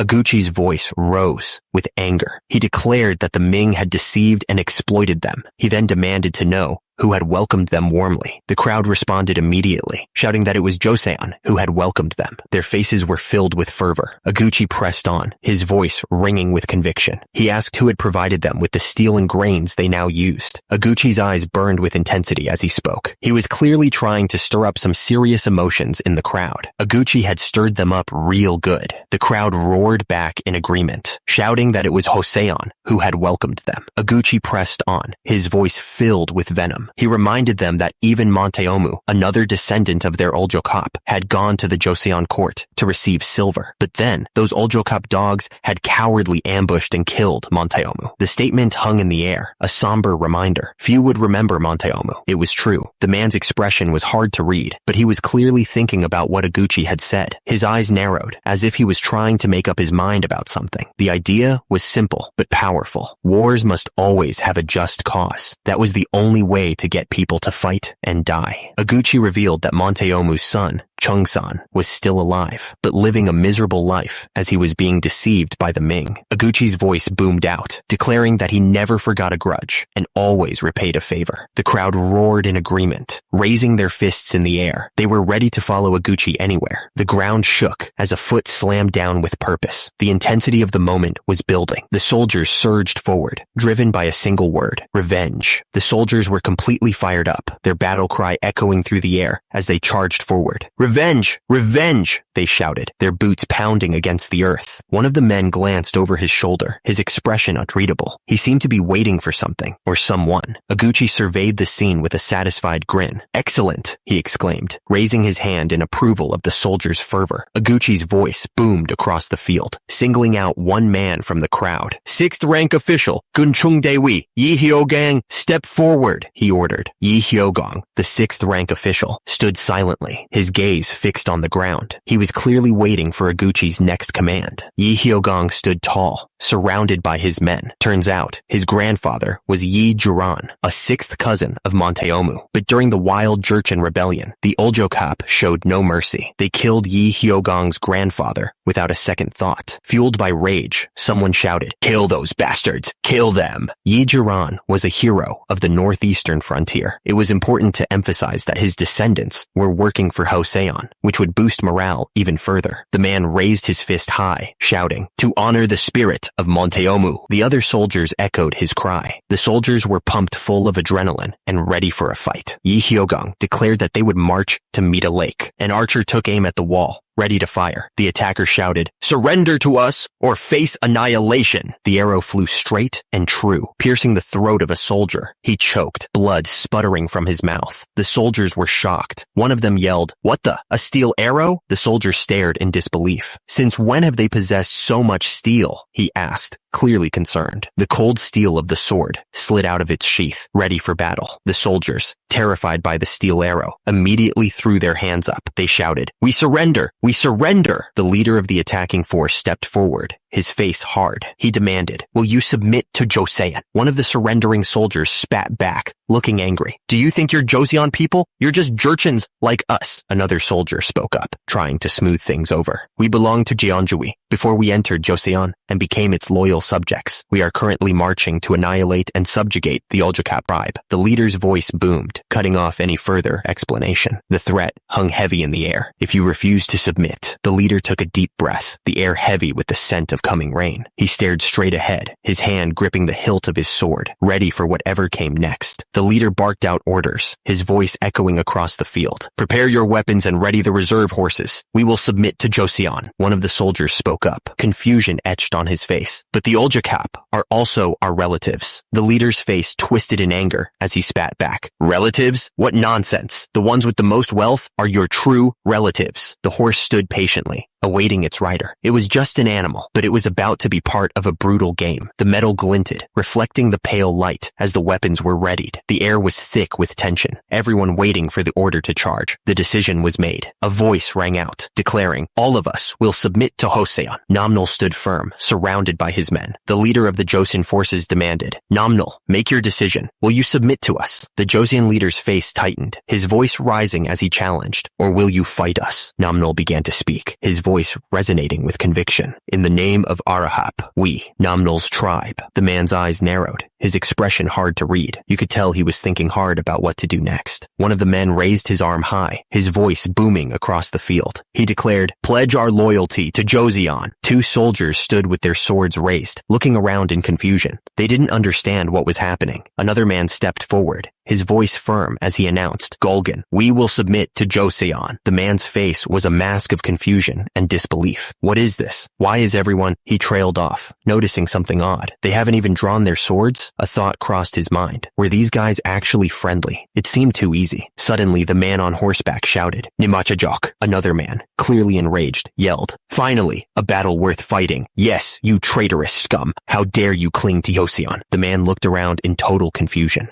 What is this? What's happening? Where are you going? Realizing how bad the situation was, the man knew he had to get out of there. He thought, this is bad. I have to escape. The soldiers gave chase, kicking up dust as they rode hard after the fleeing chieftain. "Over there! The chieftain is escaping," one of them shouted. Suddenly, a massive force slammed into the chieftain. He grunted in pain as the impact knocked the wind out of him. The chieftain was thrown from his horse, tumbling to the ground, dazed and confused. He looked up and wondered what the hell just hit him. Weapons clattered to the ground as the remaining soldiers threw down their swords and bows. "Surrender! We surrender!" they cried out, desperate to end the fighting. The man stared at the bags of food with a look of disbelief. "What is this? Is this what you really eat?" he asked, clearly surprised by the offering. He looked at the bag of oats with disgust. "Moldy oats and rotting barley," he muttered, clearly not impressed by the offering. The woman wrung her hands nervously. "The Wiso disappeared this summer, so we had nowhere to get food for the winter," she explained, her voice filled with anxiety. He listened intently, processing the information. The Wiso, he learned, was a location or supply base that had disappeared, leading to the current food shortages. One of the men spoke gravely. "The Ming eliminated all of the Wiso?" he asked, his voice laced with concern. Another man confirmed, "Yes, according to the gathered testimonies." The report continued, identifying a local leader. It said, the chieftain, Yadangi, of Olmigeo, near the Goyangsong region, was now a key player. The man looked absolutely furious. His face was red with anger. Turns out, the guy had been hoarding grains and refusing to give them out. Because of this, the soldiers from the 6 tribes were suffering. The thing is, those who had submitted were now eating twice as much as normal people. They were packing it away. They were eating like they hadn't seen food in years. It was a bit of a crazy sight. So, basically, they were in a situation where supplies were running short. It wasn't looking good for anyone. He realized that was why they were so eager to submit. He didn't waste any time and ordered a messenger to Gyeongwonbu. They needed to send backup supplies immediately. The messenger acknowledged the order. He understood the urgency. Suddenly, from the watchtower, a shout echoed through the encampment. "Olmigeo, chieftain!" The chieftain pulled back the curtain, looking surprised. What's going on?" The soldier reported that Aguchi was marching with his forces. He claimed he would avenge Monteomu. The chieftain reacted in shock. Chieftain Yadongi looked absolutely furious. He couldn't believe what was happening and shouted, demanding to know what was going on. Chieftain Yadongi realized Ming had handed them over to Joseon. He cursed, knowing they wouldn't even be able to survive the coming winter. It was true that the Joseon forces wouldn't be able to hold out much longer either. Both sides were struggling. Chieftain Yadangi ordered his men to head up to Goyangsong. They needed to buy time, no matter the cost. 3 days later, the fortress stood against the harsh winter landscape. The order was given, and the cannons roared to life. A storm of steel arrows ripped through the air. The arrows slammed into the fortress walls, detonating in a series of violent explosions. Soldiers were sent flying through the air, screaming in terror as the force of the blasts tore them apart. The fortress wall crumbled under the relentless assault. The once imposing structure was now nothing more than a pile of rubble, creating a deadly angle. The Shingijeon missiles rained down, plunging diagonally through the collapsed wall. Nothing could stop the onslaught now. Trapped beneath the falling debris, the soldiers looked up in horror. One of them wondered if all of this had been part of the Joseon plan all along. The attacker stood below, looking up at the fortress. He bellowed, "Olmigeo, I will give you one last chance." His voice echoed through the valley, dismissing the past. Monteomu's grudge, he claimed, had long been a corpse. He continued to shout, his face red with anger. The only one left, he declared, was his relative, Yadangi. From within the fortress, a voice fired back immediately. "Hey, why don't you mention the fact that Monteomu tried to betray us?" The man in the fortress continued, his voice rising in defiance. "Also, Monteomu's son is still alive, so why are you making all this fuss? Chungsan does not follow Monteomu's intentions." The men stood firm, their muscles bulging as they prepared for battle. One of them shouted, declaring that it was the will of the people for the Joseon forces to unite with them. Suddenly, a voice shouted, "Look at that!" The men looked up in shock at what they were seeing. One of them asked in disbelief, "What is that? Is it even possible for a person to carry another person like that?" Another man added, "He's enormous." The Joseon soldiers marched forward, each one carrying another soldier on his shoulders. Their muscles strained with the effort, but they didn't falter. It was a show of strength, unlike anything anyone had ever seen. The sheer power of the display was undeniable, but what caught everyone's attention was the man's physique. The soldier's stomach was split into a perfect six-pack, a sight rarely seen and even more rarely achieved. The sight of such raw power sparked a desire in the other soldiers. One of them, eyes wide with admiration, exclaimed that he wanted a physique like that as well. The muscles rippled and flexed with each movement, a testament to the dedication and training that went into forging such a body. It was the body of a true champion. The man effortlessly lifted another soldier high above his head, a symbol of the incredible strength and discipline that Su Yang was instilling in the Joshin army. The display was a testament to their potential. A feeling of pride washed over the onlookers. Only Joshin, under the guidance of Su Yang, could command such a force of nature. It was a military unlike any other. The soldiers' display of strength had a clear effect on the enemy. One of them looked absolutely stunned, wondering if they could also be thrown around like rag dolls. The chieftain's face was a mask of fury. He was clearly struggling with his decision, caught between pride and self-preservation. Two of the chieftain's men dropped to their knees, begging him to surrender. They valued their lives more than their pride. The chieftain knew his options were running out. If he didn't surrender now,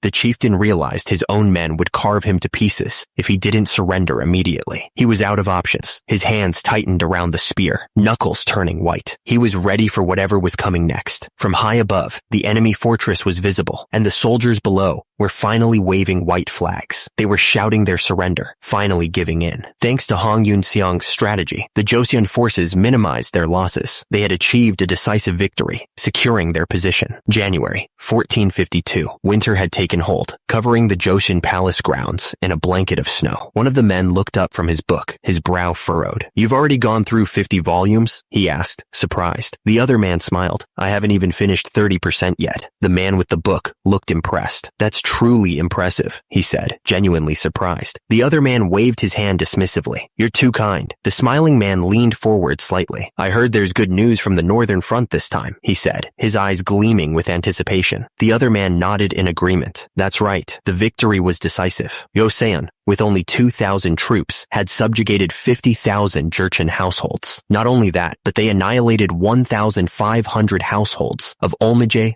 Oljokap, the largest faction to which Yadangi belonged. It was a total victory. The victory had been absolute. Turns out, half of the West Jurchens and wild Jurchens in the north had already asked to surrender. The news spread like wildfire. The man in red smiled, clearly pleased. "Truly remarkable," he said, thinking about the consequences. "This victory ceremony is going to be quite lively." The day of the victory ceremony arrived. The entire palace was covered in snow, making the place look even more majestic than usual. Soldiers lined the courtyard, their breath misting in the cold air. They stood at attention, waiting for the ceremony to begin. The two men walked slowly up the steps, their robes flowing behind them. The ceremony was about to start. Su Yang looked pleased. He knew this victory was more than just a military win. It was a chance to reshape the entire kingdom. A voice boomed out, congratulating everyone. The victory was official. The king spoke, his voice echoing through the courtyard. He declared, "You have avenged Mentemu, who loyally served our nation as the left guard of King Taijong. What a proud and commendable achievement this is." The sound of boots crunching on the snow filled the air. Someone was approaching, and the soldiers stood straighter, anticipating their arrival. A man pushed his way through the crowd, his face twisted with anger. He looked like he wanted to start a fight. Right then and there, Su Yang stood tall, his voice echoing across the courtyard. He declared the crimes of the defeated. "You ambushed and killed Mentemu, a loyal vassal of our nation. You invaded our lands, and you even prepared to raise your spears and swords against our nation,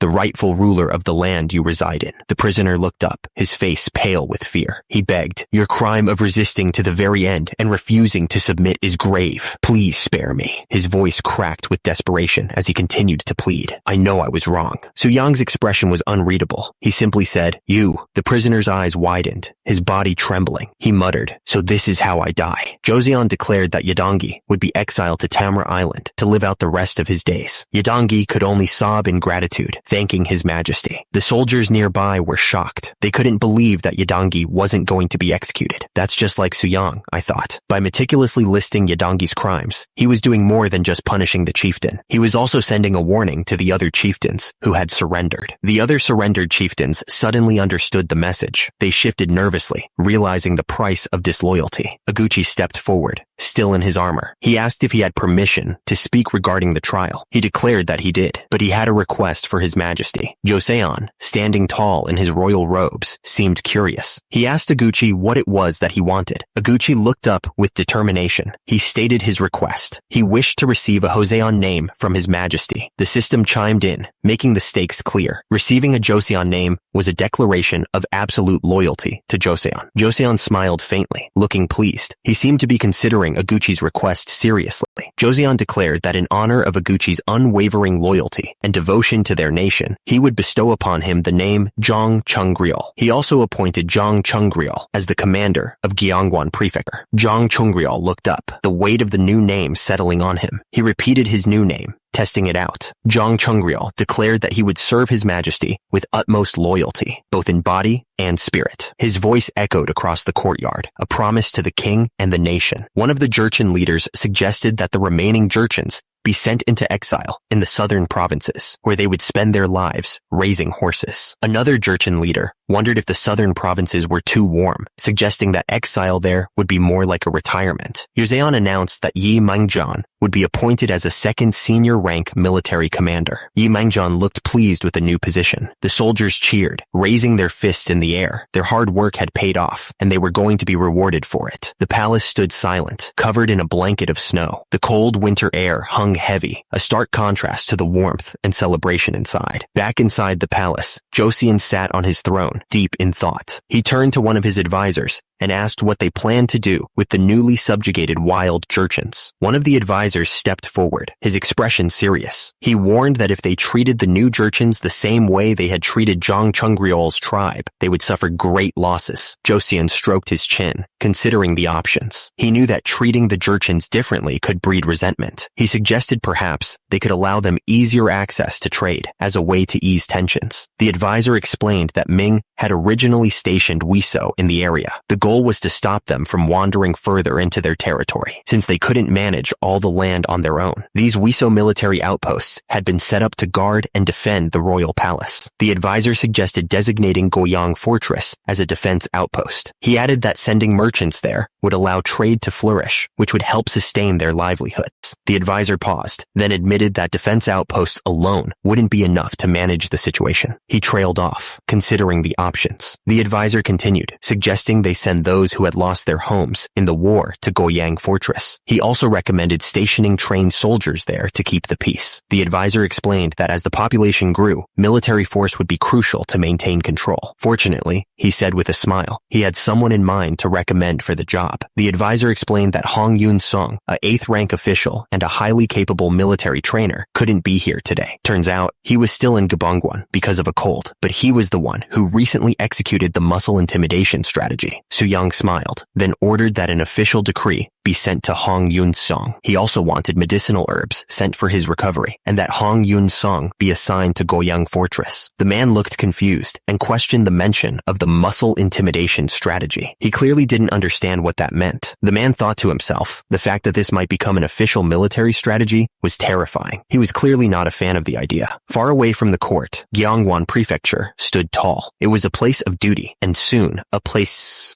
for muscle. The man suddenly sneezed, covering his hand. He was clearly still suffering from that nasty cold. Another man approached Hong Yun-seong, looking concerned. He pointed out that the cold clearly hadn't gone away. He added that it wasn't surprising, considering Hong Yun-seong was training half exposed in the freezing weather. Hong Yun-seong started talking about the future. He said that once he went to the southern provinces this time, he'd really retire for good. He planned to settle in a quiet post, teaching the reserve forces. The other man smiled. He told Hong Yun-seong that he'd collect his stipend, get married, have children, and live a peaceful life. He said he was sure Hong Yun-seong would. But the truth was, Hong Yun-seong was dreaming an empty dream. It wasn't going to happen. The palanquin carrying someone important was approaching the Pei Timber Hall. It was a place of great significance. A man suddenly yelled out, "My son!" He was standing on one side of a badminton court, a net separating him from the other side. A young man looked up and smiled brightly. "Father," he called back, clearly happy to see him. The father approached his son, a wide grin spreading across his face. "My goodness, you've grown so much," he exclaimed, placing a hand on his son's head. Tears welled up in the father's father's eyes as he looked at his son. "I'm so proud of you," he said, his voice thick with emotion. One of the men bowed deeply to Jang Chungryul, asking him to look after the children. He insisted that the commander didn't need to be so formal with him. But Jang Chungryul bowed even lower, refusing to accept such familiarity. He insisted that a student shouldn't even step on his teacher's shadow and begged the man to stop. Rumors were spreading that Grand Prince Suyang's focus on physical fitness was even reforming the wild Jurchens. Apparently, his establishing the body's preparedness was even making Jurchen children practice filial piety. The Grand Prince Suyang paused, a flicker of doubt crossing his mind. But he sat there, muscles bulging, and wondered if filial piety even mattered if you weren't warm and well fed. What good was respect without basic sustenance? Grand Prince Suyang watched as the men trained, one of them clearly struggling. One of the men laughed, telling Sisiup that they had raised them up quite a bit, and that it was like 3 versus 500. He added that they only had 800 though. Suyang noticed that Sisiup didn't look well. He was sweating and looked pale.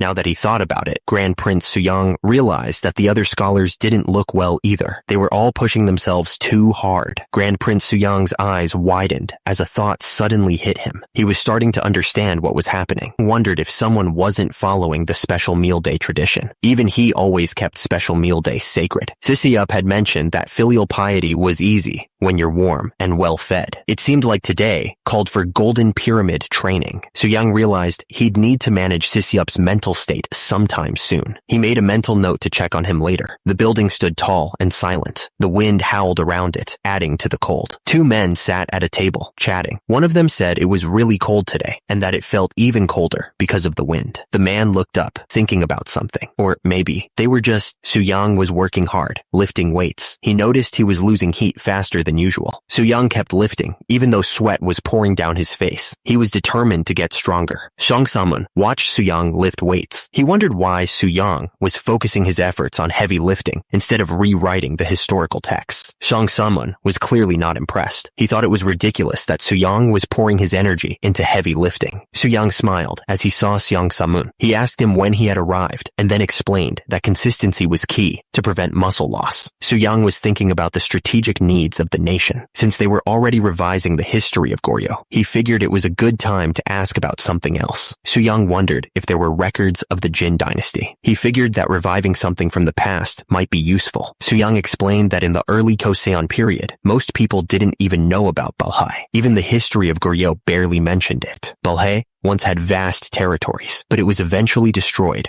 by the Khitans. It was a sad end to an once great kingdom. The last crown prince, Dae Gwanghyun, moved south to Gaogyeong with tens of thousands of refugees. It was a desperate attempt to find safety. King Sejong explained that refugees received the Wang surname from Goryeo. He figured that accepting refugees at the time must have been so urgent that they barely kept any proper records. Suyang decided that he would send someone to take over the historical revision work. He ordered that they head to Gaseong and search for any remaining records about Dai Guang Yan. The person acknowledged Suyang's orders. He understood what His Highness wanted him to do. Suyang thought for a moment. Then he decided that he would bring Sisup along, using this chance to manage his mental state as well. But first, it was time to properly celebrate Special Meal Day. He was definitely looking forward to it. Outside, snow fell softly on the tiled roofs of the traditional buildings. The winter air was crisp and cold. The food was a pale, sad-looking pile of mush. It was the opposite of everything Suyang believed in. Several men sat at their tables, quietly eating the bland meal. One of them was thinking about muscle growth, but he knew this food wouldn't help. Suyang looked absolutely furious. He demanded to know since when they had been instructed to eat like this. The man stammered that reducing fatty food and living simply was the proper way to live. He looked nervous under Suyang's intense gaze. Suyang was not happy. He reminded them that abstaining from meat for more than 3 months was bad for the body, even for scholars. He insisted that they needed to nourish themselves, not starve themselves. He added that occasionally indulging in rich foods eases both the body and mind. It would even help them progress further in establishing the body's readiness. Suyang declared that, with that in mind, today's special meal day was on him. Soo-young stood there, smiling, proud of his decision. He looked like a bodybuilder posing. The men were all eating and thanked Soo-young for the meal. They looked much happier now. Soo-young told them not to forget fiber and to wrap the meat with vegetables. The man eating happily agreed, calling him Grand Prince. Soo-young complimented Choi Baekjong on his pigs, saying they were really something else. Choi Baekjong replied that even if they were pricey, his pigs would never disappoint because they had been raised very cleanly. Soo-young said he would count on him for the next special meal day as well. Choi Baekjong replied that he could absolutely rely on him. He added that just 9 years ago, people avoided them like criminals. Choi Baekjong explained that after doubling their numbers and reforming, they were treated differently now. He added that pepper and spices were essential in meat dishes. Soo-young looked pleased. He was happy with the meal and the company. One of the men exclaimed that pepper was so precious. He had heard that pepper was worth almost as much as silver. They all stared at the food. Soo-young thought to himself that it was a good thing he had plenty of wealth. He blinked, a single drop of sweat rolling down his face. Soo-young told everyone to enjoy today, but he also said that starting tomorrow, they needed to get back to training hard. He watched them eat. Soo-young told Siseup that he would be accompanying him to Gaseong for about a month. Siseup looked confused and asked why he had to go. Soo-young explained that the officials at the Gaseong magistrate office had been practicing establishing the body's preparedness for the past year. He added that there was much for Siseup to learn by watching them. Siseup looked nervous as he thought to himself that he believed he could learn enough at Pei Timber Hall. He seemed unsure. Siseup's hands clenched tightly onto his clothes. He was trying to calm himself, but it wasn't working. Soo-young told Siseup not to be too nervous, saying it wouldn't be that hard. Siseup wondered how he could possibly keep a light heart when traveling with the second prince. They were headed to the Tumen River. The river cut through the landscape. Siseup took a step forward. The journey to Gaeseong had begun. The men wondered if Hong Hyung had recovered from his cold yet. One of them didn't think he would be getting better anytime soon in weather this cold. Meanwhile, Hong Hyung was resting by the heated wall. The warmth seemed to be helping him recover. Turns out the Jurchens were good at everything except farming. They even heated stones and placed them on ice to drill holes for fishing, which was pretty smart. Someone mentioned that a Jurchen discovered the fertile black soil of Cheongdok Mountain. Another man asked if he meant the place called Aoji. One of the men looked towards the mountain and wondered why they had been called this time. The reason for their journey was still a mystery. Lee Gyeongchang looked up, curious. He asked what exactly they had found that was so strange. Hoshinai spoke, looking up. He explained that they were digging for black soil across the river when they found something odd. Lee Gyeongchang and Hoshinai stood in the snowy landscape. One of them pointed out that the ground should be too frozen for pickaxes, so they had burned wood to thaw it before digging. The men examined a stone. At first glance, it seemed ordinary, but then they realized it was shaped deliberately with a chisel. It looked like there used to be a building there. Lee Gyeongchang looked through a spyglass. He pointed out that there were multiple pits dug to extract black soil, and they had found these stones in each one. Finding it in one place might indicate a building, but finding it in several spots seemed odd. He wondered if they might find treasures if they dug further. Judging by the rows of hills, something didn't seem right. Maybe they weren't hills at all. Lee Gyeongchang realized that this might have been the site of an ancient fortress. The implications of such a discovery hung in the air between them. The official decided he would report this issue to Hanyang. In the meantime, he ordered them to clear this area, promising that they would be rewarded for this discovery. The man without the beard pumped his fist, excited about the rewards. The other man just smirked, knowing he'd be the one getting most of the credit. A few days later, they were in the Hall of Worthies. The atmosphere was tense with anticipation. The courtyard was bustling with activity. Two men walked purposefully across the stone pavement, while another figure lingered in the distance. Seong Samun sat at the table, surrounded by stacks of books. He announced that he had come by royal decree to assist with the historical revision. Someone stepped into the Hall of Worthies. The air was thick with anticipation. The man introduced himself as Seong Samun, a royal tutor. His arrival was met with a mix of curiosity and respect. Siseup welcomed Seong Samun, praising his scholarly excellence. He added that he had heard many praises of the royal tutor. Seong Samun spoke to Siseup. He said he'd learned a great deal from watching your highness. Seong Samun continued, explaining that his improving reputation had made him a target of political caution. Historically, he and Siseup would become fierce rivals. Siseup was left wondering what the dispatch really meant. He looked absolutely suspicious. The room was packed with books, stacked high on every surface. It was a place of learning and knowledge, a place where great minds gathered. The man stepped forward, his boots planted firmly on the ground. He announced that he'd read the manual on body's preparedness. He paused, looking looking up with sincerity. It was clear he meant every word. Xiang Saman gushed about how exceptional the body's preparedness manual was. He admitted he'd read it over and over. Su Yang smiled, relieved. He thanked Xiang Saman and thought to himself that he was exactly the kind of talent he wanted to recruit. So Xiang Saman explained that he'd stopped by to grab some books before heading to Gyeonggang province. Su Yang nodded, understanding what he meant. He invited Xiang Saman to come inside. Su Yang greeted Xiang Saman, mentioning that they had met outside. He asked if Xiang Saman had been doing well. He looked genuinely happy to see him. Xiang Saman had heard that Su Yang was returning from Gyeonggang and would be inspecting the training centers in Gyeonggang province. Xiang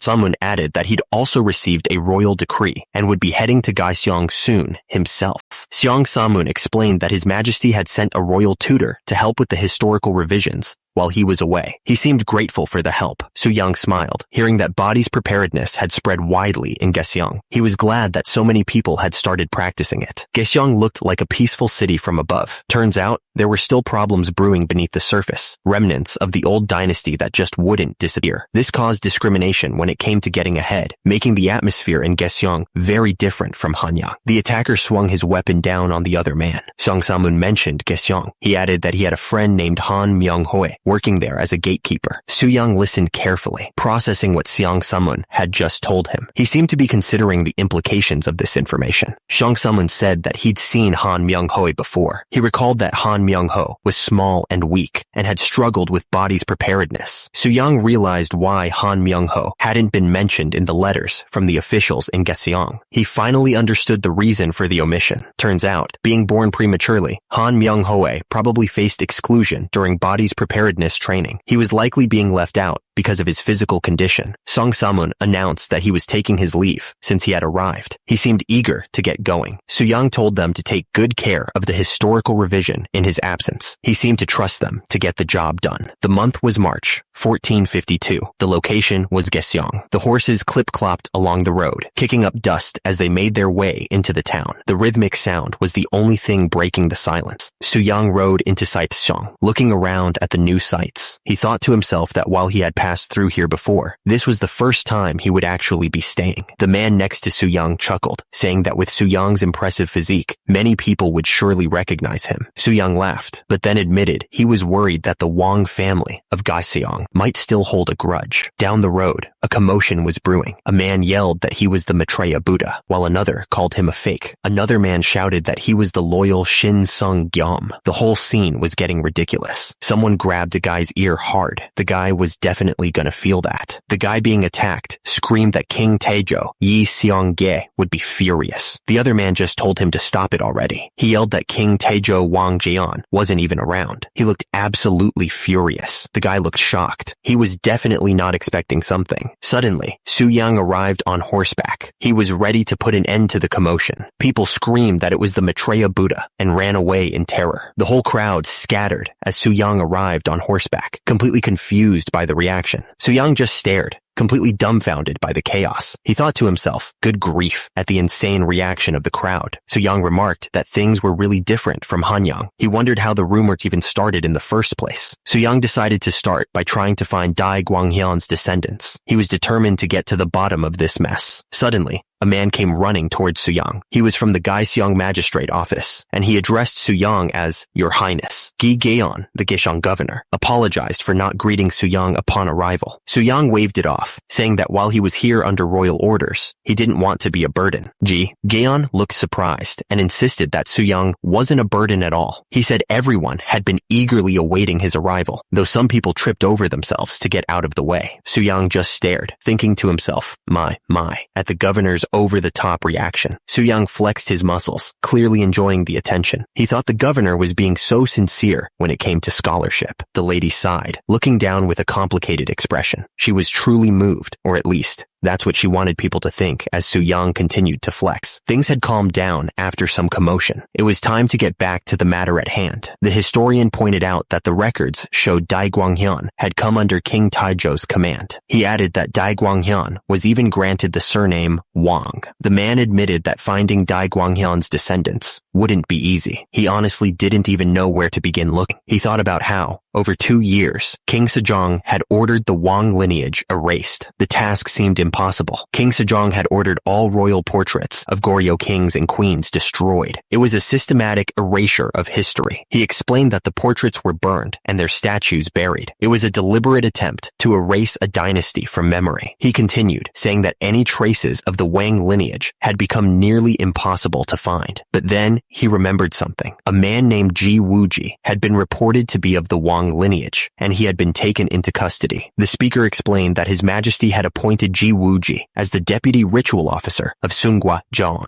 This was so he could continue the ancestral rites. He then asked if they would like to meet Ji Wuji. He seemed eager to help them find the Wang lineage. The other man seemed unsure. He asked about the Sunghwa Jon shrine and if they perhaps had a genealogy record. He didn't seem to know much about it himself. The man looked absolutely shocked. He hadn't expected them to ask about a genealogy. The man quickly corrected himself, mentioning the Seonwon rock, and said that the court should already have a copy. Above them, a dog looked down with an angry face. The other man realized that he wasn't willing to cooperate after all. He looked down, thinking about what to do next. That evening, at Gyeongdaeok Palace, the sun was setting. The sky was a mix of orange and red. He looked forward, a serious expression on his face. Things were about to get tough, he thought. One man wondered if the other would be doing his body's preparedness routine before bed. The man in the pink robes confirmed that he would, of course, be keeping up with his training. But then, he hesitated. He gripped the pole tightly, unsure of what to say next. The man in the dark robes held out a weighted training vest, telling him that it looked like it would suit him well. The man in the pink robes looked surprised. The man in the pink robes looked even more worried. He stammered that he had already sent his own vest ahead. The man in the dark robes pleaded with him to help him out. He looked down at the man in the pink robes, hoping he would agree. The man looked like he was about to pass out. He yelled, wondering how he was supposed to carry all of that weight by himself. One of the men told him that it was tough because he had been skipping his body's preparedness routine. He added that he should think of it as a chance to make up for his missed training. One of the tormentors looked at him with a grin, holding out another weight plate. It looked like he was about to make things even harder. The tormentor added another plate to the bar, making it even heavier. He said that they should add one more plate. The man couldn't handle the weight. He was crushed underneath it, his face red with the effort. The man grunted, his face contorted in pain. He was struggling under the immense weight, on the verge of being crushed. Suddenly, a voice boomed out, cutting through the tense atmosphere. Someone yelled for them to stop. Soo-young confronted the tormentor. He demanded to know if he had only learned body's preparedness to threaten others. Soo-young's voice thundered, his face red with anger. He told the tormentor that this wasn't how he taught him. All eyes were on Soo-young, waiting to see what he would do next. The man who had been crushed looked up, unsure of what was going to happen. The men looked absolutely terrified. One of them stammered, calling out to the Grand Prince in a shaky voice.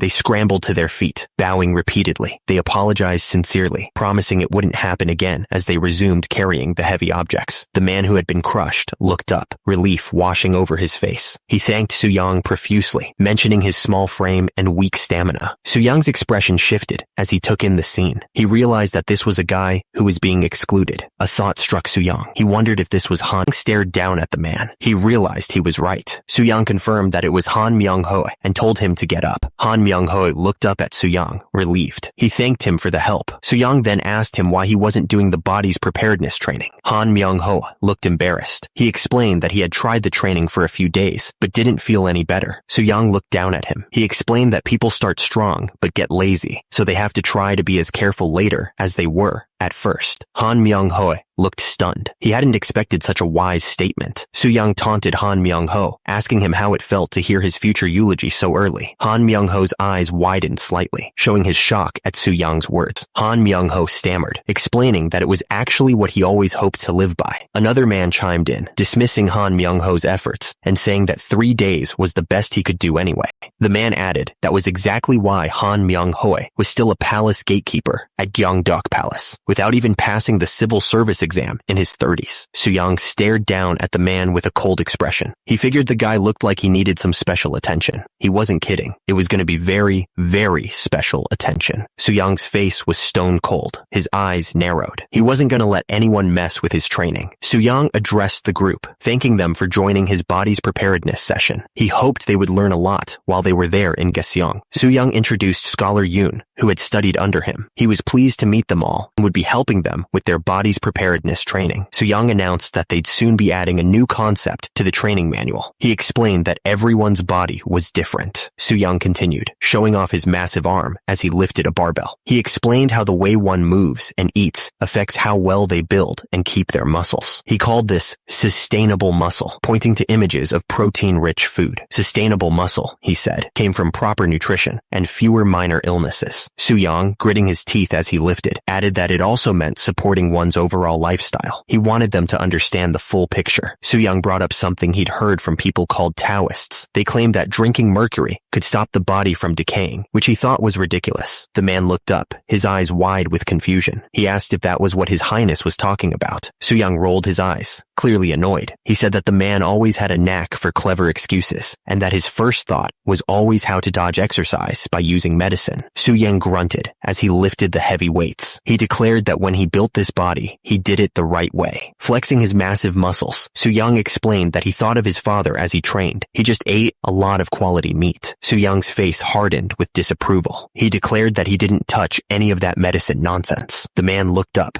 stammering nervously. He agreed weakly, clearly intimidated by Soo-young's intensity. The training grounds were ready, the buildings clean and orderly. Soo-young announced that it was time to start the body's preparedness training. Soo-young watched the trainees closely. He asked if there was something wrong with those two in particular. Scholar Yoon explained that the younger one had been studying at Pumber Hall for a year and was showing promise. The older one, though, was just being ignored. He added that the older one was Han Myung-ho. Scholar Yoon continued, saying he'd tried to persuade Han Myung-ho several times while he was in Gaesong, but gave up. He added that Han Myung-ho really had no persistence. Soo-young pulled the weight up with a massive grunt. He was putting his all into this lift. Soo-young watched with admiration. He complimented the trainee, saying there was no wasted movement in that deadlift, and that the back had such a perfect arc. The trainee smiled, but shook his head. He said he still wasn't there yet. Soo-young grunted in encouragement. He clearly wanted the trainee to keep going. The trainee gritted his teeth and lifted the weights. He was clearly putting in a lot of effort. The trainee let out a yell as he tried to lift the massive weights. He was putting everything he had into this. Soo-young watched the trainee closely, telling him not to recoil and to keep it smooth. The trainee said he was close to his limit. Soo-young asked how long the trainee had been training in body's preparedness. The trainee replied that it had been about 7 months, he thought. According to historical records, Han Myung-ho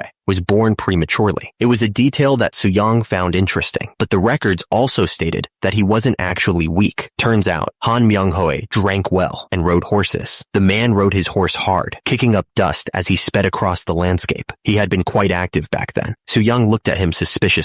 7 months? That didn't seem right at all. Soo-young scanned the trainee up and down. His body looked like it had only been reading books, with a forward neck posture, rounded shoulders, a pot belly, and skinny arms and legs. The trainee explained that every time he tried to train, his body ached. So he rested for a day, and once the soreness went away, he'd do it again. Soo-young yelled at him, his face red with frustration. "It's normal for it to hurt," Soo-young told the trainee to hold the bar and match his movements. The trainee looked nervous as he gripped the cold metal. The trainee strained under the weight, his face turning red. He asked for help, his voice cracking from the effort. Soo-young started counting, keeping pace with the trainee's struggle. He pushed the trainee to keep going, even as the trainee's muscles screamed in protest. Soo-young yelled at the trainee to hold it, pushing him past his breaking point. He wouldn't let him give up so easily. The trainee finally gave out, collapsing to the ground in a heap. He gasped for air, his body shaking from the exertion. Soo-young stood over the exhausted trainee, not letting up. He yelled that they weren't done yet, and now it was time for pectorals. The trainee looked like he was about to pass out. Soo-young explained that increasing overall muscle mass was the most important thing right now. He believed that once their muscles grew, people would start seeing them differently. Soo-young promised that if the trainee could fully keep up with his body's preparedness training for 3 days, he would have a drink with him. The trainee's face was a mask of pain as he struggled with the weights. The trainee's eyes widened at the mention of alcohol. A drinking session with the Grand Prince was an unbelievable reward. The trainee, now filled with renewed determination, promised to give it his all. He wouldn't let this opportunity pass him by. 3 days later, the time had finally come. The day of the promised reward had arrived. The trainee held a cup with trembling hands. He complained that he felt like his entire body had been beaten to a pulp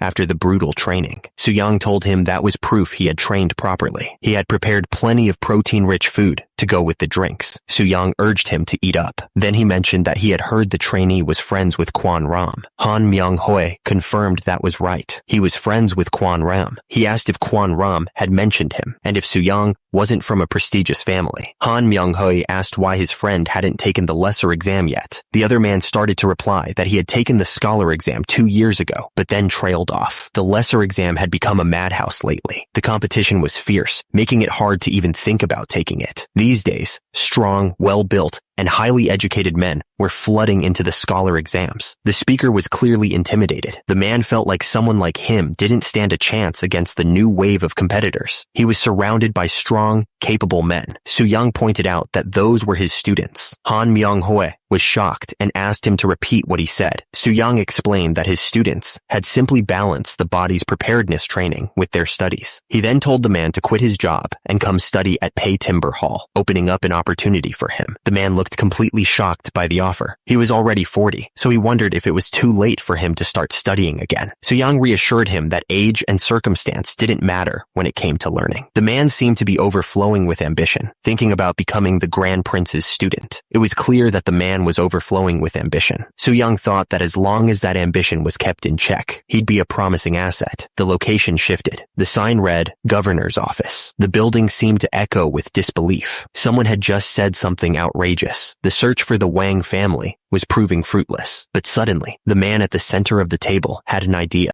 The man announced that they were going to unearth the royal tombs of the previous dynasty. It was a shocking decision. The man declared that he had changed his surname to match his mother's line and burned everything related to his past. His companion looked at him, surprised by the intensity of his statement. The man scoffed, suggesting that all the descendants of the Wang family probably ended up as drowned ghosts. He seemed to have a deep-seated resentment towards them. Another man admitted that when they were burning the royal portraits, he threw the genealogy into the river, afraid it might curse him. He looked uneasy, as if still haunted by the memory. The man pondered how they could restore the public's trust. He stroked his chin thoughtfully, considering the options. The decision was made. They would unearth the statue of King Taizhou Wang Gaon that King Sejong had. The tomb stood silent, bathed in sunlight, a monument to a past buried 24 years ago. Its stones were weathered, and the trees around it stood like watchful guardians. The man explained that if word got out about digging up something King Sejong had buried, it could cause trouble. He claimed they were merely repairing a spot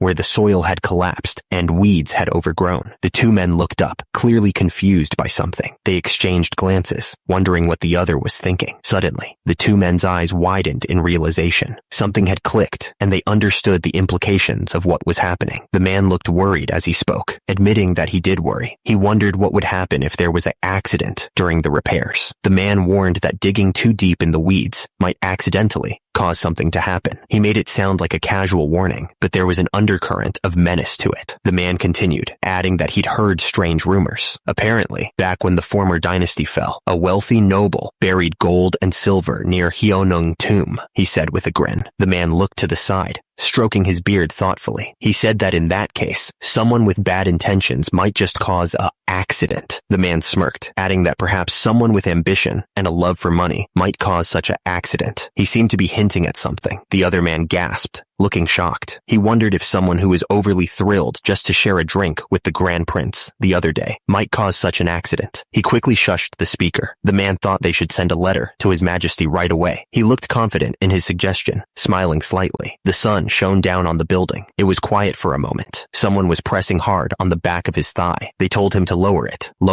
The masseuse told him that his frame had bulked up quite a bit in just half a month. She seemed impressed by his progress. Han Myung-ho complained that every time his body improved, they increased the weight for the training device. He said it was torture. The lady told him that he needed to give it his all to build a relationship with Grand Prince Soo-young, saying his life might depend on it. He agreed with her, saying that this time he'd definitely do it. His muscles screamed in protest. The pain was intense, but he knew he couldn't stop now. Someone suggested that he try a new clinic run by medics who had learned rehab techniques. He was in so much pain that it sounded like a good idea. Turns out, The treatment had been developed by one of Grand Prince Suyang's students. That made him wonder if it was as brutal as Suyang's training. The muscular man was working on his foot, and he had heard that the treatment was quite effective. It was developed in collaboration with local physicians. The man realized that someone had developed an entirely new medical treatment. It seemed that becoming one of Grand Prince Suyang's people clearly opened up many paths to success. The man whispered that they say a wealthy man buried treasure near Hyonung. The possibility of finding riches hung in the air. The man looked absolutely shocked, his eyes widening. He couldn't believe what he was hearing. The group stood before Hyonung, the tomb of King Taejo. Someone pointed out that even if the treasure was from the former dynasty, it was still a king's tomb. The man said that just seeing it left like that broke his heart. He suggested that they should clean it up quickly. The man's face tightened as he gave a warning, making sure the task was done carefully without any accidents. There was a clear threat hidden beneath the surface. The man immediately agreed, shouting his confirmation. He didn't question the order at all. The man revealed that he had signed up to help Grand Prince Suyang restore Hyonung. He was hoping to hit it big, believing it could change his entire life. Standing before the tomb, one of the men wondered if they could handle the task on their own. The place was a mess, and the scale of the restoration looked overwhelming. One man encouraged the other, saying that hard work would be rewarded, but the other man scoffed, wondering when he had ever worked hard. He accused him of only joining because of the rumors. The man wondered aloud, questioning where someone would even hide treasure amidst all the chaos. He was clearly thinking about the rumors of buried riches. Suddenly, his eyes widened in realization. An idea had struck him. He figured that somewhere hard to reach and rugged would be the perfect hiding spot. He declared that he'd take the northern ridge. The leader pointed and ordered 3 men to follow him. He was ready to start the search. One of the men watched the leader with narrowed eyes. He wondered why he was suddenly working so hard and what he was really up to. The pickaxe slammed into the earth, sending dirt and rocks flying. The search had begun. Driven by the thought of treasure, the leader dug with renewed energy. He was determined to find it. The leader urged his men to hurry as they cleared the area, stuffing the plants into large sacks. They were doing it all for the treasure. The leader kept pushing himself, repeating that he could handle it. He wouldn't stop until the treasure was his. Sweat poured down the leader's face as he strained to pull up another handful of plants. The work was exhausting, but he refused to give up. It was afternoon on the 4th day, and they had finally reached the bottom. The leader told them they had all worked hard to get there. The leader asked if they were going in.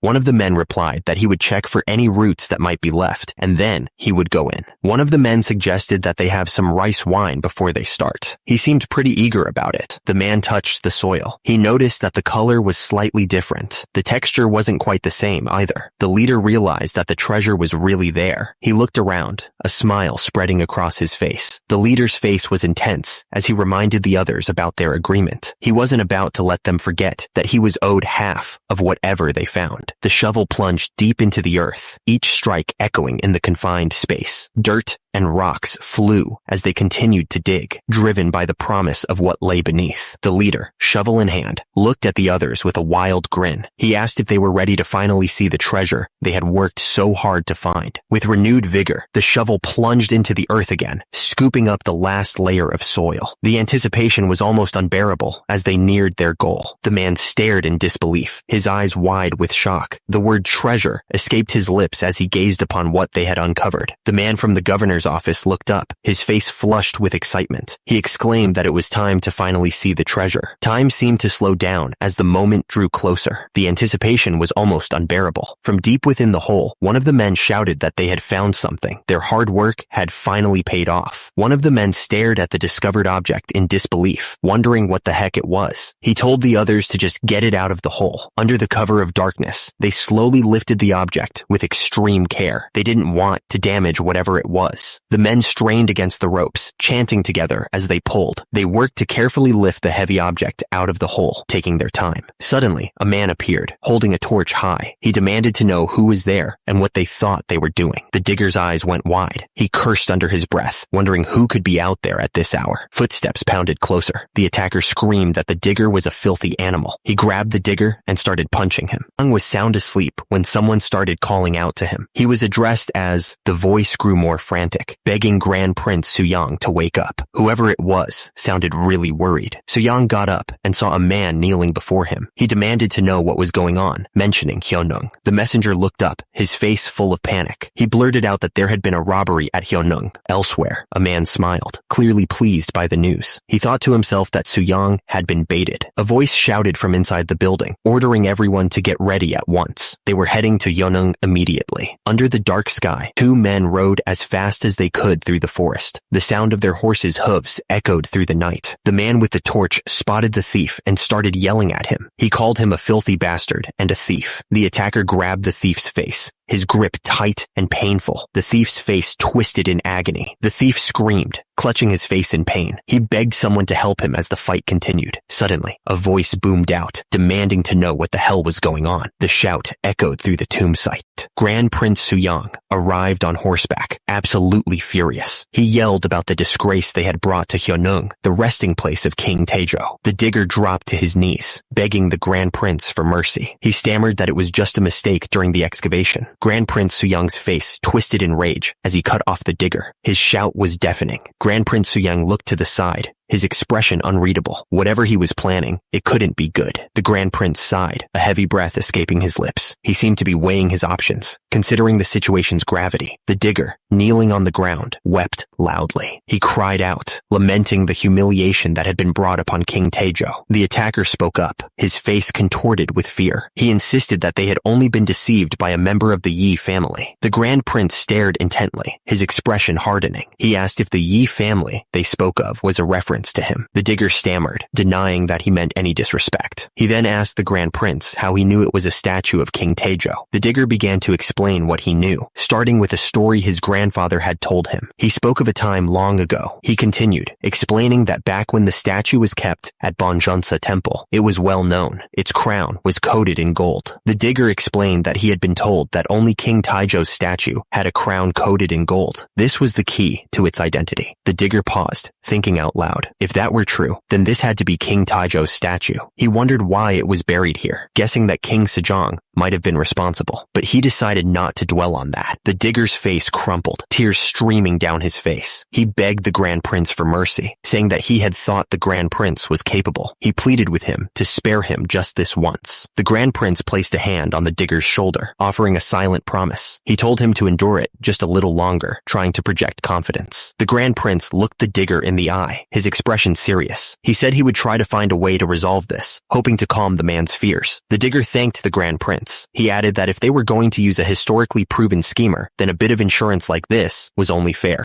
The digger's eyes narrowed, a hint of calculation in his gaze. He repeated that if they were going to use a historically proven schemer, then a bit of insurance like this was only fair. The Grand Prince declared that they should take him to the governor's office for now. The sun was rising, casting a golden glow over the landscape as they prepared to leave. The Grand Prince, surrounded by his guards, made it clear that damaging the great king's statue was not something he'd take lightly. He warned the digger that he wouldn't get off easy once he was released. The digger's face was bruised and swollen, sweat dripping down his forehead. The Grand Prince's words hung heavy in the air. Did he really think he could live in Gyeongsang after committing a crime like this? The digger, now face to face with the Grand Prince, stammered and begged for mercy. He pleaded with the Grand Prince to exile him as the harshest punishment he deserved. The Grand Prince considered the digger's words, a thoughtful expression on his face. He reminded the man that exile would mean being sent to Gyeongwon, in the northernmost part of Hamgyong province. The digger's eyes widened, his face contorted in terror. He understood the full weight of the Grand Prince's words and shouted that he understood the punishment. The digger, face still bruised, looked up at his ally, relief washing over him. At least he wasn't going to die, which was a lot better than he'd expected. A few days later, the Grand Prince arrived at the governor's office. Compared to the favors his ancestors had received, this whole situation was nothing. The governor clasped his hands together nervously. He had heard that King Taejo's statue was damaged and offered gold to repair the cracks. The gold was far more than what was needed for repairs, he admitted. He happened to have collected quite a bit over time. There was something he'd like to request of the Grand Prince. Originally, King Taejo's statue was a symbol used to mark the beginning of the Lantern Festival through a ceremonial rite. The governor hoped that right could be allowed again. The Grand Prince grinned, announcing that he would summon Wang Wuji, a descendant of King Goryo, to the governor's office. The dog-like creature behind him appeared to be crying. The Grand Prince assured the governor that Wang Wuji would oversee the ceremonial rite to mark the start of the Lantern Festival, so there was nothing to worry about. The governor looked truly grateful. The governor hesitated for a moment before mentioning that he had a request too. The Grand Prince asked if he was referring to the books he had inquired about before. The governor explained that at a recent gathering, a descendant of the Wang family gave him his genealogy and handed over several books. He said they were materials collected by his ancestors. The Grand Prince, Kum, looked at the books, realizing they contained records of Balhae, collected writings of the Sacred Kingdom, and records of Yangon State. It wasn't a massive collection, but it was enough to compile a history of Balhae. The Grand Prince's eyes widened slightly, his brow furrowing with a mix of surprise and curiosity. He was clearly taken aback by what he was about to see. The book was labeled Wang Family Genealogy, a document that had been thought lost to time. It was a major find. The governor looked at the Grand Prince and asked how he'd managed to gather all of this information. He said everyone had thought it was all lost in the past. The Grand Prince joked that maybe something important in the book had helped it escape the flames, or maybe it just floated up from the river. He was clearly being sarcastic. Since things had worked out well, the Grand Prince suggested they should laugh about it. The tension in the room eased slightly. 10 days later, he admitted that he had dug up the statue of King Taejo. It was the same statue that the retired king had ordered buried. He must have known he was in deep trouble. The digger looked at what he had done. He realized he deserved exile, or even the harshest punishment for what he'd done. He was terrified that Grand Prince Suyang would be disappointed in him. The thought of failing the Grand Prince clearly terrified him, and now he was suddenly being summoned to the royal palace. He didn't know what to expect, but it couldn't be good. The retired king was calling for him. Maybe it wasn't for a harsh punishment. He dared to hope that things might not be as bad as he feared. The dig site leader stood on the ridge, sweat dripping down his face. He was clearly nervous about what was about to happen. The dig site leader was being summoned to Hanyang. The city seemed calm, but he knew trouble was brewing. Another man approached the dig site leader and told him he was a bit early. He added that the retired king would be arriving shortly. The dig site leader stammered in response, confirming that he understood. The dig site leader bowed deeply, trying to show respect. He was terrified of what was coming next. A new voice spoke, asking if he was Myung-ho of the Cheongju Han family. Myung-ho confirmed his identity before being asked who the other man was. The dig site leader looked up in shock as the man approached. He realized it was Huang Hui himself. Myung-ho bowed deeply, stammering that it was an honor to meet him. Huang Hui reached out and took Myung-ho's hands in his own. He said that Myung-ho had a very good face, staring intently. Huang Hui smiled, a creepy look in his eyes. He told Myung-ho that if he could just clear his mind of distractions, he would be excellent. Myung-ho looked back, confused. Huang Hui continued, saying that he knew everything. He added that Myung-ho would be following in his footsteps soon, working until the day he died. Myung-ho was clearly unnerved by the strange prediction. Huang Hui's face loomed closer, his expression suddenly serious. He asked Myung-ho if he was ready to face the consequences for the terrible act he had committed. Myung-ho's eyes widened in terror. He looked absolutely shocked. The retired king looked down at Myung-ho, who was kneeling on the stone floor. He said he had heard Myung-ho had committed a terrible act, his voice full of accusation. The retired king's face filled Myung-ho's vision, his eyes narrowed and intense. He asked Myung-ho if he was ready to face the consequences of his actions. Myung-ho's eyes widened, sweat beading on his forehead. He stammered, asking what the retired king meant, his voice barely audible. The retired king gestured to Prime Minister Huang, who stood beside him. He asked Myung-ho if he was already exchanging greetings with Prime Minister Huang, his tone laced with sarcasm. Myung-ho quickly bowed his head, greeting the retired king. He apologized for keeping him waiting so long, his voice trembling.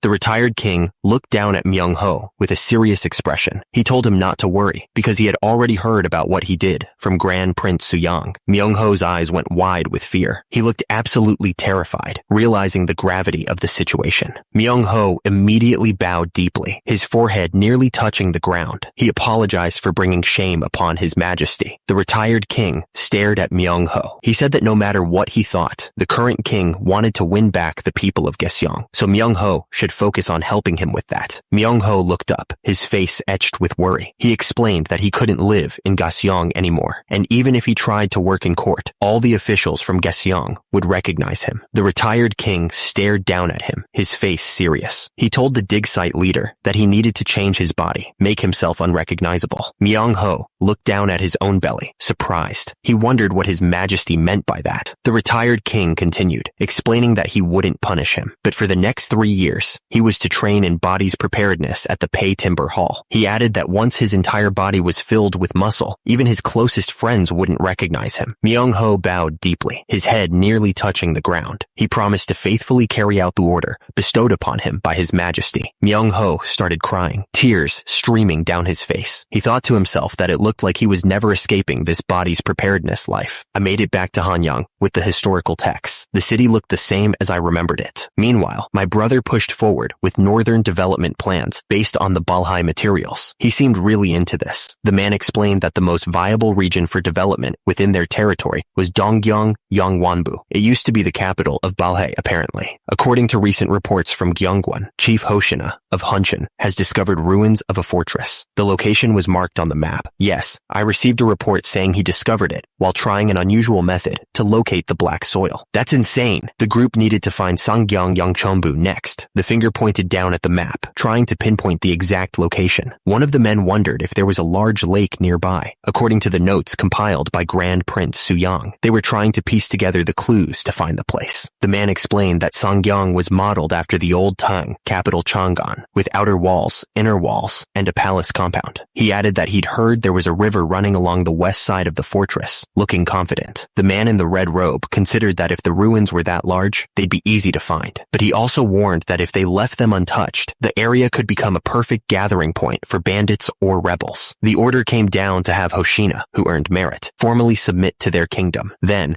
they were to map out the small towns along the northern frontier. The hand pressed the pin firmly into the map, marking their next target. It was time to move forward with bringing the Jurchens under their rule. His Majesty, the retired king, looked directly at his advisors. His expression was stern as he ordered them to move forward with bringing the Jurchens under their rule. The officials bowed deeply, showing their respect. They accepted His Majesty's command without question. That workout hit the spot. The muscles were burning, but in a good way. So good. He loved the feeling of his muscles working. It was the best feeling in the world. Suyang worked out on the weight machine. He felt great. He said that working out back in his own home felt different. Suyang kept lifting weights. He said that it was more enjoyable exercising with his friend again after so long. Suyang wiped the sweat off his brow. He said that not many people would volunteer to pioneer the harsh northern frontier. Suyang smiled slyly. He asked if they had forgotten the scheme that his father and he had come up with. Suyang worked out as he spoke. He said that so far, over 80 petitions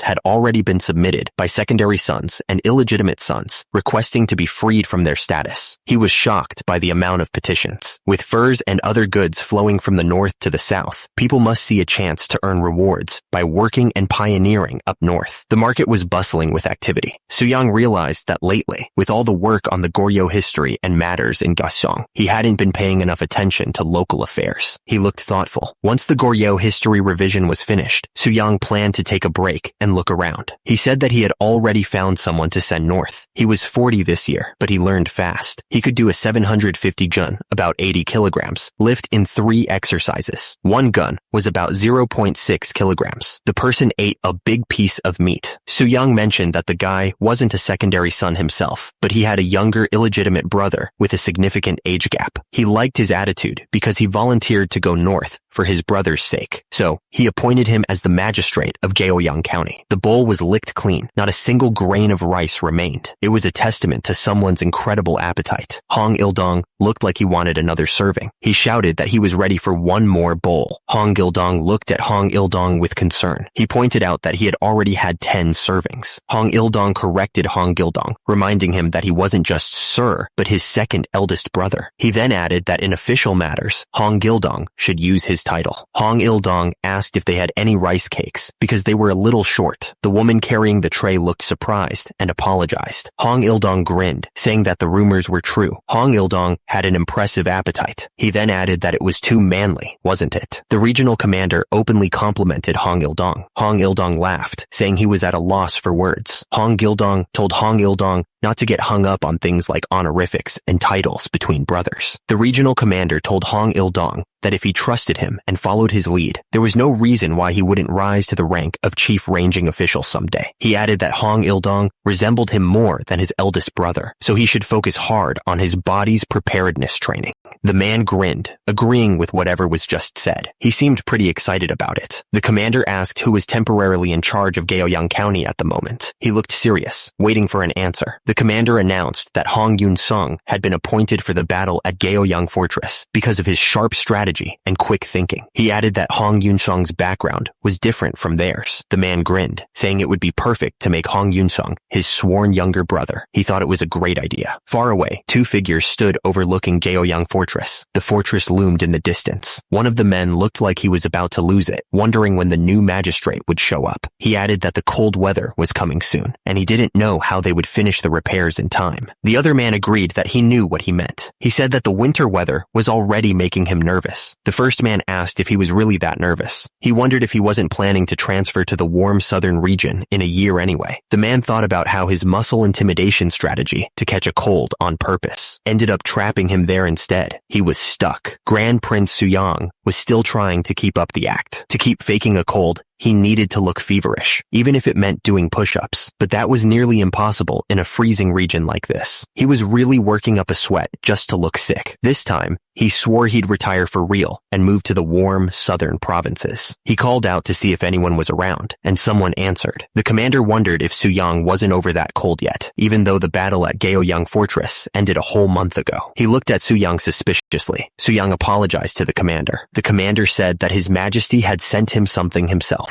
Hong Yun-bong read the scroll carefully. It said that His Majesty himself had appointed him to the position of assistant deputy at the office for the rank, and because he'd been struggling with illness, he would receive medicine to help him recover. His dreams of retirement were fading away. He'd been hoping to relax, but it looked like that wasn't going to happen anytime soon. The other man told Hong Yun-bong that His Majesty clearly recognized his past efforts. He said that His Majesty was acknowledging his merit, and he looked genuinely happy about it. Hong Yun-bong couldn't believe it. How could he possibly deserve this? The other man said it was all thanks to His Majesty's foresight and generosity. He then told Hong Yun-bong that he had been named assistant secretary. Until the magistrate arrived, he'd be in charge. Hong Yun-bong was shocked. The other man then showed him some top-grade Romania decoction. The other man told Hong Yun-bong to go on and drink it. The men bowed deeply, wishing each other a safe journey to Gaoyang. They told him to take care on his way. The man advised him to use the supplies at the local office, since stone and rice were more expensive there. But he also suggested buying a fur-lined coat before heading north, since the prices were better. The man flexed, boasting that he'd strengthened his body with body's preparedness, so the winter cold meant nothing to him. Even so, he admitted that the cold in the north wasn't the same as in Hanyang. He laughed, telling him that if he trained faithfully in body's preparedness, he could overcome anything. He then sighed. Finally, the sign for Gaoyang Fortress came into view. The journey was almost over. The two men finally arrived at Gaoyang Fortress. The sign announced that the new magistrate had arrived. Hong Il-dong looked around in disbelief. He wondered if this was really Gaoyang County. Where did everyone go? It looked like something really bad had happened. Suddenly, Hong Il-dong shouted a warning. He noticed that something was collapsing above them. Hong Il-dong realized they were in serious danger. He and his assistant turned and ran as fast as they could. Hong Il-dong screamed in terror. He was caught in the middle of the collapsing structure. Hong Il-dong gasped, his face pale with shock. He was lucky to be alive. Grand Prince Suyang looked down at him, his expression serious. He asked if Hong Il-dong was all right. Hong Il-dong looked up, still shaken. He stammered that he was okay. Hong Il-dong bowed deeply, expressing his gratitude. He thanked the Grand Prince for saving his life, calling him Sir Magistrate. Hong Il-dong apologized, explaining that if Grand Prince Suyang had arrived any later, things could have gone really bad. He was sorry he couldn't even greet him properly. Grand Prince Suyang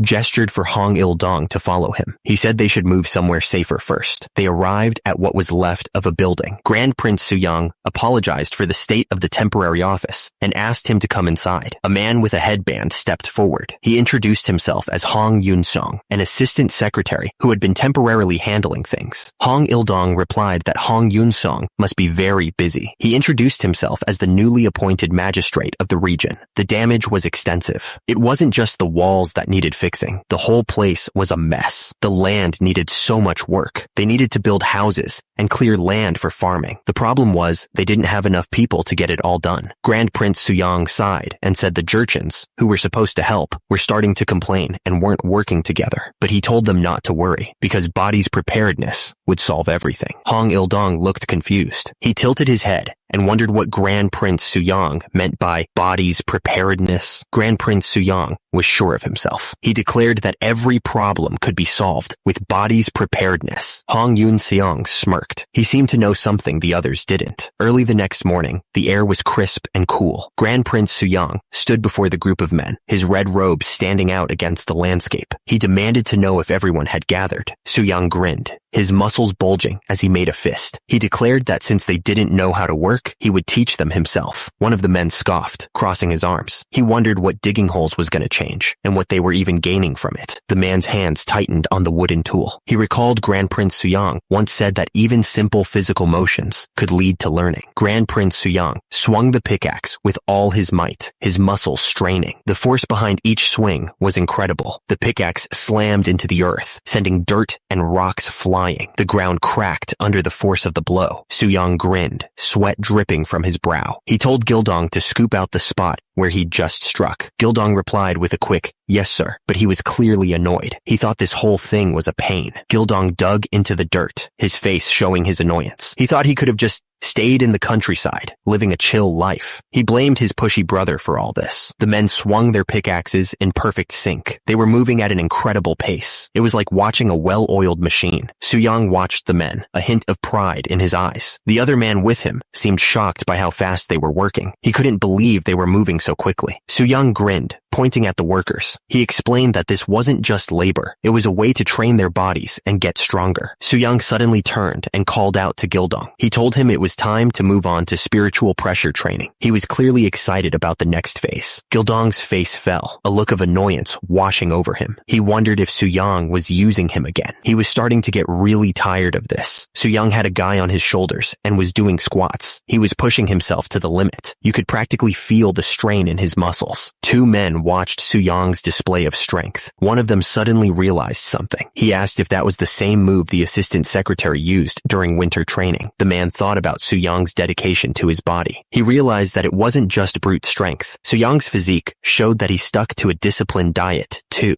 The man narrowed his eyes, a hint of concern in them. He knew that this kind of military-style intimidation wasn't without its issues. One of the men spoke up, addressing the magistrate. He warned that clearing this farmland alone wouldn't solve the core problem they were facing. Hong Yun-song argued that managing things this way would mean Suyang would always be stuck handling the Jurchens directly. Suyang just smirked, revealing that was exactly what he wanted. But managing this town wasn't just about farmland, Hong Yun-song pointed out. The people around them started whispering, wondering if they were about to witness a full-blown argument. Suyang paused, a sly grin spreading across his face. Then he said he had an idea. Suyang smiled, ready to drop his bombshell. He announced that he was about to make a proposal. Since he was already swamped with duties, Suyang declared, he'd pick from those exiled under the harshest punishment. He'd see who could keep the ball from him the longest, and assign temporary posts based on that. Suyang looked like he was seriously considering making such an important decision based on a ball game. It was a ridiculous idea, but he was dead serious. Suyang smiled, ready to start the game. He asked who wanted to go first, his eyes full of excitement. The exiled men looked at Suyang, unsure of what to expect. The air was thick with tension as they waited for someone to volunteer. One of the exiled men raised his hand, a nervous expression on his face. He said he'd give it a shot, hoping he wouldn't regret his decision. Suyang smiled, pleased that someone had finally volunteered. He said something, his eyes gleaming with anticipation. Suyang grinned with anticipation. He announced that they were ready to start the game, his eyes gleaming with excitement. One of the exiled men stepped forward, ready to prove himself himself. He kicked the ball with all his might, sending it flying through the air. The exiled men watched with wide eyes, their faces a mixture of surprise and fear. They screamed, clearly shocked by the power of the kick. Su Yang watched the ball soar through the air, a satisfied smirk on his face. He called out for the next participant, eager to see what they could do.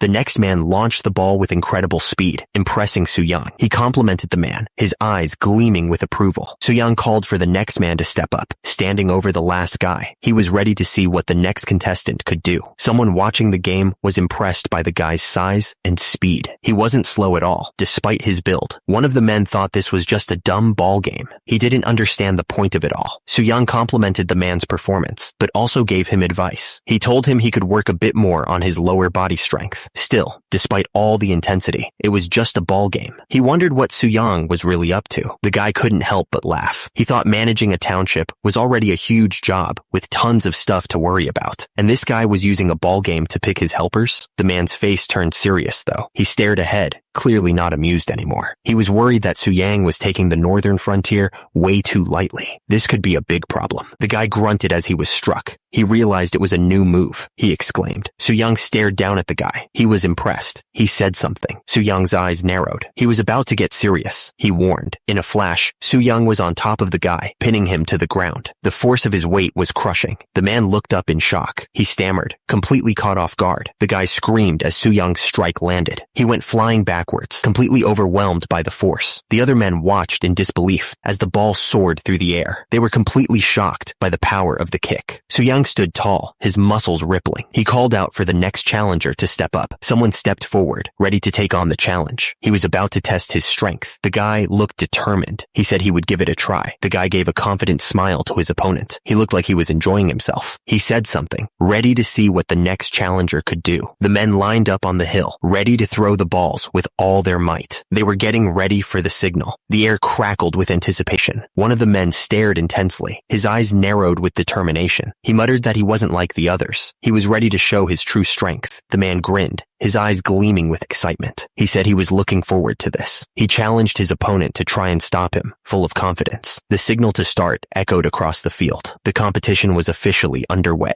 The men braced themselves, ready to unleash their power. The ball flew through the air, a blur of motion against the sky. It was hard to even see it moving that fast. The ball slammed into the other man with incredible force. The impact echoed across the field. The muscles in his arm bulged as he held the ball. The power behind the throw was obvious. The two men stood facing each other, ready for the next throw. The air was thick with tension. Su Yang held the ball, a look of satisfaction on his face. He thought to himself that it was fast, just like he expected it to be. Su Yang's eye twitched as he stared intensely. He was clearly focused on the challenge ahead. The two men collided with a thunderous crash. The force of the impact sent shockwaves through the air. Hong Yun-sung declared that he would win with endurance. He seemed confident in his strategy. The two men continued to trade blows, each strike carrying immense power. The ground trembled with every hit. The two men were locked in a grapple, muscles straining with the effort. Each was determined to overpower the other. The impact of the blows echoed around the training ground, shaking the very earth. The spectators watched with wide eyes, amazed by the sheer power on display. One of the spectators was clearly impressed. He muttered that he already thought that Assistant Secretary Hong Yun-sung was strong, but this was something else entirely. Another spectator commented that they were on equal footing, neither giving an inch. The tension in the air was so thick, you could cut it with a knife. One of the spectators mentioned that the game was something Su Yang came up with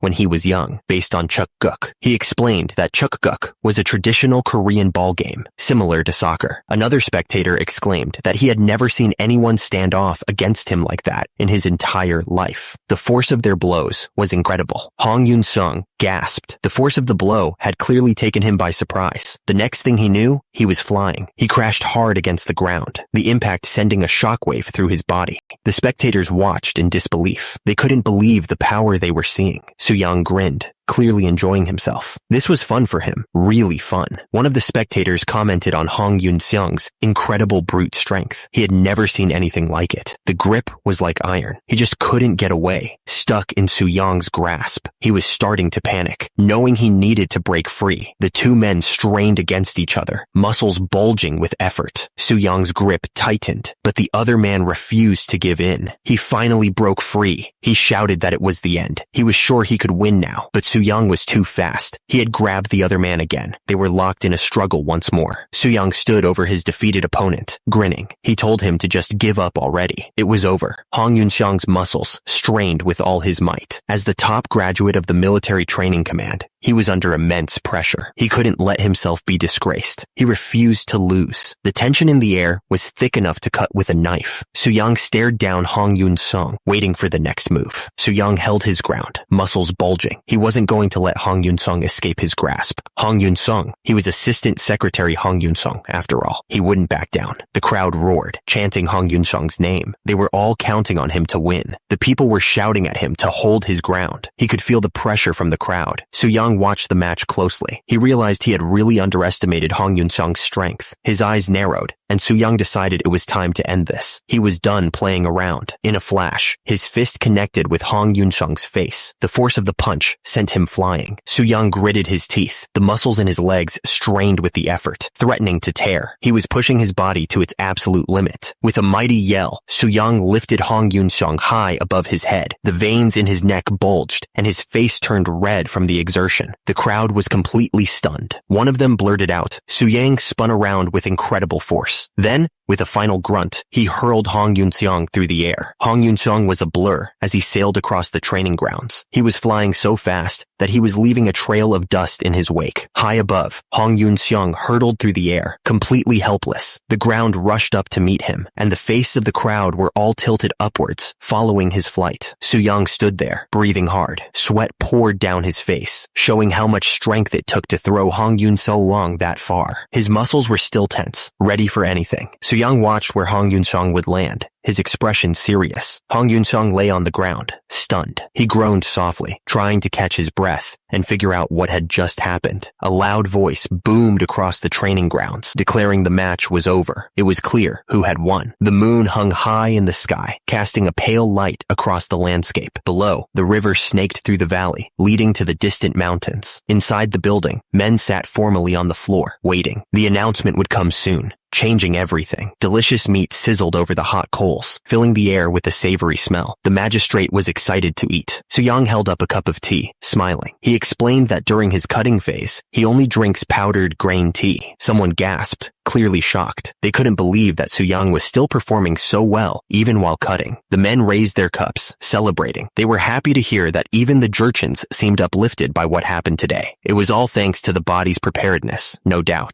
Su-young got a thumbs up from one of the men. He was told that he was amazing out there, and the speaker couldn't remember the last time he broke a sweat like that. Su-young looked at the man from the military training command. He teased him, saying that in this cold, he probably wouldn't be sweating much from now on. He then asked if he was afraid of a little cold. One of the men spoke up, sharing a story. He said that he once relieved himself outdoors mid-winter. The man shivered by the fire, remembering the event. He added that it froze the moment it hit the ground. The problem was clear. With the fortress in its current condition, surviving the winter would be tough. It was a serious problem. One of the men looked up and saw something that made his blood run cold. He just uttered, as he stumbled backwards. Su-young suggested that they could turn this into leg training. He proposed that everyone carry stones and stack them around for insulation. But one of the men interrupted him, calling him Hyung and Sir Magistrate. The man insisted that he once built an official building back in Gyeongsang County. He looked absolutely thrilled by the idea. The man practically begged to be allowed to handle it, saying the idea sounded great. The others at the table stared at him, a mix of surprise and confusion on their faces. Su-young was really happy. He told Gildong that he never expected him to be so proactive and gave him the go-ahead. Gildong was overwhelmed with excitement, feeling more alive than ever. He vowed to give it his all. The next day, the air was crisp and the sky was clear. A man stood next to a heating unit, looking at the construction. He thanked someone for the events of the previous day. Su-young appeared, looking relieved. He said he was just glad they managed to stop his Hyung's crazy rampage. He then asked what the man was doing up so early in the morning. Su-young frowned, looking at the units. He didn't think they were made of unfired clay bricks. Something about them just didn't seem right. The man explained that, from what he'd heard, you're supposed to use white clay mixed with stone powder to make proper bricks. But he'd also heard that even with just unfired clay bricks, you could still get good results. Su-young gestured towards the heating unit. He told the man to take a look, pointing out that the wet clay had already dried and gotten hot. He was clearly worried about the quality of the construction. Su-young frowned, staring intently at the brick wall. He He noticed the wall brick itself hadn't warmed up at all, which didn't make any sense to him. Soo-young's eyes widened in surprise as he looked at the builder. The builder was just as confused as he was. The builder realized the wet clay had dried completely, which was strange. The wall-heated gudol always cracked from the mud drying out and breaking. This was a common issue with these types of walls. The builder remembered how he just patched them with more clay without thinking much of it. Now, he started to wonder if the clay absorbed heat too quickly and cooled down fast.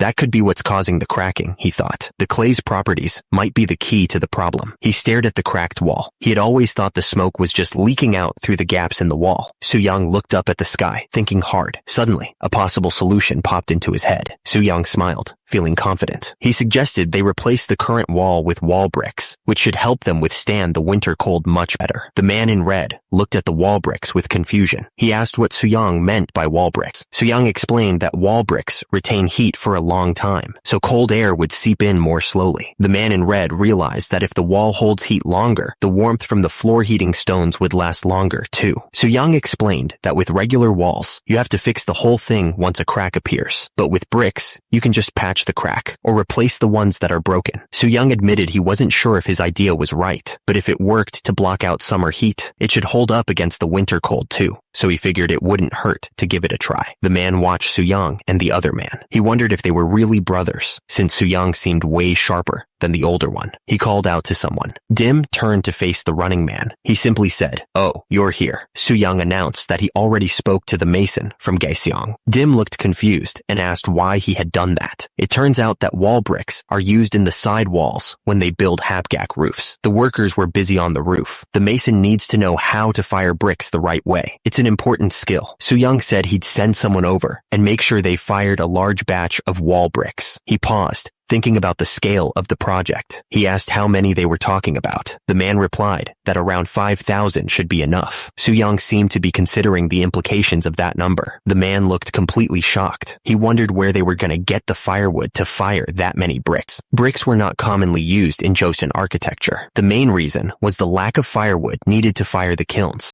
But this region was different. There was more than enough wood in the mountains, which made brick production possible. Soo-young watched as the woodcutters prepared to collect the firewood. The thing is, under the excuse of body's preparedness training with the Jurchens, they were producing massive amounts of wood. The axes bit deep into the wood, sending splinters flying. They were really tearing through the trees. All this wood was for constructing palisades. The men worked hard, hauling the logs away. 6 months passed, and it was now November of 1452. The cold was already setting in. One of the guards sneezed loudly, shivering in the freezing air. The other guard took a swig from his flask. He agreed that the cold was as bad as he'd expected. It was going to be a long winter. Soo-young approached the two guards. He called out to them, his voice echoing in the cold air. He wanted to talk to them. Soo-young's massive shoulders filled the view. He was built like a tank, even in the thick winter clothes. The two guards looked at him, waiting for him to speak. Soo-young stared at the guard with a worried look. He pointed out that the guard's lips were turning blue. The cold was getting to him. Soo-young insisted that the best way to deal with the cold was a steam bath, not alcohol. The other man agreed, nodding his head. The man hesitated, but he pointed out that there was a problem with the steam baths. He seemed unsure how to explain it. Turns out, the steam baths were so popular that there was a long waiting line to get in. One guy shouted that it was his turn next, eager to get inside. Inside the steam bath, one man yelled at another to close the door, complaining that he was letting all the heat out. He added that he could feel the blood circulating through his body, enjoying the warmth. Someone commented that they couldn't believe their youngest had turned out to be so capable. They were clearly impressed. The man grinned, clearly pleased with how things were going. He seemed to be looking forward to something. He thought back to when Soo-young had first announced his plans to build a public bathhouse and government office out of bricks. At first, he'd been worried it would cost way too much, but the man stared at the paper in his hands, his eyes widening in surprise. He seemed to be realizing something important. Turns out, producing 5,000 wall bricks only cost 4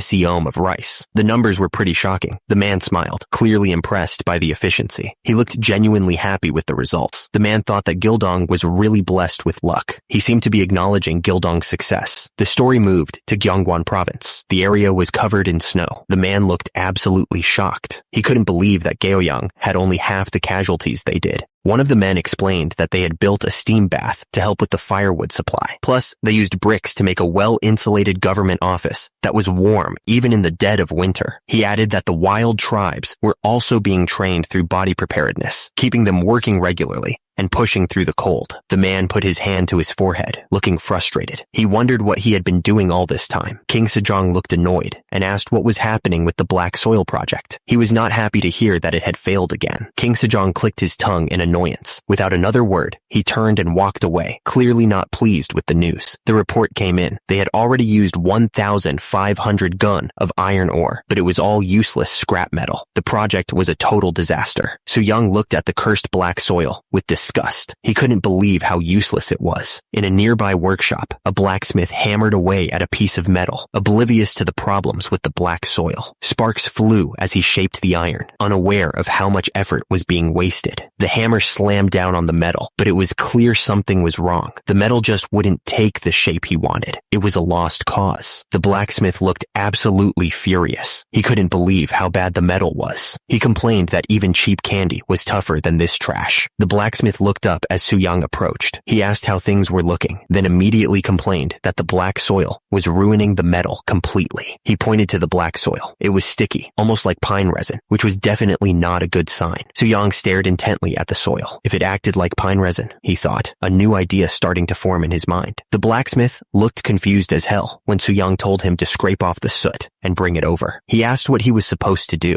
Soo-young was staring at the sludge, thinking that even cow dung has medicinal uses, so maybe this could be useful too. He thought that later on, what they called cow dung would become a familiar material to them, asphalt. At Joseon Sugung Palace, a few guys were finally clocking out. They looked absolutely exhausted. Everyone was exhausted from compiling the grand code for state governance. They were so tired. Meanwhile, His Majesty was furious that many people refused to cooperate with the census. He yelled that they were thieves of the state. His Majesty threatened to exile even more people, and his advisors were struggling to keep him calm. They begged him to take it easy, barely managing to stop him from completely losing it. The map showed the potential outcome. If every criminal got sent north, it would create a huge problem. Even if they decentralized power in the provinces, it would still cause all sorts of issues. The advisor thought that if only the grand code for state governance had answers to problems like this, things would be easier. His Majesty smiled, knowing that as for the grand code, nothing's been finalized yet. The advisor looked up, clearly surprised by something he'd just heard. He was sweating a little, probably nervous about what was going to happen next. Someone stated that the laws regarding the Grand Code hadn't been decided yet. Someone reacted with frustration, muttering that he understood. Someone reminded about the problems. Minister Huang looked terrified and begged the Grand Prince to spare him. He seemed desperate, as if he knew something bad was about to happen. The Grand Prince explained that they were just discussing the punishment code. Minister Huang looked up, his face etched with desperation. He begged the Grand Prince to please let him retire. Soo-young looked down at the minister, his expression unreadable. He was clearly thinking about something. Yu stepped forward, offering a different perspective. He suggested that they could change forced labor into a fairer form of punishment. Soo-young looked at Yu, raising an eyebrow. He seemed interested in this new idea. Minister Huang slumped to the ground, realizing his pleas were falling on deaf ears. He had asked to retire, not to have the law changed around him. King Sejong lay on the floor as Soo-young stood over him. Soo-young told the king to exhale slowly as he stretched him. King Sejong seemed surprised by the intensity of the stretch. King Sejong, still being stretched, told Soo-young to continue with what he had been saying earlier. Soo-young continued explaining. The current forced labor system involved beating criminals. After being beaten, the criminals were exiled far away and worked nearly to death. King Sejong was still being stretched by Soo-young. He said that was why he was hesitant to issue such punishments. Yu suggested that they establish prisons. He believed that providing harsh but restorative work and giving criminals extended time for rehabilitation would be more effective. Soo-young looked at King Sejong hopefully. He seemed to truly believe in the power of reform. Meanwhile, two officials bowed low before the king. They seemed to be waiting for his decision with bated breath. Yu continued his proposal with conviction, asking,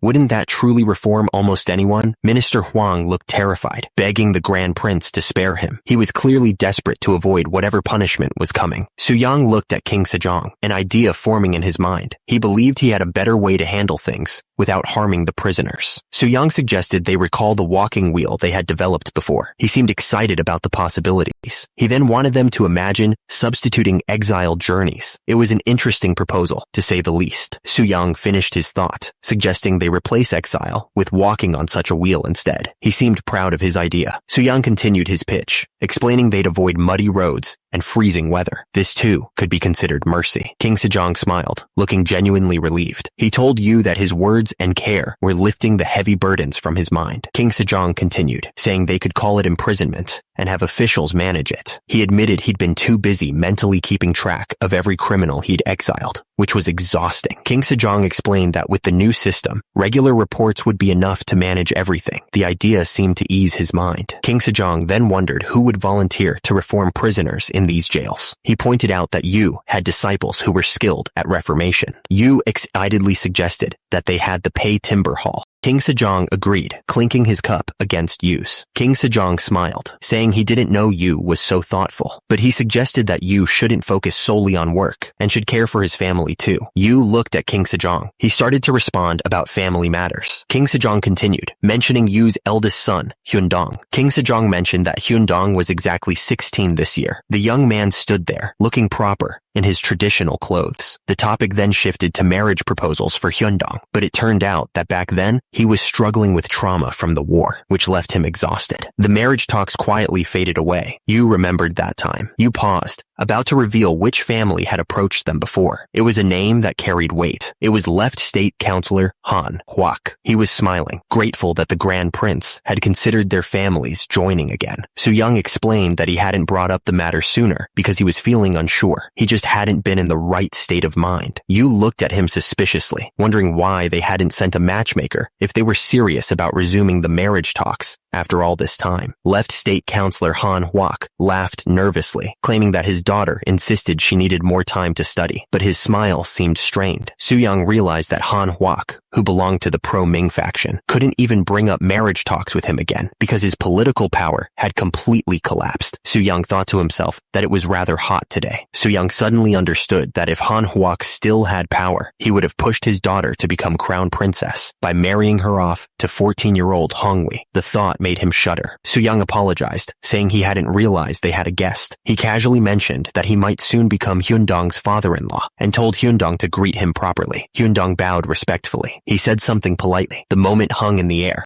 Su-young chuckled. He remarked that Hyundong was only 16, yet he already had such a robust build. Hyundong replied shyly that he hadn't even started body preparedness yet. Su-young then asked what he needed. Hyundong explained that he had made a rubbing from an old stone tablet. He wasn't sure if it belonged to Master Muhak, so he wanted to ask Su-young about it. Su-young stared at the rubbing. He wondered if it was related to Great King Jin-hyung. The monument stood tall against the sky. It made Su-young wonder if this could be one of King Jin-hyung's Sun Subi monuments. Su-young examined the rubbing carefully. Judging from phrases he'd encountered when compiling Goryeo history, he figured the tablet was about 900 years old. Su-young smiled, clearly impressed. He said that new discoveries always appeared and told Hyundong to keep striving in his studies. Hyundong beamed, pleased with the praise. Yes, father, he replied. The man marveled at Hyundong's remarkable physique and academic excellence. He couldn't help but be impressed by him. Su-young explained that Hyundong used to be very frail. The man looked confused, as Su-young said he'd used body preparedness training, but in the form of children's games. The games included hoop spinning and rope jumping. Su-young said the results were impressive.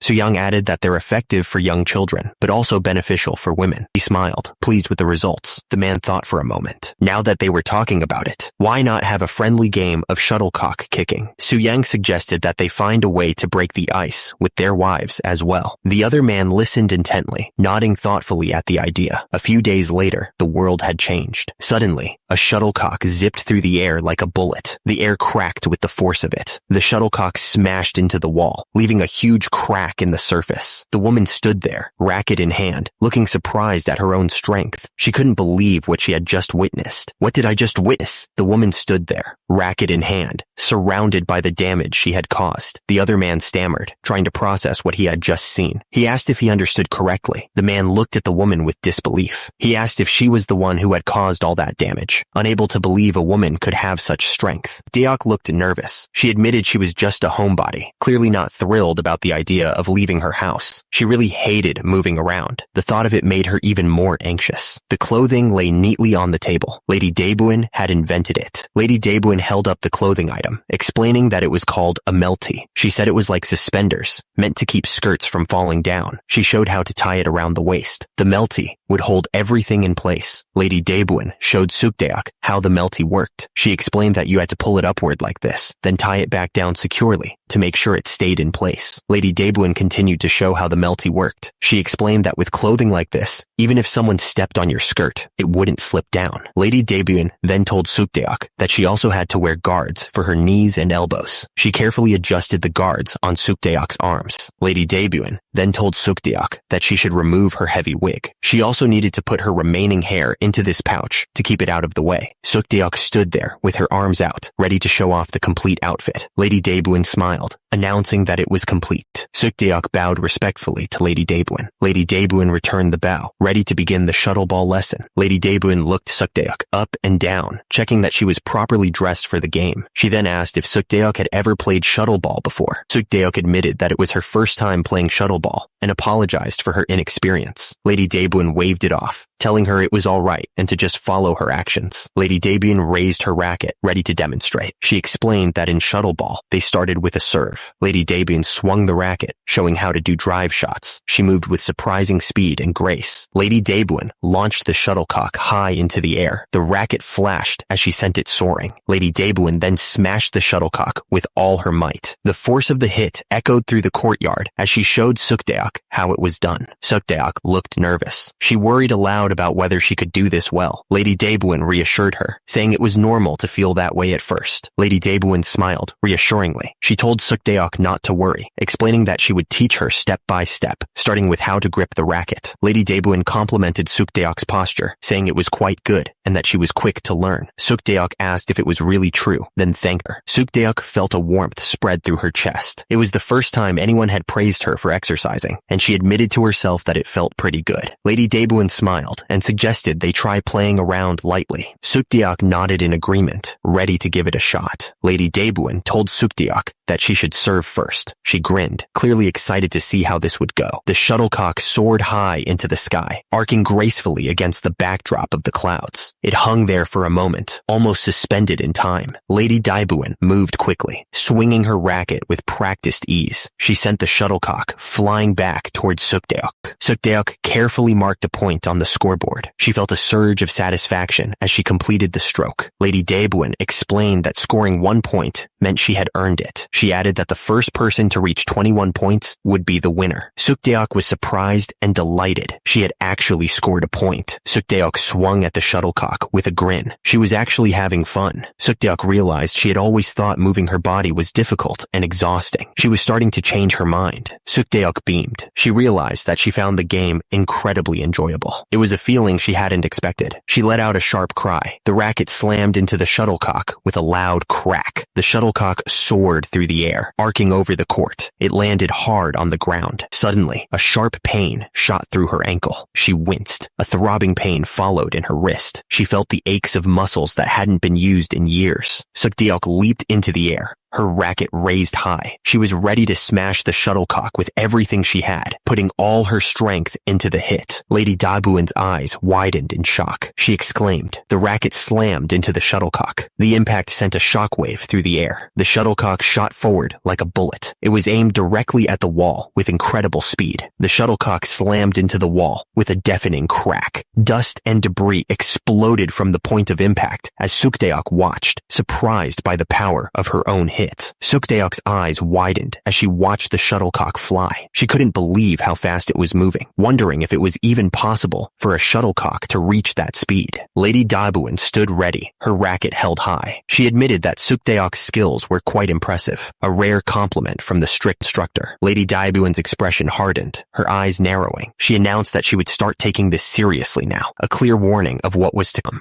Sukdeok's face crumpled, tears welling up in her eyes. She realized that Lady Daebuin had been holding back, going easy on her until now. Sukdeok stood still, her gaze fixed on the shuttlecock. She gripped her racket tightly, preparing for the next hit with a mix of fear and determination. Lady Daebwin swung with all her might, the shuttlecock flying like a bullet. The score was now 5-3, and the game was getting intense. Lady Daebwin didn't let up, hitting the shuttlecock back with a powerful strike. The score quickly changed to 5-6, each point adding to the pressure. Out of nowhere, a man appeared and slammed the shuttlecock with incredible force. The score jumped to 5-9, leaving no doubt that he was a serious player. Lady Daebwin managed to return the hit, but her face showed clear shock as the score climbed to 5-12. She was starting to get worried. Lady Daebwin's eyes widened in disbelief. She wondered if the other player was some kind of pro, only playing shuttleball in their own backyard. Lady Daebwin prepared to smash the shuttlecock with all her strength, her eyes focused on the target. She swung with a mighty blow, sending the shuttlecock soaring high into the air. Lady Daebwin prepared to receive the incoming shot, her eyes focused and ready. Sukdeok stood ready on the court, racket in hand, determined to return the hit. She shouted something ready to prove herself. Sukdeok's face lit up with a determined smile, ready to smash the shuttlecock. She was ready to show off her skills, thinking the shuttlecock struck with surprising force, hitting Sukdeok's foot with a painful thud. She cried out, the impact sending a jolt of pain through her leg. Sukdeok cried out, feeling a sharp pain in her ankle. She wondered why her ankle hurt, her face contorted in discomfort. No, despite the pain, Sukdeok refused to give up. She leaped into the air, determined to hit the shuttlecock with all her might, thinking, I can do this. Nearby, a man stared in shock,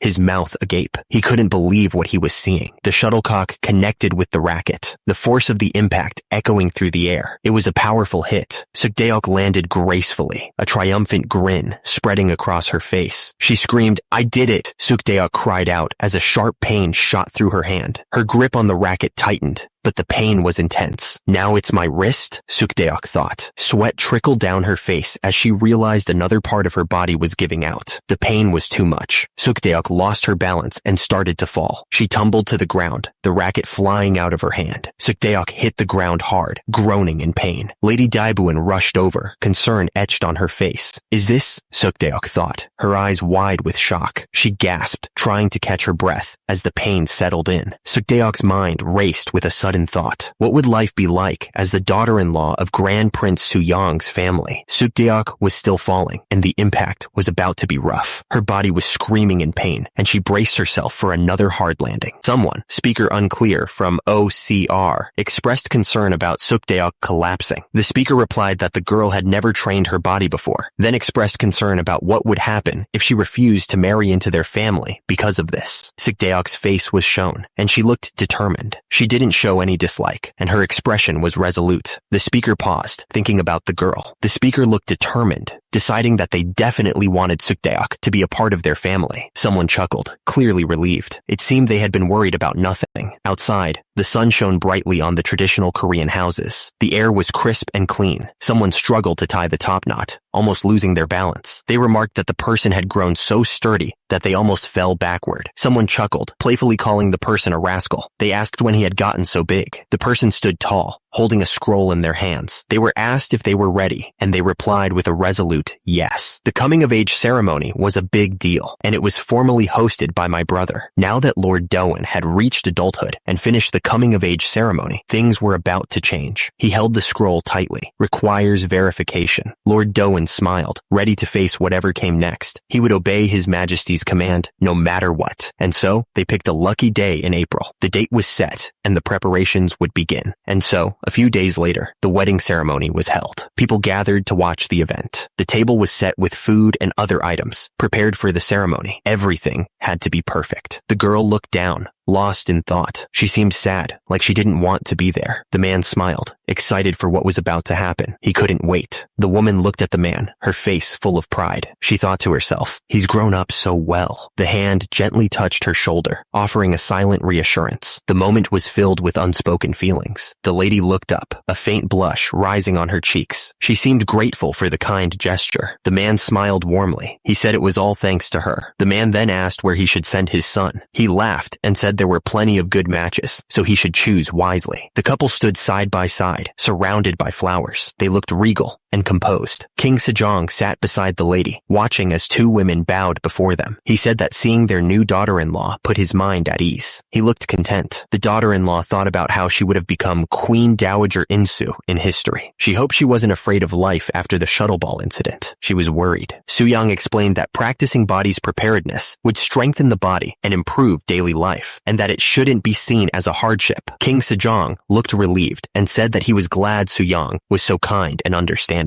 He smiled. The daughter-in-law listened quietly before speaking up. She said that she had a favor to ask. She looked nervous. The daughter-in-law continued, stating that she would like to read and fully learn the body's preparedness manual. She seemed determined. She waited for an answer. Soo-young looked at the lady and said that her mindset was admirable, but there was a problem. Soo-young explained that there was a problem. Soo-young continued, explaining that he was born a man and only understood a man's body. The thing is, there wasn't a body's preparedness manual specifically for women. He looked frustrated. Soo-young said that all the standards written were meant for men. He added that his wife had been learning directly from him, step by step. He seemed a little helpless. Lady Daebyun spoke up, saying that if there was a road, there must be a way to follow it. She said that she had heard that he initially created body's preparedness through his own practice. Father, Lady Daebyun looked determined. She wanted to understand the fundamentals of body's preparedness for herself. Soo-young looked at her, considering. He agreed to let her try it herself. Soo-young added that he'd quickly put together the lessons he taught his wife and daughter-in-law. He was going to make a body's preparedness manual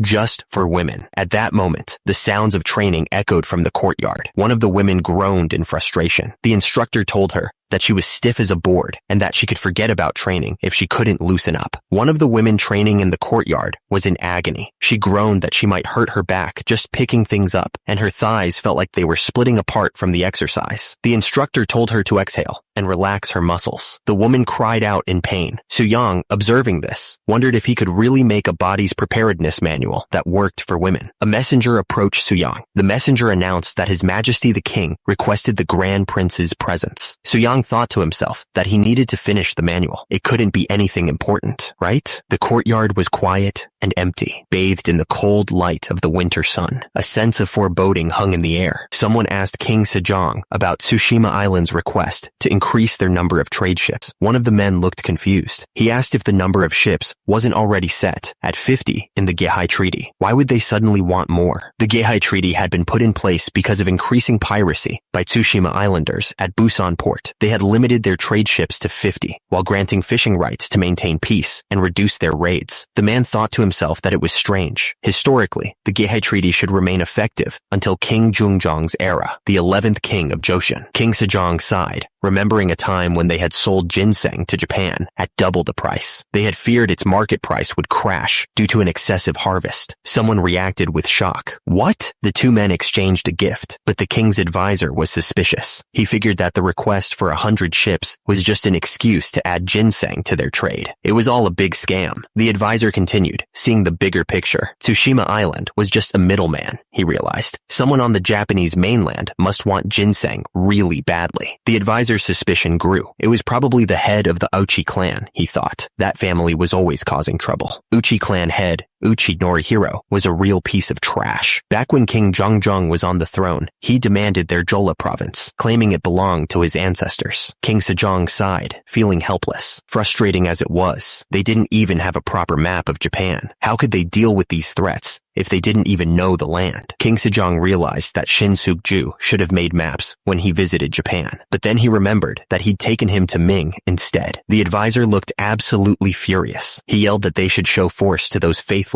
and rude barbarians, just like His Majesty had done before. King Sejong's face softened, a tear forming in his eye, but their main forces were currently deployed to the north, he explained. The advisor paused, looking towards King Sejong. He was waiting for the king to give him an order. The advisor listened with a furrowed brow. He couldn't believe what he was hearing. The Uchi clan head looked absolutely furious. He demanded to know why the ginseng had been sold at half price. Because of that foolish action, the Uchi clan now knew its market value. Tsushima Island Lord So Shigemoto was in a panic. The Uchi clan had started mining silver and wanted direct trade with Joseon, which was a big problem. If they did nothing, Joseon would bypass them completely and trade directly with the Uchi clan. Then they'd starve to death. but if they moved recklessly, they'd be killed. He was frozen in terror. The Aochi clan head told him to go to Joseon. He was giving him one last chance to fix the situation. If he failed, he would have to commit seppuku. The two men rode their horses down the mountain path. They were headed towards the eastern hills in present-day Busan. This interpreter, named Shin Suk-ju, had quite the build and was an impressive horseman too. The official from Eastern Hills had met this interpreter, Shin Suk-ju, who had quite the build and was an impressive horseman.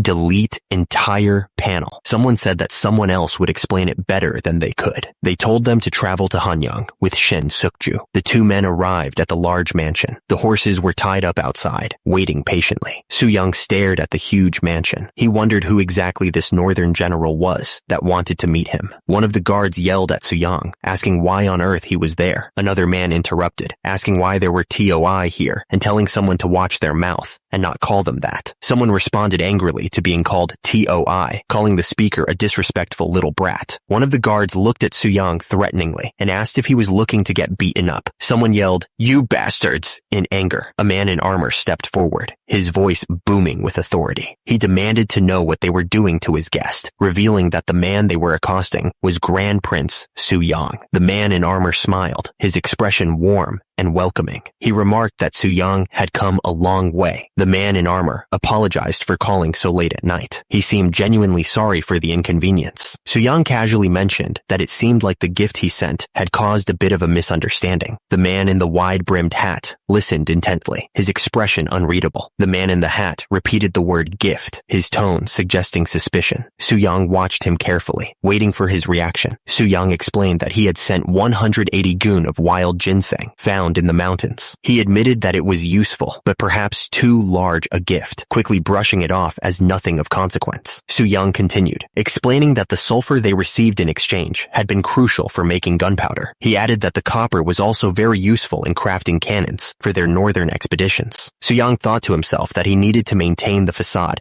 of a strong, ignorant general. He wondered if his performance was convincing enough. The man in the hat complimented Soo-young, saying he was like a peerless national hero. He added that Soo-young looked capable of solving problems with sheer strength alone, even without sulfur or copper. Soo-young explained that they had done all right, subduing the Jurchen tribes, but their numbers were overwhelming. Since they'd been battling the Mongols too, they ran low on supplies, which prompted him to sell the ginseng. Soo-young continued, saying that because the ginseng was sold hastily, the royal court wasn't even aware of it. He hoped that the man in the hat would believe his explanation. The man in the hat then mentioned that in Japan, the Mongols were called Mukuri. He seemed to be making a connection to something. The listener reacted in shock, asking if these were the same Mukuri who crushed the Kamakura shogunate. He wondered why they would be fighting Joseon now, looking extremely worried. Soo-young recalled that a few things had happened in the past. He had once captured the Mongol king, Taisun Khan, but the guy managed to escape in the dead of night. Soo-young's face tightened with regret. He muttered that he should have killed him right then and there. The listener looked at Soo-young with doubt. He asked what kind of damage they had suffered because of that incident. Soo-young explained that the profit they made from the ginseng was huge. That profit came with a cost. Bandits and thieves became jealous and repeatedly tried to steal the ginseng. The situation was getting worse. The desperate people were even willing to trade directly with Joseon themselves. At this rate, things would get really bad. The people were terrified. They were sure that they would either be attacked and killed or starved to death. The person bowed low to the ground, begging for help. They were completely desperate. Soo-young smiled, understanding their plight. He told them that they had truly had a tough time. He told them to get up. Soo-young's eyes lit up. A good idea just came to him. The table was set with a variety of foods. It was a moment of calm before the storm. Soo-young stepped forward, a plan forming in his mind. He offered to personally meet the shogun and give him ginseng seeds, suggesting they try growing their own. Soo-young continued, laying out his plan. He would head to Japan personally as part of the diplomatic mission, hand over all the ginseng to the shogun, and ensure that trading with Tsushima Island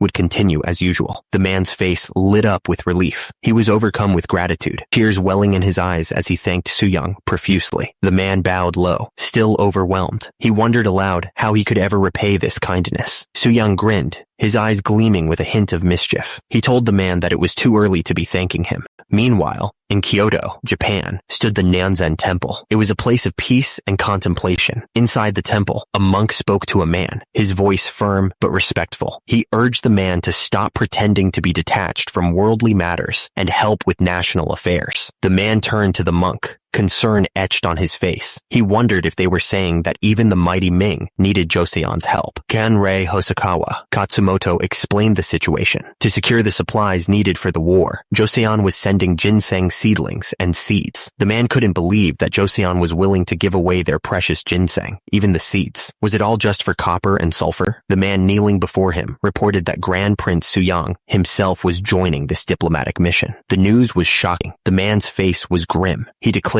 that they had to head for Akamagaseki right away. Yamana Mochitoyo looked intense. He said that he had to meet that man himself, referring to Suyang. October 1453, Byokrando, and the fleet set sail. The ships cut through the waves, heading towards Akamagaseki. The worker stirred the bucket, wrinkling his nose. He wondered what this smelly black soil from Gyeongwon was even for. One of the men explained that they tested it. Applying it to ships stopped sea worms from boring into the hull, which greatly extended the ship's lifespan. The man emphasized that they especially needed to apply it to ships headed to Japan. It was vital to protect those ships. Standing on the dock, a man looked at the group. He told everyone to wrap this up properly and not screw it up. The man raised his fist with a wide smile. Since the ship carried the name Bang Gilju, he said that they needed to ensure a proper finish. It was a matter of pride. 1 month went by. A lot could change in that time. 2 men stood on the deck of the ship. One recalled that the last time they sailed to Ming together was 10 years ago, hoping they could pull off another miracle in 12 days. Someone expressed concern, but the other man insisted his body was quite strong now. A man called out, "Hyung!" Prince Anpyeong greeted the arriving master monk. He thanked him for the opportunity to build connections with the Buddhists in Japan, mentioning that he personally came in a palanquin. Prince Anpyeong explained that he caused offense to the Buddhist community during the last Chuseok with his Naisarin performance. He added that it had been weighing on his mind ever since, so he was thankful for a chance to make amends. The master monk smiled, his heart as wide as the ocean. He had clearly already forgotten about the offense. It was water under the bridge. Prince Anpyeong grinned, saying that he'd be serving as vice envoy for this diplomatic mission, while his Hyung would serve as chief envoy. He added that there wouldn't be a more prestigious mission than this one. Suyang's eyes narrowed slightly as he listened. He simply said something. Prince Anpyeong looked up at the sky, a wide smile on his face. He said that he, too, greatly looked forward to it. Even though they were headed on a diplomatic mission, Suyang insisted that they couldn't skip their bodybuilding training. He had already ordered the weights to be loaded onto the ship. One of his men looked up at him, amazed, and said that Suyang was truly tireless. Another mumbled a prayer. Suddenly, a man shouted, "No! Absolutely not." He looked like he'd just realized something awful. He thought to himself that he'd overlooked something important. The man continued his rant, saying he'd rather swim to Japan himself. He was not getting on that ship. He pointed out that they were from Liaodong, and while they might have seen small riverboats, they had probably never been on the open sea. Another man chimed in, complaining about the journey. He wondered what was going on, since he'd heard they would have to keep sailing even after they arrived in Japan. At this rate, he said, they'd all shrivel up and die. Suyang reassured the man, telling him not to worry. He would talk to the Japanese officials and arrange for them to travel by land once they arrived. The man looked at him, surprised, and asked if he could really do that. Suyang's eyes widened as the weight of the situation crashed down on him. He realized it was up to him to make this mission work. He was like, what? The idea of moving 600 envoys across land was just ridiculous. It would be disrespectful to the Japanese officials and completely unreasonable. But then Suyang thought, if he was going to play the part of a reckless brute general, this was the perfect approach. It suited the image he was trying to project. One of Suyang's men panicked, begging him to calm down. He tried to reassure the others, saying that Suyang knew what he was doing, even if it didn't look like it. Suyang ignored their concerns and shouted out the order. All right, set sail. About 2 weeks later, the ship arrived in Nagato, Japan. The journey had been long, but they were finally there. The locals stared at the ship as it approached the shore. They wondered what the strange black ship was and told each other to move aside. The spy smirked, pleased that they had skipped Tsushima Island. This meant he could sneak in with the Kyosan delegation and keep an eye on them for a few days. The ship slowly moved closer to the dock, casting a long shadow over everything. The air was thick with anticipation. The people looked up. surprised. They wondered if the door was too small, or if the man was just that big. The man holding the reins couldn't help but stare up in awe. He thought the horses were big, and the men even bigger. He told Su-young to be careful as he got off, since they were so high up. Su-young looked down at the man with a smirk. He told him that he was the one who should be careful, not the other way around. Su-young hopped off the horse with a thud. He greeted the people with a loud voice. Su-young introduced himself as Grand Prince Su-young, the chief envoy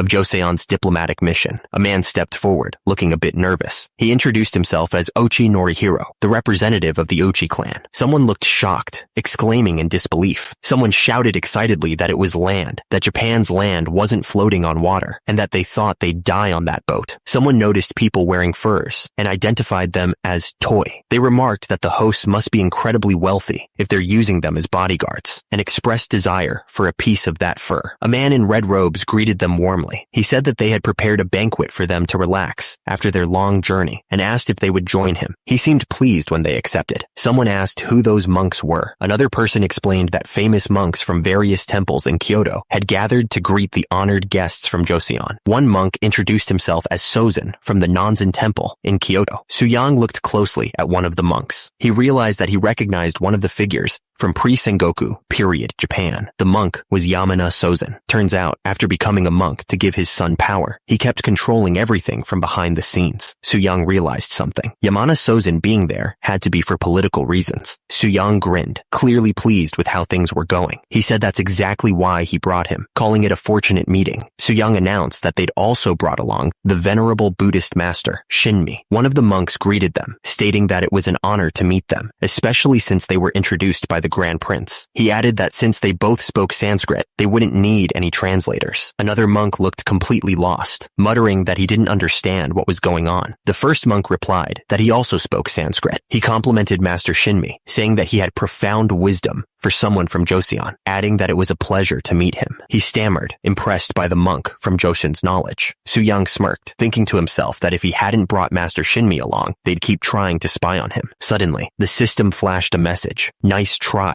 The room was quiet, filled with the soft sounds of the monks. Attendants moved around silently, preparing the banquet. The air was thick with the smell of incense and anticipation. A woman with pale skin held a sake bottle, tilting her head slightly. Her expression was unreadable, a mix of curiosity and something else. Ochi Norihiro waved his hands dismissively. He insisted that they would pour their own drinks, his tone firm. Su-young echoed the sentiment, adding that he was fine as well. He didn't seem pleased with the arrangements. The woman insisted that they were honored guests and should let her serve them, but Ochi Norihiro and Su-young both politely declined, stating that they were fine. The scene showed someone pleading desperately, their voice filled with panic and refusal.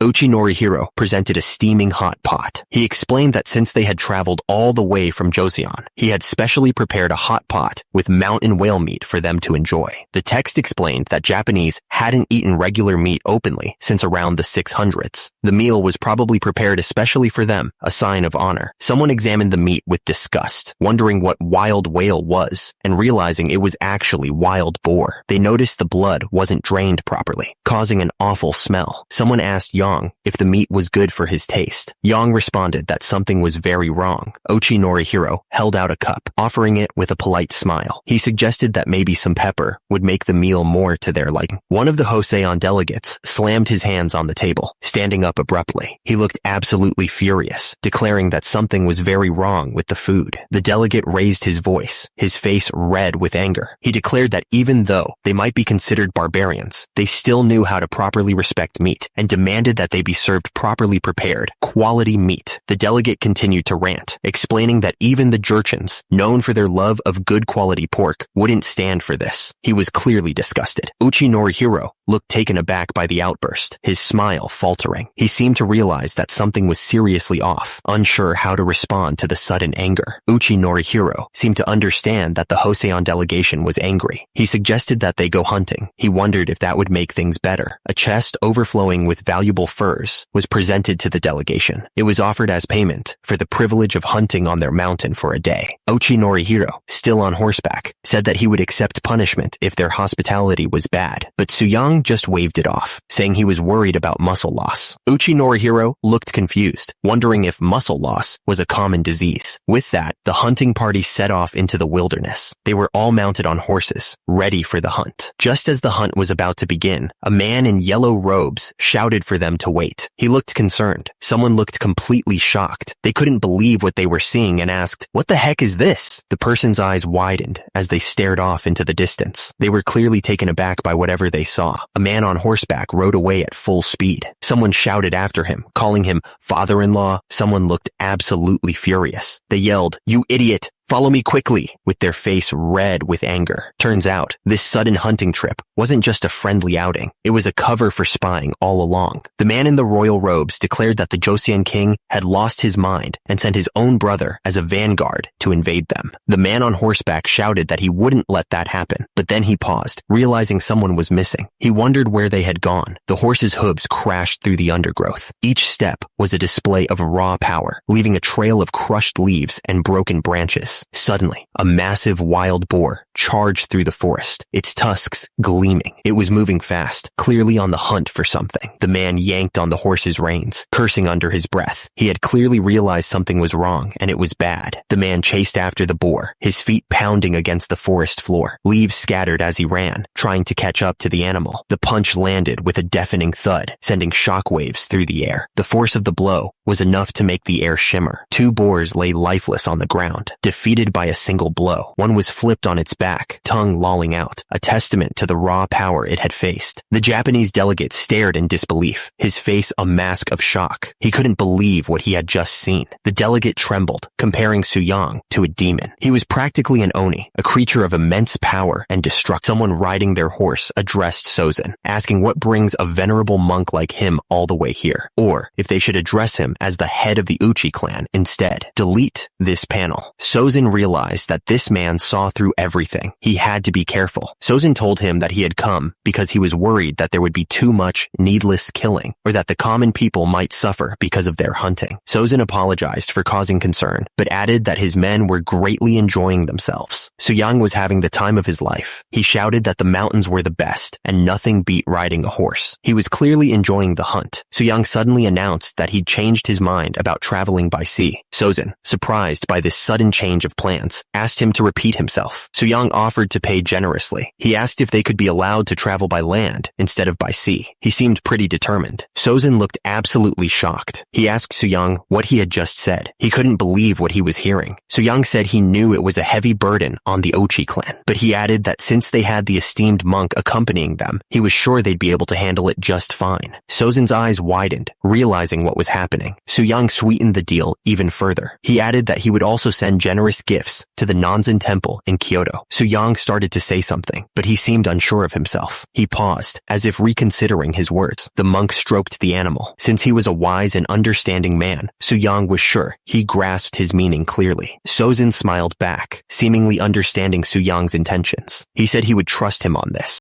A member of the Aochi clan reacted in shock. He couldn't believe what he was hearing, asking if the entire envoy was really going to travel over land all the way to Kyoto. The hunting party tore through the mountains, hunting as they went. They were using Suyang's name as an excuse for their actions. It was pretty messed up. How could such a barbaric brute be the official envoy leader? The monk looked absolutely furious. He couldn't believe it. Was this guy really the brother of the king of Joseon? Days later, they arrived at the Kyoto Nanzen temple. The temple looked peaceful. "Master, you've returned earlier than expected." The man looked completely shocked. The monk hurried back to the temple. He yelled for his master, hoping he was nearby. The monk knelt before his master, completely out of breath. The master looked at him with concern, asking what on earth had happened. The monk explained that as soon as they arrived, that ignorant prince went hunting. He couldn't believe the nerve of the man. The monk continued, complaining that the prince then used the boars and deer to prepare dishes called sunjaguk and suyuk. He looked absolutely disgusted. Dim ranted that it was blood soup and boiled pork. He said the prince threw a feast before stubbornly insisting they travel only by land. That senseless fool had no idea how much trouble he was causing. The man with the mustache listened carefully to what the other man was saying. He seemed to be considering his words, trying to understand the meaning behind them. Dim looked absolutely furious. He couldn't believe that someone like that could possibly be the official envoy leader. The man with the mustache thought for a moment. Perhaps Grand Prince Suyang already knew who Dim was and acted deliberately to unsettle him. The man with the mustache continued. He suggested that perhaps Suyang should be addressed as the head of the Uchi clan instead. Certainly, Suyang wasn't completely oblivious.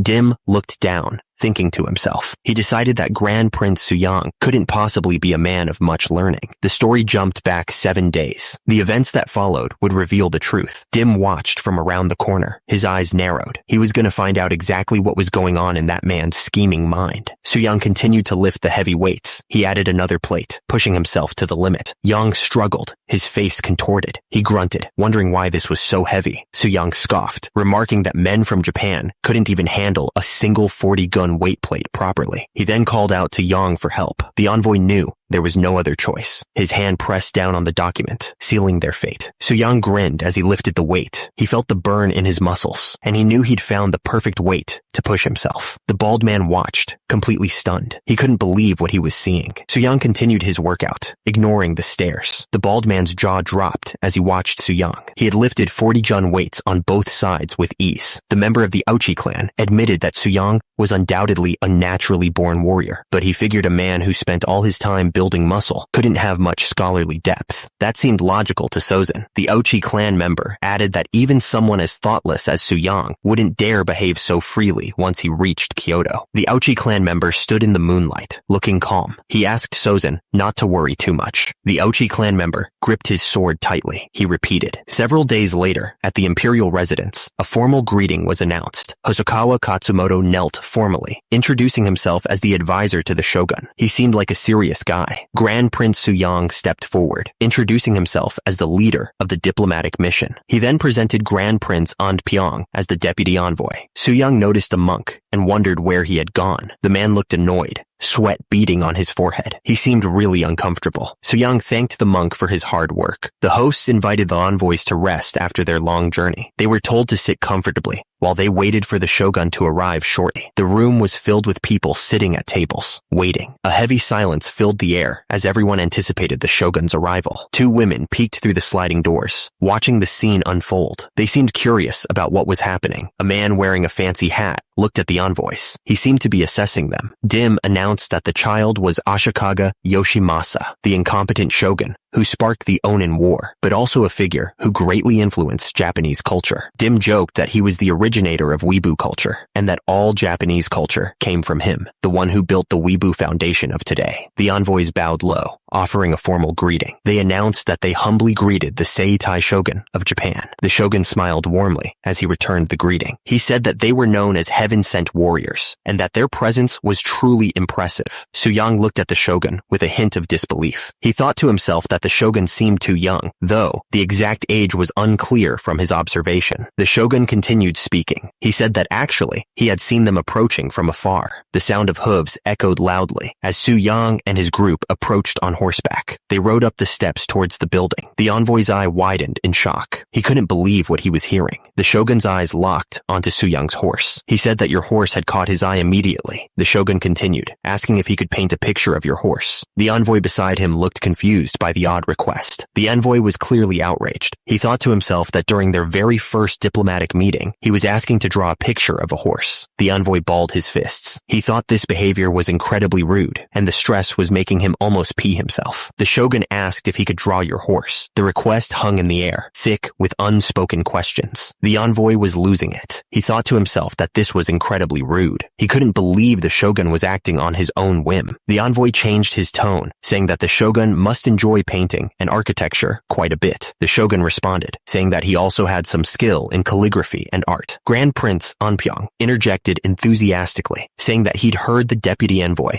was very knowledgeable in art. He suggested that they sit separately and discuss it further, leaving the tedious political talk to the others. The shogun suggested they go and draw Hyukwu. Someone asked if that was the horse's name. The response confirmed it was, adding that there was an interesting story behind the name. The shogun then changed the subject, suggesting that they start discussing the matter of ginseng. Grand Prince Onpyeong stepped forward, holding a box with both hands. He looked serious, presenting its contents with utmost care. One of the men exclaimed that it was a seedling of the famous ginseng. He was impressed that it hadn't wilted at all, even after such a long journey. Someone remarked that the shogun, who only likes to play around, should just keep playing. Suddenly, a voice declared that he would handle all matters concerning ginseng himself. There was no room for discussion. He addressed the group sternly. He explained the process. First, you peel the outer layer from the ginseng seeds, then dry them thoroughly. After that, using your finger, make a hole exactly where the ginseng previously grew and plant it there, he instructed. One of the men, dressed in blue robes, looked up, surprised. He asked what the chances were that it would sprout successfully. The man looked shocked. One of the men questioned if an 1/10 success rate was too low. It sounded like a loss, he thought. Soo-young thought to himself that if he explained this himself, it wouldn't match the image he'd shown so far. So, Hyung had recommended Yi Gukgam, who was skilled at speaking. Yi Gukgam carefully examined the ginseng root. He said that usually, one ginseng root like this. Yi Gukgam explained that one ginseng root like that one usually yielded about 60 seeds. He looked up, waiting for a reaction. Yi Gukgam asked if it wasn't enough, if even just 6 seeds sprouted and grew.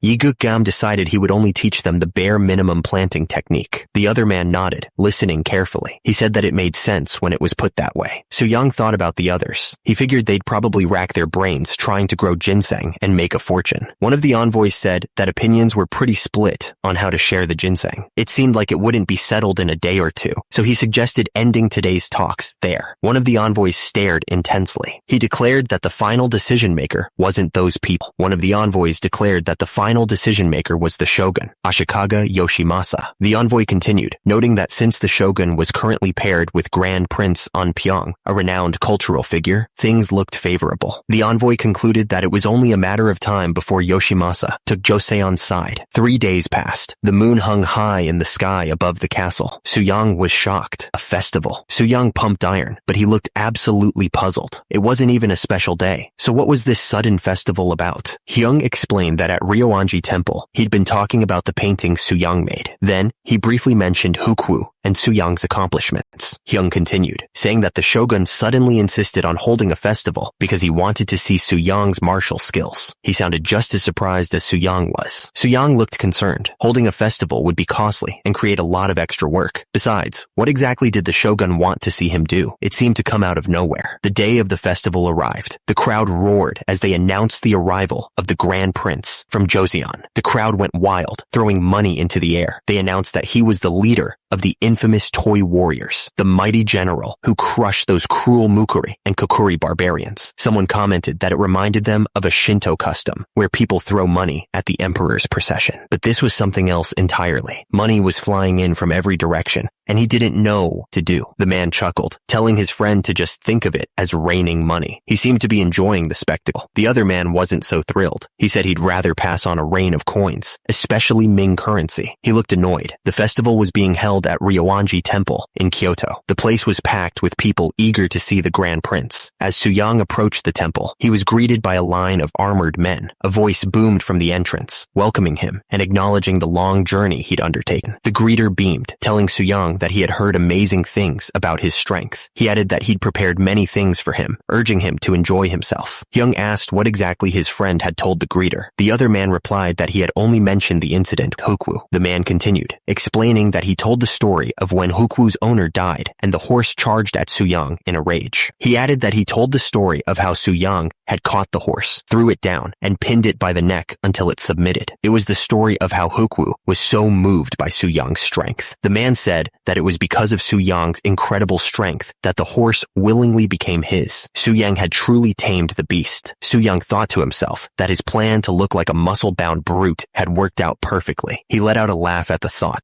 2 men looked up at Soo-young, staring at his massive bicep. One of them declared that they were no less when it came to strength. The man stomped his foot on the ground to emphasize his point. The ground shook slightly from the force. The man gestured towards two incredibly muscular men. He announced that these were Rikishi, masters of sumo wrestling. The man introduced them as masters of sumo wrestling, personally trained by various daimyos. These Rikishi were serious business. Su-young realized that Rikishi was just the name for sumo wrestlers. He let out a small laugh, finally understanding what was happening. Su-young thought that sumo wrestlers had a decent amount of muscle, but they mainly bulked up by eating heavily and training frequently. He figured they probably wanted him to show off his strength in a sumo match. But Su-young wondered how he, a total novice, could possibly follow their rules and win fairly. He wasn't sure if he could pull this off. Su-young decided that he refused to play along with such an unfair proposal. He wouldn't let them trick him. Su-young admitted he didn't know much about sumo rules. He paused, thinking of a different way to show off his strength. Su-young suggested a different challenge. He proposed that they move the palanquin, which usually needed several men to lift. He clenched his fist, showing the power he had. He was talking about a palanquin that took several men to lift. Su-young flexed, showing off his muscles. He proposed they use only their own strength to move it. The sumo wrestler was shocked by Su-young's physique. He wondered how Su-young had built such a perfect body without a gut. Someone, likely a spectator or official, was impressed by Su-young's muscles, calling it a magnificent physique. He then told the Rikishi to try moving the palanquin. The Rikishi approached the palanquin. He bent down, grabbed the wooden supports, and tried to lift it, grunting with effort. His face turned red as he strained every muscle in his body. He was clearly struggling with the weight, sweat pouring down his face. He continued straining with all his might, muscles trembling under the effort. With a final cry of effort, he gave everything he had, his body shaking from the extreme exertion. The Rikishi's face was beet red, veins popping out as he gave it everything he had. He couldn't believe it. It was impossible. The thing wouldn't even budge. The Rikishi collapsed to the ground, totally spent. He was panting heavily, realizing that this couldn't be done by human strength alone. It was something else entirely. Su-young stepped forward, looking confident. He figured he'd give it a try. He was sure that with his training, he could get it done. Su-young examined the situation, thinking strategically. He figured that pushing from behind would be a bad idea, putting him at a disadvantage. Su-young explained his plan. He was going to wrap the rope around his chest and pull with his entire body. He was going to show them what real strength looked like. Su-young stared intensely, his face a mask of concentration. He was going to show them how it was done, using only the pure strength of his lower body. He braced himself, the rope digging into his skin. He pulled with all his might, ready to show everyone the power of his training. The sumo wrestlers watched, their eyes wide with disbelief. They couldn't believe what they were seeing. It looked impossible. The crowd watched in amazement. One of the men gasped, completely shocked by what was happening. A voice echoed in Su-young's head, telling him to take the stance of the squat exercise. He could feel every muscle fiber screaming as he prepared to lift. The system urged him to focus every muscle in his body into pulling strength. Su-young grit his teeth, his face contorted with effort. The wheel turned slightly, kicking up dust. It was moving, just barely. The man stared, his jaw dropping. How could he possibly move it the moment he applied force? Oh my God, he's actually moving a palanquin that several men can barely budge. The crowd started to murmur. Then the chanting began. It was Grand Prince Su-young's name, over and over. The chanting grew louder as Su-young pulled harder. Grand Prince Su-young, once you take the first step, there's no turning back. He had to keep going. He dug his feet into the ground, feeling the dirt crunch beneath his shoes. He knew his body would naturally follow, even if it was hard. Sweat poured down his face as he strained, but he didn't care. The thrill and sense of achievement filled him up with power. Suddenly, a voice shouted something. Someone rushed forward, telling Su-young to stop right away. He was worried Su-young would hurt himself. Su-young yelled back, declaring that he had the perfect body, granted to him by his royal father. The words echoed with power, filling the air. Su-young declared that he had perfected himself. Su-young stood tall, his muscles bulging as if carved from stone. Behind him, a dragon seemed to materialize, a symbol of the raw power he now possessed. The crowd stared in awe, their eyes wide with disbelief. Someone gasped, saying that his physique looked as if a dragon had come to life. The shogun announced that the festival would now truly begin. Confetti rained down as the crowd erupted in cheers, celebrating the display of strength. One of the men asked if he would really give him the painting. The other man replied that of course he would. He said that if another beautiful scene appeared before him, he would gladly paint that too. The city stretched out below, a tapestry of buildings and streets. One of the men exclaimed that it was as if the scenery of Chang'an itself was unfolding before his eyes. He added that the other man had claimed it was worthless enough to burn, yet now he was proudly boasting. The other man replied that he was far too kind. He thought thought to himself that now was the perfect moment, while the shogun was in high spirits. The shogun looked relaxed and happy. One of the men told the shogun that there was something he'd like to ask of him. He said it was a matter regarding the Ochi clan. The shogun asked what about them. The man explained that the Ochi clan claimed descent from Prince Hitoyoshi China, one of their country's ancient ancestors. One of the men insisted that Baekje had fallen 800 years ago,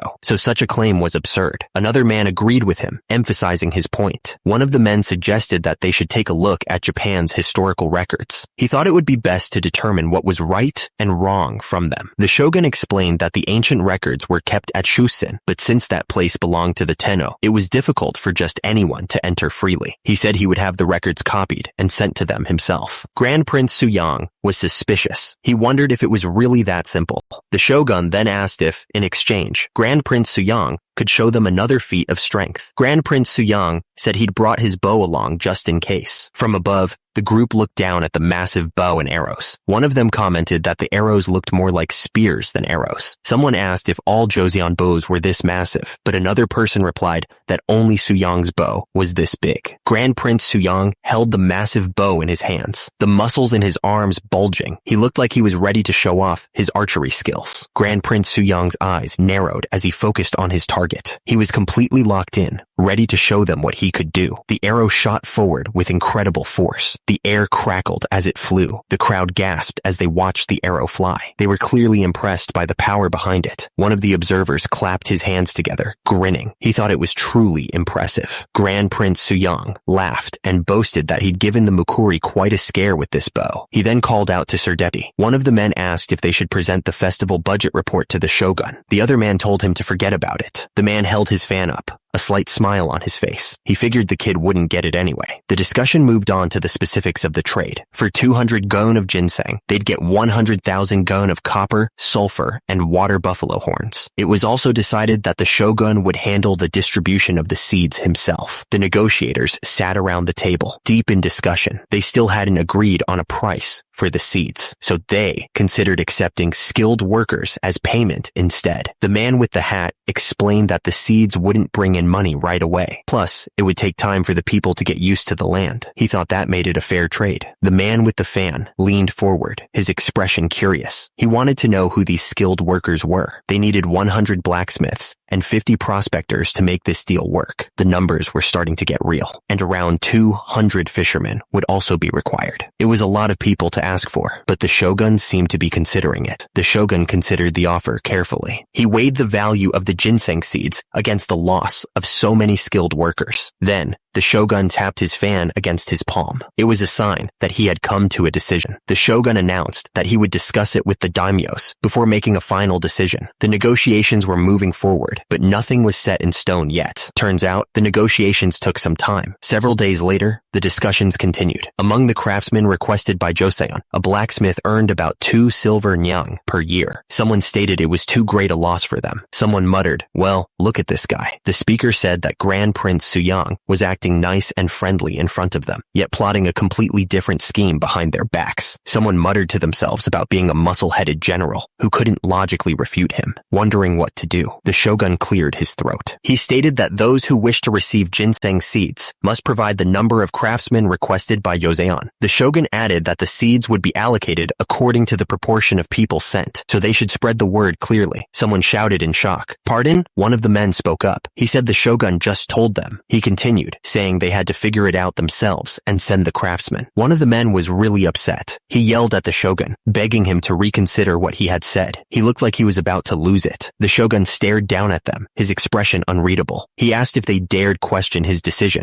He shouted, "Enough! Stop speaking!" He said they'd been arguing about nonsense for months, and he was tired of it. One of the men smirked, saying the other should have kept the shogun properly managed. The shogun told them to follow him. He added that before leaving, they should bring back some souvenirs. One of the men reached out, begging the shogun to listen. He insisted that this couldn't be the end of the matter, but it seemed his words were falling on deaf ears. Someone started wailing, the sound echoing through the temple grounds. The man in the hat explained that he was concerned someone might mess with what was written. He seemed serious about keeping the information safe. He continued, explaining that he had his court artists make a copy by hand. It was a painstaking process, but he seemed to think it was worth it. The man in the hat looked confident as he stated that there shouldn't be any problems with the content. He seemed sure of his methods. The man in the hat presented the documents, announcing that it was the Chronicles of Japan they'd asked for. The recipient looked at the stack of papers, considering the weight of the information they held. The man in the hat continued, mentioning that in modern times, texts like these would never be revealed, even upon death. The Chronicles of Japan lay there, a silent promise of secrets revealed. It was a stack of handwritten documents, bound with care. The man in the hat looked sure of himself. He stated that the transcription of the Chronicles should be perfect, and that he had already taken a look at it himself. The man in the hat confirmed that it seems Ochi is indeed descended from Baekja. The man in the hat emphasized that it was up to them to decide whether or not to reward Uchi. The decision was entirely theirs, he said. The man in the hat asked them to compare the Chronicles with other texts when they returned. He wanted them to really check out Uchi's territory and influence. The man in the hat expressed his gratitude. He said their stay had been wonderful, thanks to their generosity. With that, the diplomatic mission in Japan came to an end. The snowy castle town stood silent, as if holding its breath.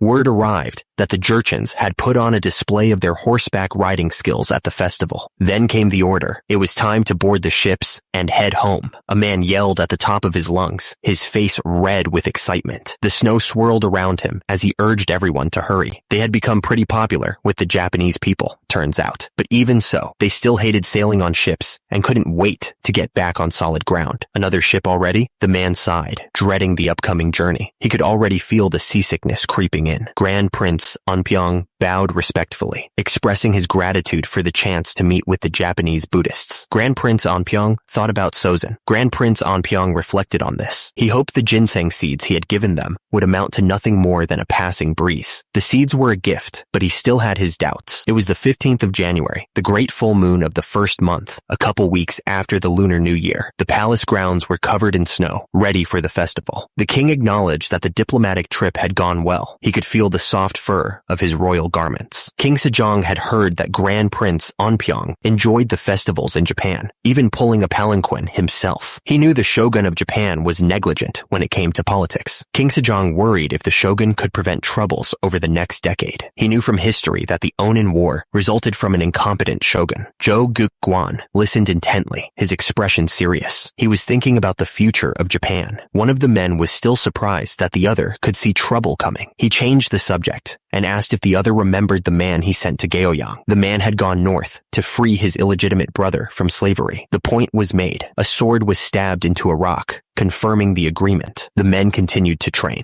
The man in charge had disciplined the uncooperative Jurchens using body's preparedness. This had significantly helped Gaoyang survive the harsh winter. His illegitimate brother had constructed brick buildings to block the northern winds. He was a strong man. Meanwhile, the man heard that the Japanese in Dongne were struggling with handling wrought iron and steel. It was a problem. Suyang crushed the training weight in his hand, thinking it would be ideal if the Japanese also met good leaders. That would greatly benefit the country. The man understood Suyang's concern. He chuckled, saying that many had viewed the diplomatic outcomes achieved by himself and Grand Prince Anpyeong negatively.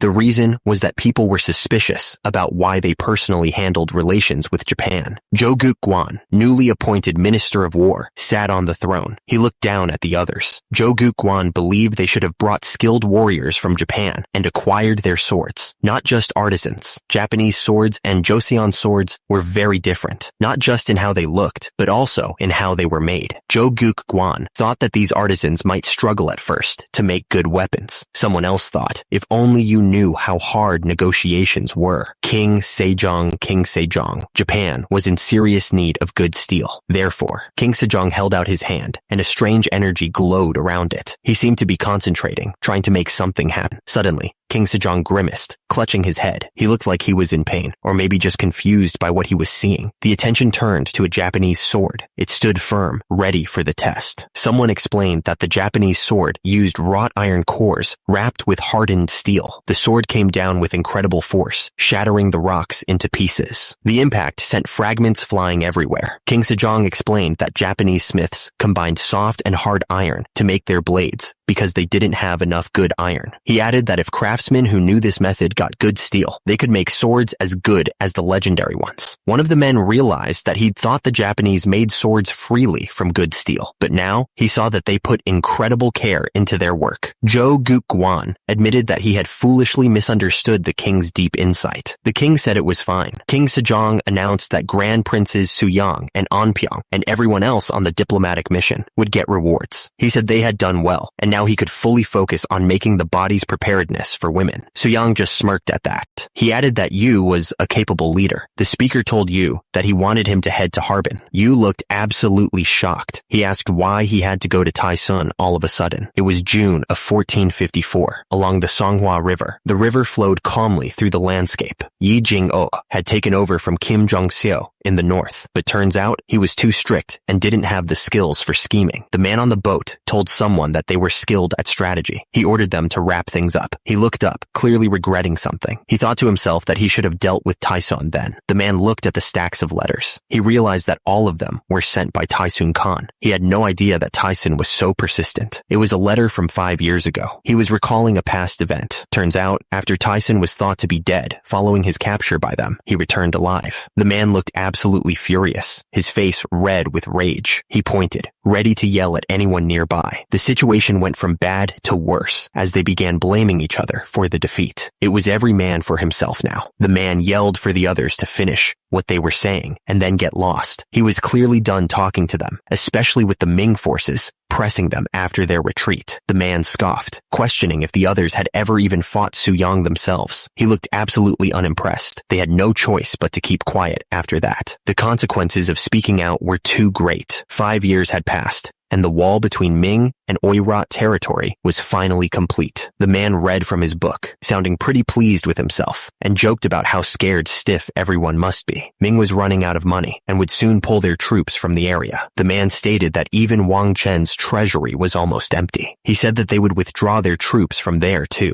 The man said that no one wanted to go to Liaodong, but since Xiao Yutiang, who had fallen out of favor with his majesty, was stationed there, they didn't have to worry. He added that they mustn't get too greedy and that he would report it to the emperor. He said that naturally, conflict would reignite between Oirat and Mongol. The sound of fingers tapping echoed in the room. Someone was getting impatient. The man tapped his fingers. The man's smile widened. The boat finally reached the docks. A man on board announced that they had arrived. A heavy boot landed on the wooden planks of the dock. Someone complimented the crew, saying they did a good job. Li Gay looked around, taking in the new surroundings. He remarked that this must be Harbin, and that he thought there was a movie about it too. The village of Harbin was nestled amongst rolling hills. The air felt crisp and clean. Two men bowed deeply as Grand Prince Suyang approached. They greeted him formally. Someone greeted Li Mangjeon and Li Gay as they arrived. The person welcomed them, acknowledging they had traveled a long way to get here. Grand Prince Suyang said he'd heard that Li Mangjeon was transferred for his excellent work in Gyeongwon. Grand Prince Suyang then turned to Li Gay. He said he'd heard that Li Gay was in charge of the docks and roads. He complimented him, saying he'd done well. Li Gay explained that he came straight here after finishing his tasks in Gyeongsang province. Grand Prince Suyang replied that Li Gay's extensive experience in that region would be a great help here. Grand Prince Suyang gestured toward the building. He announced that this was the military barracks. Grand Prince Suyang explained that the Jurchens didn't like to mix with their people, so they lived apart, way over on the west side of the fortress. Grand Prince Suyang smiled, inviting them to look around. He added that they'd be checking out the western area together this afternoon.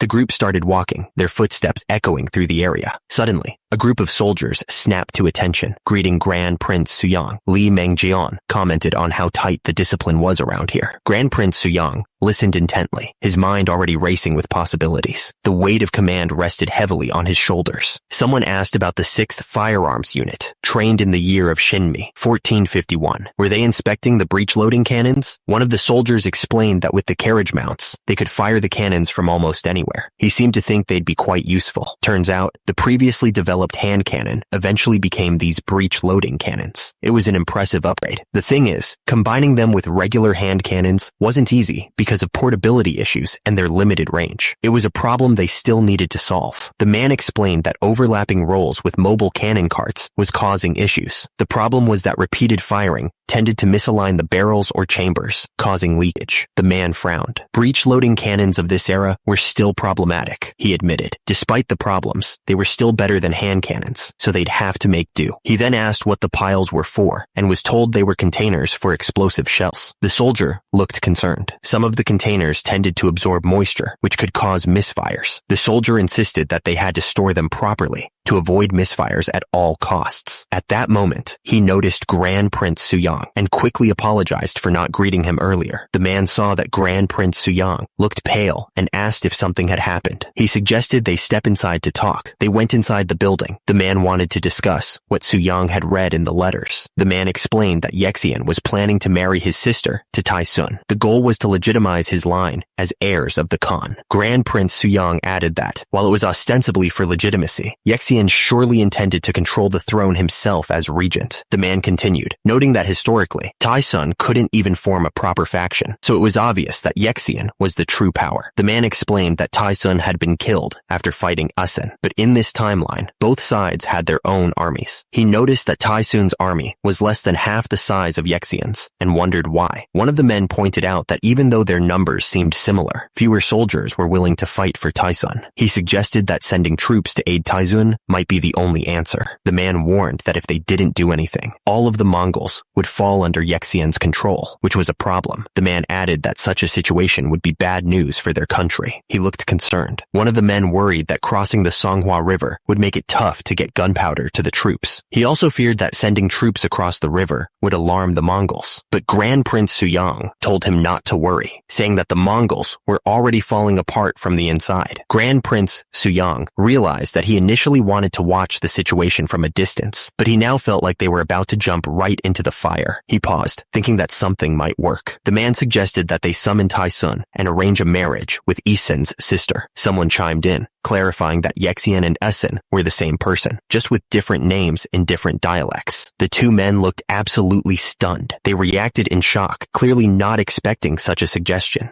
The man explained that whatever Tai Sun chose would be bad for him. He added that Tai Sun would hate marriage even more. However, he suggested attaching a condition to this marriage. The man proposed making Yexian destroy Harbin as a condition. He reasoned that if they fought Yexian in Mongolia with their supply lines cut, it would be a disaster. The man reasoned that their losses would be terrible if they fought directly. So, he suggested luring the enemy to them instead. The man looked down at the table, a determined look on his face. He declared that the battle would be fought right here.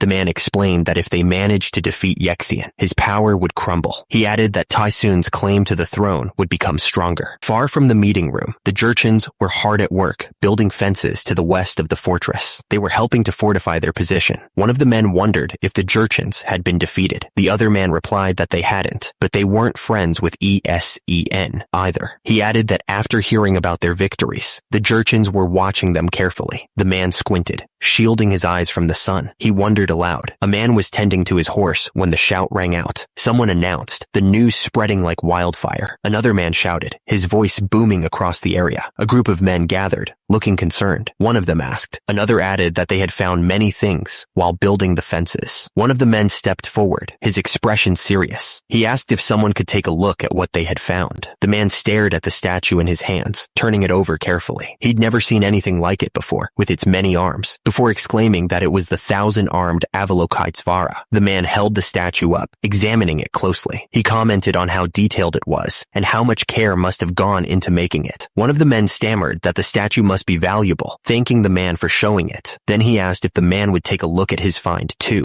More men crowded around, each eager to show off their own discoveries. They all clamored for the man to look at theirs as well. The man looked overwhelmed by the sudden surge of attention. He told them to calm down, one at a time, trying to restore some order. This terrain is gentle, with open plains. Finding numerous Buddhist artifacts suggests this place was likely the site of an ancient Balhai temple. From above, the group looked carefully at the artifacts they had found. They were determined to uncover the secrets of this forgotten place. The early Jin dynasty originating from nomadic tribes, could not produce such craftsmanship. They couldn't let Balhai artifacts be mistaken for Jurchen relics. The man crouched down, carefully examining the artifact. He wanted to make sure he didn't miss any details. Most Jurchens are Buddhist, turns out. The man gently touched the ancient Buddha statue, feeling the worn stone under his fingertips. He put his hands together, thinking about how to use their faith. If they could cleverly utilize their faith, things might just work out. Two men prayed together, their heads bowed in quiet reverence. The silence was broken only by the soft rustling of the wind. From above, you could see a group of men praying around the Buddha statue. The men were hoping for a better future. He believed they could win over the Hachi Jurchens. It was a risky plan, but it might just work. The Khan sat alone, the weight of his responsibilities heavy on his shoulders. He had a lot to think about. Khan, a letter arrived asking you to come to Harbin. It says Grand Prince Suyang has something urgent to discuss. Suyang, that Yoseon prince, came north. Did he? Tai-sun looked absolutely furious, his teeth grinding. He told them to inform Suyang that he would go, declaring that he must see that brat's face again. The ancient relics lay scattered on the ground, radiating a strange energy. A voice declared that these relics belonged to Buddha and had to be returned to him. Two men stood with their hands clasped together, tears streaming down their faces. They agreed, saying, another man, wearing a wide-brimmed hat, gestured expansively. He declared that Buddha had revealed himself to the faithful in this distant northern land. The idea of building a temple to honor Buddha's presence was suggested. The group of men stared upwards, their faces filled with awe. They exclaimed that it was such a profound destiny, so moving. The man's eyes widened as he heard something completely unexpected. He looked absolutely stunned. The man explained that the relics the Jurchens had found in the west came from an old Balhae temple. He gestured towards the other man as he spoke. The man in the hat suggested that building a temple to honor the ancestors' memorial tablets would win the favor of the Hulun tribes. He seemed confident in his plan. The artifacts alone were enough to build at least a small temple. Nothing would be a better gift to the Jurchens, who still followed Buddhism. Inside the temple, a figure knelt in prayer, head bowed in reverence. The atmosphere was filled with a sense of peace and devotion.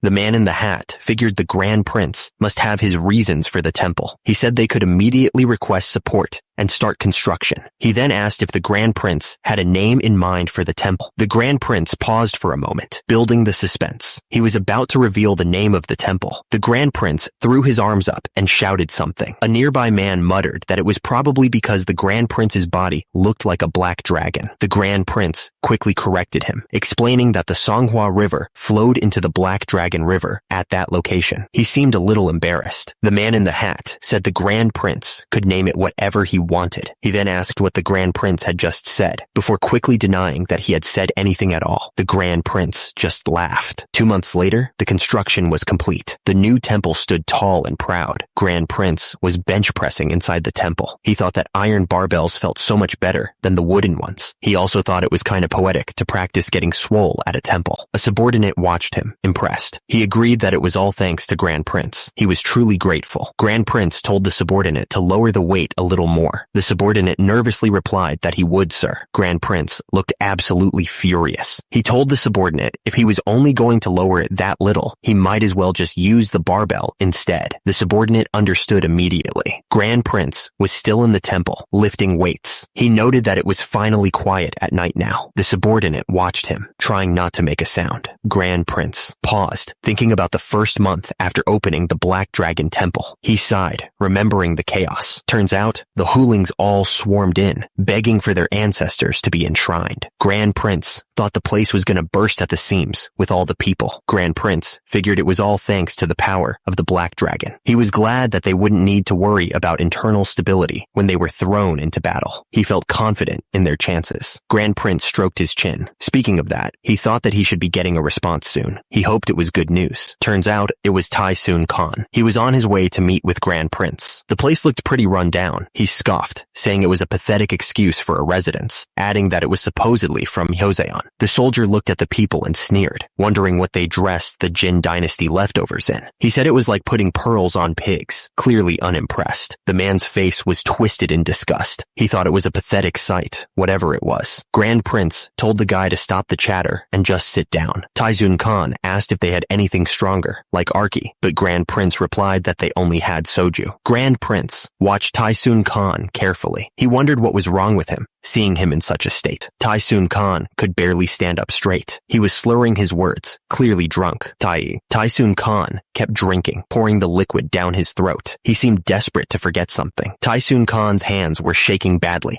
as he lifted the bottle. It was clear he had lost a lot of muscle. Taisun Khan had become an alcoholic, so that's what it had come to. Taisun Khan was furious. He shouted, asking why he didn't get any support after all the letters and explanations he had sent. Taisun Khan leaned back, a dangerous glint in his eyes. He asked if the Grand Prince wanted people calling him the Khan, who got too friendly with the Joseon bastards. Taisun Khan's face turned red with anger. He demanded to know if the Grand Prince even understood the situation he was in. The ground was littered with bodies, a grim reminder of the stakes. Taisun Khan explained that Asen was selectively killing the weaker members of the golden lineage. A man sat by a fire, tears streaming down his face. Taisun Khan revealed that even the 10,000 men he had left were relatives of those Asen had killed. Grand Prince Suyang suggested he just give up and marry Asen's sister. Taisun Khan didn't say anything. He just took a swig from his bottle, clearly annoyed. Taisun Khan spun around, looking absolutely furious. Taisun Khan clenched his fist. He accused the Grand Prince of spouting garbage because he knew he'd never get the throne. Taisun Khan shouted that if he fell, Joseon would be invaded. The Grand Prince stated he knew the situation. He told Taisun Khan to surrender, but impose a condition. He said that Joseon had established a stronghold in Harbin and was gathering the Jurchens. The Grand Prince continued, telling Taisun Khan to inform Asen that he would only marry after Asen drove Joseon out. The Grand Prince looked completely shocked and asked what Taisun Khan was talking about. He clearly wasn't expecting that. Just then, someone announced that the food was ready and to bring it in. The Grand Prince looked over and asked what it was. It was some kind of meat broth, full of chunks of meat and vegetables. It looked pretty good, actually.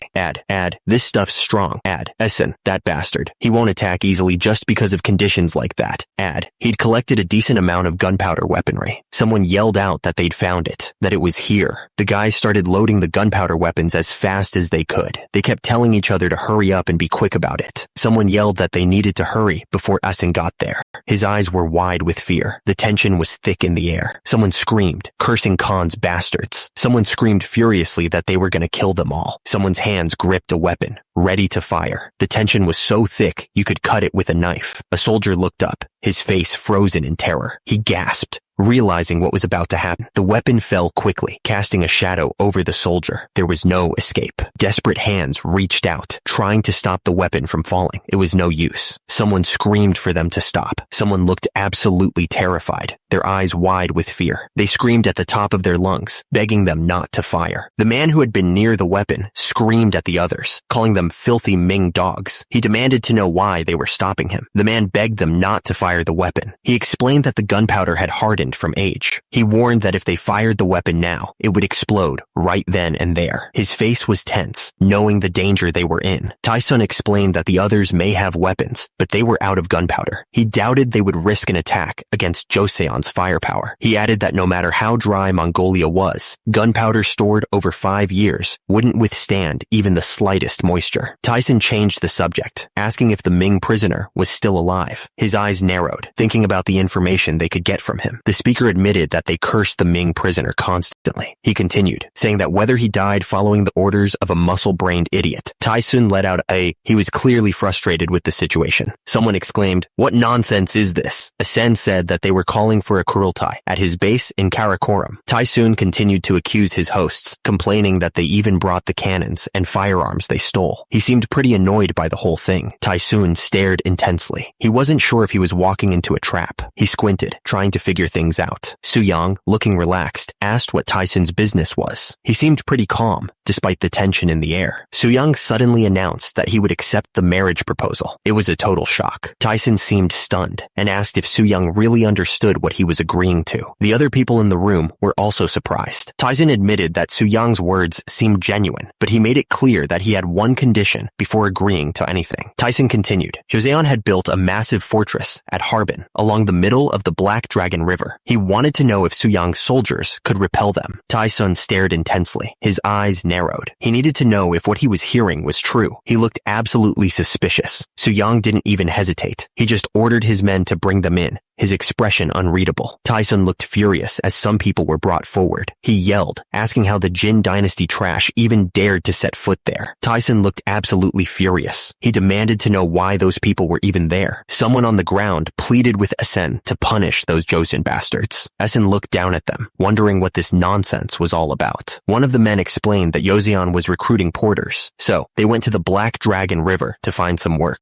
They had camped by the riverside to rest, but while they were sleeping, loud thunder startled them awake, so they looked around. The man with the scar stared in disbelief, his eyes wide. He couldn't believe what he was seeing. Suddenly, a massive pillar of fire erupted into the sky. The explosion ripped through the storage, sending flames and debris everywhere. The thunder and fire pillar indicated that a gunpowder storage had exploded. Someone asked, "So? What happened next?" Suddenly, they heard the voice of a man. He was crying and claiming that Joseon soldiers had accused them of setting the fire and torturing them. The man listening to the accusations just sat there. He seemed skeptical, responding with a simple, "Really?" Tyson stared intently, his face a mask of suspicion. He clearly didn't believe everything he was hearing. Tyson's eyes narrowed. "Do you think I'm a fool?" Tyson leaned back, his expression hardening. "What trick are you playing at?" Soo-young thought to himself. As expected, he's suspicious. Soo-young thought, even without gunpowder problems, that cunning bastard won't move easily. He'll believe you if you provide troop numbers and intelligence about this area. Someone else responded, "You muscle-headed moron. Do you want me to claim I personally scouted it out? Should I say I learned it while enjoying meat broth and drinks with them?" Soo-young smirked, his plan coming together. He gave the order to let them in, knowing things were about to get interesting. The two men sat at the table, the atmosphere thick with tension. Another man stood silently in the background, watching. Someone shouted at Tyson Khan in shock or recognition. Suddenly, a fist flew through the air. The fight had begun. Someone screamed at Tyson, calling him a treacherous bastard. The fist shot forward with incredible speed. It looked absolutely devastating. The fight was far from over. The man scoffed, looking annoyed. He insisted that even if he was drunk, he wasn't weak enough to be taken down by some villagers. He pinned the other man to the ground, his face inches away from his. He wondered what the point would be in killing a Khan who came begging for mercy from Joseon. The man pointed, his eyes gleaming with a wild idea. He suggested that a real man would infiltrate enemy territory and shake up the Tartars' land instead. The man declared that he would endure it for the greater good. The man explained that a certain young man's ancestors had their clan destroyed by Genghis Khan. As a result, he said, the young man held an enormous grudge against the Khan's descendants, a hatred that had been passed down through generations. The man continued, laying out his treacherous plan. He intended to use the Haichi Jurchens to deceive Esen, setting a trap that would be difficult to escape. The man slammed his head against the floor, his voice trembling with urgency. He swore that if there was even a shred of falsehood in his words, they could kill him right there and then. The man revealed that the monk at Black Dragon Temple had saved them when Joseon's guards weren't paying attention. He declared that he wanted revenge on Joseon, like a true warrior. The soldier looked absolutely terrified, his face contorted in fear. He pleaded for someone to help him. Esen listened carefully, stroking his beard as he thought. If the soldier was telling the truth, this could be the perfect chance to attack Joseon. Isen gave his orders without hesitation. He commanded that 5 men be sent to Joseon's fortress to map out their military positions. The plan was set in motion. They would cut off Joseon's gunpowder supply, seize it, and use it to attack. Isen declared that he would accept the proposal. Isen sat back, sipping his tea as he spoke. He would add 3,000 of his own troops and request even more from the Tombed tribe. The speaker addressed Taishi directly, telling him to handle the rest of the operation. 2 soldiers stood side by side, gazing at the fortress. It was way too quiet for their liking. One of the soldiers pointed a finger, his eyes wide. They really had built a massive fortress here. The voice continued,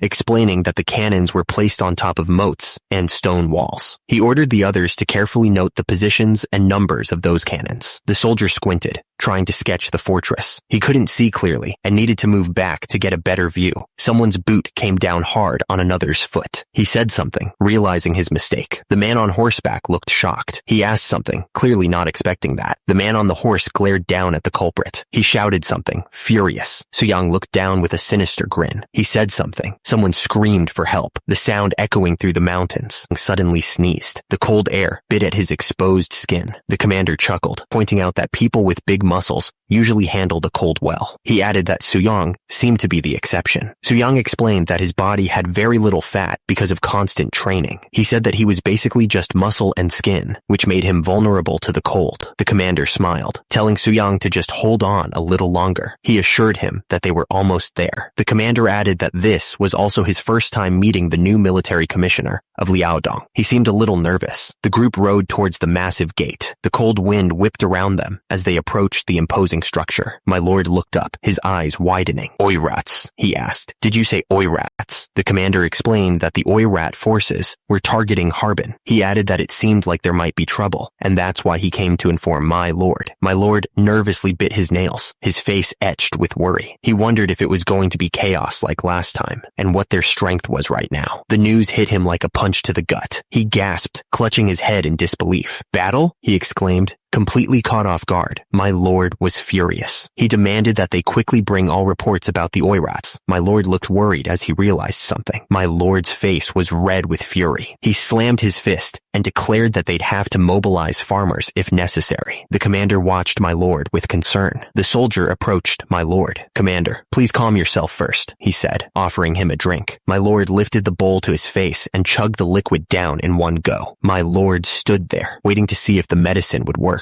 My lord took a deep breath, trying to calm himself. He could feel something happening. My lord wiped the sweat from his brow. He apologized, explaining that his symptoms had gotten worse for a moment. My lord was impressed by how fast the medicine worked. He asked what the prescription was, learning that it was made from poppy shells. The poppy shell. My lord seemed to be suffering from anxiety so bad that he needed drugs to cope. The fact that it was poppy-based was even more concerning. The commander explained that the troops they could send were from the Zhangzhou Jurchens. He specified that it would only be Changshan's forces, about 5,000 households total. The commander continued, saying that the troops were originally meant for Hoseon, but he thought it would be fine if they were used to strengthen their northern defenses instead. My lord looked completely confused. He didn't understand what the commander was implying. My lord thought to himself, what is this crazy scumbag saying right now? He was absolutely furious. Delete entire panel. Changshan had once served Taisun obediently. He followed every order without question. But the moment Joseon's victory became obvious, something changed. A cruel grin spread across his face. He betrayed Taisun without a second thought. He looted his main camp completely, leaving nothing behind. That bastard betrayed Joseon and stabbed Taisun in the back too. He's just a bat, switching sides whenever it suits him. Suyang paused for a moment, thinking about why anyone would do something like that. He looked absolutely furious. Someone burst into laughter, praising Commander's keen insight. Commander agreed enthusiastically, laughing along. The plan was that if Changshan, hated by everyone, jumped into the battle midway, they would surely gain from the chaos. It was a risky move, but it could pay off big time. Suyang told the commander to be sure to send them north. He sounded very sure of himself.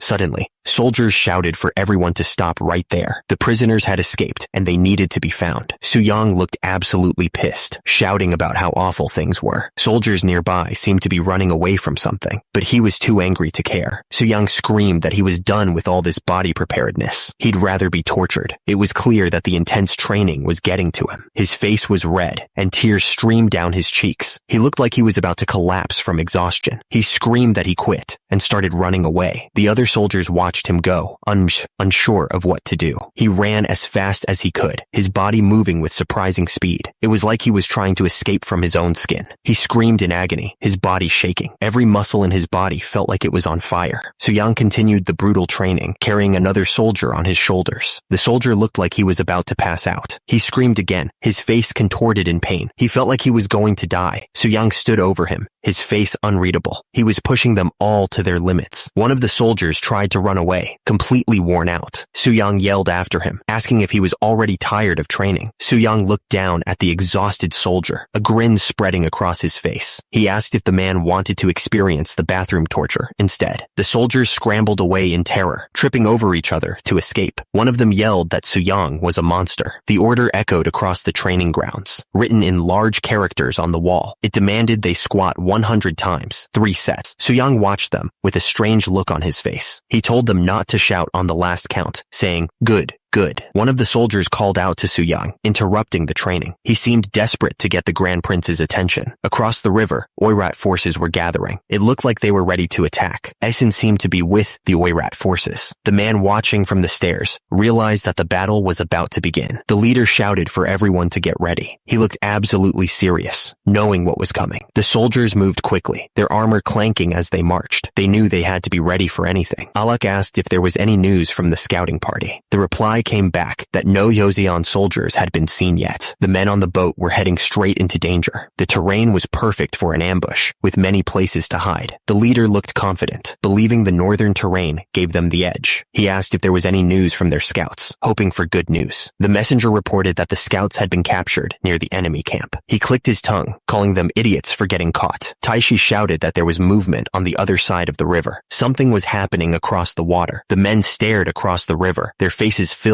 with shock. They were clearly seeing something unexpected. There were stacks of weights everywhere, piled high. It was clear that this was a place where people pushed themselves to their absolute limits. The trainees squatted under the heavy load, sweat pouring down their faces. They were pushing their bodies to the breaking point. Soo-young stood tall, his arms crossed as he watched the men struggle. His powerful body radiated authority. Soo-young stepped forward, a wide grin on his face. He shouted, "Behold my mercy!" The man stared, his eyes wide with disbelief. He shouted, "What the hell is that?" My lord looked pleased. He was clearly enjoying the reactions to his mercy. For transmigration, he was deeply impressed by this movie. This is Sparta. The story? Nah, he just liked the muscles. The river flowed quietly, but there was a sense of unease in the air. Armor lay discarded on the riverbank, hinting at battles to come. Soo-young figured he should try breaking their morale, just like in that movie he watched before. He remembered thinking about how cool it would be to do that. Soo-young grinned, thinking that he could use his muscles and the current situation to his advantage. He flexed, feeling the power surge through him. The troops noticed that their scouts had been captured and were being held as hostages. They wondered what was being said to them. The troops listened carefully, trying to understand what was happening. They heard that the enemy was claiming to be generous and would release the prisoners, which made no sense to them. Soo-young arrived, his presence commanding attention. The troops, still confused by the enemy's supposed generosity, asked him what was going on. The muscular man screamed, asking if they thought the Taishi would let them live. He continued to threaten them with violence. Soo-young responded calmly, stating that his father was the abdicated king and his brother was the current king. He asked if the man even knew who he was talking to. Soo-young's eyes flashed as he asked if they had fully completed their body's preparedness. His stare was unnerving. The muscular men looked absolutely terrified, stammering at the mention of body's preparedness. They clearly knew what that meant, and it scared them. Two men watched the scene unfold. One wondered if it was really okay to send them away like this, doubting they would ever reach Asen's camp. The soldier looked completely lost and asked why not. Soo-young turned his back to the man, his muscles flexing as he spoke. He explained that if the hostages returned safely. Soo-young continued, explaining that if the hostages returned with improved physiques, Soo-young concluded that their main camp's morale would collapse. Soo-young's expression turned serious as he added that if Asen realized this, things could get very bad. The man sprinted down the hill with everything he had. He knew that someone would never let them enter the camp. Suddenly, Taishi was ambushed by two hulking figures. The force of the blow knocked the wind out of him. The man looked absolutely stunned by what he was seeing. He wondered. Taishi looked up in disbelief as a spear pierced him. He stammered, trying to understand why. Baeyen's face contorted with rage as he barked orders to his soldiers. He commanded them to shoot those idiots dead. The man was confused, wondering if those men in the distance were the same ones that had been held in the Joseon camp. He started to ask if they could get information from them. He called the man a moronic piece of shit. Baeyen grabbed the man by the collar, his voice rising with anger. He demanded to know if the man had any idea what would happen to their morale if the hostages came back. Baeyen's rage reached a boiling point. He screamed at his soldiers to kill them all. Several days later, Baeyen's detached unit was on the move. A caption appeared. Baeyen means general. Two men stood watch, their eyes scanning the horizon. One of them pointed, announcing that a supply ship was headed their way. The man's eyes widened slightly, a bead of sweat trickling down his face. Something wasn't right. The supply ship was now engulfed in flames. One of the men shouted that it looked like it was on fire. The commander's voice boomed across the beach, ordering everyone to put out the fire as quickly as possible. He screamed at them to extinguish the flames before it was too late. The man looked up at the burning ship, his eyes wide with horror. He realized that it was already too late to save anything. A massive explosion ripped through the ship, sending debris flying everywhere. It was an ambush. Arrows rained down from all directions, striking the burning ships. The air filled with the sound of whistling arrows as the attack intensified. The order to abandon ship echoed across the deck. With no other choice, the men began leaping into the water, hoping to escape the inferno. The freezing water bit at their skin as they struggled to shore. One of the men, teeth chattering, offered the vice inspector some dry clothes. He urged him to change quickly before he caught a cold. Must include character checking on casualties. Response of 4 dead, rest unharmed. Must include character's contemplative response. Must include character noting there are many small boxes here. Must include order 2. He stared at the white powder, examining it closely. He wondered if it really was gunpowder. The man dabbed his finger in the powder. He cautiously brought it to his nose, sniffing carefully. The vice inspector rubbed the powder between his fingers, studying it with a keen eye. His soldiers watched, waiting for his verdict. Suddenly, a massive explosion ripped through a ship out on the water. The force of the blast sent debris flying everywhere. The vice inspector nodded grimly, turning to his men. He announced something. He held up the wooden pieces, studying them carefully. He wanted to know what they said. The man examined the wooden pieces. He said it was nothing special, just information about where the gunpowder was made and what it was for. The man stared intently, a serious look on his face. He seemed determined. He commanded them to take it all back. His order was clear and decisive. The ship cut through the waves, carrying its cargo and crew. The mission was underway. A figure walked across the ship's deck, seemingly without a care in the world. The wind blew gently as the ship sailed toward its destination. The message was written in a complex code. Only those who could read Hanja would understand its true meaning. The characters seemed meaningless at first glance, but when combined, they spelled out one word, fake. Out of 60 boxes, only 3 actually contained gunpowder, but he had no obligation to inform those fools of that. He commanded them to taste Joseon's wrath. 3 days later, a long line of wagons slowly made its way through the narrow canyon. The landscape was barren and unforgiving. The Jianzhou Jurchen soldier ordered his men to attack again, just like before. He reminded them that they had greater numbers and high morale this time. The Jurchen commander paused, lost in thought. He seemed to be considering their next move. The Jurchen soldier cursed the sneaky Joseon scumbags, realizing they were walking into a trap. The Jurchen soldier pointed out that the wagon was a decoy. They had been tricked. The Jurchen soldiers were perched high above on the cliff, looking down at the canyon. The leader realized it wasn't a caravan at all. It was the vanguard, and they were walking right into a trap. A soldier questioned the idea of a rash ambush, explaining that lighting beacon fires would bring enemy reinforcements. Sir Bayan decided they would wait for a better opportunity. He looked calm, but the intensity in his eyes showed he was ready to strike. 10 days later, the mountain stood silent. The waiting game continued. Sir Bayan watched the road. After 10 days, the enemy's guard had finally loosened. He figured it was about time to make their move. Officer Hong told Sir Bayan that there was a good spot for an ambush up ahead. A soldier observed that there was a ridge beside the road, which was perfect for a fake retreat. They were moving into position, ready to spring their trap. The mountainous landscape was perfect for hiding troops, ready to ambush the enemy's main force. The terrain would give them a huge advantage. Sir Bayan gave the order to move out. He was ready to spring the trap. The soldiers moved into position, hiding among the rocks. They waited patiently, ready to unleash hell on the unsuspecting enemy.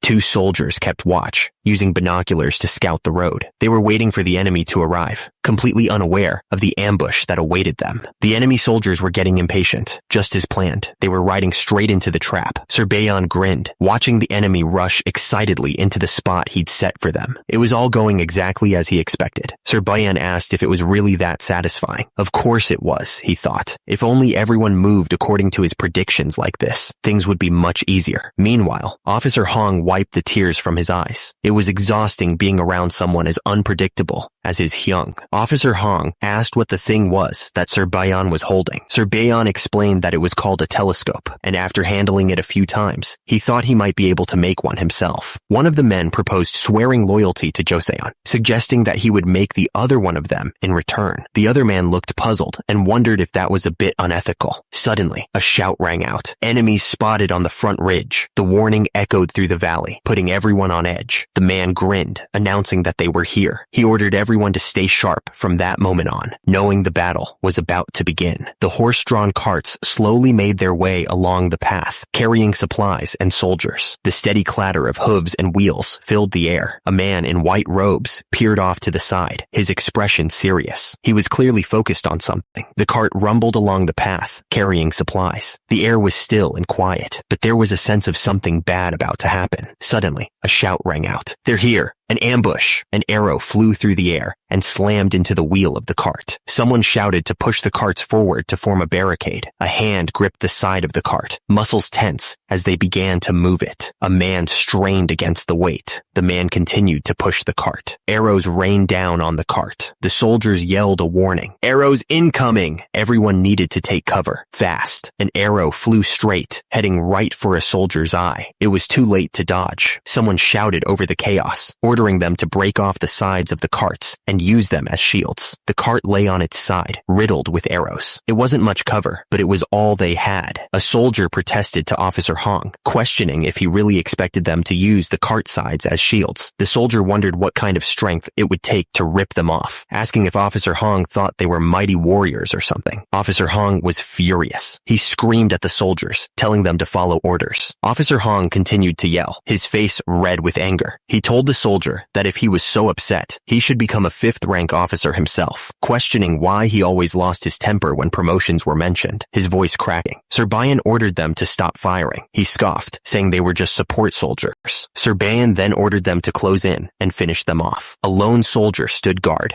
spear in hand. He scanned the area, alert to any sign of danger. The soldier's eyes widened in terror. He yelled for them to wait, realizing the danger they were in. Suddenly, the ground shook as massive artillery pieces came into view. The soldier screamed for everyone to fall back, realizing they were outgunned. The artillery shells exploded, sending soldiers flying through the air. The ground erupted in fire and smoke. The scene was one of utter devastation. Bodies lay scattered amidst the wreckage, the air thick with smoke and the smell of burnt flesh. Sir Bayan's face was twisted in fury. He realized they weren't just facing support soldiers, but Joseon troops. He screamed at his men to not retreat, but to prepare to charge. The battlefield was a scene of carnage. Soldiers lay dead, the ground stained with blood and littered with debris. The surviving soldiers braced themselves, knowing more danger was coming. The order rang out. Musketeers were to fire 1 round after reloading, then immediately fall back. The soldiers scrambled to reload their muskets, knowing they had to be quick. Another order came. Prepare the grenades. A soldier gripped a grenade tightly, ready to throw it into the enemy ranks. The soldier hurled the grenade. Explosions ripped through the battlefield as the grenades detonated, sending dirt and debris flying. The soldier's face was twisted in anger and fear. He yelled that they were told these were support troops, but they were clearly Joseon soldiers. He wondered how they could possibly win against artillery. The soldier looked absolutely shocked. He couldn't believe what he was seeing. Suddenly, enemy soldiers on horseback appeared on the ridge. They were ready for battle. The commander barked out orders. He told his troops to not advance any further and to only strike those who were fleeing.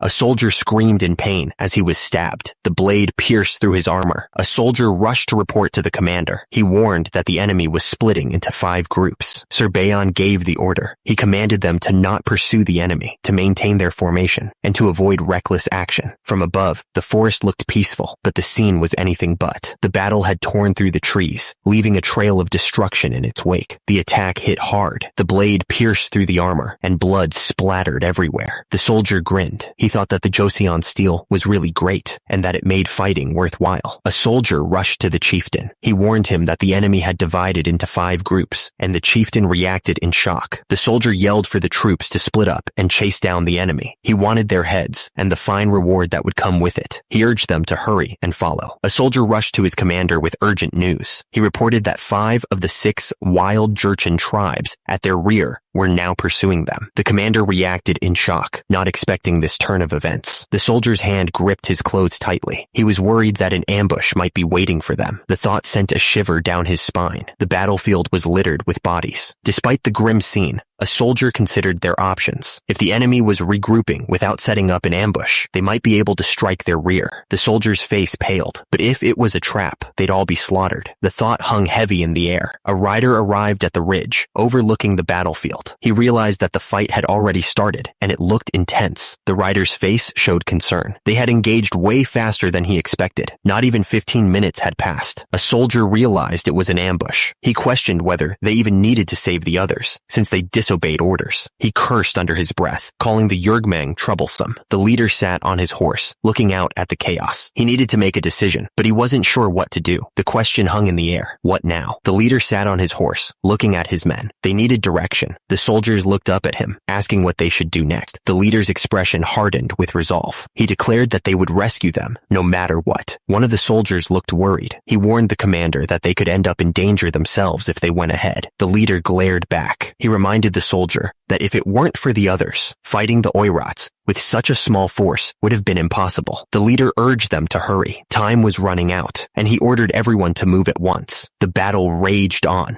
Dust and smoke filled the air as the soldiers clashed, the sounds of fighting echoing across the field. Suddenly, arrows rained down from above. The archers on the cliffs fired relentlessly, each shot finding its mark. One of the soldiers looked stunned. He couldn't believe they'd been ambushed. The man's face was filled with worry. He realized they were outnumbered and wondered if this was the end of his nominal tribe. Remove entire panel. The soldiers cried out, their voices echoing across the battlefield. They were calling for the chieftain, hoping he was still alive. One of the soldiers groaned in pain, lying helpless on the ground. He was wounded, and his strength was failing. Another soldier yelled out, his voice filled with desperation. He was still searching for the chieftain, hoping against hope that he would answer. The other soldiers gathered around the fallen body, their faces etched with grief. They cried out that the chieftain had fallen, their voices filled with despair. Suddenly, the chieftain roared back, his voice filled with anger. He yelled at them for thinking he was dead, calling them idiots. The chieftain roared, his voice echoing across the battlefield. He declared that arrows like those wouldn't kill Nominal. The chieftain towered over the fallen soldier, looking absolutely furious. He barked at him to quit his complaining and get back on his feet. The chieftain examined his armor closely, running his hand across the metal. He admitted that the armor made by Hoseon had saved him and his tribe from certain death. The chieftain continued, his voice grudging. He hated to admit it, but even that annoying chicken meat had been helpful. The chieftain finished his thought, acknowledging the torturous body training exercises from the past 2 years in Gyeongwon.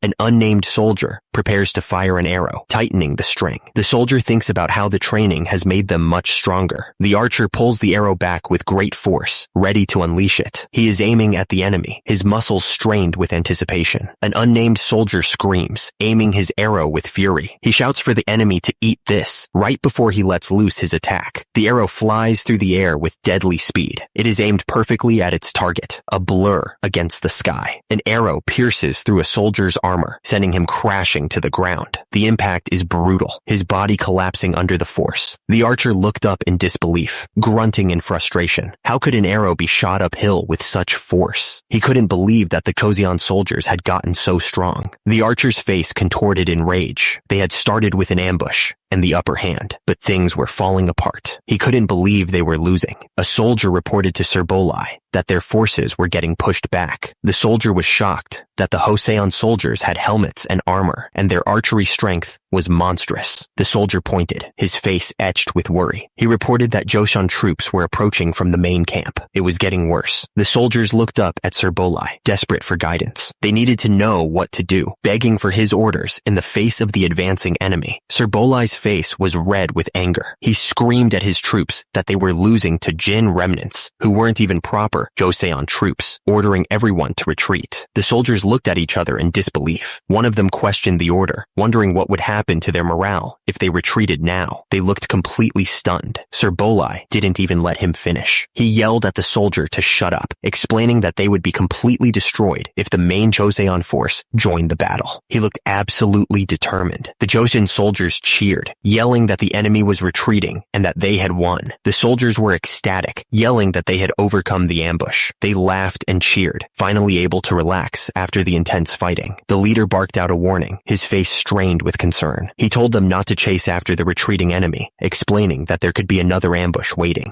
The leader scanned the field, his voice filled with urgency. He shouted, asking if everyone was okay and confirming that they had fought off the ambush. The messenger approached with a smile, relaying the good news. He announced that the other tribes ahead were safe, so they should all head back to the main camp. The soldiers began their trek back to the main camp, their steps heavy with exhaustion. The battlefield was quiet, save for the shuffling of feet and the distant sounds of moaning. Suddenly, a shout rang out, cutting through the silence. An enemy soldier hurled an explosive grenade, yelling a warning as it sailed through the air. The soldier screamed, warning everyone that it was about to blow. His eyes were wide with terror as he braced for the explosion. But then, he looked down at his hand, confused. It wasn't an explosive grenade at all. It was just a rock. He realized what was happening and yelled at the enemy soldier. He chucked the rock as hard as he could. The rock hit the enemy soldier square in the face with a loud thwack. The guy staggered back, stunned. The soldier was completely exhausted, sweat dripping down his face. He wondered why those guys weren't running away yet. The wild Jurchens had blocked their escape route. One of the soldiers was exhausted from the intense physical effort. He thought he was gonna die, not from the battle, but from how hard the fighting was. The soldier yelled at the others to just let them run. The soldier scoffed at the fleeing enemy. He couldn't believe they thought they could do any damage with those tiny horses and outdated weapons. The other soldier snapped back, telling him to stop exaggerating. They had been hurt, so he told him to just get a splint or something. The soldier pleaded desperately. When this was over, he just wanted to go back to Hanyang. High above, the building stood firm, but inside, impatience was growing. Someone wondered how long they were going to wait around. Inside the building, one of the men suggested they fill the moat with dirt and storm the place. He scoffed, saying the walls weren't even that high compared to Beijing. Another man agreed, saying they should just attack. He looked eager to get the battle started. The leader frowned. He thought they were too eager for their own good. Their real enemy was Joseon, he reminded them. The leader decided someone needed to step up as a sacrifice to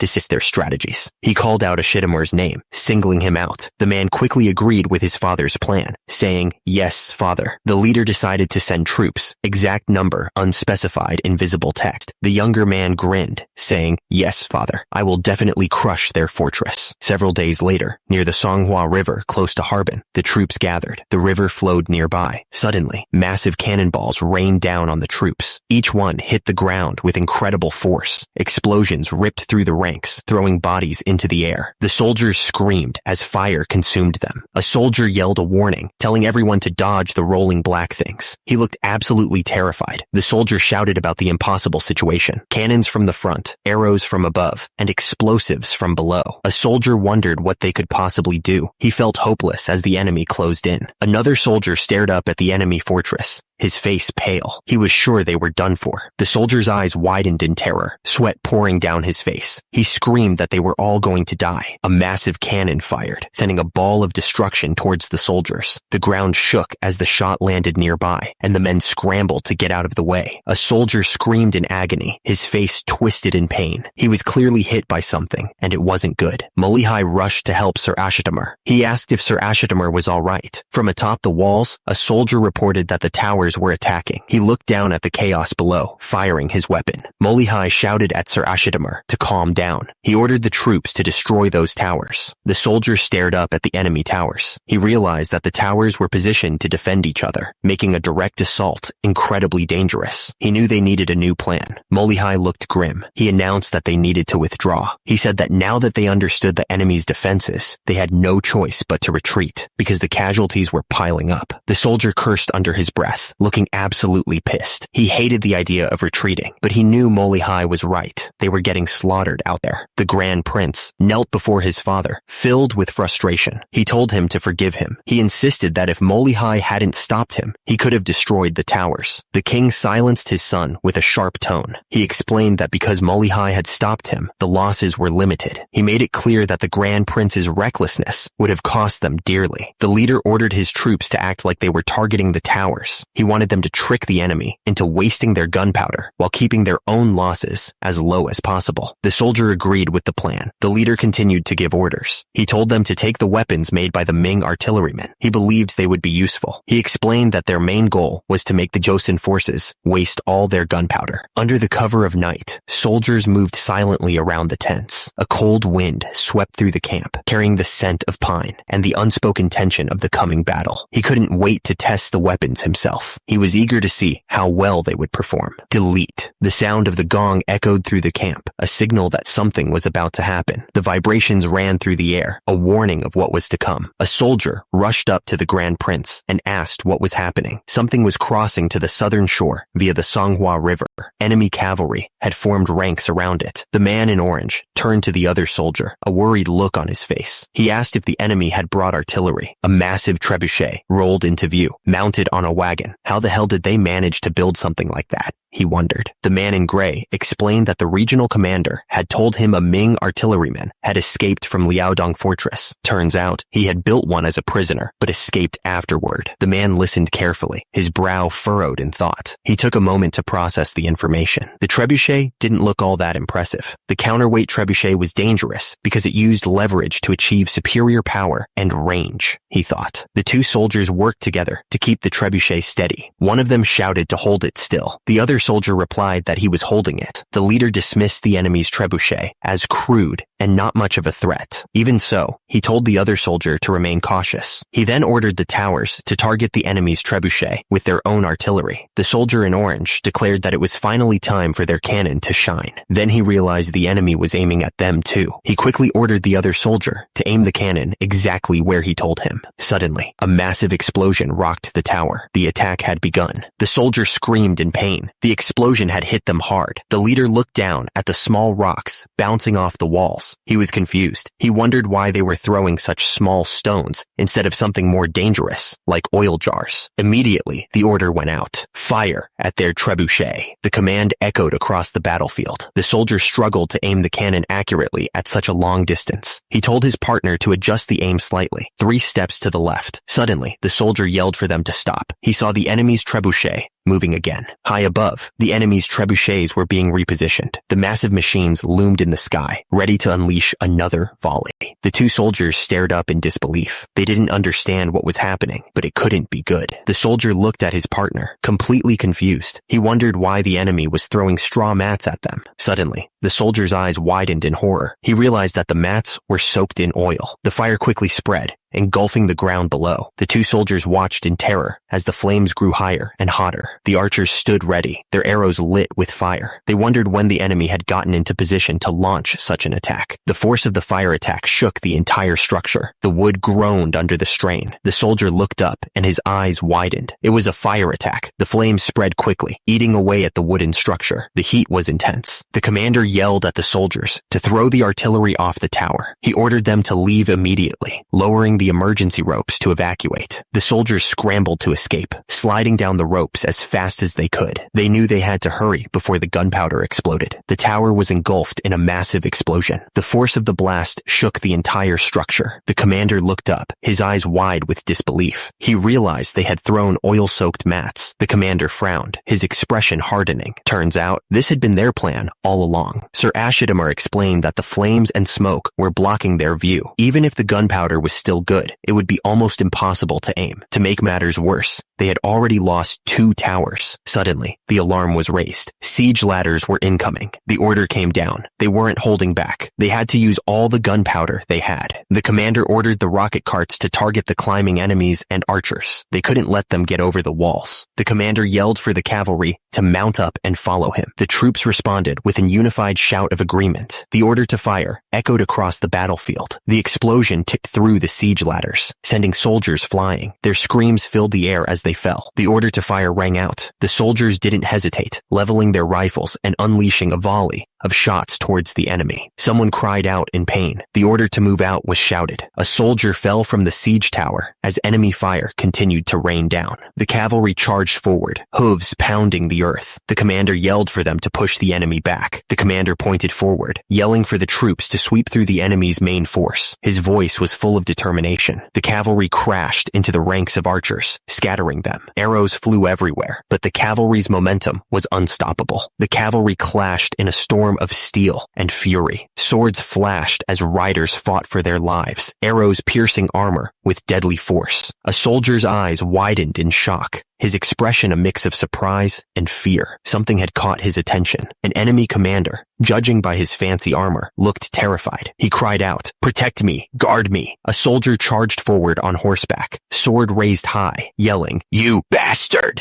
The soldier's face contorted in rage as he yelled, "How dare you attack Joseon!" The enemy commander screamed in terror. The sword gleamed, reflecting the sunlight like a deadly mirror. The air crackled with anticipation as the blade prepared to strike. The rider swung his sword with all his might, bringing it down on the enemy with brutal force. The impact echoed through the battlefield. The soldier tumbled from his horse, his grip failing as he desperately tried to hold on. He hit the ground hard. The fight knocked right out of him. An officer shouted desperately to Sir Ashidamar and Sir Molihai that the left flank had collapsed and they needed to retreat immediately. The order to retreat was given, and the troops scattered in panic. Soldiers ran for their lives, desperately trying to escape the onslaught. The soldier added that the enemy was retreating. The remaining troops scrambled to escape, climbing down ladders from the high walls. They were desperate to get away from the chaos and destruction. The soldier yelled from the wall, waving his sword in the air. He announced that they had taken the enemy commander's head, and their left flank was falling back. The soldier's face was etched with worry. Even with the good news, something wasn't right. Suddenly, a massive explosion rocked the wall. The sound was deafening. The soldiers nearby screamed as the explosion threw debris everywhere. They were caught completely off guard. One of the soldiers pointed up, his voice full of alarm. He shouted, wondering what was happening. It was artillery fire. Suddenly, a voice shouted from somewhere on the wall. It was a warning that artillery fire was coming from the right flank. The commander looked out over the battlefield. His eyes narrowed. He wondered if the enemy had distracted them with the trebuchet, just to target their cavalry once they charged out. The commander pointed towards the enemy lines. He ordered them to return fire immediately. Explosions ripped through the battlefield, sending dirt and debris flying everywhere. The ground shook with each impact. A soldier screamed as a massive explosion threw him backwards. The blast sent splinters of wood and bits of rock flying in all directions. A soldier screamed in agony. One of the soldiers shouted that they should remove the Heaven-class cannon right now. It was too dangerous if they got caught in their fire. Someone refused, telling them to just wait a little longer. Another explosion rocked the area, sending debris flying. The situation was getting more dangerous by the second. Suddenly, a soldier called out, shouting for the Grand Prince. Someone was pushing them to hold on just a little longer. They were close to breaking, but they had to keep going. The soldier looked up, confused by the sudden silence. He could hear the sounds of the enemy cannons, but they weren't firing. One of the soldiers on the wall noticed something. He shouted that it seemed like their cannons had stopped working. The enemy artillery had stopped firing. The commander saw their chance and gave the order. He yelled for them to attack from all sides. The battlefield erupted in explosions as the soldiers charged forward. The enemy was caught off guard, and the attack was relentless. The commander looked grim as he asked what their losses were. He heard the reply. Their cannons were all destroyed. The news got worse. They couldn't even recover Ashidamar's body. Sir Molihai was critically injured. Only 3,000 of the original 7,000 troops remained. A devastating loss. A soldier's anguished cry echoed through the camp. A Joseon general had taken his son's head. The commander looked absolutely furious. He screamed, demanding to know what the hell they had been doing. The commander looked absolutely desperate. He begged for forgiveness and demanded to know what had happened to their cannons and why they had suddenly stopped working. The explanation continued. They had loaded the cannons exactly as the artilleryman had told them, 1 barrel of powder per load. But when they used the 4th barrel, the charcoal burned slowly, melting the lead and grease. The cannons were ruined, completely useless. The commander realized it was a trap. The bamboo scroll. They had been tricked from the start. Joseon must have given the artilleryman instructions using coded messages. He demanded to know where the artilleryman was. Another man stepped forward, looking dejected. He reported that the artilleryman was gone. He had already escaped. The commander was stunned. No way. The commander slumped back in his chair, taking in the news. Baeon's detachment must have been wiped out too. They had been played. completely fooled. A sinister laugh echoed through the room. Turns out, Tai-sun, that scumbag, had teamed up with Joseon from the start. He raised his glass in a mocking toast. The commander realized they had conspired against him together. He ordered a retreat, sending word to Bayan as well. The man in the robes looked stressed. He said that if the defected tribes managed to pull off a victory, they'd be a joke to everyone. The thought seemed to bother him. The other man scoffed, covering his face in disbelief. He responded that half the defected were just Jin leftovers, and the rest were nobodies who used to herd sheep. He didn't think they stood a chance of winning. The man narrowed his eyes, a sinister look creeping across his face. He muttered that they wouldn't win unless they were just pretending to be weak. He clearly suspected something was up. From somewhere above, a voice boomed out, telling them not to worry. It was a message directed at Sir Chung Shan, wherever he was. Suddenly, a messenger arrived with terrible news. Another attack by the defected had happened, and 500 of their strongest men were dead. The messenger was in disbelief. How could this happen again? The man on horseback looked stressed. He wondered how far they would have to run before they were safe. He suggested that maybe they should just return to Liaodong and surrender to Seoyujong. The other man looked absolutely furious. He demanded to know if the first man even knew how many horses he had sacrificed to get out of there. He asked if the guy was crazy for even suggesting going back. The man urged everyone to keep going. He said that just another 300 li northward, and they'd reach Harbin, the capital of their ancestors' great Jin Empire. He told them to hold on until then. Several days later, the journey continued. Each mile felt like a lifetime. The man put his hands up in the air. He told the soldiers not to come any closer, explaining that they weren't there to fight. He asked to speak with a Hoseon officer. The chief looked absolutely stunned. He wondered what was going on and why Hoseon troops were there. One of the men looked back, terrified. He yelled out to the chief that a defected tribe was chasing them. Another man shouted that the West Jurchens were surrounding them from above. He told the chief that they had nowhere left to run. The chief's eyes widened in panic. He stammered, asking what they should do, clearly at a loss. A Joseon officer approached. He asked if they were looking for an officer, pausing as he recognized the chief. The chief stared at the man in shock. He asked if he was a Gucci and if he'd become a Hoseon servant. The man confirmed that the name His Majesty gave him was Zhang Chungryol. Zhang Chungryol demanded to know what they wanted after trespassing into their territory. The chief replied casually, noting they were acquaintances. He explained they had merely left Liaodong and headed north to reclaim the land their ancestors once occupied. The chief then made a surprising offer. He wanted to join Joseon. To prove his sincerity, he offered 5,000 warhorses. Zhang Chungryol pointed a finger, his face contorted with rage. He called the chief and his men nothing but bat-like thieves for trespassing on their land. Zhang Chungryol's eyes narrowed, filled with a cold fury. He said he'd gladly slaughter them all right then and there, but he'd grant them one last chance. The chief's men were losing it. They were completely surrounded and about to be attacked if they didn't turn around within 2 hours. They were screaming for his orders, desperate for guidance. The chief's fist clenched tightly. He was in a tough spot, knowing that any decision could lead to disaster. Someone shouted out, calling the chief by both his old name and the name he'd been given by Joseon, Aguchi. No, Zhang Chungryol. The chief looked down, his expression unreadable. He was stuck between his past and his new life, unsure of what to do next. The chief threw his hands up in the air and yelled that he surrendered. It was a shocking turn of events. A voice boomed out, declaring that he would go to Hoseon and pay for his crimes. Zhang Chungryol looked up with a strange smile. It seemed like he had accepted his fate, and so Chungshan became Joseon's prisoner. The Battle of Harbin was over, ending in a great victory for Joseon. Meanwhile, back in Joseon, it was February of 1455. At the Sunset Glow Pavilion, a somber funeral was taking place. It was the funeral of the chief state counselor, Huang Hui. The companion said he was glad that Suyang knew the way well, addressing him as Hyung. Suyang replied that his father had called him to this place about 3 times during his life. Suyang looked around, surprised by the number of people already gathered, even though it was still dawn. He hadn't expected such a large crowd. The companion responded, asking if it wasn't obvious why so many people were there. The funeral was for the chief state counselor, Huang Hui. The altar was set up with various offerings, and the air was heavy with grief.